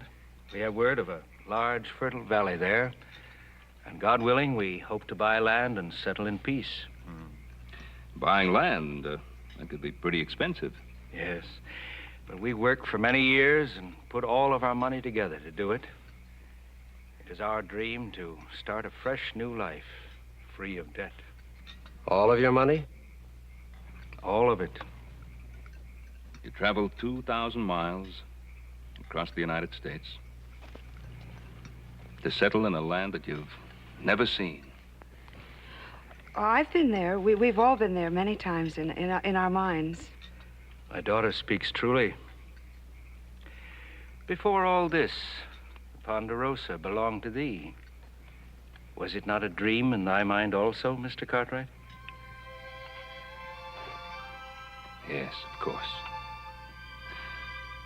Very much a dream.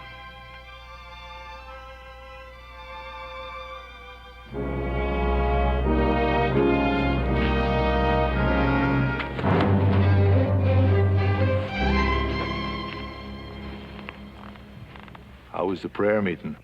What do you want? You'll never make a preacher, Sam. You know what I want. What's the matter? Don't you want to let us meet your hymn singers?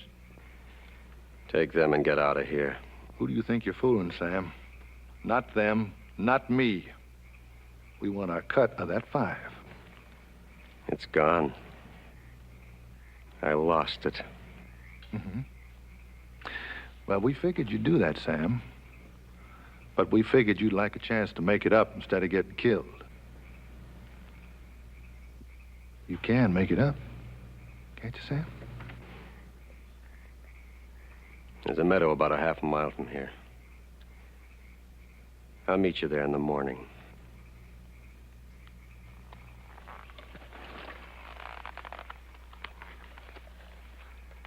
You got an hour, Sam.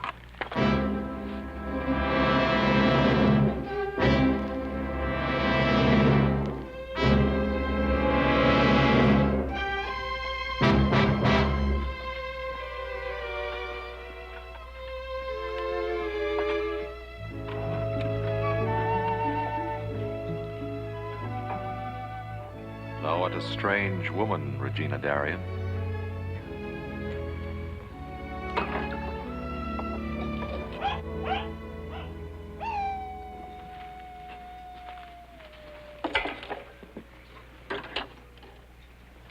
What is it? Coyote bother you? You read me well, Adam. What do you mean? They would think me faithless and hate me if I spoke of it.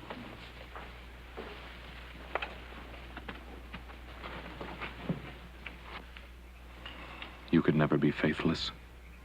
I know that much about you. And I could never hate you. I know that much about myself. Oh, Adam, I do have faith, but I... But what?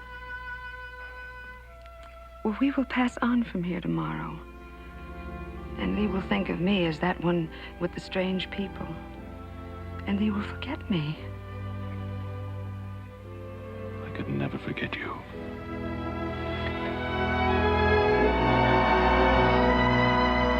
Oh, Adam, I'm supposed to believe that what will be will be. That was before we met. Yes.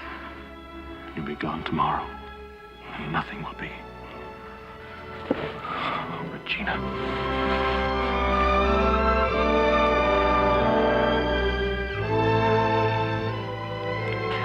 I'm coming with you. To Slatersville. I'll ride along with the train.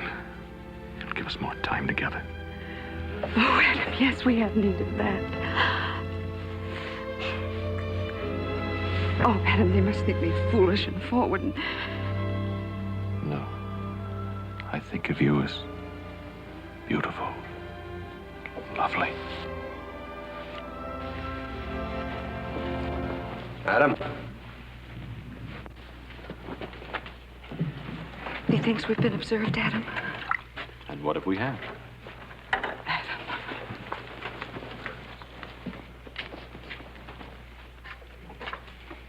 Where are you going, Sam? Tell the folks goodbye for me. Kind of sudden, isn't it? Well, I'm kind of like that. I don't figure you. I get an itch every time I hear folks talking about what they got and what they're gonna get. What are you running away from? Maybe a fella named Sam. About the job. I never was much at ranch handing. Cards are more my line. You can take the job and get everything you always wanted. You're all right, Cartwright. But it wouldn't do for me to listen to you too long.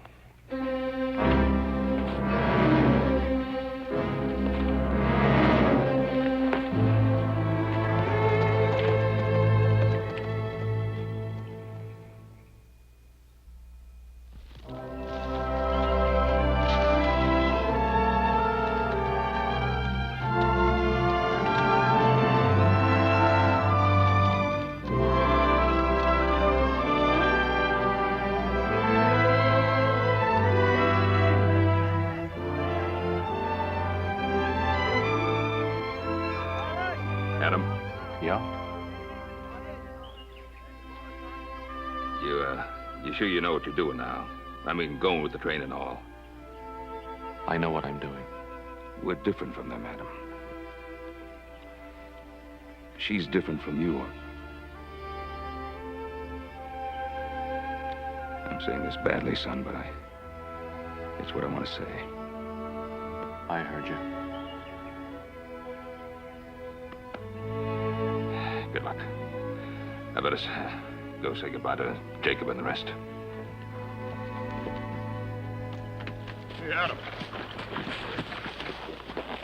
Where are you going? One, not the same place you are, I reckon. Yeah? Yep. Your idea, Pa's. Well, I reckon it's mine. I sort of got to liking this Ohio cooking. As a matter of fact, I like everything about these folks. I didn't think I could even talk to them at first, but and I don't reckon they're so much different than the rest of us. None of them.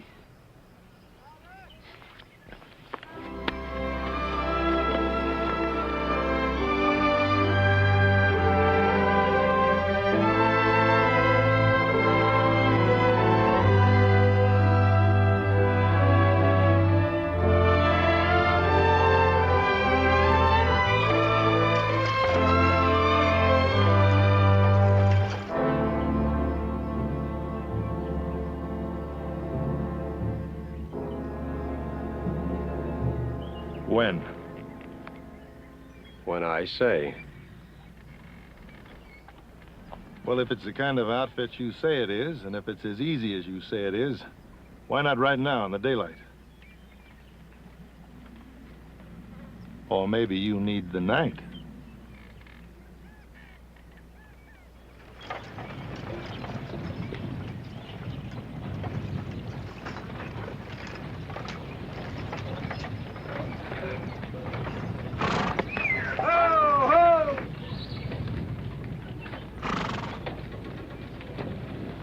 Adam, what are you stopping for? Well, this will be a good place to camp for tonight. There's still 2 hours of daylight left. I know, Mr. Darien, but the animals are all worn out. Poor beasts. So are all of us. We've traveled a long way. But our fear has been that the land will be taken before we get there.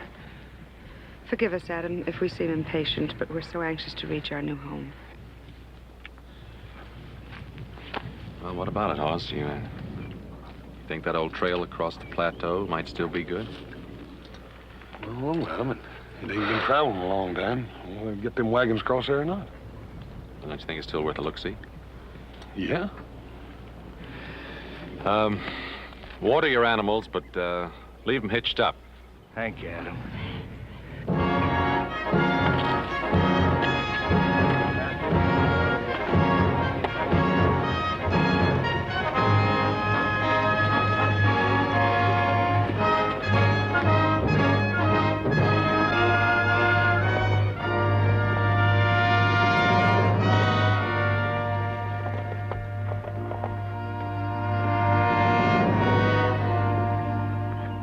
Hey, wait a minute.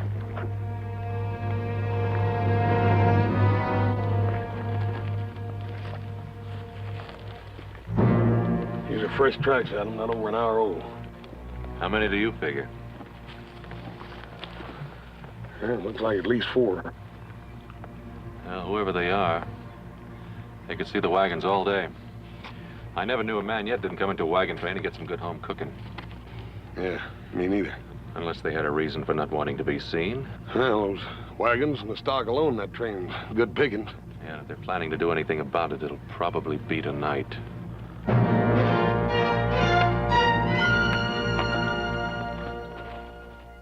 Father?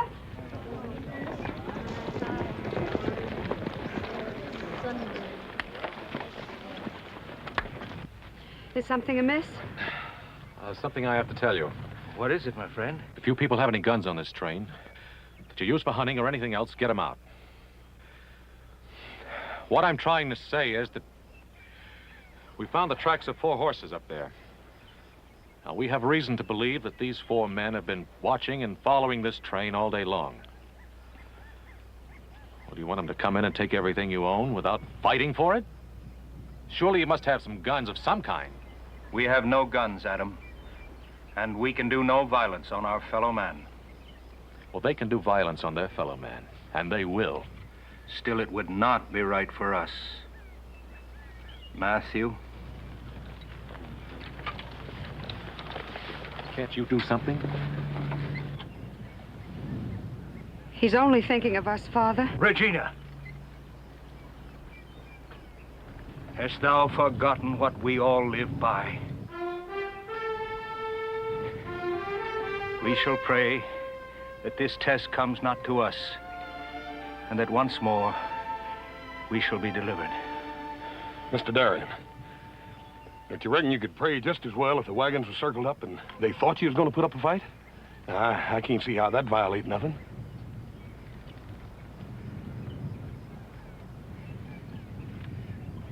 Whatever thee thinks best, Mr. Cartwright. Yes, sir.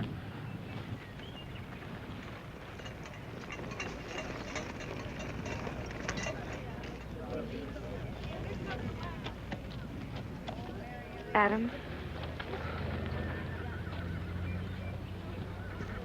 Thee would use this on a man? If I have to.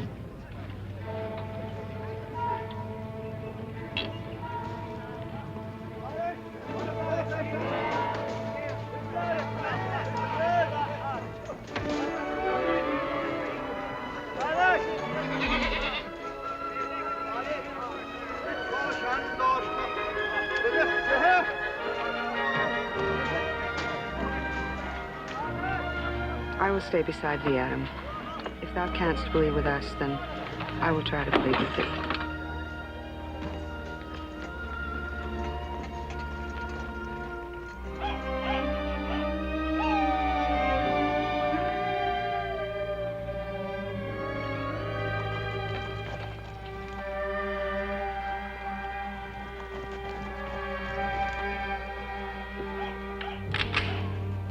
That's him.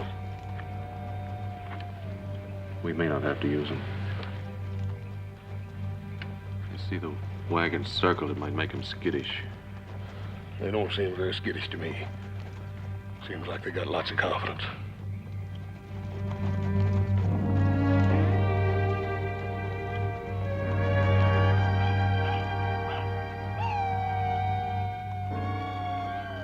Yo, wagon! Adam, it is thy friend.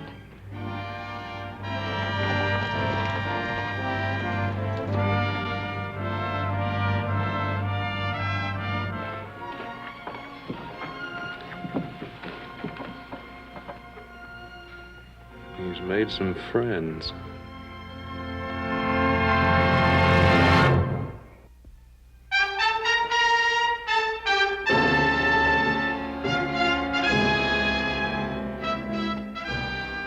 Train, ho!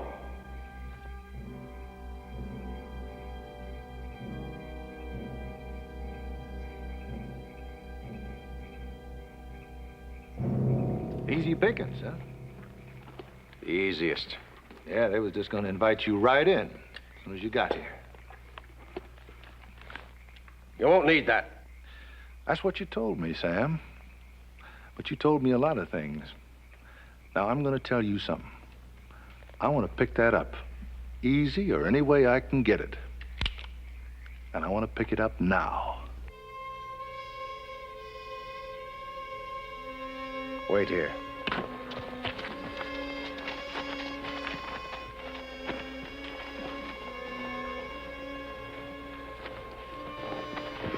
Too quiet.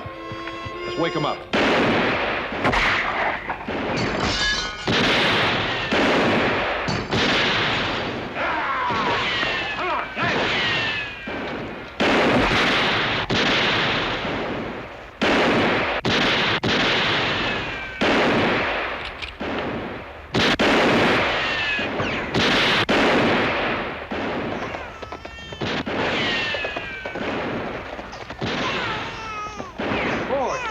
Mr. Ward!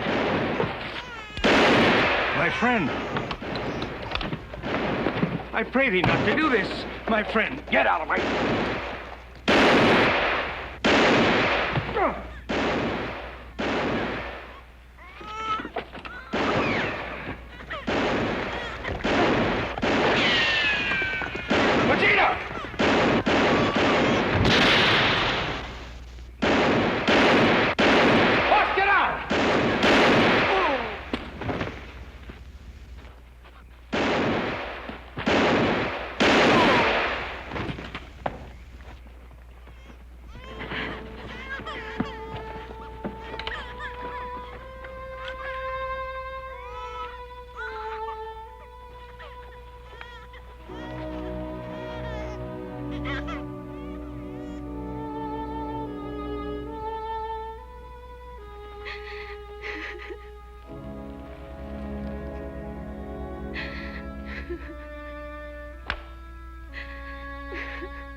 Earth to earth, ashes to ashes, dust to dust, in sure and certain hope of resurrection into eternal life. Amen. We will move on at once, my friends. Prepare.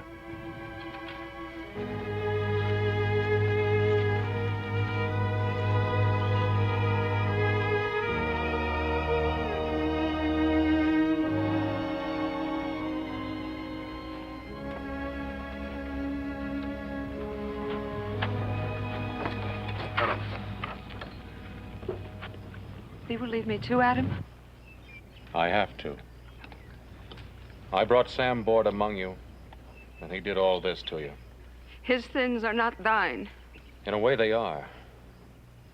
It's my job to get that money back. I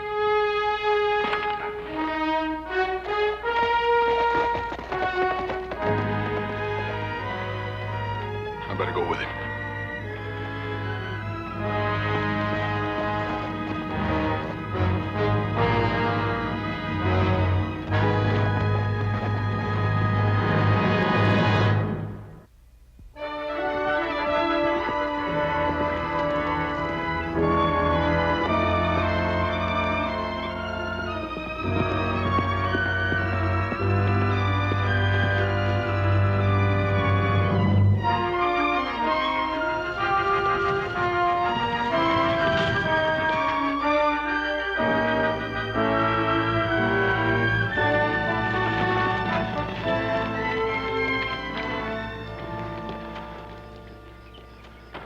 Probably head south.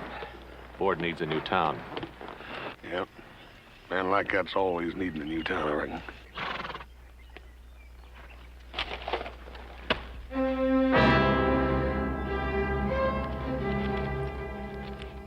That's real pretty, isn't it?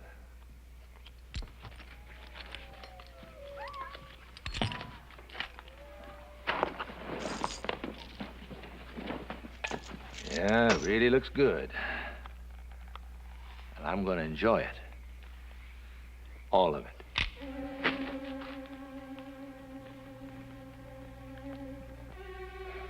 Well, we're partners, Shen. Are we?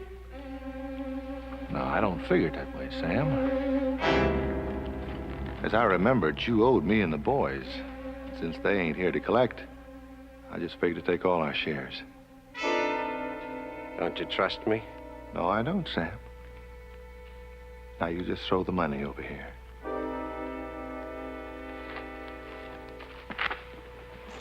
Right down there. Huh. Oh, and I'll have your gun. Real easy. Butt first. Right down there, too.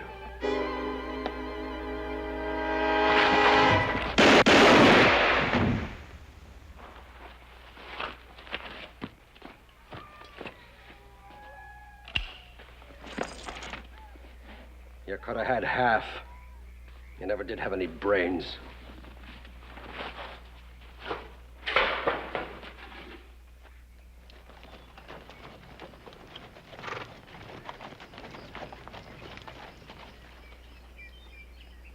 Could be a trap.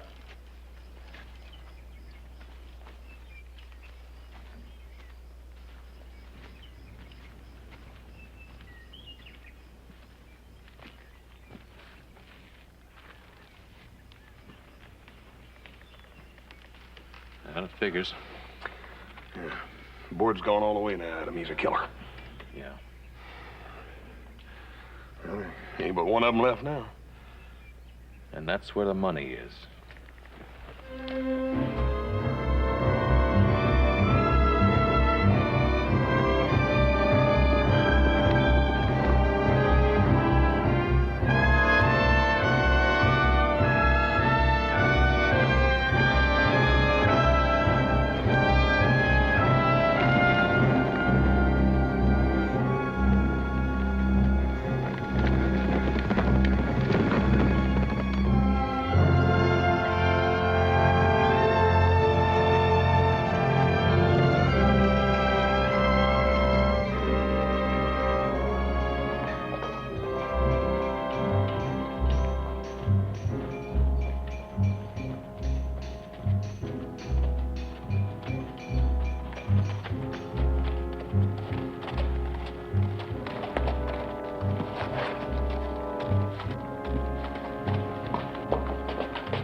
Where's the man who belongs to that horse? I don't know. He left them here. He took another and give me a $20 gold piece. Not more than 2 hours ago. Which way did he go? West toward Toll Bridge Creek. We'd like some fresh horses. Well, now, ain't In a hurry, huh?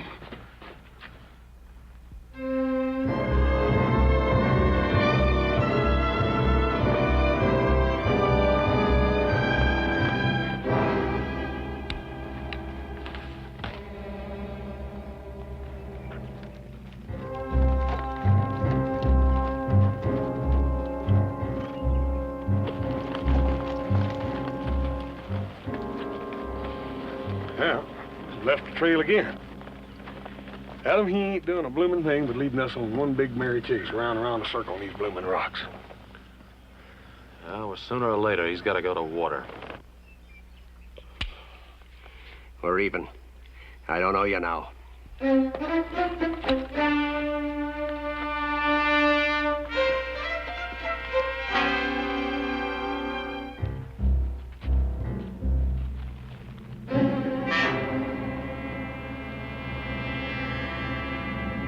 Well, you'll have to find a town now.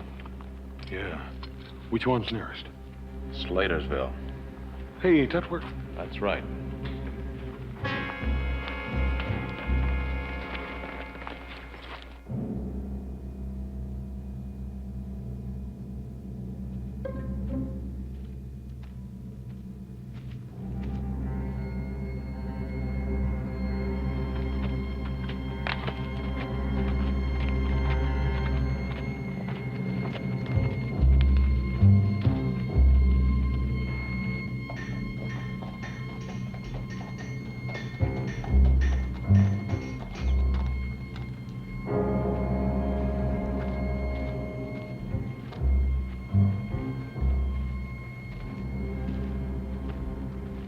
Howdy.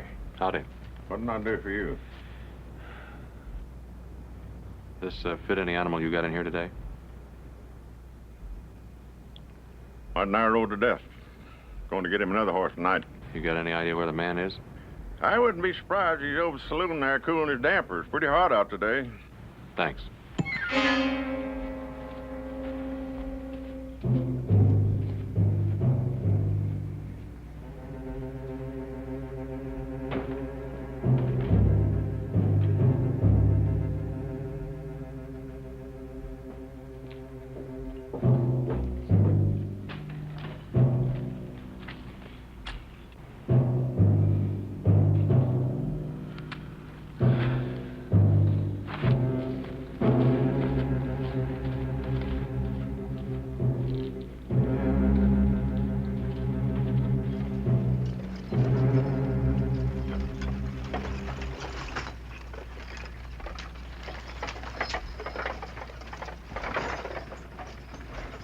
Miss Regina.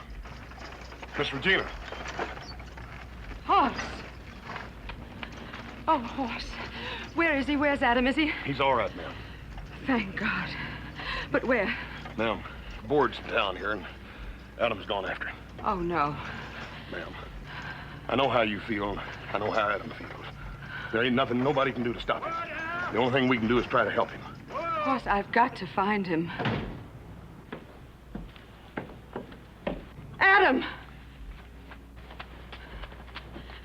Adam, I beg thee, thou must not do this thing. What about your father? These people? For whatever the reason, it would be violence. Adam, I see vengeance in thine eyes. I saw it when thee rode off.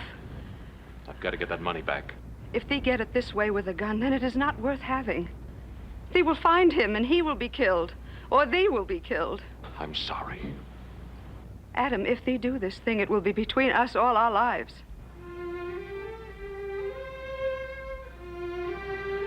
It has to be done, Regina.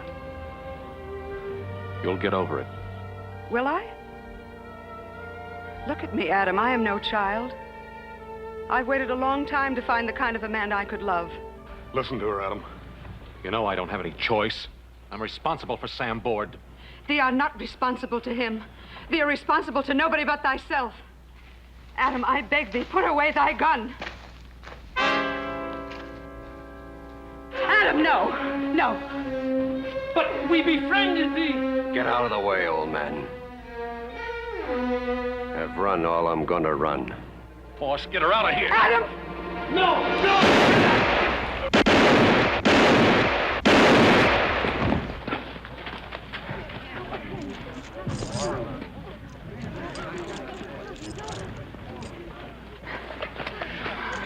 Take this back. I'm all right.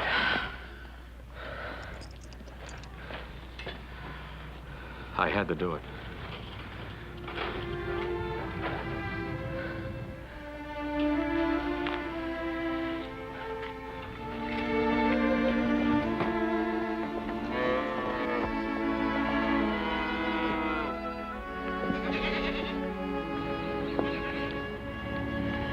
Thee are well enough to ride now? Yes. Thee will come and visit us? No, I couldn't do that. Knowing what it would do to you, to them. And to thee, Adam? And me, yes. He was my father, Adam. Their leader. I would be breaking faith with him and them. And myself, if I... Neither one of us had a choice, did we?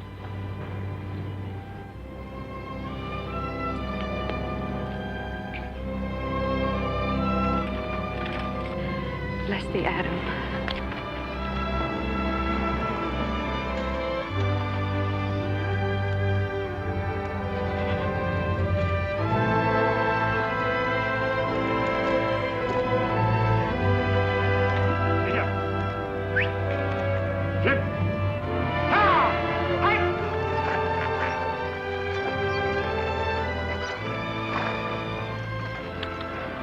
Home, Adam? Home.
Oh, you two are a big help. You know, I had that gal sweet-talked, eating right out of my hand. You two have to bust in and hustle me out of there. No, you just be grateful we got you out of trouble before it happened. Well, you know what I think? Well, it couldn't be much. It takes brains for thinking.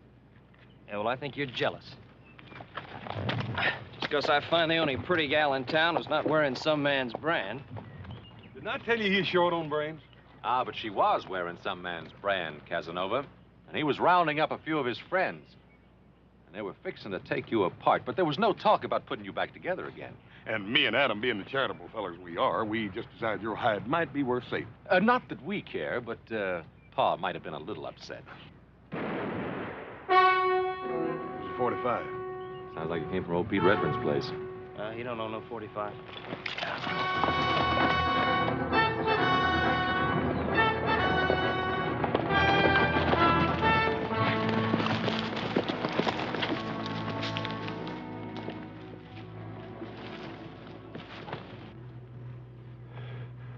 Pete. They got everything. 3 years' work gone. Pete, did you get a good look at him? It was wearing masks.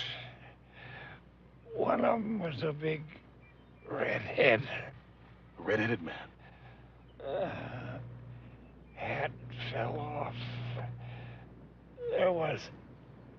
for Pete, don't you worry. We're going to get a doctor for you out of Virginia City. How is he?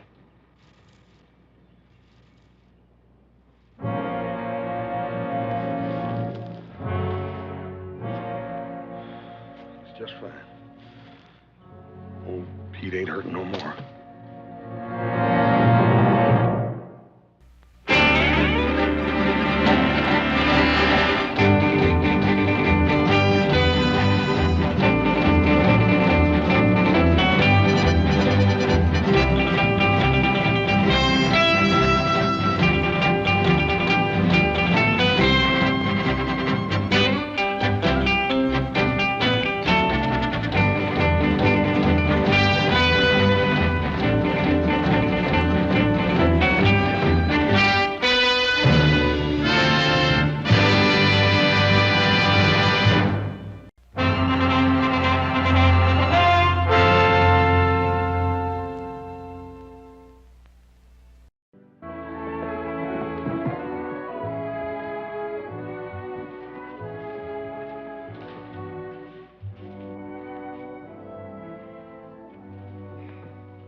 Hello, Miles. Oh, noon, Mr. Cartwright. Denver around? Yeah, inside. Walking about 6 foot off the ground. Nervous as a rustling church. He hasn't had this buggy out since that school teacher left. Now, don't tell me he's getting married.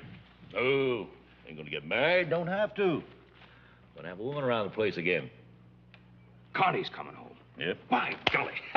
4 o'clock stage. Huh? Tell you, Mr. Cartwright, that man's scared to death. You know, reckon since she's been back to that Eastern school going on 4 years, he figures she's the Queen of England. Well, you know, she's going to see a lot of changes in this place.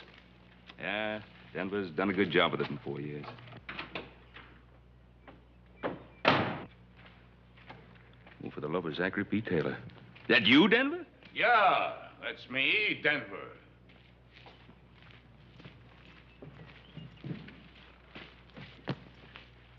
Where you preaching? Nowhere.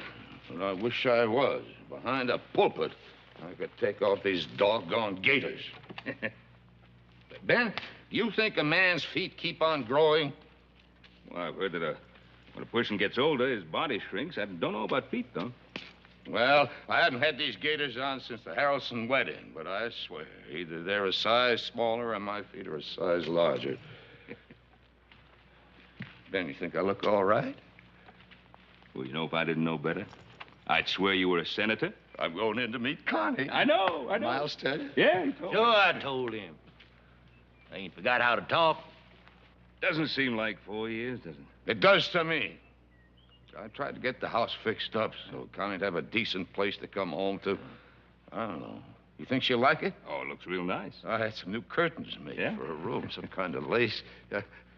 It's real pretty to me. Well, then it is real pretty. Now, what are you worried about? That little girl won't even know the place. I know, but she's grown up now. 18, her last birthday. You make it sound like she's an old maid. When she left here, she was a kid. What do you know about it, you old goat? Who's an old goat? I ain't more than 2 years older than you are. That makes you an old goat. 2 cents, I'd quit. For 2 cents, I'd fire you. Now, hold on, you two. How long you known each other? Too dang long. Since before Connie was born. That's long enough. Well, Denver, if I were you, I'd hold on to Miles as a foreman. You give me one good reason why I should. Well, if you don't, Connie will have you hide.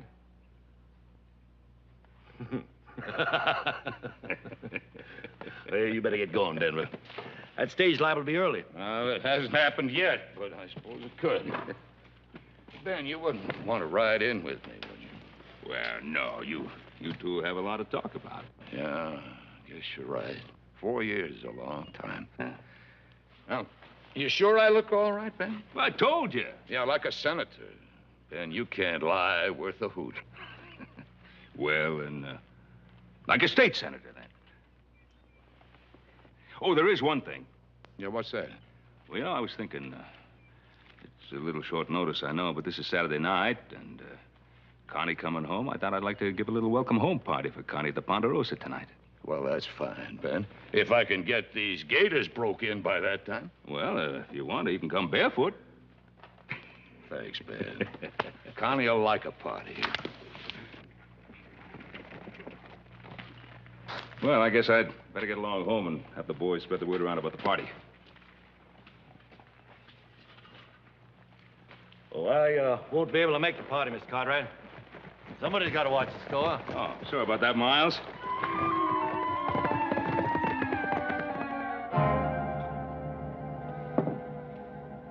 That's all we found on him, Paul. We followed the four men until we lost their trail, and then we went back and buried Pete. Not very much to leave after a lifetime of hard work, is it?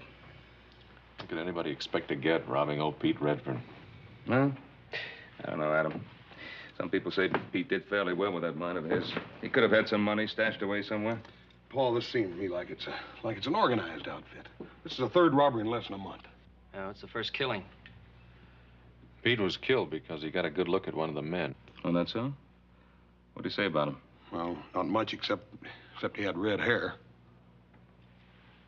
Hmm. Well, I'll talk to Denver McKee. He might be able to pick up the trail you boys lost. Yeah, he's probably good at that. Old Denver's about half bloodhound anyhow. Well, meantime, you go ahead and pass the word around about the party. I don't think Pete would want to spoil Connie's homecoming. You keep quiet about this. I'll talk to Denver. Right, Pop.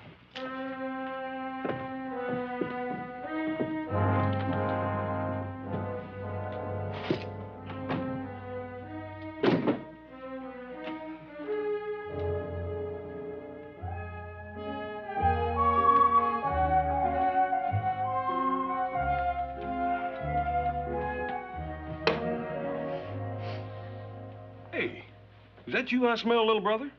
Well, it couldn't be you or Adam. You two smell like horses. Smells a bit like the Wednesday afternoon ladies' society, don't you think? Yeah, maybe Washington's livery stable.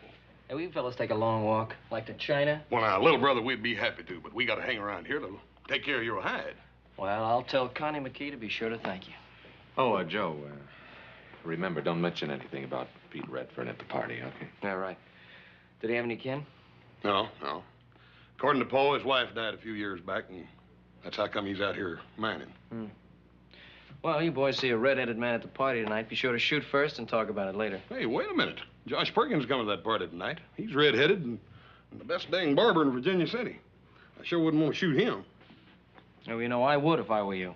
Look at the haircut they gave him.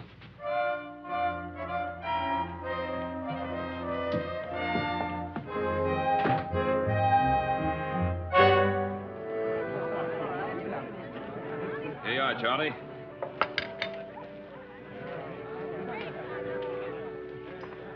Wonder what's keeping Denver McKee and that daughter of his. They're late. Now, listen, Fleming, have you ever taken a woman anywhere and be untied? Little Connie McKee, you know, the way she used to ride that horse, I thought she'd break her neck before she got a chance to go to school. Wonder whether she changed the East or the East changed her. I guess the East rubbed some rough spots off her, but I imagine she's still the same girl she was. At least I hope so, for Denver's sake. He was shaking like a leaf when he went to pick her up at the stage. Here's to Denver McKee, the greatest sheriff Colorado ever had. Here's to Denver McKee, the best Indian scout in the U.S. Army. Here's to Denver McKee, the most frightened father in Nevada. Oh, there they come.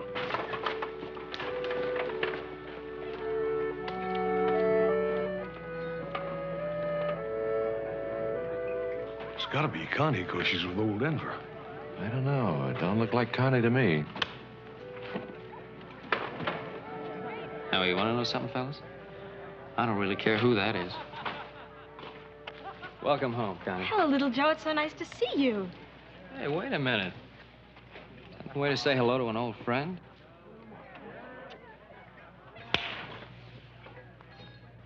In the East, that's the way we treat freshmen. Looks like you two are going to take up just where you left off 4 years ago, still fighting. Hello, Hoss. It's so good to see you. Hi, Connie. Doggone it, we like not even recognize you.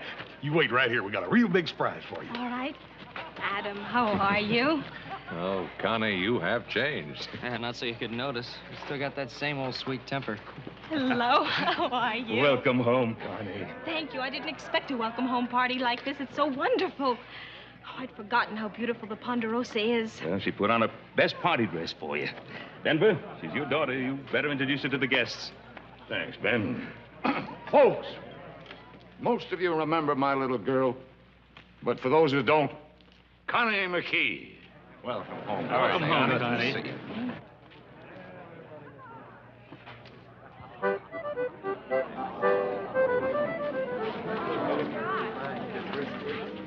Oh, it's beautiful. But it's a shame to cut it. Well, we can't eat it till you do. Well, just make a wish first and then blow.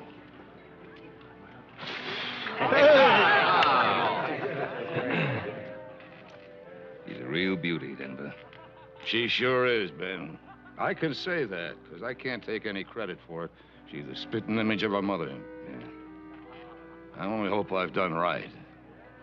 About what? Connie, how do you know about girls, Ben?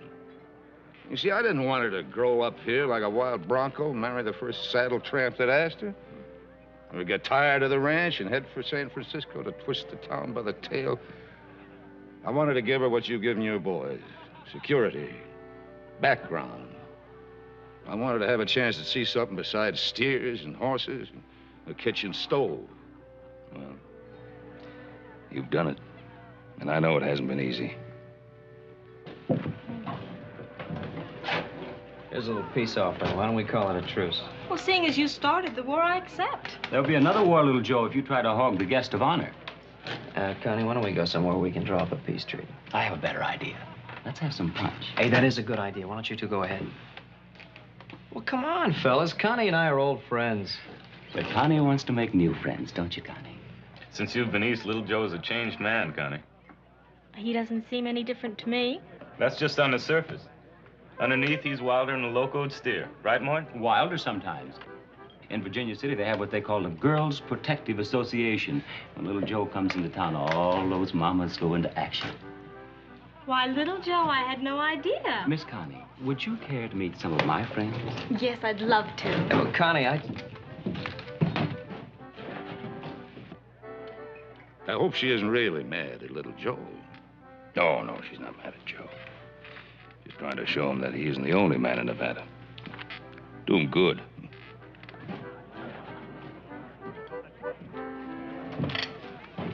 What's the matter, little brother? You having trouble? She acts like I got typhoid fever or something. What's the matter with me, anyway? Got a couple hours, I'll tell you. Never mind. She's not the only girl in Nevada. She's the prettiest.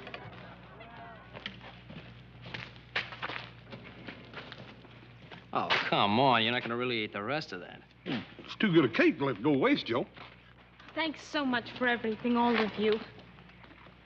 That even includes you, little Joe. Thanks, man. For a while there tonight, you made me forget Connie'd ever been away at all.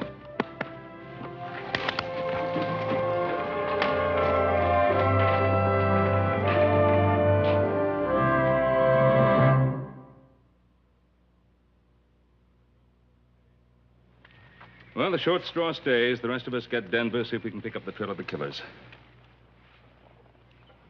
Well, guess who's got it? Guess you stay, Joe. I still don't see why we all can't go. Well, somebody has to stay here. Make yourself useful, Joe. Help #1 cousin with the dishes.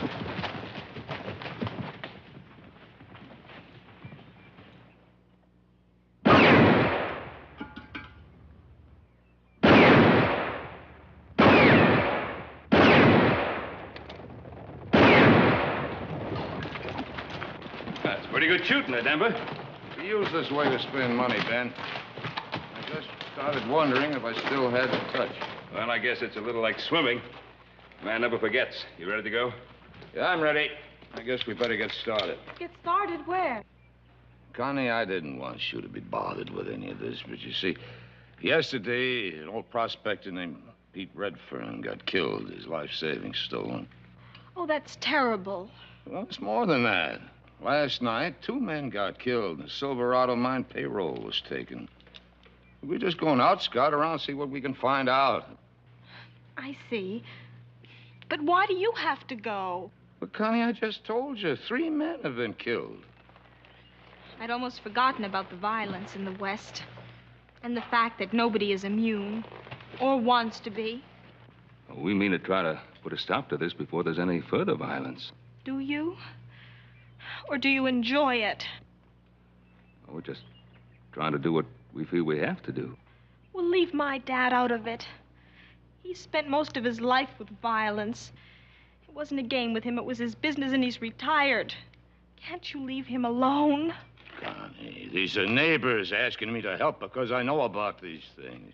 Connie, last year, 200 head of steer vanished completely without a trace. And 50 men couldn't find them. Now we're looking for 4 men. Now, the sheriff needs all the help he can get. Now, if we find the men, and I hope we do, well, it's not going to make us feel good. Not going to make us feel big and brave. That's right, Connie. None of us get any joy out of this. Just something has to be done. I'm sorry, Mr. Cartwright. You will be careful, won't you, Dad? I didn't get this old being careless.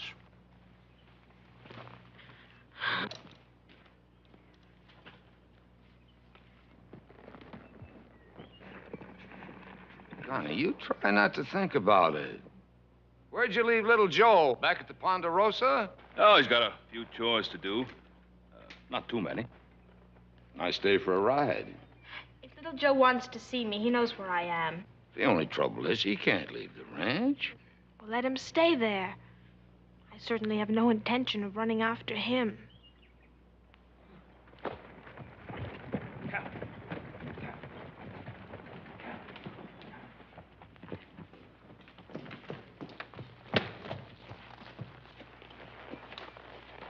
Are you late? Don't tell me you were expecting me. Oh, Pa didn't tell you I had to stay here and do a few things around the house, eh? I really don't remember because I really don't care. Oh. Well, in that case, you probably wouldn't be very interested in a little present I was fixing up for you. A present for me? Mm-hmm. Yeah, if you don't care, there really isn't much point to it. Did I say that? Yeah, well, didn't you? Well, I may have, but that was before you mentioned a present. Oh. Well, they really taught you a lot in that girls' school back east. How to be mercenary in one easy lesson. You're so wrong, little Joe. No woman alive needs that lesson. She's born that way. Oh, I just didn't know they admitted to it. But since you did, how do you like him? Oh, little Joe, he's beautiful. Well, if that's the way you say thanks, it'll just take me a second to rustle up about a dozen more just like him. Never mind. One beautiful horse like this is enough for anybody. Maybe so, but I don't hardly think one kiss is enough for anybody.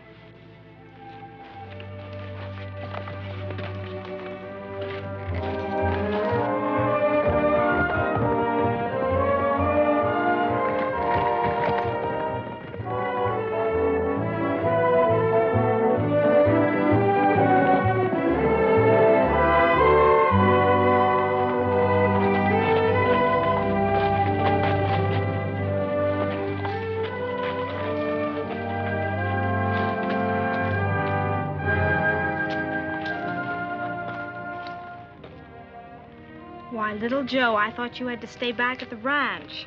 I know when I have something better to do, like kissing my best girl. You mean kissing girls, don't you? Any girl? Well, now, where in the world did you get that notion? It wasn't hard. Almost everyone at the party last night volunteered that information. And more. Oh, you're not going to believe them. Well, why shouldn't I? Well, because they're lying. You mean there's no such girl as Joan Curry? Well, sure, there's such a girl as Joan, but she's a... And, how about Carol Childress and Judy Polk and Sally Putnam? How do you do it? You haven't been back 24 hours, and you know every girl I've ever talked to. I have only mentioned 4. Would you like me to tell you the rest of the list? No, never mind. Of course, you didn't do anything when you were back east, except maybe knit socks. Oh, you know very well I went to a girls' school. Mm-hmm. Yeah, only the way I heard it, there was a boys' school right down the block. How long's your list? You'll die wondering, little Joe. Look, Connie, those girls didn't mean anything to me. They were just... Girls? Yeah, that's right. They were just girls. Well, that's exactly what I am. A girl. Uh-uh. No, you're a very special girl.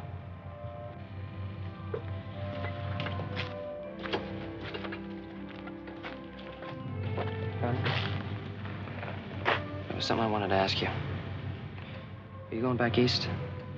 Well, I'm not sure. Why? I just don't want you to go back, that's all. Well, that's hardly reason enough. Because I think you're very beautiful. That still isn't much Because of I it. like you very much.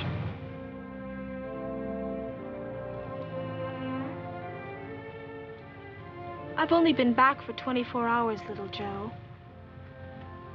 Tell me the same thing in 24 days.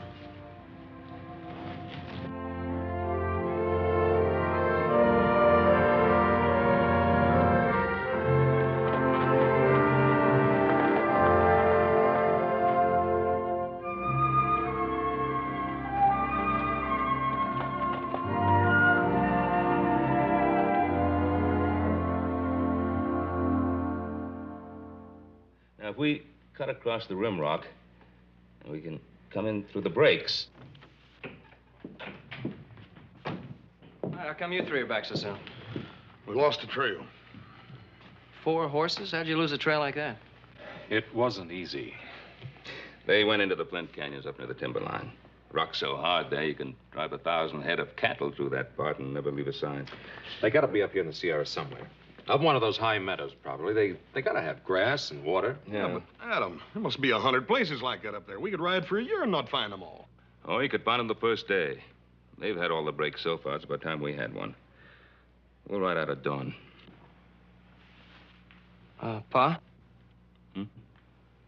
Yeah, I'm sorry. I can't go with you. Oh? You mean there's something you prefer to the high Sierras? Well, no, it's just that, see, I didn't expect you'd be back so soon, so I promised Connie I'd take her into Virginia City. Hmm? Hey, Joe, ain't you afraid you might be overcourting that little gal? I mean, you keep on like this, and she's liable to think you want to marry her. Joe, I think you ought to ride up into the mountains with us. Well, there's a lot of snow up there, and maybe it'd cool you off. Yeah, what's your big rush anyhow, Joe? You done without that little gal for 4 years. One more day ain't gonna hurt nothing. Pa, you want me to ride with you, I will. No, you go ahead with your plans with Connie. Thank you. You know, I think our little brother's coming down with a real bad case of lovitis. Mm-hmm. Never mind the lovitis. Let's get back to this. Now, look, we get up through the high meadow.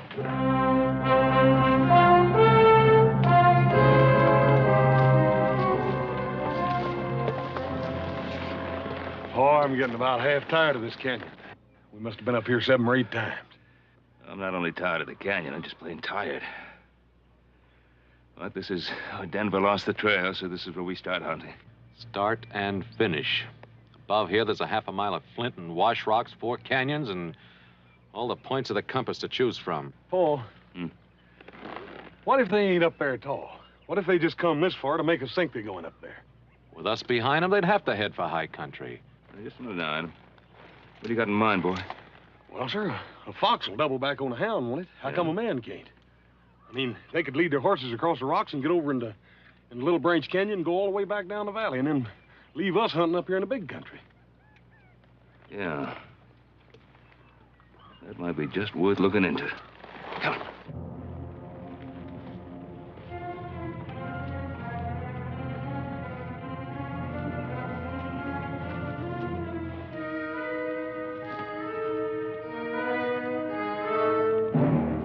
Four or 5 horses, Paul. They did double back.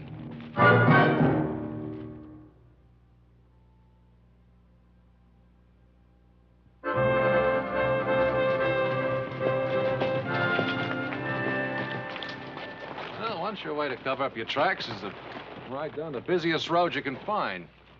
They did take quite a chance, though. They might have been seen. Yeah. Well, I'm thinking that they just didn't care if they were. What do you mean, Paul? He means that the killers aren't strangers. That's right. They could afford to double back. I'm beginning to think that they could even be one of our neighbors. Come on!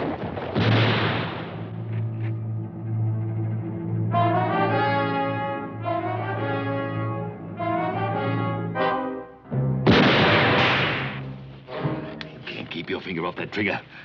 Wasn't my fault one of them saw us coming. Can still be easy. I'll throw enough lead into them to keep them busy. Brennan can work around back of the cabin and drop a torch on the roof.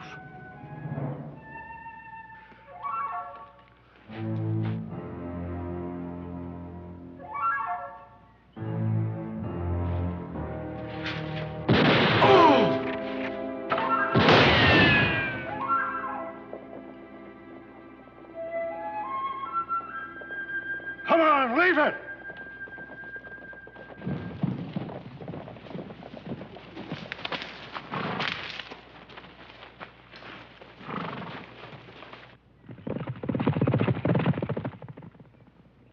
Let's go, boss.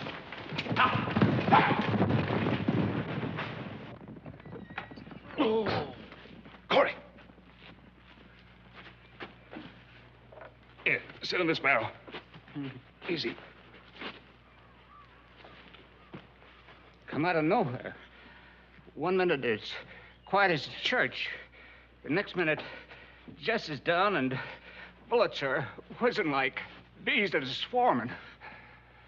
Did you get a look at any of them? Saw 4 of them, all masked but one. Hat on the back of his head. Red hair showing. I never seen him before, but I'd know him if I ever seen him again. There was no use, Pa. They had fresh horses. Ours were done when we got here. What about the others, Corey? Masked, like I said, but there was one. Clothes, maybe, or the way he moved. I couldn't put a name to him, but I swear I've seen him a dozen times. Looks like you was right about them being our neighbors, Paul. Yeah. Let's get Corey to a doctor, and then we'll make a few social calls. Easy, Corey. Easy, does it?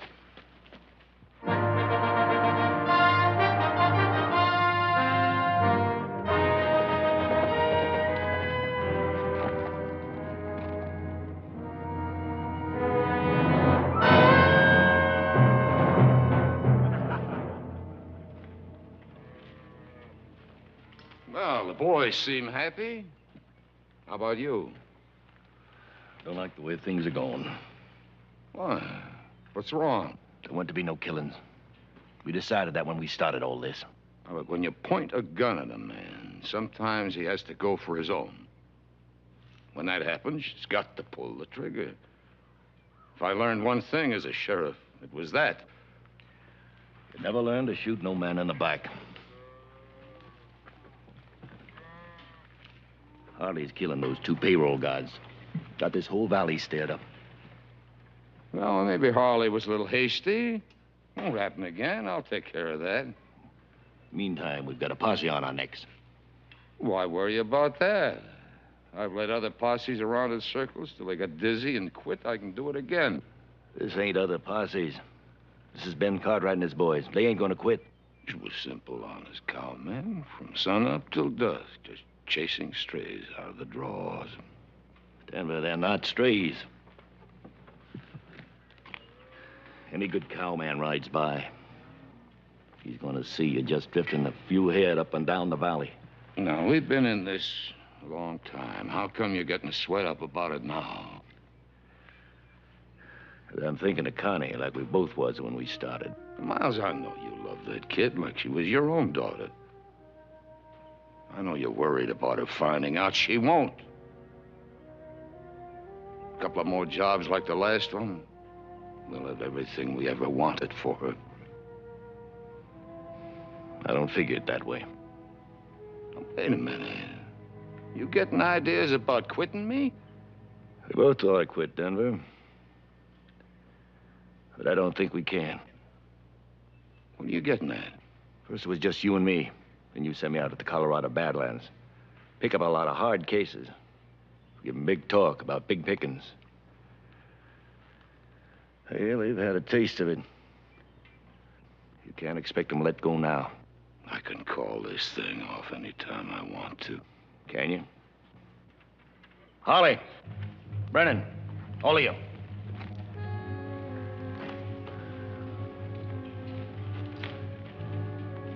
We heard talk about some of you boys wanting to pull out.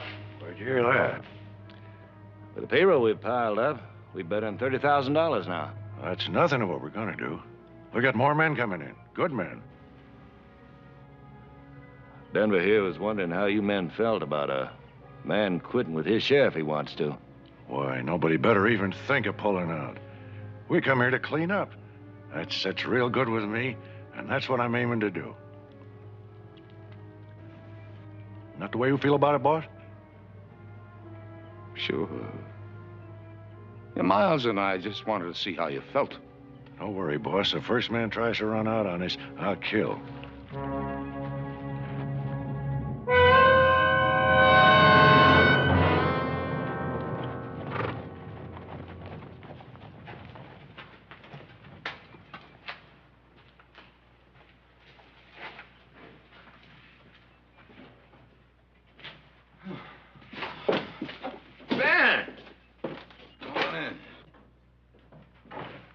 Fellas look as if you could use a drink. The water be right fine. Trouble? Well, they jumped Winkler and Corey. You know, they put up a fight. Winkler got killed and Corey got hit. Bad? Well, not too bad, thanks. Got on the shoulder. He'll be all right. Did he recognize any of them? Nope. But we ran across the trail of one of them before. A redhead. That redhead had to be the one that killed old Pete Redfern. Ran across the trail of another one of them. Corey tells me that he's seen him before. Recognized him by his walk, set of his shoulders. Corey says he must have seen him a dozen times somewhere. Without his mask, he'd be somebody we know. Might even be a neighbor. A neighbor? I find that hard to believe, Ben. Well, I didn't want to believe it either, but we picked up that trail today. They doubled back on their tracks right down the main road. Didn't have to worry about being seen because he's seen there every day. More killings every day. That's why we're here, Denver. I spent the better part of my life as a peace officer, Ben. I was lucky. Only caught one bullet. You got a sheriff. You got all the men you need. Don't ask me to press my luck. You pressed it when you went out with us the other day. We're all taking the same chance. Not according to the odds. I've been riding a streak of luck for 30 years. I don't intend to press it any further. So far, they've only hit the miners and the mine payrolls. They might decide to branch out. You could be helping to put out a fire in your own house. My own house? All right. About time I started taking care of my own house. Taking care of other people's houses for 20 years. What the devil would ever get me? $100 a month, a lot of plaques on the wall, a pat on the back, and a bullet in the shoulder.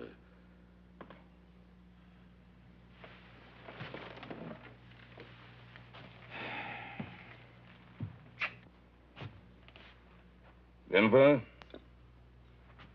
I had no idea you felt this way. Well, now you know. I'm sick and tired of taking care of other people's troubles. Don't you think I owe something to my own kid? Yeah, well, I guess you got a right to your own way of thinking. Not gonna press you. But we're going out after those killers. Come on, boys.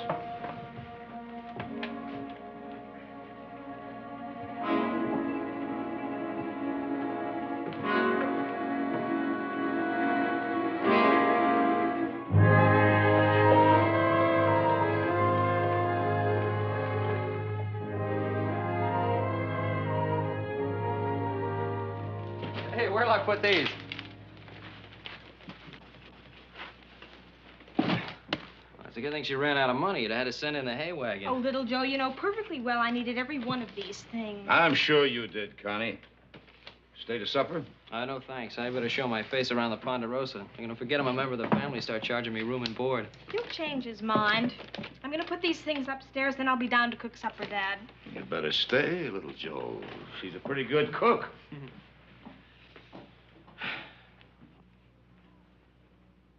Hey, you got a wonderful girl there, Mr. McKee. That's what I always wanted her to be. I wanted to talk to you about Connie and me. Well. What's on your mind? Well, sir, Connie and I have known each other for a long time. Haven't we, sir? Yes, you have. Quite a long time. And I know you've probably heard a lot of stories about me and those Virginia City girls, but I just wanted you to know that they didn't mean a thing to me, not any of them. I hope you didn't tell them that at the time. No, sir, not at the time. Anyway, that's not the way it is with Connie and me. I'm very fond of her, sir. Oh, And if Connie'll have me, Well, what I'm trying to say is, sir, I'd like to ask her to marry me. Well, I don't think there's any way I can keep you from asking her. Does that mean you'd rather I wouldn't? I don't mean that at all.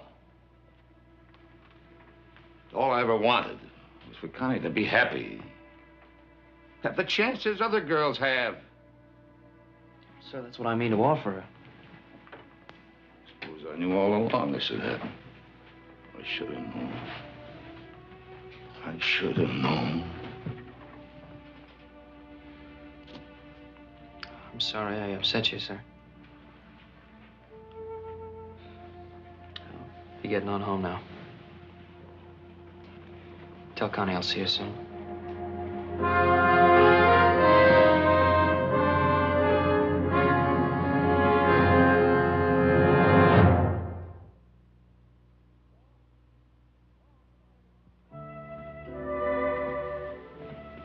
Little Joe gone? Yeah, he just talked to me. I was hoping he would. Like that, is it? Yes, it's like that. He mentioned marriage. One thing at a time, Dad. First you fall in love. I thought you'd done that already. Uh-huh.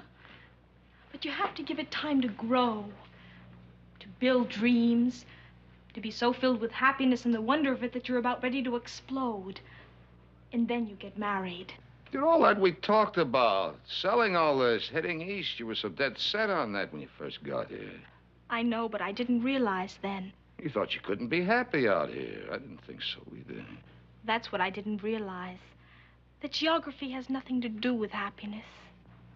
Oh, Dad. I know why you were talking about selling out and going east. And I'll always love you a whole lot more because you were doing it for me. But now, you know. I know. Baby, all I ever wanted for you was happiness.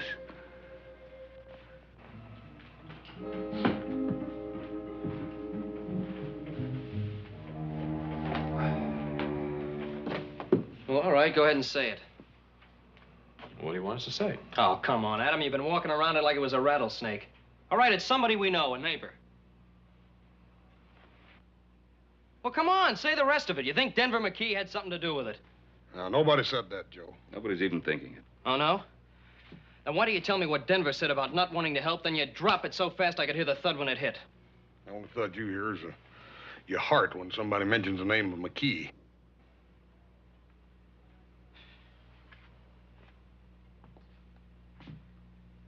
Pa, what do you really think? Well, I'd stake my life that Denver had nothing to do with it. Well, I hope you're right, Pa. But we have to face the truth. There was only one man that wasn't at Connie's party the night the Silverado payroll was stolen. That's right. Miles Briscoe. Yeah. You know, when I was telling Denver about the party, Miles was with him. He said he couldn't go to the party because he had to look after things at the Flying M. Right, so he wasn't at the party. Does that prove anything? No. Of course it doesn't, Joe. But it's worth looking into. Hoss, why don't you ride out to the McKee place? Have a look around, and if Miles leaves the ranch, trail him. How long you want me to stay, Paul? No. One of us will relieve you in the morning.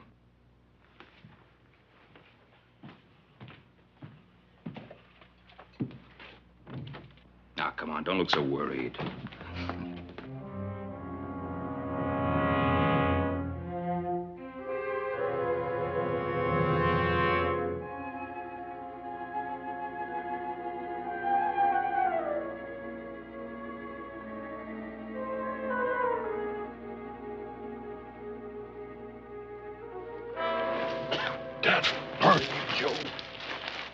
just scared me to death. You must be avenging. You was plumb up on me before I knew it. I ain't see anything? Not a thing. I think we wasted our time. Well, we're young, brother. We got plenty of time. Maybe so, but as slow as it went last night, I feel like I'm 90 years old already. I'm gonna go get me some sleep. Right, breakfast all ready. It is? Mm-hmm. Then sleep's gonna be the second thing I get. Hey, Hoss.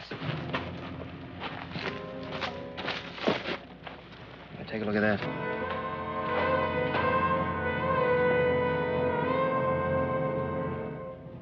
It's a red-headed man. Stranger, miles in Denver. Go. Let's go get Paul now. I'm telling you for the last time, don't you come around this ranch anymore. That red hair's like a lantern. You've been seen twice. Don't make any difference. The two that seen me ain't done any talking. Well, you're wrong. Pete Redfern identified you before he died. Yeah, and Corey, the miner you shot yesterday, he's still alive. I must be out of practice. You're not out of practice. You're just out of brains. I think we ought to lay low for a while. Things quiet down. You fellas sound like you're getting a streak up your backs. You set up this play, Denver. The rest of us have been taking all the risks. Sure, we had to do a little shooting. I want you to clear out of here. You think I want my daughter to see you? No, I don't think much about your daughter one way or the other, Mr. McKee. And I'm tired of sleeping up in those rocks. You got a bunkhouse back there. I mean to use it.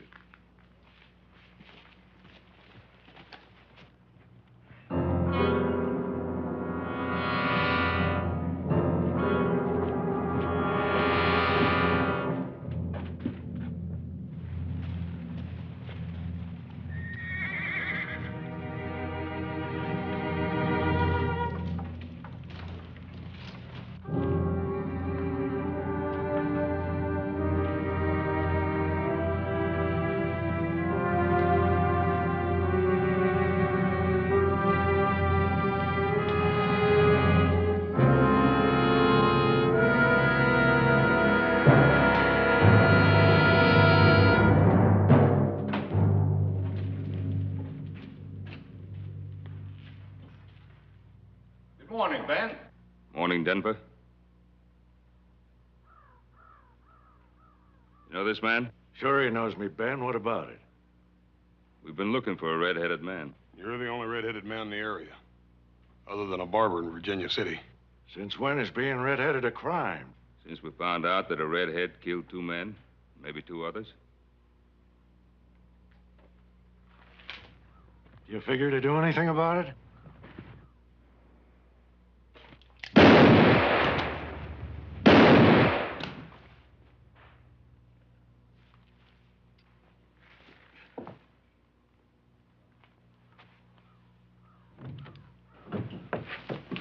Dad! Connie!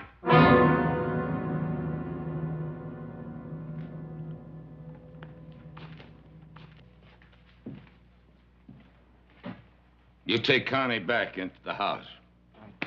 Come on, Connie. Come on.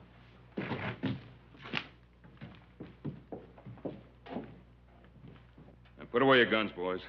You won't need them. You're taking a lot of chances, aren't you, Ben? I could outshoot you any day you live. Maybe so. There's no reason for it to come to that. Denver, why? I'd have staked my life. You had nothing to do with this. Why? That's very simple, Ben. I ran out of money. I did what I had to do, and I'm not backing down from it. There are other ways. What other ways? I did a good job as a marshal.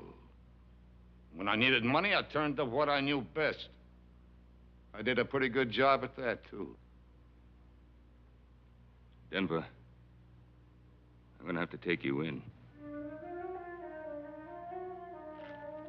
You give me a gun. Oh, no, Ben. You got to take it. Oh, he means it. Yeah, man, I mean it.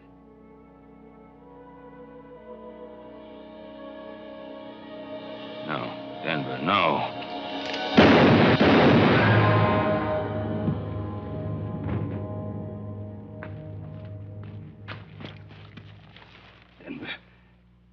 Now, don't you go blaming yourself, Ben. The man pulls a gun on you, you gotta draw your own. You got to pull the trigger.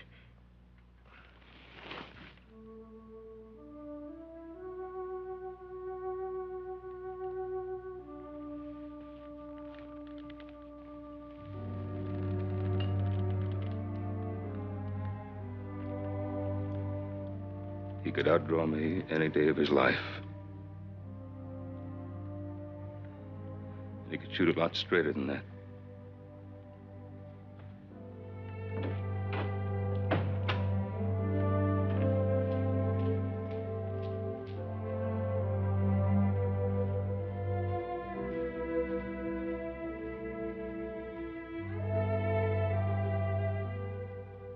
You sure you want to go? I have to go, Joe. I have to get away. I need time to think and time to forget.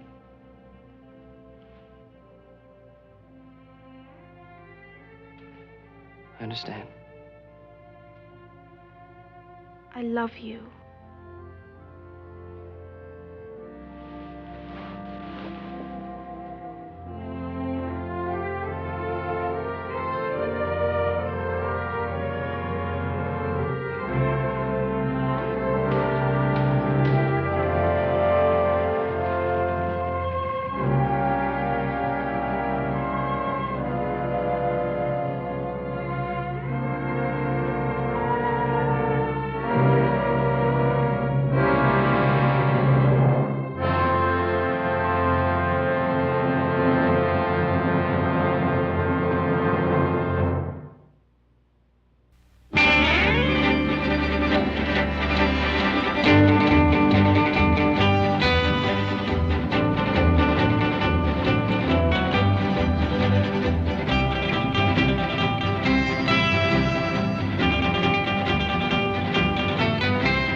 Why do you stop me?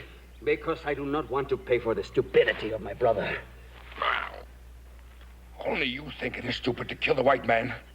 I know that if you scalp a white man, the Bannocks will be blamed. But we must kill them and drive them out. No, Lagos. They are too many and too wise. We'll never drive them out. I don't like them any better than you do. But we have to learn to live with them. You talk like a woman. All right, brother. Soon to be chief of my people. You handle the white man your way. I'll handle him mine. You make me ashamed to call you brother.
I'm glad you brought him here. You remembered what I read you about Love Thy Neighbor. I had to, when I found he was still alive. I couldn't let even a white man to die in the sun. I'm glad he lives. I'm not sure I am.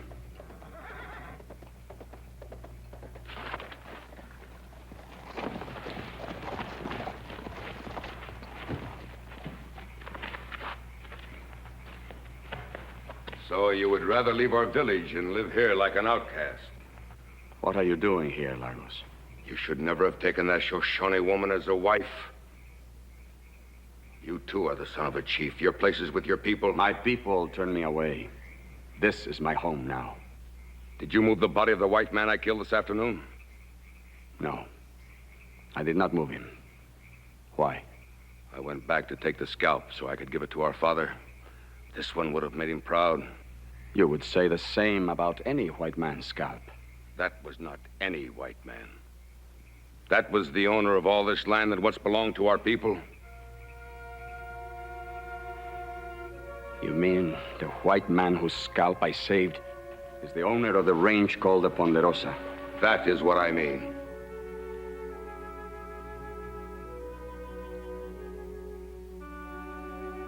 I left the white man where he fell. I know this kind of woman. If the white man lived, she would have you take him. You might even have brought him here. I will look inside to make sure. This is my place. I say there is no white man inside. You will not look. I'm sorry you visit our home only on such an errand. There is no white man here. I believe you even less than I believe my brother. You better leave. Now, Lagos.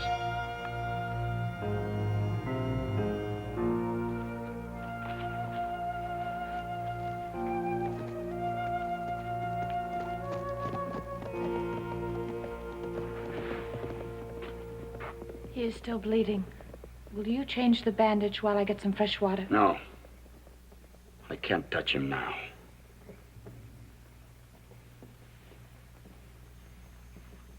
Stop that. You've done enough.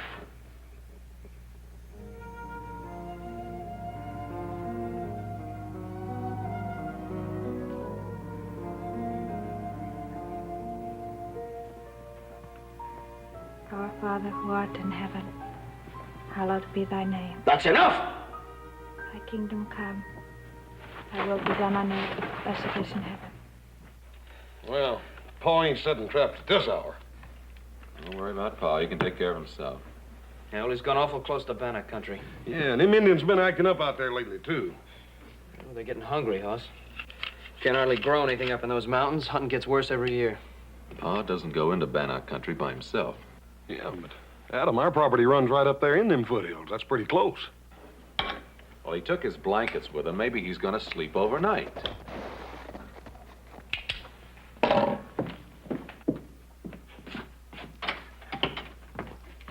Hi, Ike. Howdy, boys. Where's your pa? You're up so late, ain't you, Ike? What do you want with Pa? I brung him a present. I got something to talk to him about that I figure won't keep much longer. Where is he? Oh, you must have just missed him on the way over. He's been out setting traps in that foothill country right near your place. We expect him back any minute. Daggone it. If I'd known he was going out that way, I could have saved myself the trip. Yeah, what'd you bring him? Well, I can show you boys while we're waiting here. Where'd you get that? Turned it up with my plow just yesterday. It's an Injun skull. That must be 200 years old. Yeah, they show up every once in a while all over the valley. Guess there's no question about who originally lived on this land. That was then, not now. How come you to bring it to Pa? I can't figure him wanting a human skull around the place. Who said anything about a human skull? That's an Injun skull. Ike, I wouldn't use those words with Pa. You know how he feels on the subject. Yeah, well, he knows how I feel about it, too. I got no kick about Injuns rolling around under my land, but I'll be dad-burned if I want any live ones squatting on top of it. Your land. Yeah, my land. Your pa give it to me to homestead. Now, Ike, I don't think there are any Indians living on your land. Well, they're awful darn close to it anyhow. Your pa's got to do something about it. We'll give him your message, Ike. No, Hoss, I'll give it to him myself. I'll sit with you fellas for a while and wait for him. All right, you can sit a while, but no more talk about Indians, all right? Suit yourself. Now, Ike, it's liable to be a long wait. As a matter of fact, it may be all night. If it is, you can sleep in the bunkhouse. And I think we can do without this.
Fever is worse. Why did you try to kill me? My husband did not try to kill you. He found you lying wounded in a clearing and brought you here. It was an Indian that tried to kill me. I know that. You're Bannock. I am a Bannock. But I did not try to kill you. Perhaps I should have. Matsu. I didn't mean to accuse you. I know you've cared for me. I'm grateful for your help. You would have died if he had left you where you fell. What is this place? Where are we? This place is on your land. No villages or settlements. Indian villages in my land. This is not a village. Atoya and I live here alone. Why are you not with your village? I am a Bannock. She's a Shoshone. When we married, neither tribe would accept us. Where did you find out about the Bible? I lived with a man of God and his wife for 3 years in a white man's town to the west. Then I met Matsu. And we will stay together no matter how many times we have to move. Who said anything about moving? We do not stay where we are not welcome. You are welcome. We would still be intruders on white man's land. You'd not be intruders if I gave you land. You would give land to a Bannock. If you came in peace. Our people have not signed the white man's peace treaty. Put me on my horse. I'll try to find my way home. You are not well enough yet to travel. I must get to a doctor. We will get him home. It will take all of God's help. All right, Atoya. I'll hold him on his horse. You pray.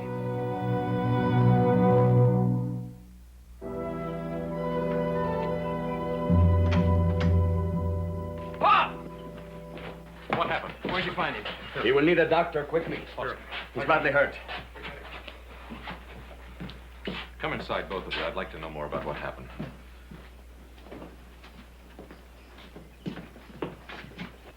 Don't let them red devils go in the house after what they done to your pa? They probably tried to kill him themselves. They brought him home, didn't they? Now, shut up. How did it happen? We found him wounded in the clearing. We tried to care for him, but the fever is very bad. He recovered enough to tell us where he lived. We brought him here. Do you mean my father was in Bannock country? No. No, he was on his own land. That's where we found him. You see, I told you them heathen devils were sneaking around on your land. It's a lucky thing they were there. Now keep your mouth shut, Ike. Thank you very much for what you did. You'll need rest and food. You ain't asking them to stay. It would be better if we leave. Your father's a strong man and very brave. We both hope he is better soon. No, please, please. I want you to stay. Well, I ain't staying in no house where they ask Injuns in and they make them welcome. Why don't you leave? All right.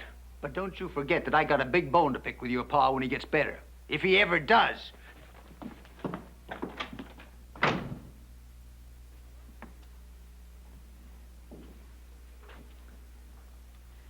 Very, very poor way to say thank you. I'm sorry. You would just make yourselves comfortable here.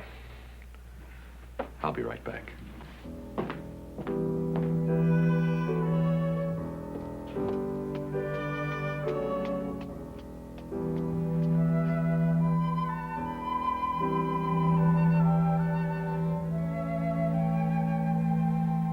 We shouldn't have come here. It was a mistake. No, Matsu. It was God's will. If we hadn't brought the white man home, he would have died. He's a good man. He's promised to let us live on his land. I never believed in any white man's promises. He's resting more easily now. How long did you have to pack him? Paul's a pretty heavy fella. Not far. We had to take him from his horse. The wound was opening again. Why don't the two of you get some sleep while we wait for the doctor to get here? I am sure my father would like to see you before you leave.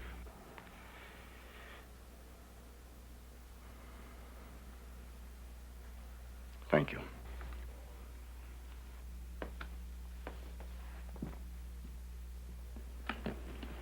How you feeling, Paul? A lot better than I did. Well, that's all we can do for him for now, boys. I want you three to take turns making sure that he stays in bed.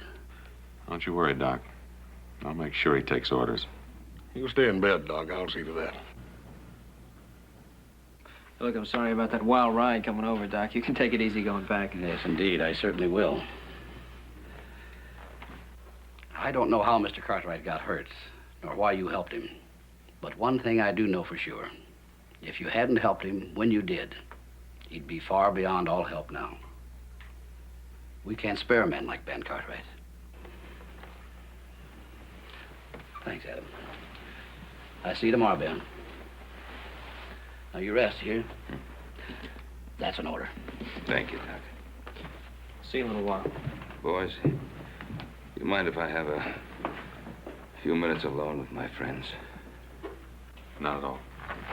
You stay in bed, Paul. I'll be back in a minute. I don't even know your names. You have heard them before, but in your favor. My name is Atoya, and my husband is Matsu. I'll remember them. And I haven't forgotten what I told you about that piece of land. We didn't ask for it. I know you didn't. I've been thinking about it. I want you to have a big piece of land, enough for a farm.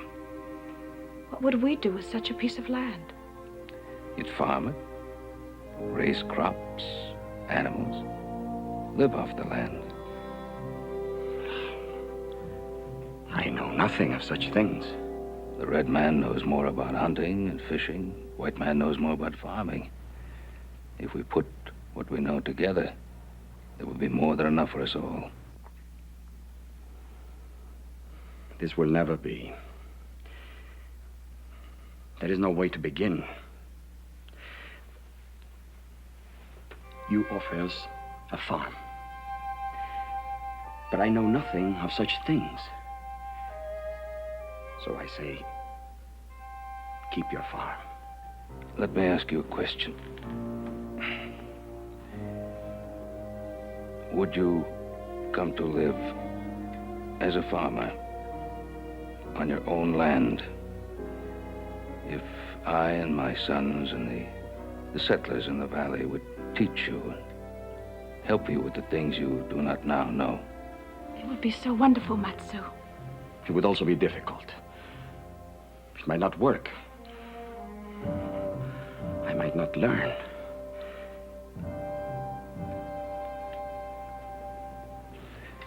I've talked too much. I never believed such an offer could be made. The white man always takes. We will talk and pray and let you know our decision.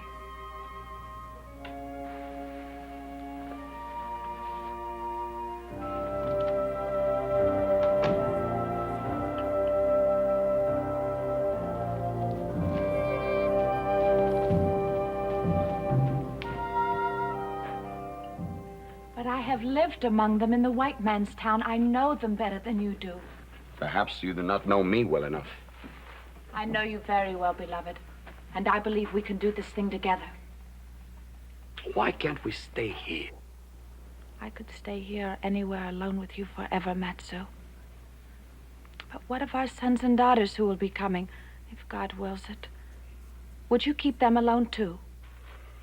We can go back to the tribe someday. They won't always be at war.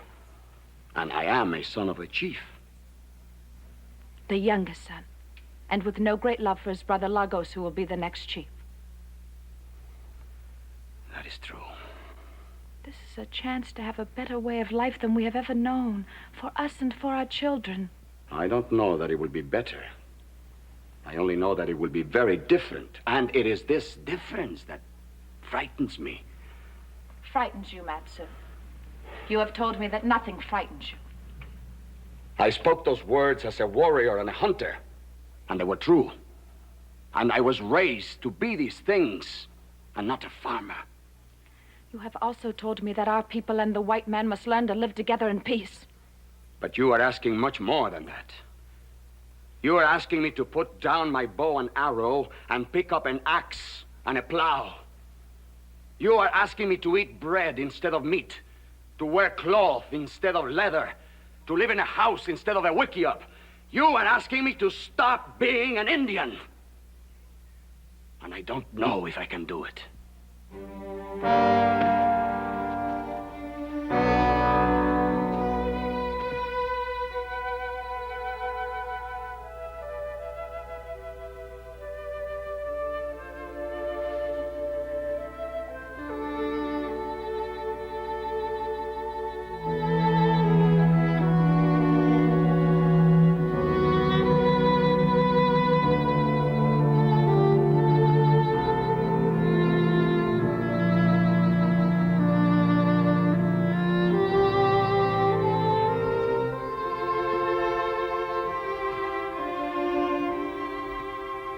I shall lift up mine eyes unto the hills, from whence cometh my strength.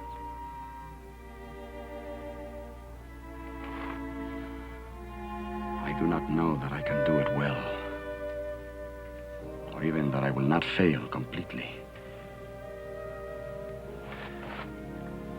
But I will try, my dearest love, if you will stand beside me. No. Can't do it, I tell you. I couldn't hardly believe my own 2 ears when I first heard it. Can't believe it now. Well, you might as well believe it, Ike, because it's true. Well, then I think you're going out of your mind. Or else that Injun banged you real good on the head before he stuck his knife into you. Now, whichever way it is, I ain't gonna have no Injun for a neighbor, and you ain't got no right to make me. Now, look, let's just simmer down and talk some sense, Ike. I don't want to simmer down. Now, you listen to me. The night that you was hurt, I come down here to get you to run off 2 savages that sneaked onto your land. And they was squatting in a stinking tent right next to my boundary. Now I find out those same two savages has been given a farm by you right next to my land. And you ask me to simmer down. Now, those two savages saved my life. Yeah, more like they stuck their knife into you first. All right. Now, if you have to give them a reward, give them whiskey or money. Don't give them land. Don't you think that Indians at least have a call to share the land in this valley? No, not next door to me. What have you got against Indians? I sure would like to know. Well, I sure would like to tell you. I don't like them because they're bloodthirsty savages. They're worse than wild animals. They're twice as dangerous. And I don't like them because they're heathens. And I don't like them because they won't work. And they can't work. And because they're dirty. And they stink. And they're sneaky. And they're drunks. And they're thieves. And God knows what else. Most of all, I don't like them because they scare me. I hate them. What is it about them that scares you?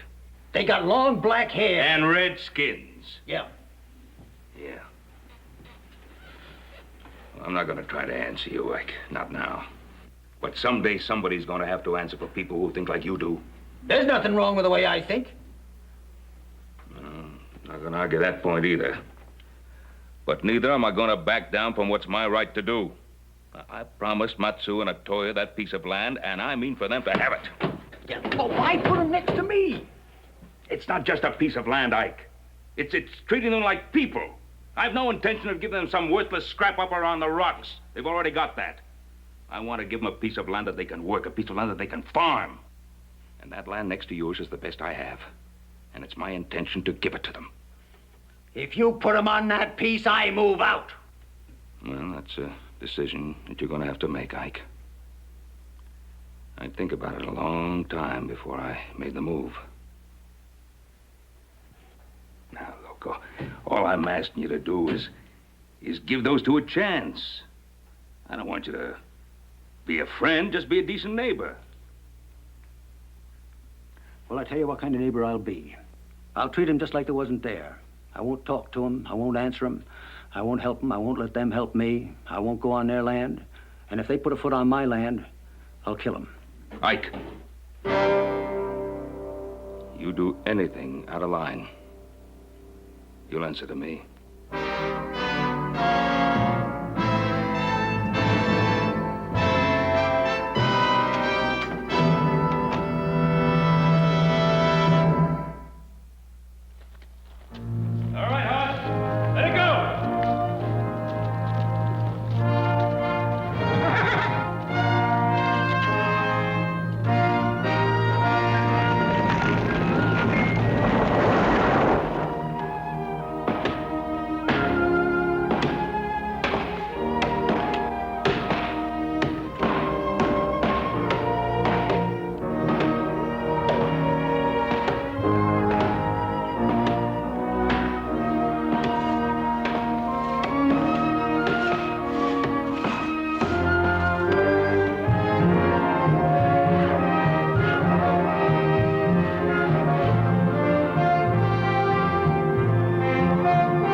Look at me, Atoya.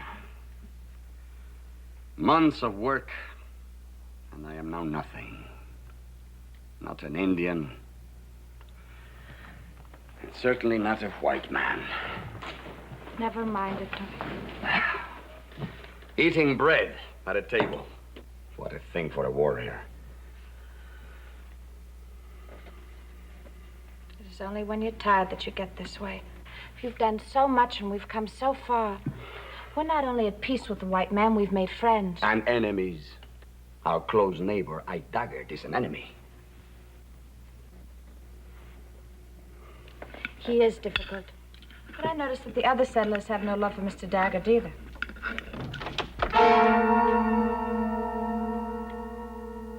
I entered this house in peace only because you were born my brother and I owe you something. The feather of the chief. Why do you wear it? Our father died 2 days ago, full of hatred for the white man and scorn for his youngest son. I am sorry. I loved him. And I've had no love for you, but I hope you will be a better chief than he was. I tell you one thing, Matsu. We no longer will sit in the mountains and starve while this valley is full of plenty. We no longer will sit in the mountains and talk about peace treaties. Tomorrow, the Bannock braves go on the warpath, and this valley will be full of death. I have known you would do this. I also know that you are wrong. You are the one who is wrong. You do not belong here, never will. As chief of our tribe, I ask you to come back. The day of the lance is upon us. You were once a great warrior, until this woman turned you soft. Come back to the tribe. You are needed.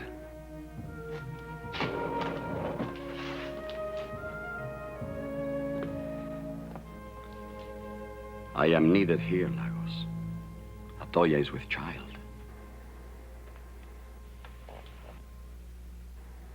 And I rejoice for the both of you. Bring her with you. The ban will be lifted. If she carries your child, she will be welcome. It is mostly for the child that I will stay. If you stay, then you will die here like the white men you're trying to imitate. I give you till tomorrow to think on it. I wait no longer.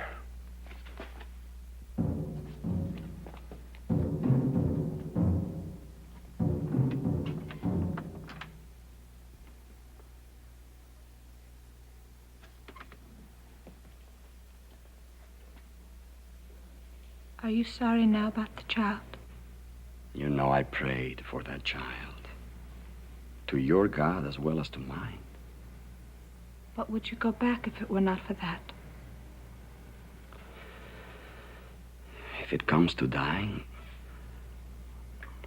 I'd rather die as a warrior fighting with my people than as a farmer living among strangers. Then you would go back. I might. But the child is not only important for us, but for the future of our people. I will stay. For my little wife. And for my child.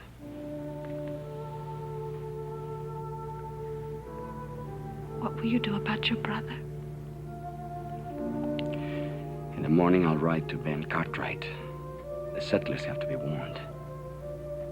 Even though he's your brother? I still remember the teachings of my father, Atoya. When a decision is made, it must be kept. Even against a brother.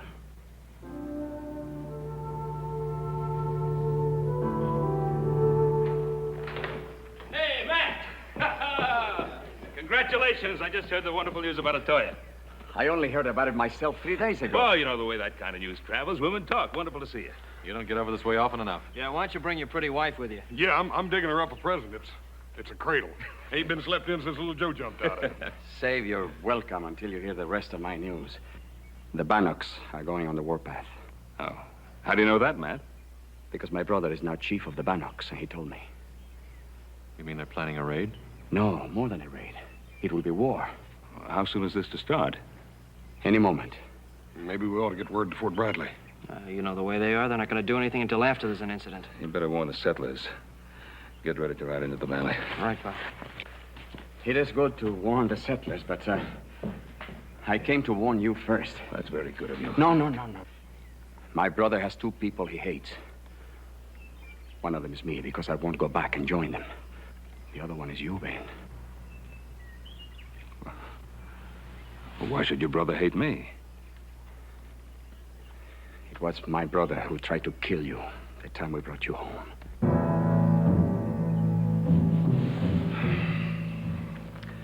People of this valley are getting to owe you more and more, Matt. Especially me. Why don't you and Atoya stay with us here till this thing blows over? Oh, thank you.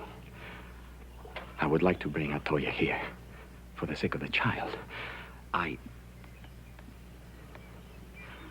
I will stay on my land. Good. You do that. Adam, better get word to Ike Daggett. Ike Daggett is my neighbor, Ben. I will take care of warning him. Matt, I don't want you to take that chance. Don't step foot on his land. I don't like Ike Daggett, Ben, but I am not afraid of him. You have enough country to cover. I will warn the Daggetts on my way home.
Why don't you bring that dang gun right into bed with us? You pay it more mind than you do me.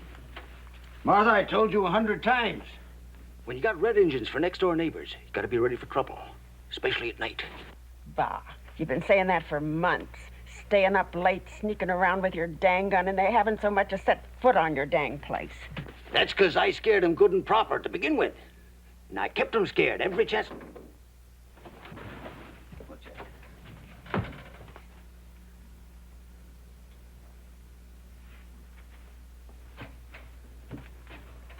I heard something out there. Yep, you certainly got 'em scared, all right. I'm gonna go see what that is.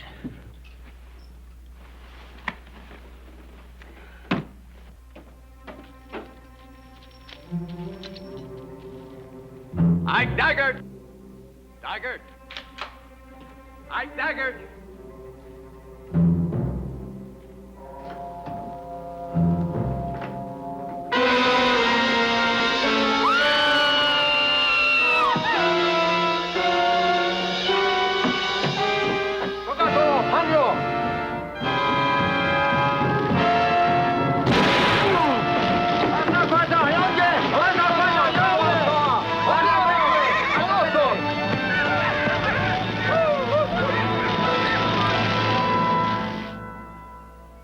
The Lord maketh his face to shine upon thee, and be gracious unto thee. The Lord lift up his countenance upon thee, and give thee peace. Amen. Amen. Amen.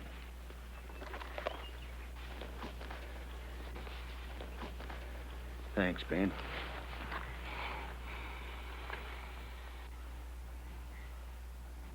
Quit it!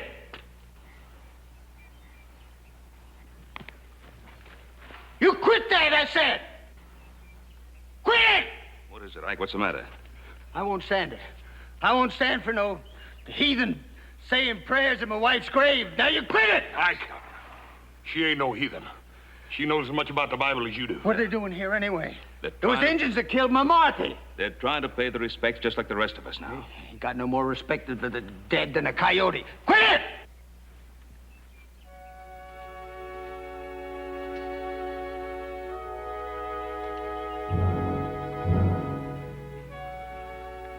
I want to tell you how deeply sorry I am that my people killed your wife.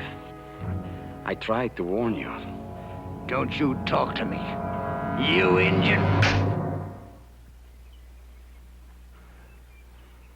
I understand how you feel. I am sorry.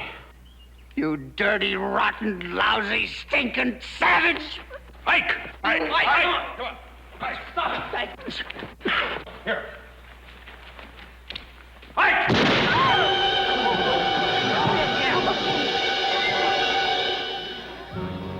There, you savage. You killed my wife, I killed yours. An eye for an eye. An eye for an eye, Ben. An eye for an eye. It's in the book. Ike! An eye for an eye. It's in the book.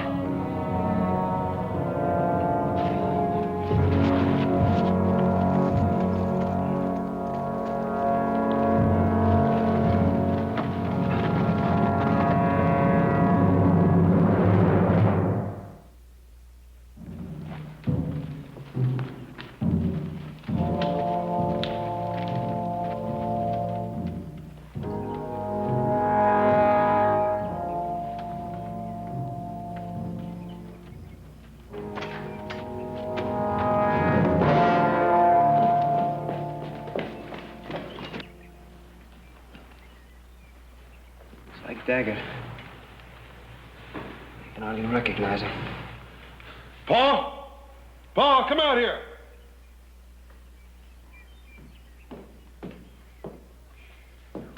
Come on. That's engine work, Paul. You don't reckon Matt? Let's get him into the house. He sure done a job on him. Yeah. Wonder why he didn't finish it. He didn't want him to die. Help me. Where am I? Help me. Yeah. Ah! It's all right, Ike. Help! It's all right, Ike. You're with me. Ben? Ben Cartwright? It's me, Ike. Ain't so easy to kill Ike Daggett. He left me alive a purpose, so as I could suffer. Who, Ike? Who?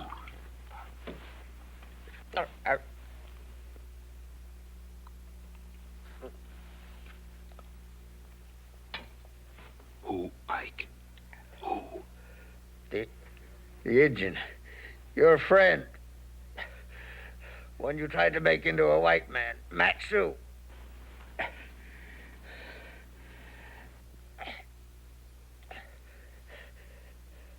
Know why he left me alive, Ben?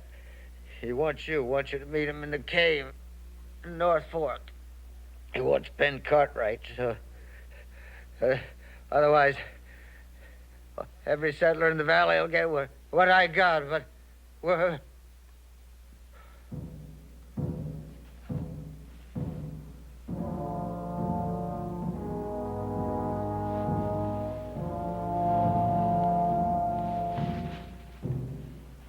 Just didn't understand what we were trying to do.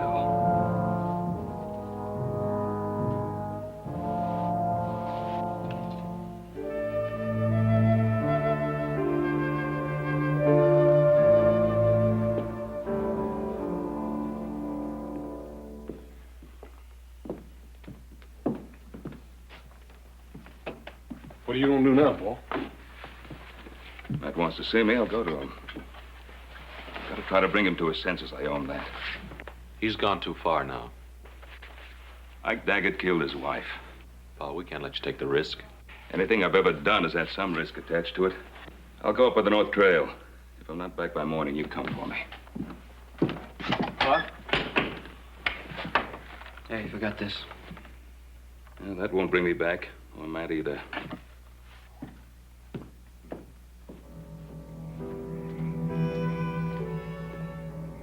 Matt? Matsu! It's Ben Cartwright.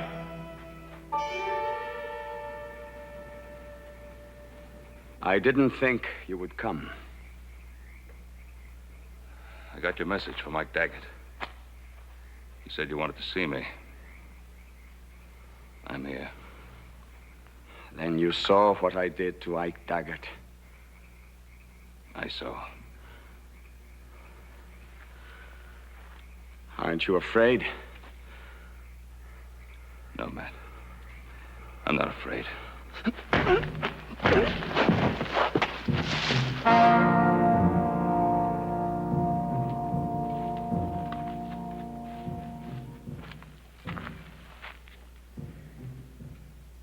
You know about rawhide.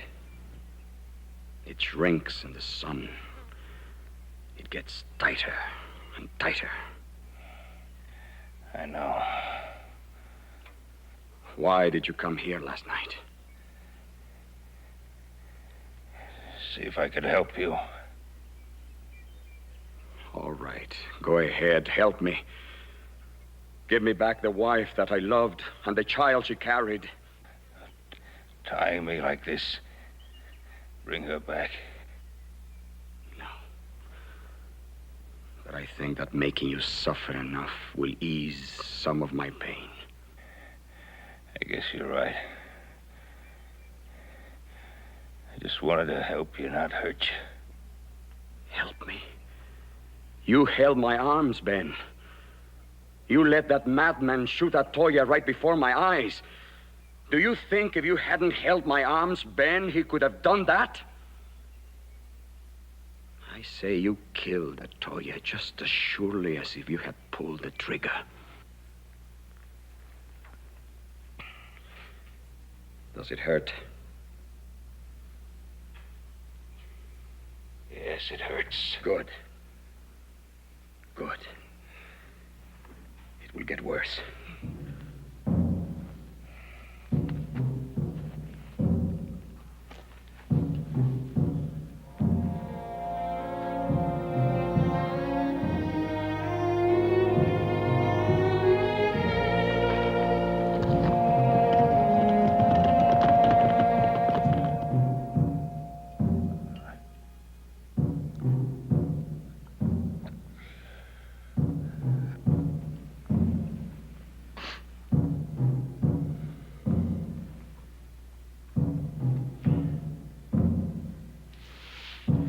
Is it bad? It's bad. You're a strong man, Ben. I thought you would be screaming by now.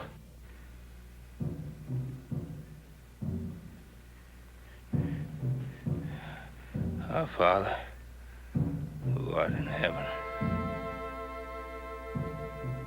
What did you say? Hallowed be thy name.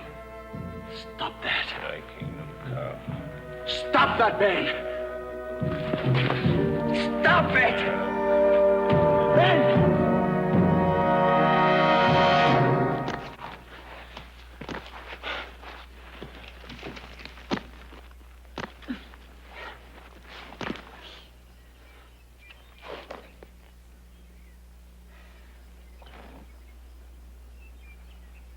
You shouldn't have done that, Ben. You shouldn't have prayed.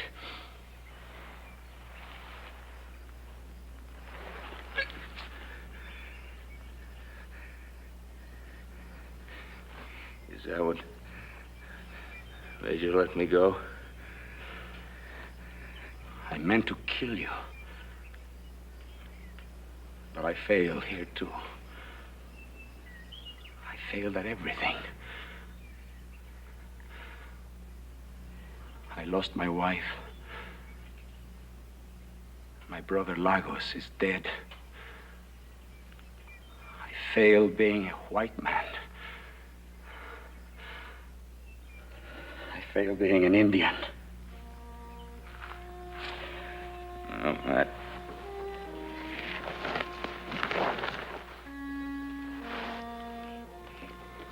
You didn't fail. I don't think you could ever fail. I wanted to kill you, Ben.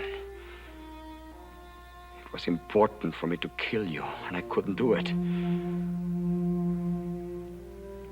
If I couldn't torture you into hating me, then I couldn't kill you.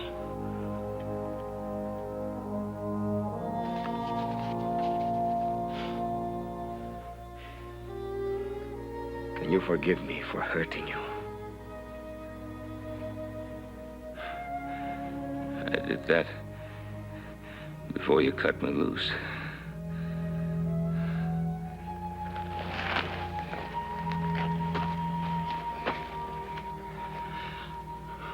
I will help you home, Ben.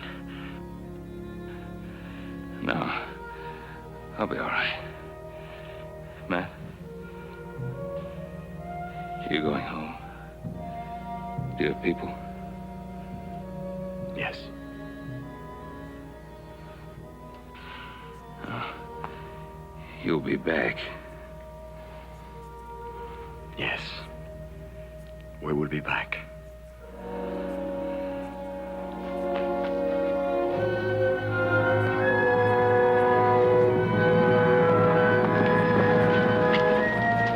There he is.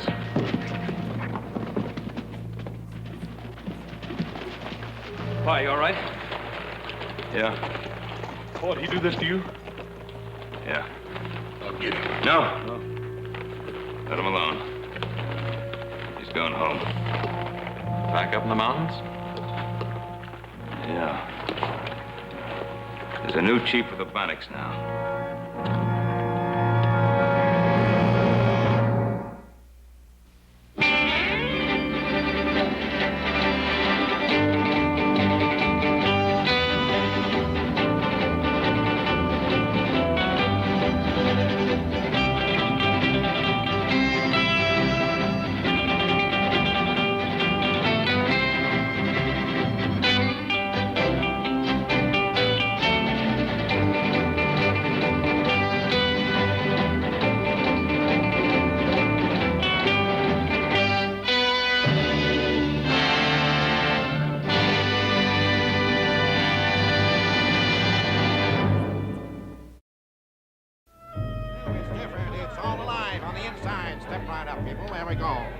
It's new, it's different, it's all alive. See the fabulous Little Egypt, who once danced for the Queen of England. Little Egypt, the shimmy dancer. Now, in all confidence, folks, for those of you who've never seen the female figure in delicious movement from head to toe, you can see it here for only 25 cents, $1/4 of a dollar at 2 bits apiece. You'll see the most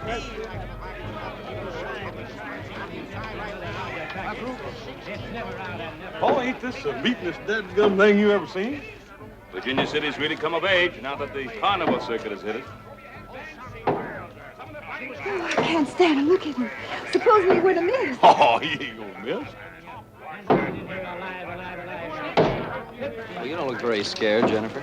What's there to be scared of? I'd give anything in the world to change places with that girl up there. I promise you won't get water in your eyes or a finger in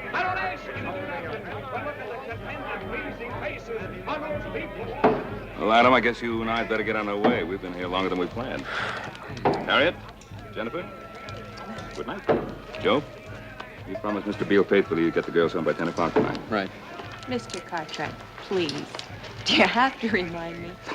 Don't worry, Pa. I'll keep an eye on him. Good. Sure, Pa, but who's going to keep an eye on him? 2 bits, 25 cents, $1/4 of a dollar right here, folks. Hoss will. See the most delectable package of Isn't that right, Hoss? Have a full Huh? public display. I mean, sir. Yes, indeed. He'll do fine, Pa. Ask no more. You're going to see this charming little lady move every muscle in her body.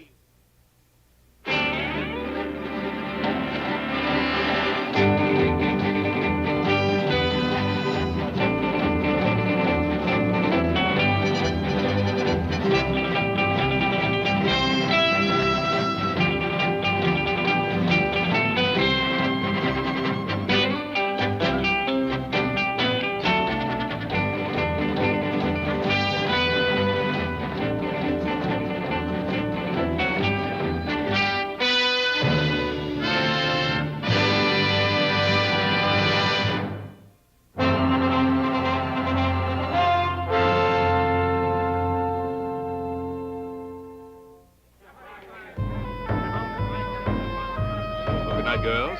Good night, Hoss. Joe? Good night, Pa. Good night.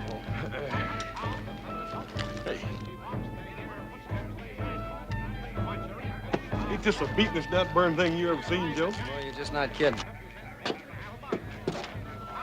Like, ain't anything special, Gurner? That girl, the redhead. She looks familiar. Hey, you reckon what we ought to take in first? Hey, how about the Mystic Tent? Like to have my fortune told. All right? That's what I'd like to hear about. Wouldn't you, Harriet? Well, not if it's any Come bad on, news, let's I go. wouldn't. She's been plastered all over the front pages of the San Francisco paper for the past couple of months. That's Joshua Beale's daughter. Joshua Beale. The Silver King. He's one of the richest men in the world. Stop dreaming, Gurner. Before the big show begins, the most electrifying 10th act ever to appear on the Midway west of the Mississippi. Just once in my life, I'd like to get my hands on some real money. What do you suppose Beale figures that daughter's worth to her? More money than we'll ever see, Gurner.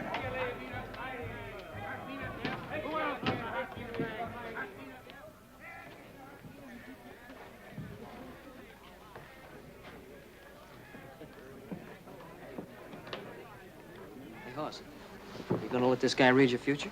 I don't know. I might just take him on.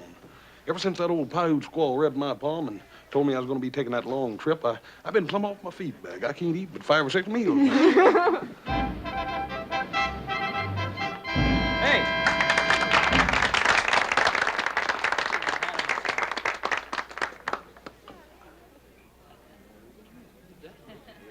Now, if one of you will give to my assistant some personal object.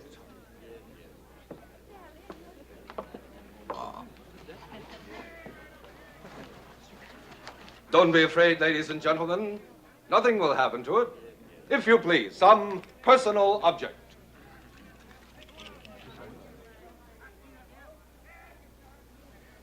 Are you ready, Mr. Wizard?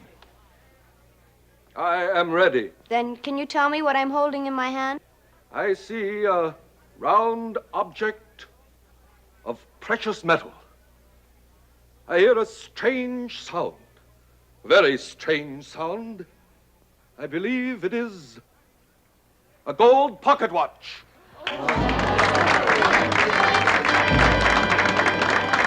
Joe, how do you reckon he does that? Beats the heck out of me. You think it's some sort of trick? Of course it's a trick. How do you know? Well, I just... Silence. And now, I will bring to you one of the most astounding disappearance acts in the annals of all magic. And tonight, just to prove to you that this is truly an outstanding and remarkable feat, instead of using my regular assistant, I shall ask one of you to assist me. Is there a young lady in the audience who would like to disappear for a few minutes? I assure you it's a thrill that you have never realized before. I'd like to try. Hey, Jennifer. You know what your Paul said about leaving little Joe's sight? He didn't say anything about this. And besides, this'll be fun. But if you disappear, that's going to be leaving his sight, ain't it? Jennifer, sit down. Well, everybody's looking at you. Joe, don't you think you ought to stop her? Well, let her go ahead. It's just a trick. It seems a shame to make such a pretty young lady disappear. Don't worry, young man. I'll have her back to you soon enough. Now, you see, ladies and gentlemen, that this is an ordinary wardrobe trunk. Young lady.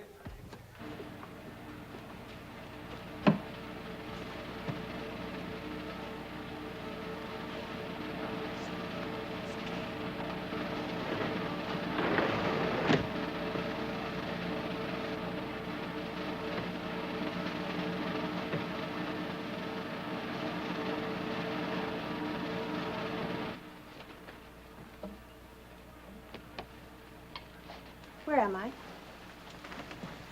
Backstage. And I open it. Why she was doing things like that? Like the time she ran off to San Francisco. I kind of like it. Shows she's got a lot of spunk. The young lady will reappear when the mystic spirits are willing. And now, ladies and gentlemen, while that beautiful young lady is out there floating around in space, I offer you, for 2 bits, a quarter part of a dollar, this elixir of life. You know, young lady, since you were kind enough to join our act, I hope you'll be discreet enough to keep our secret. I'm Phil Reed, owner of the show. Oh, I won't tell. But I must say, I certainly expected much more than a back door and a trunk. I guess our magic is pretty simple, huh? Is it? You know, this is the most fascinating place I've ever seen. I think you better get back in the trunk. It won't take long before he sells all the snake oil. Even when you know the tricks, there's such a strange atmosphere, such an air of excitement about it all. It's a living. Oh, I'm sure it's much more than that. Much more. I think you better get back to your friends, huh? Please, Mr. Reed. I can get away from my friends. Now, look, if you're not in that box when he opens it, the whole act is going to be ruined. Isn't there any way I can change your mind, Mr. Reed? Aren't you afraid of what could happen to you in a circus sideshow alone? Afraid? Mr. Reed, I'm not afraid of anything. I'll bet you're not.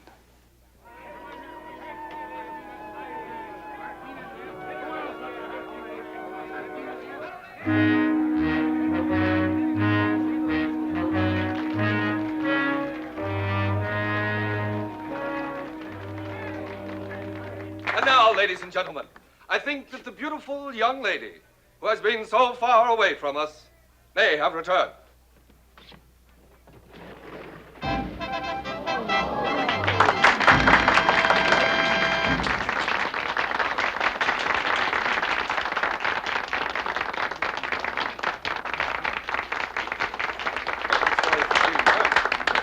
Hey, where'd you go off to? Far, far away. No, really. It's all the way behind that curtain over there. Well, Jennifer, aren't you going to tell us about it? Maybe. Someday. And that's only the beginning, folks. Only the beginning. I want to call your attention to one of the most sensational acts ever presented west of the Mississippi. In just a few moments, directly next door, we're going to present that 350-pound strongman, Hercules. Just follow me right this way. The greatest act of its kind ever presented on our Midway. Right this way, you'll love it. It's the most sensational, outstanding act. And now, ladies and gentlemen, Hercules is going to bend this solid 1-inch iron bar like it was made out of this sawdust on the floor. Hercules.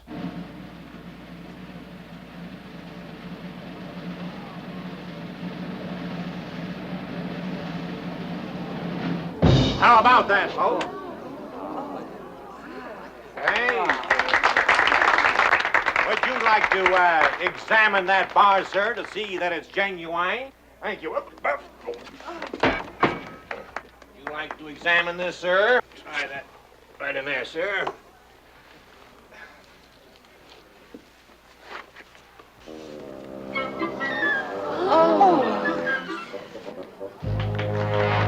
Ladies and gentlemen, what are you, smart alecks? Ladies and gentlemen, if there's anybody in the audience who doubts the genuine strength of Hercules or thinks that this is some form of trickery, Hercules is now ready to match his strength against any two men in the audience.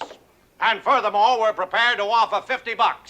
$50 to any man or woman who can force Hercules across this white line within the time limit of 1 minute.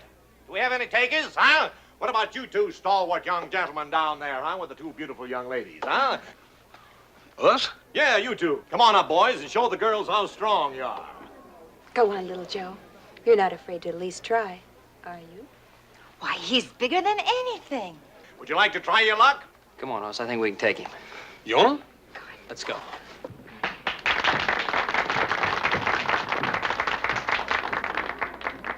All right, gentlemen, the time limit is 1 minute, remember? To pull Hercules across this white line. Are you ready? Go! And now there, ladies and gentlemen, is the greatest advertisement in the world for our elixir of life. Would you believe it, folks, at one time, this poor boy was only a 74-pound weakling. But after 90 days and 90 nights, Hercules, taking this elixir of life, today, look at the results. 355 pounds of solid blubber, or muscle. There he is, folks, Hercules. At one time, a 74-pound weakling. Come on. Hey, wait. Time. Hercules is the winner. Hercules is the winner now. Thank you very much, gentlemen. Thank you. Let's keep moving it along, folks. Keep it moving along. Some wonderful shows out on the Midway. See the sword swallower and the fire eater who swallows hot coals right Jennifer's gone. She's disappeared out of the tent. She's gone. Did you see her leave? I was watching the stage. Why is she always doing things like this? Oh, it's probably just her idea of some kind of a joke. We gotta find her. Oh, we're gonna find her. And when we find her, I'm gonna hog-tie her for the rest of the evening. Come on. Come on, let's go. Let's find out where she could be.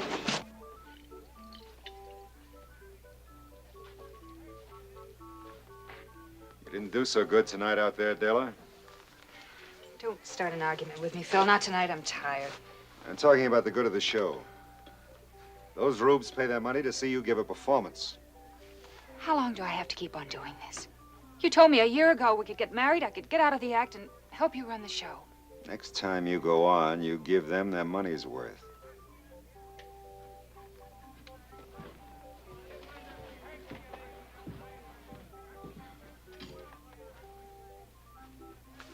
Another argument?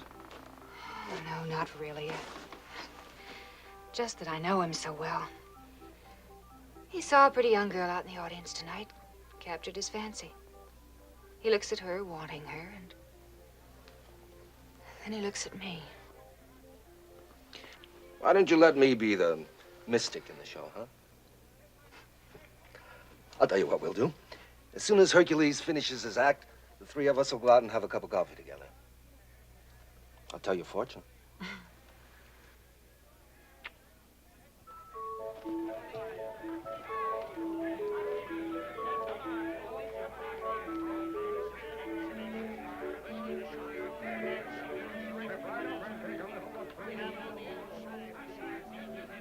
Oh, Mr. Reed, I was looking for you. Well, I can't say I'm not flattered. Well, what are you doing wandering around out here alone? What do you propose to do about it? Send me back again? Is there any reason why I shouldn't? Just one, Mr. Reed. It wouldn't do any good. How does your father put up with you? Oh, Father. He just doesn't understand me. He doesn't realize I'm not as conservative as young ladies of his day. Why don't we go someplace where we can talk? I was hoping you'd say that. My wagon's right here. Let's go.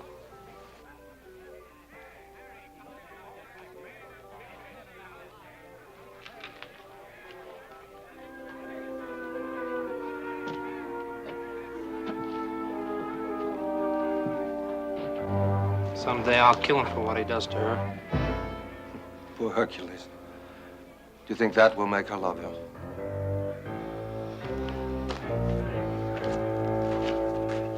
I had no idea a sideshow wagon would be like this. Well, not all of them are. But there has to be some compensation for owning the show. I'm sure there must be. Now, what do you mean by that? Oh, let's say, compensation such as entertaining young ladies in your private quarters. Isn't that right, Mr. Reed? You're a very attractive young lady. Thank you. And you're a very handsome man. Now, Mr. Reed, I thought we came in here to talk. Can't you knock? I can if I want to. Hello, Miss Beale. I didn't tell you my name. Oh, I know your name. I know your father's name, too. Joshua Beale. The richest man on the Comstock. How much do you suppose you're worth to that father of yours, Miss Beale? Are you out of your mind, Gurner? I, Mr. Reed, or you, if you miss this chance. We can break camp tonight. By tomorrow morning, we can be over the mountain and well on our way to Placerville. All you have to do is write a note to Joshua Beale. $1 million. That's all it'll cost him to get his pretty little girl back home.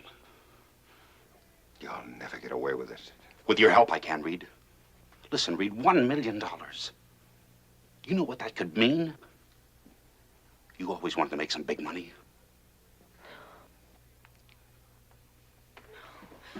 Shut up! Don't scream, lady. This is a sharp knife.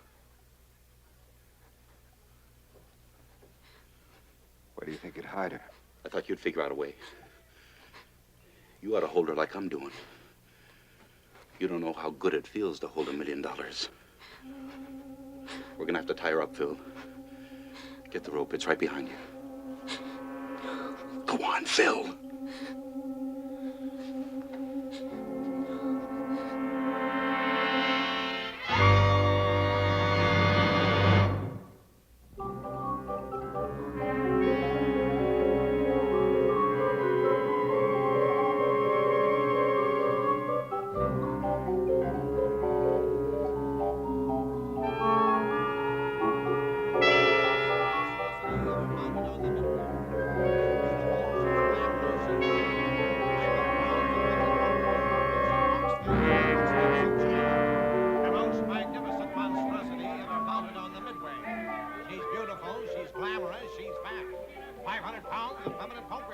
You're a good girl, Daisy. Just keep quiet about it. If anybody asks you, you haven't seen anything, you understand? You've always been my favorite, Daisy. You can have a job with me as long as you want it. Just keep quiet about it. You don't know anything. Okay?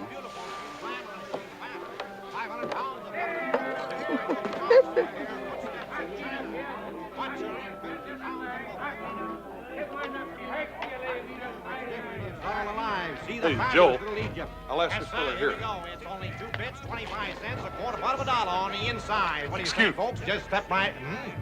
You ain't seen a little red-headed girl about so high, have you? Why don't you look inside, buddy? Get a ticket right over there. Right this way, folks. Follow me. Right next door here. Go. Stop the van and make some face.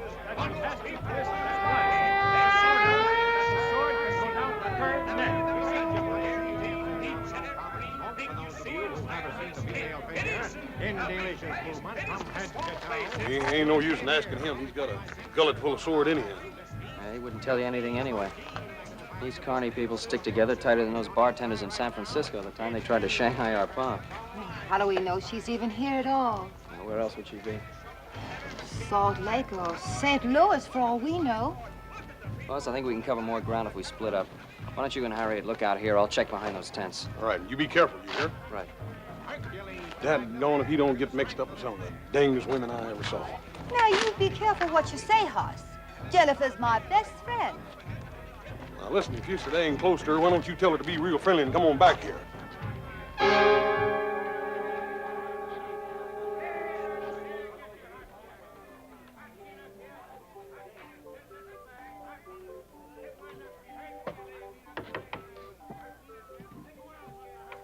Yes, what is it? Oh, I saw your wagon. I was just trying to find out who's in charge of the show. I am. Why, do you have a complaint? No, no complaints. See, I came here with a girl tonight. Now she's disappeared. I just wondered if you might have seen her. Sonny, I see an awful lot of people, and happily all paying customers. Yeah, well, about this girl. Her name's Jennifer Beale. She's 18, she has light red hair, brown eyes. Well, from your description, I can understand why you feel badly about losing her. But you know what they say. They don't always go home with the fellas that brought them. Sorry, I can't help you.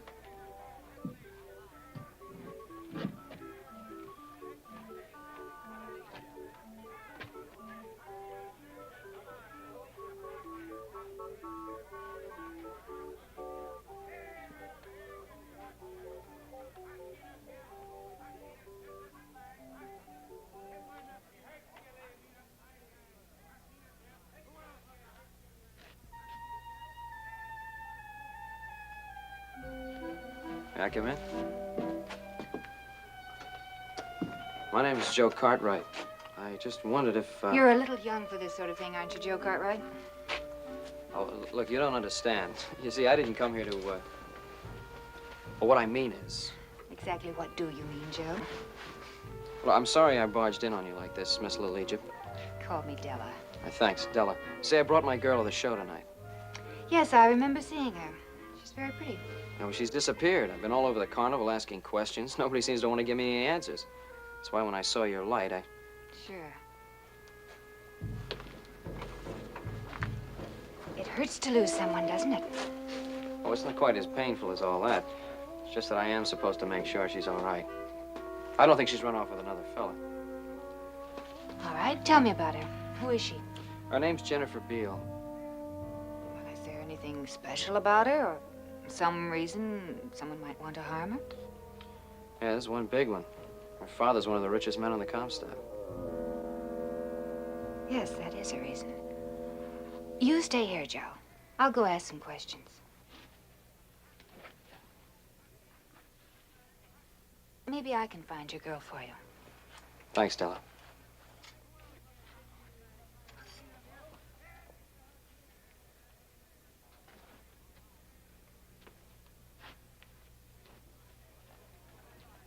What you doing here, boy? You looking for something to steal? Now, wait a minute, mister. I'm no thief. Well, I think you are. I think we better teach you a lesson. Now, look, wait a minute, fellas. We can talk.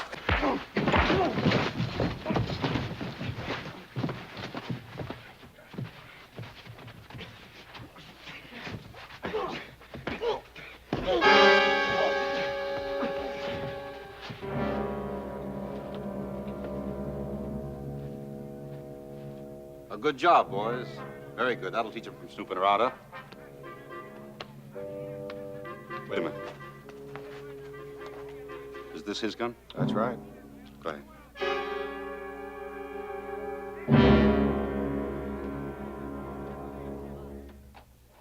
Hello, Della. How'd you do? Oh, pretty well. How did you do? What's that supposed to mean? Something on your mind? Well, a young man just paid me a visit in my tent, and it seems he lost his girlfriend.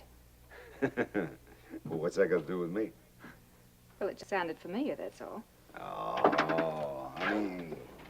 I thought we weren't going to have any more of those suspicions. I saw you talking to a girl earlier, Phil, and I saw you bring her in here. Mm-hmm. And if you'd hung around a few minutes, you would have seen her leave. Oh, she was a child. An innocent kid looking for adventure. I got rid of her fast. You are telling me the truth, aren't you? You're not lying to me. Oh, Della, there's nobody else but you. Can't you believe that? Sure. I can believe it. Well, then let's forget about the girl. I saw the kid who visited you in your tent. I told him maybe his girl saw a boy she liked better and went home with him. I guess that's what she did. Sure. Now, come on, you're tired. Get a little rest because we're pulling out tonight. Tonight? Hmm? Why tonight? I thought we were going to play this stand for the rest of the week. We were. But I changed my mind. See you later. You have got the girl, haven't you, Phil? Are we going to start that all over Oh, again? stop lying to me. I know who she is and what you're trying to do. All right, so you know. Tell her this is the biggest thing that ever happened to us. Do you think you can kidnap Joshua Beale's daughter and get away with it? She fell into our laps. I didn't invite her in here. She walked in. She's worth $1 million to us. Do you know the kind of life we can have with $1 million? I love you. I guess I always will. But I'd rather see you dead than mixed up in something like this. Della, we're not going to harm the girl. When Joshua Beale pays off, we'll turn her loose. How can you stand there and say you're going to turn her loose? Don't you know she'll remember you? If you go through with this, you can't turn her loose. Who said anything about turning her loose?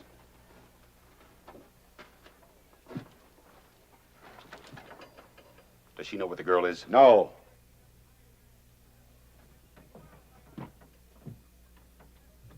You shouldn't have told Della about the girl, Phil. I didn't tell her. She figured it out. Well, that's too bad.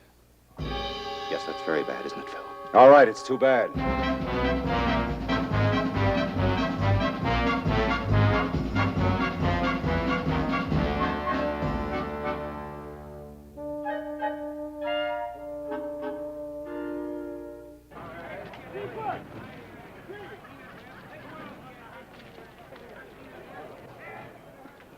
I don't know where else we can look. We done covered every inch of this carnival.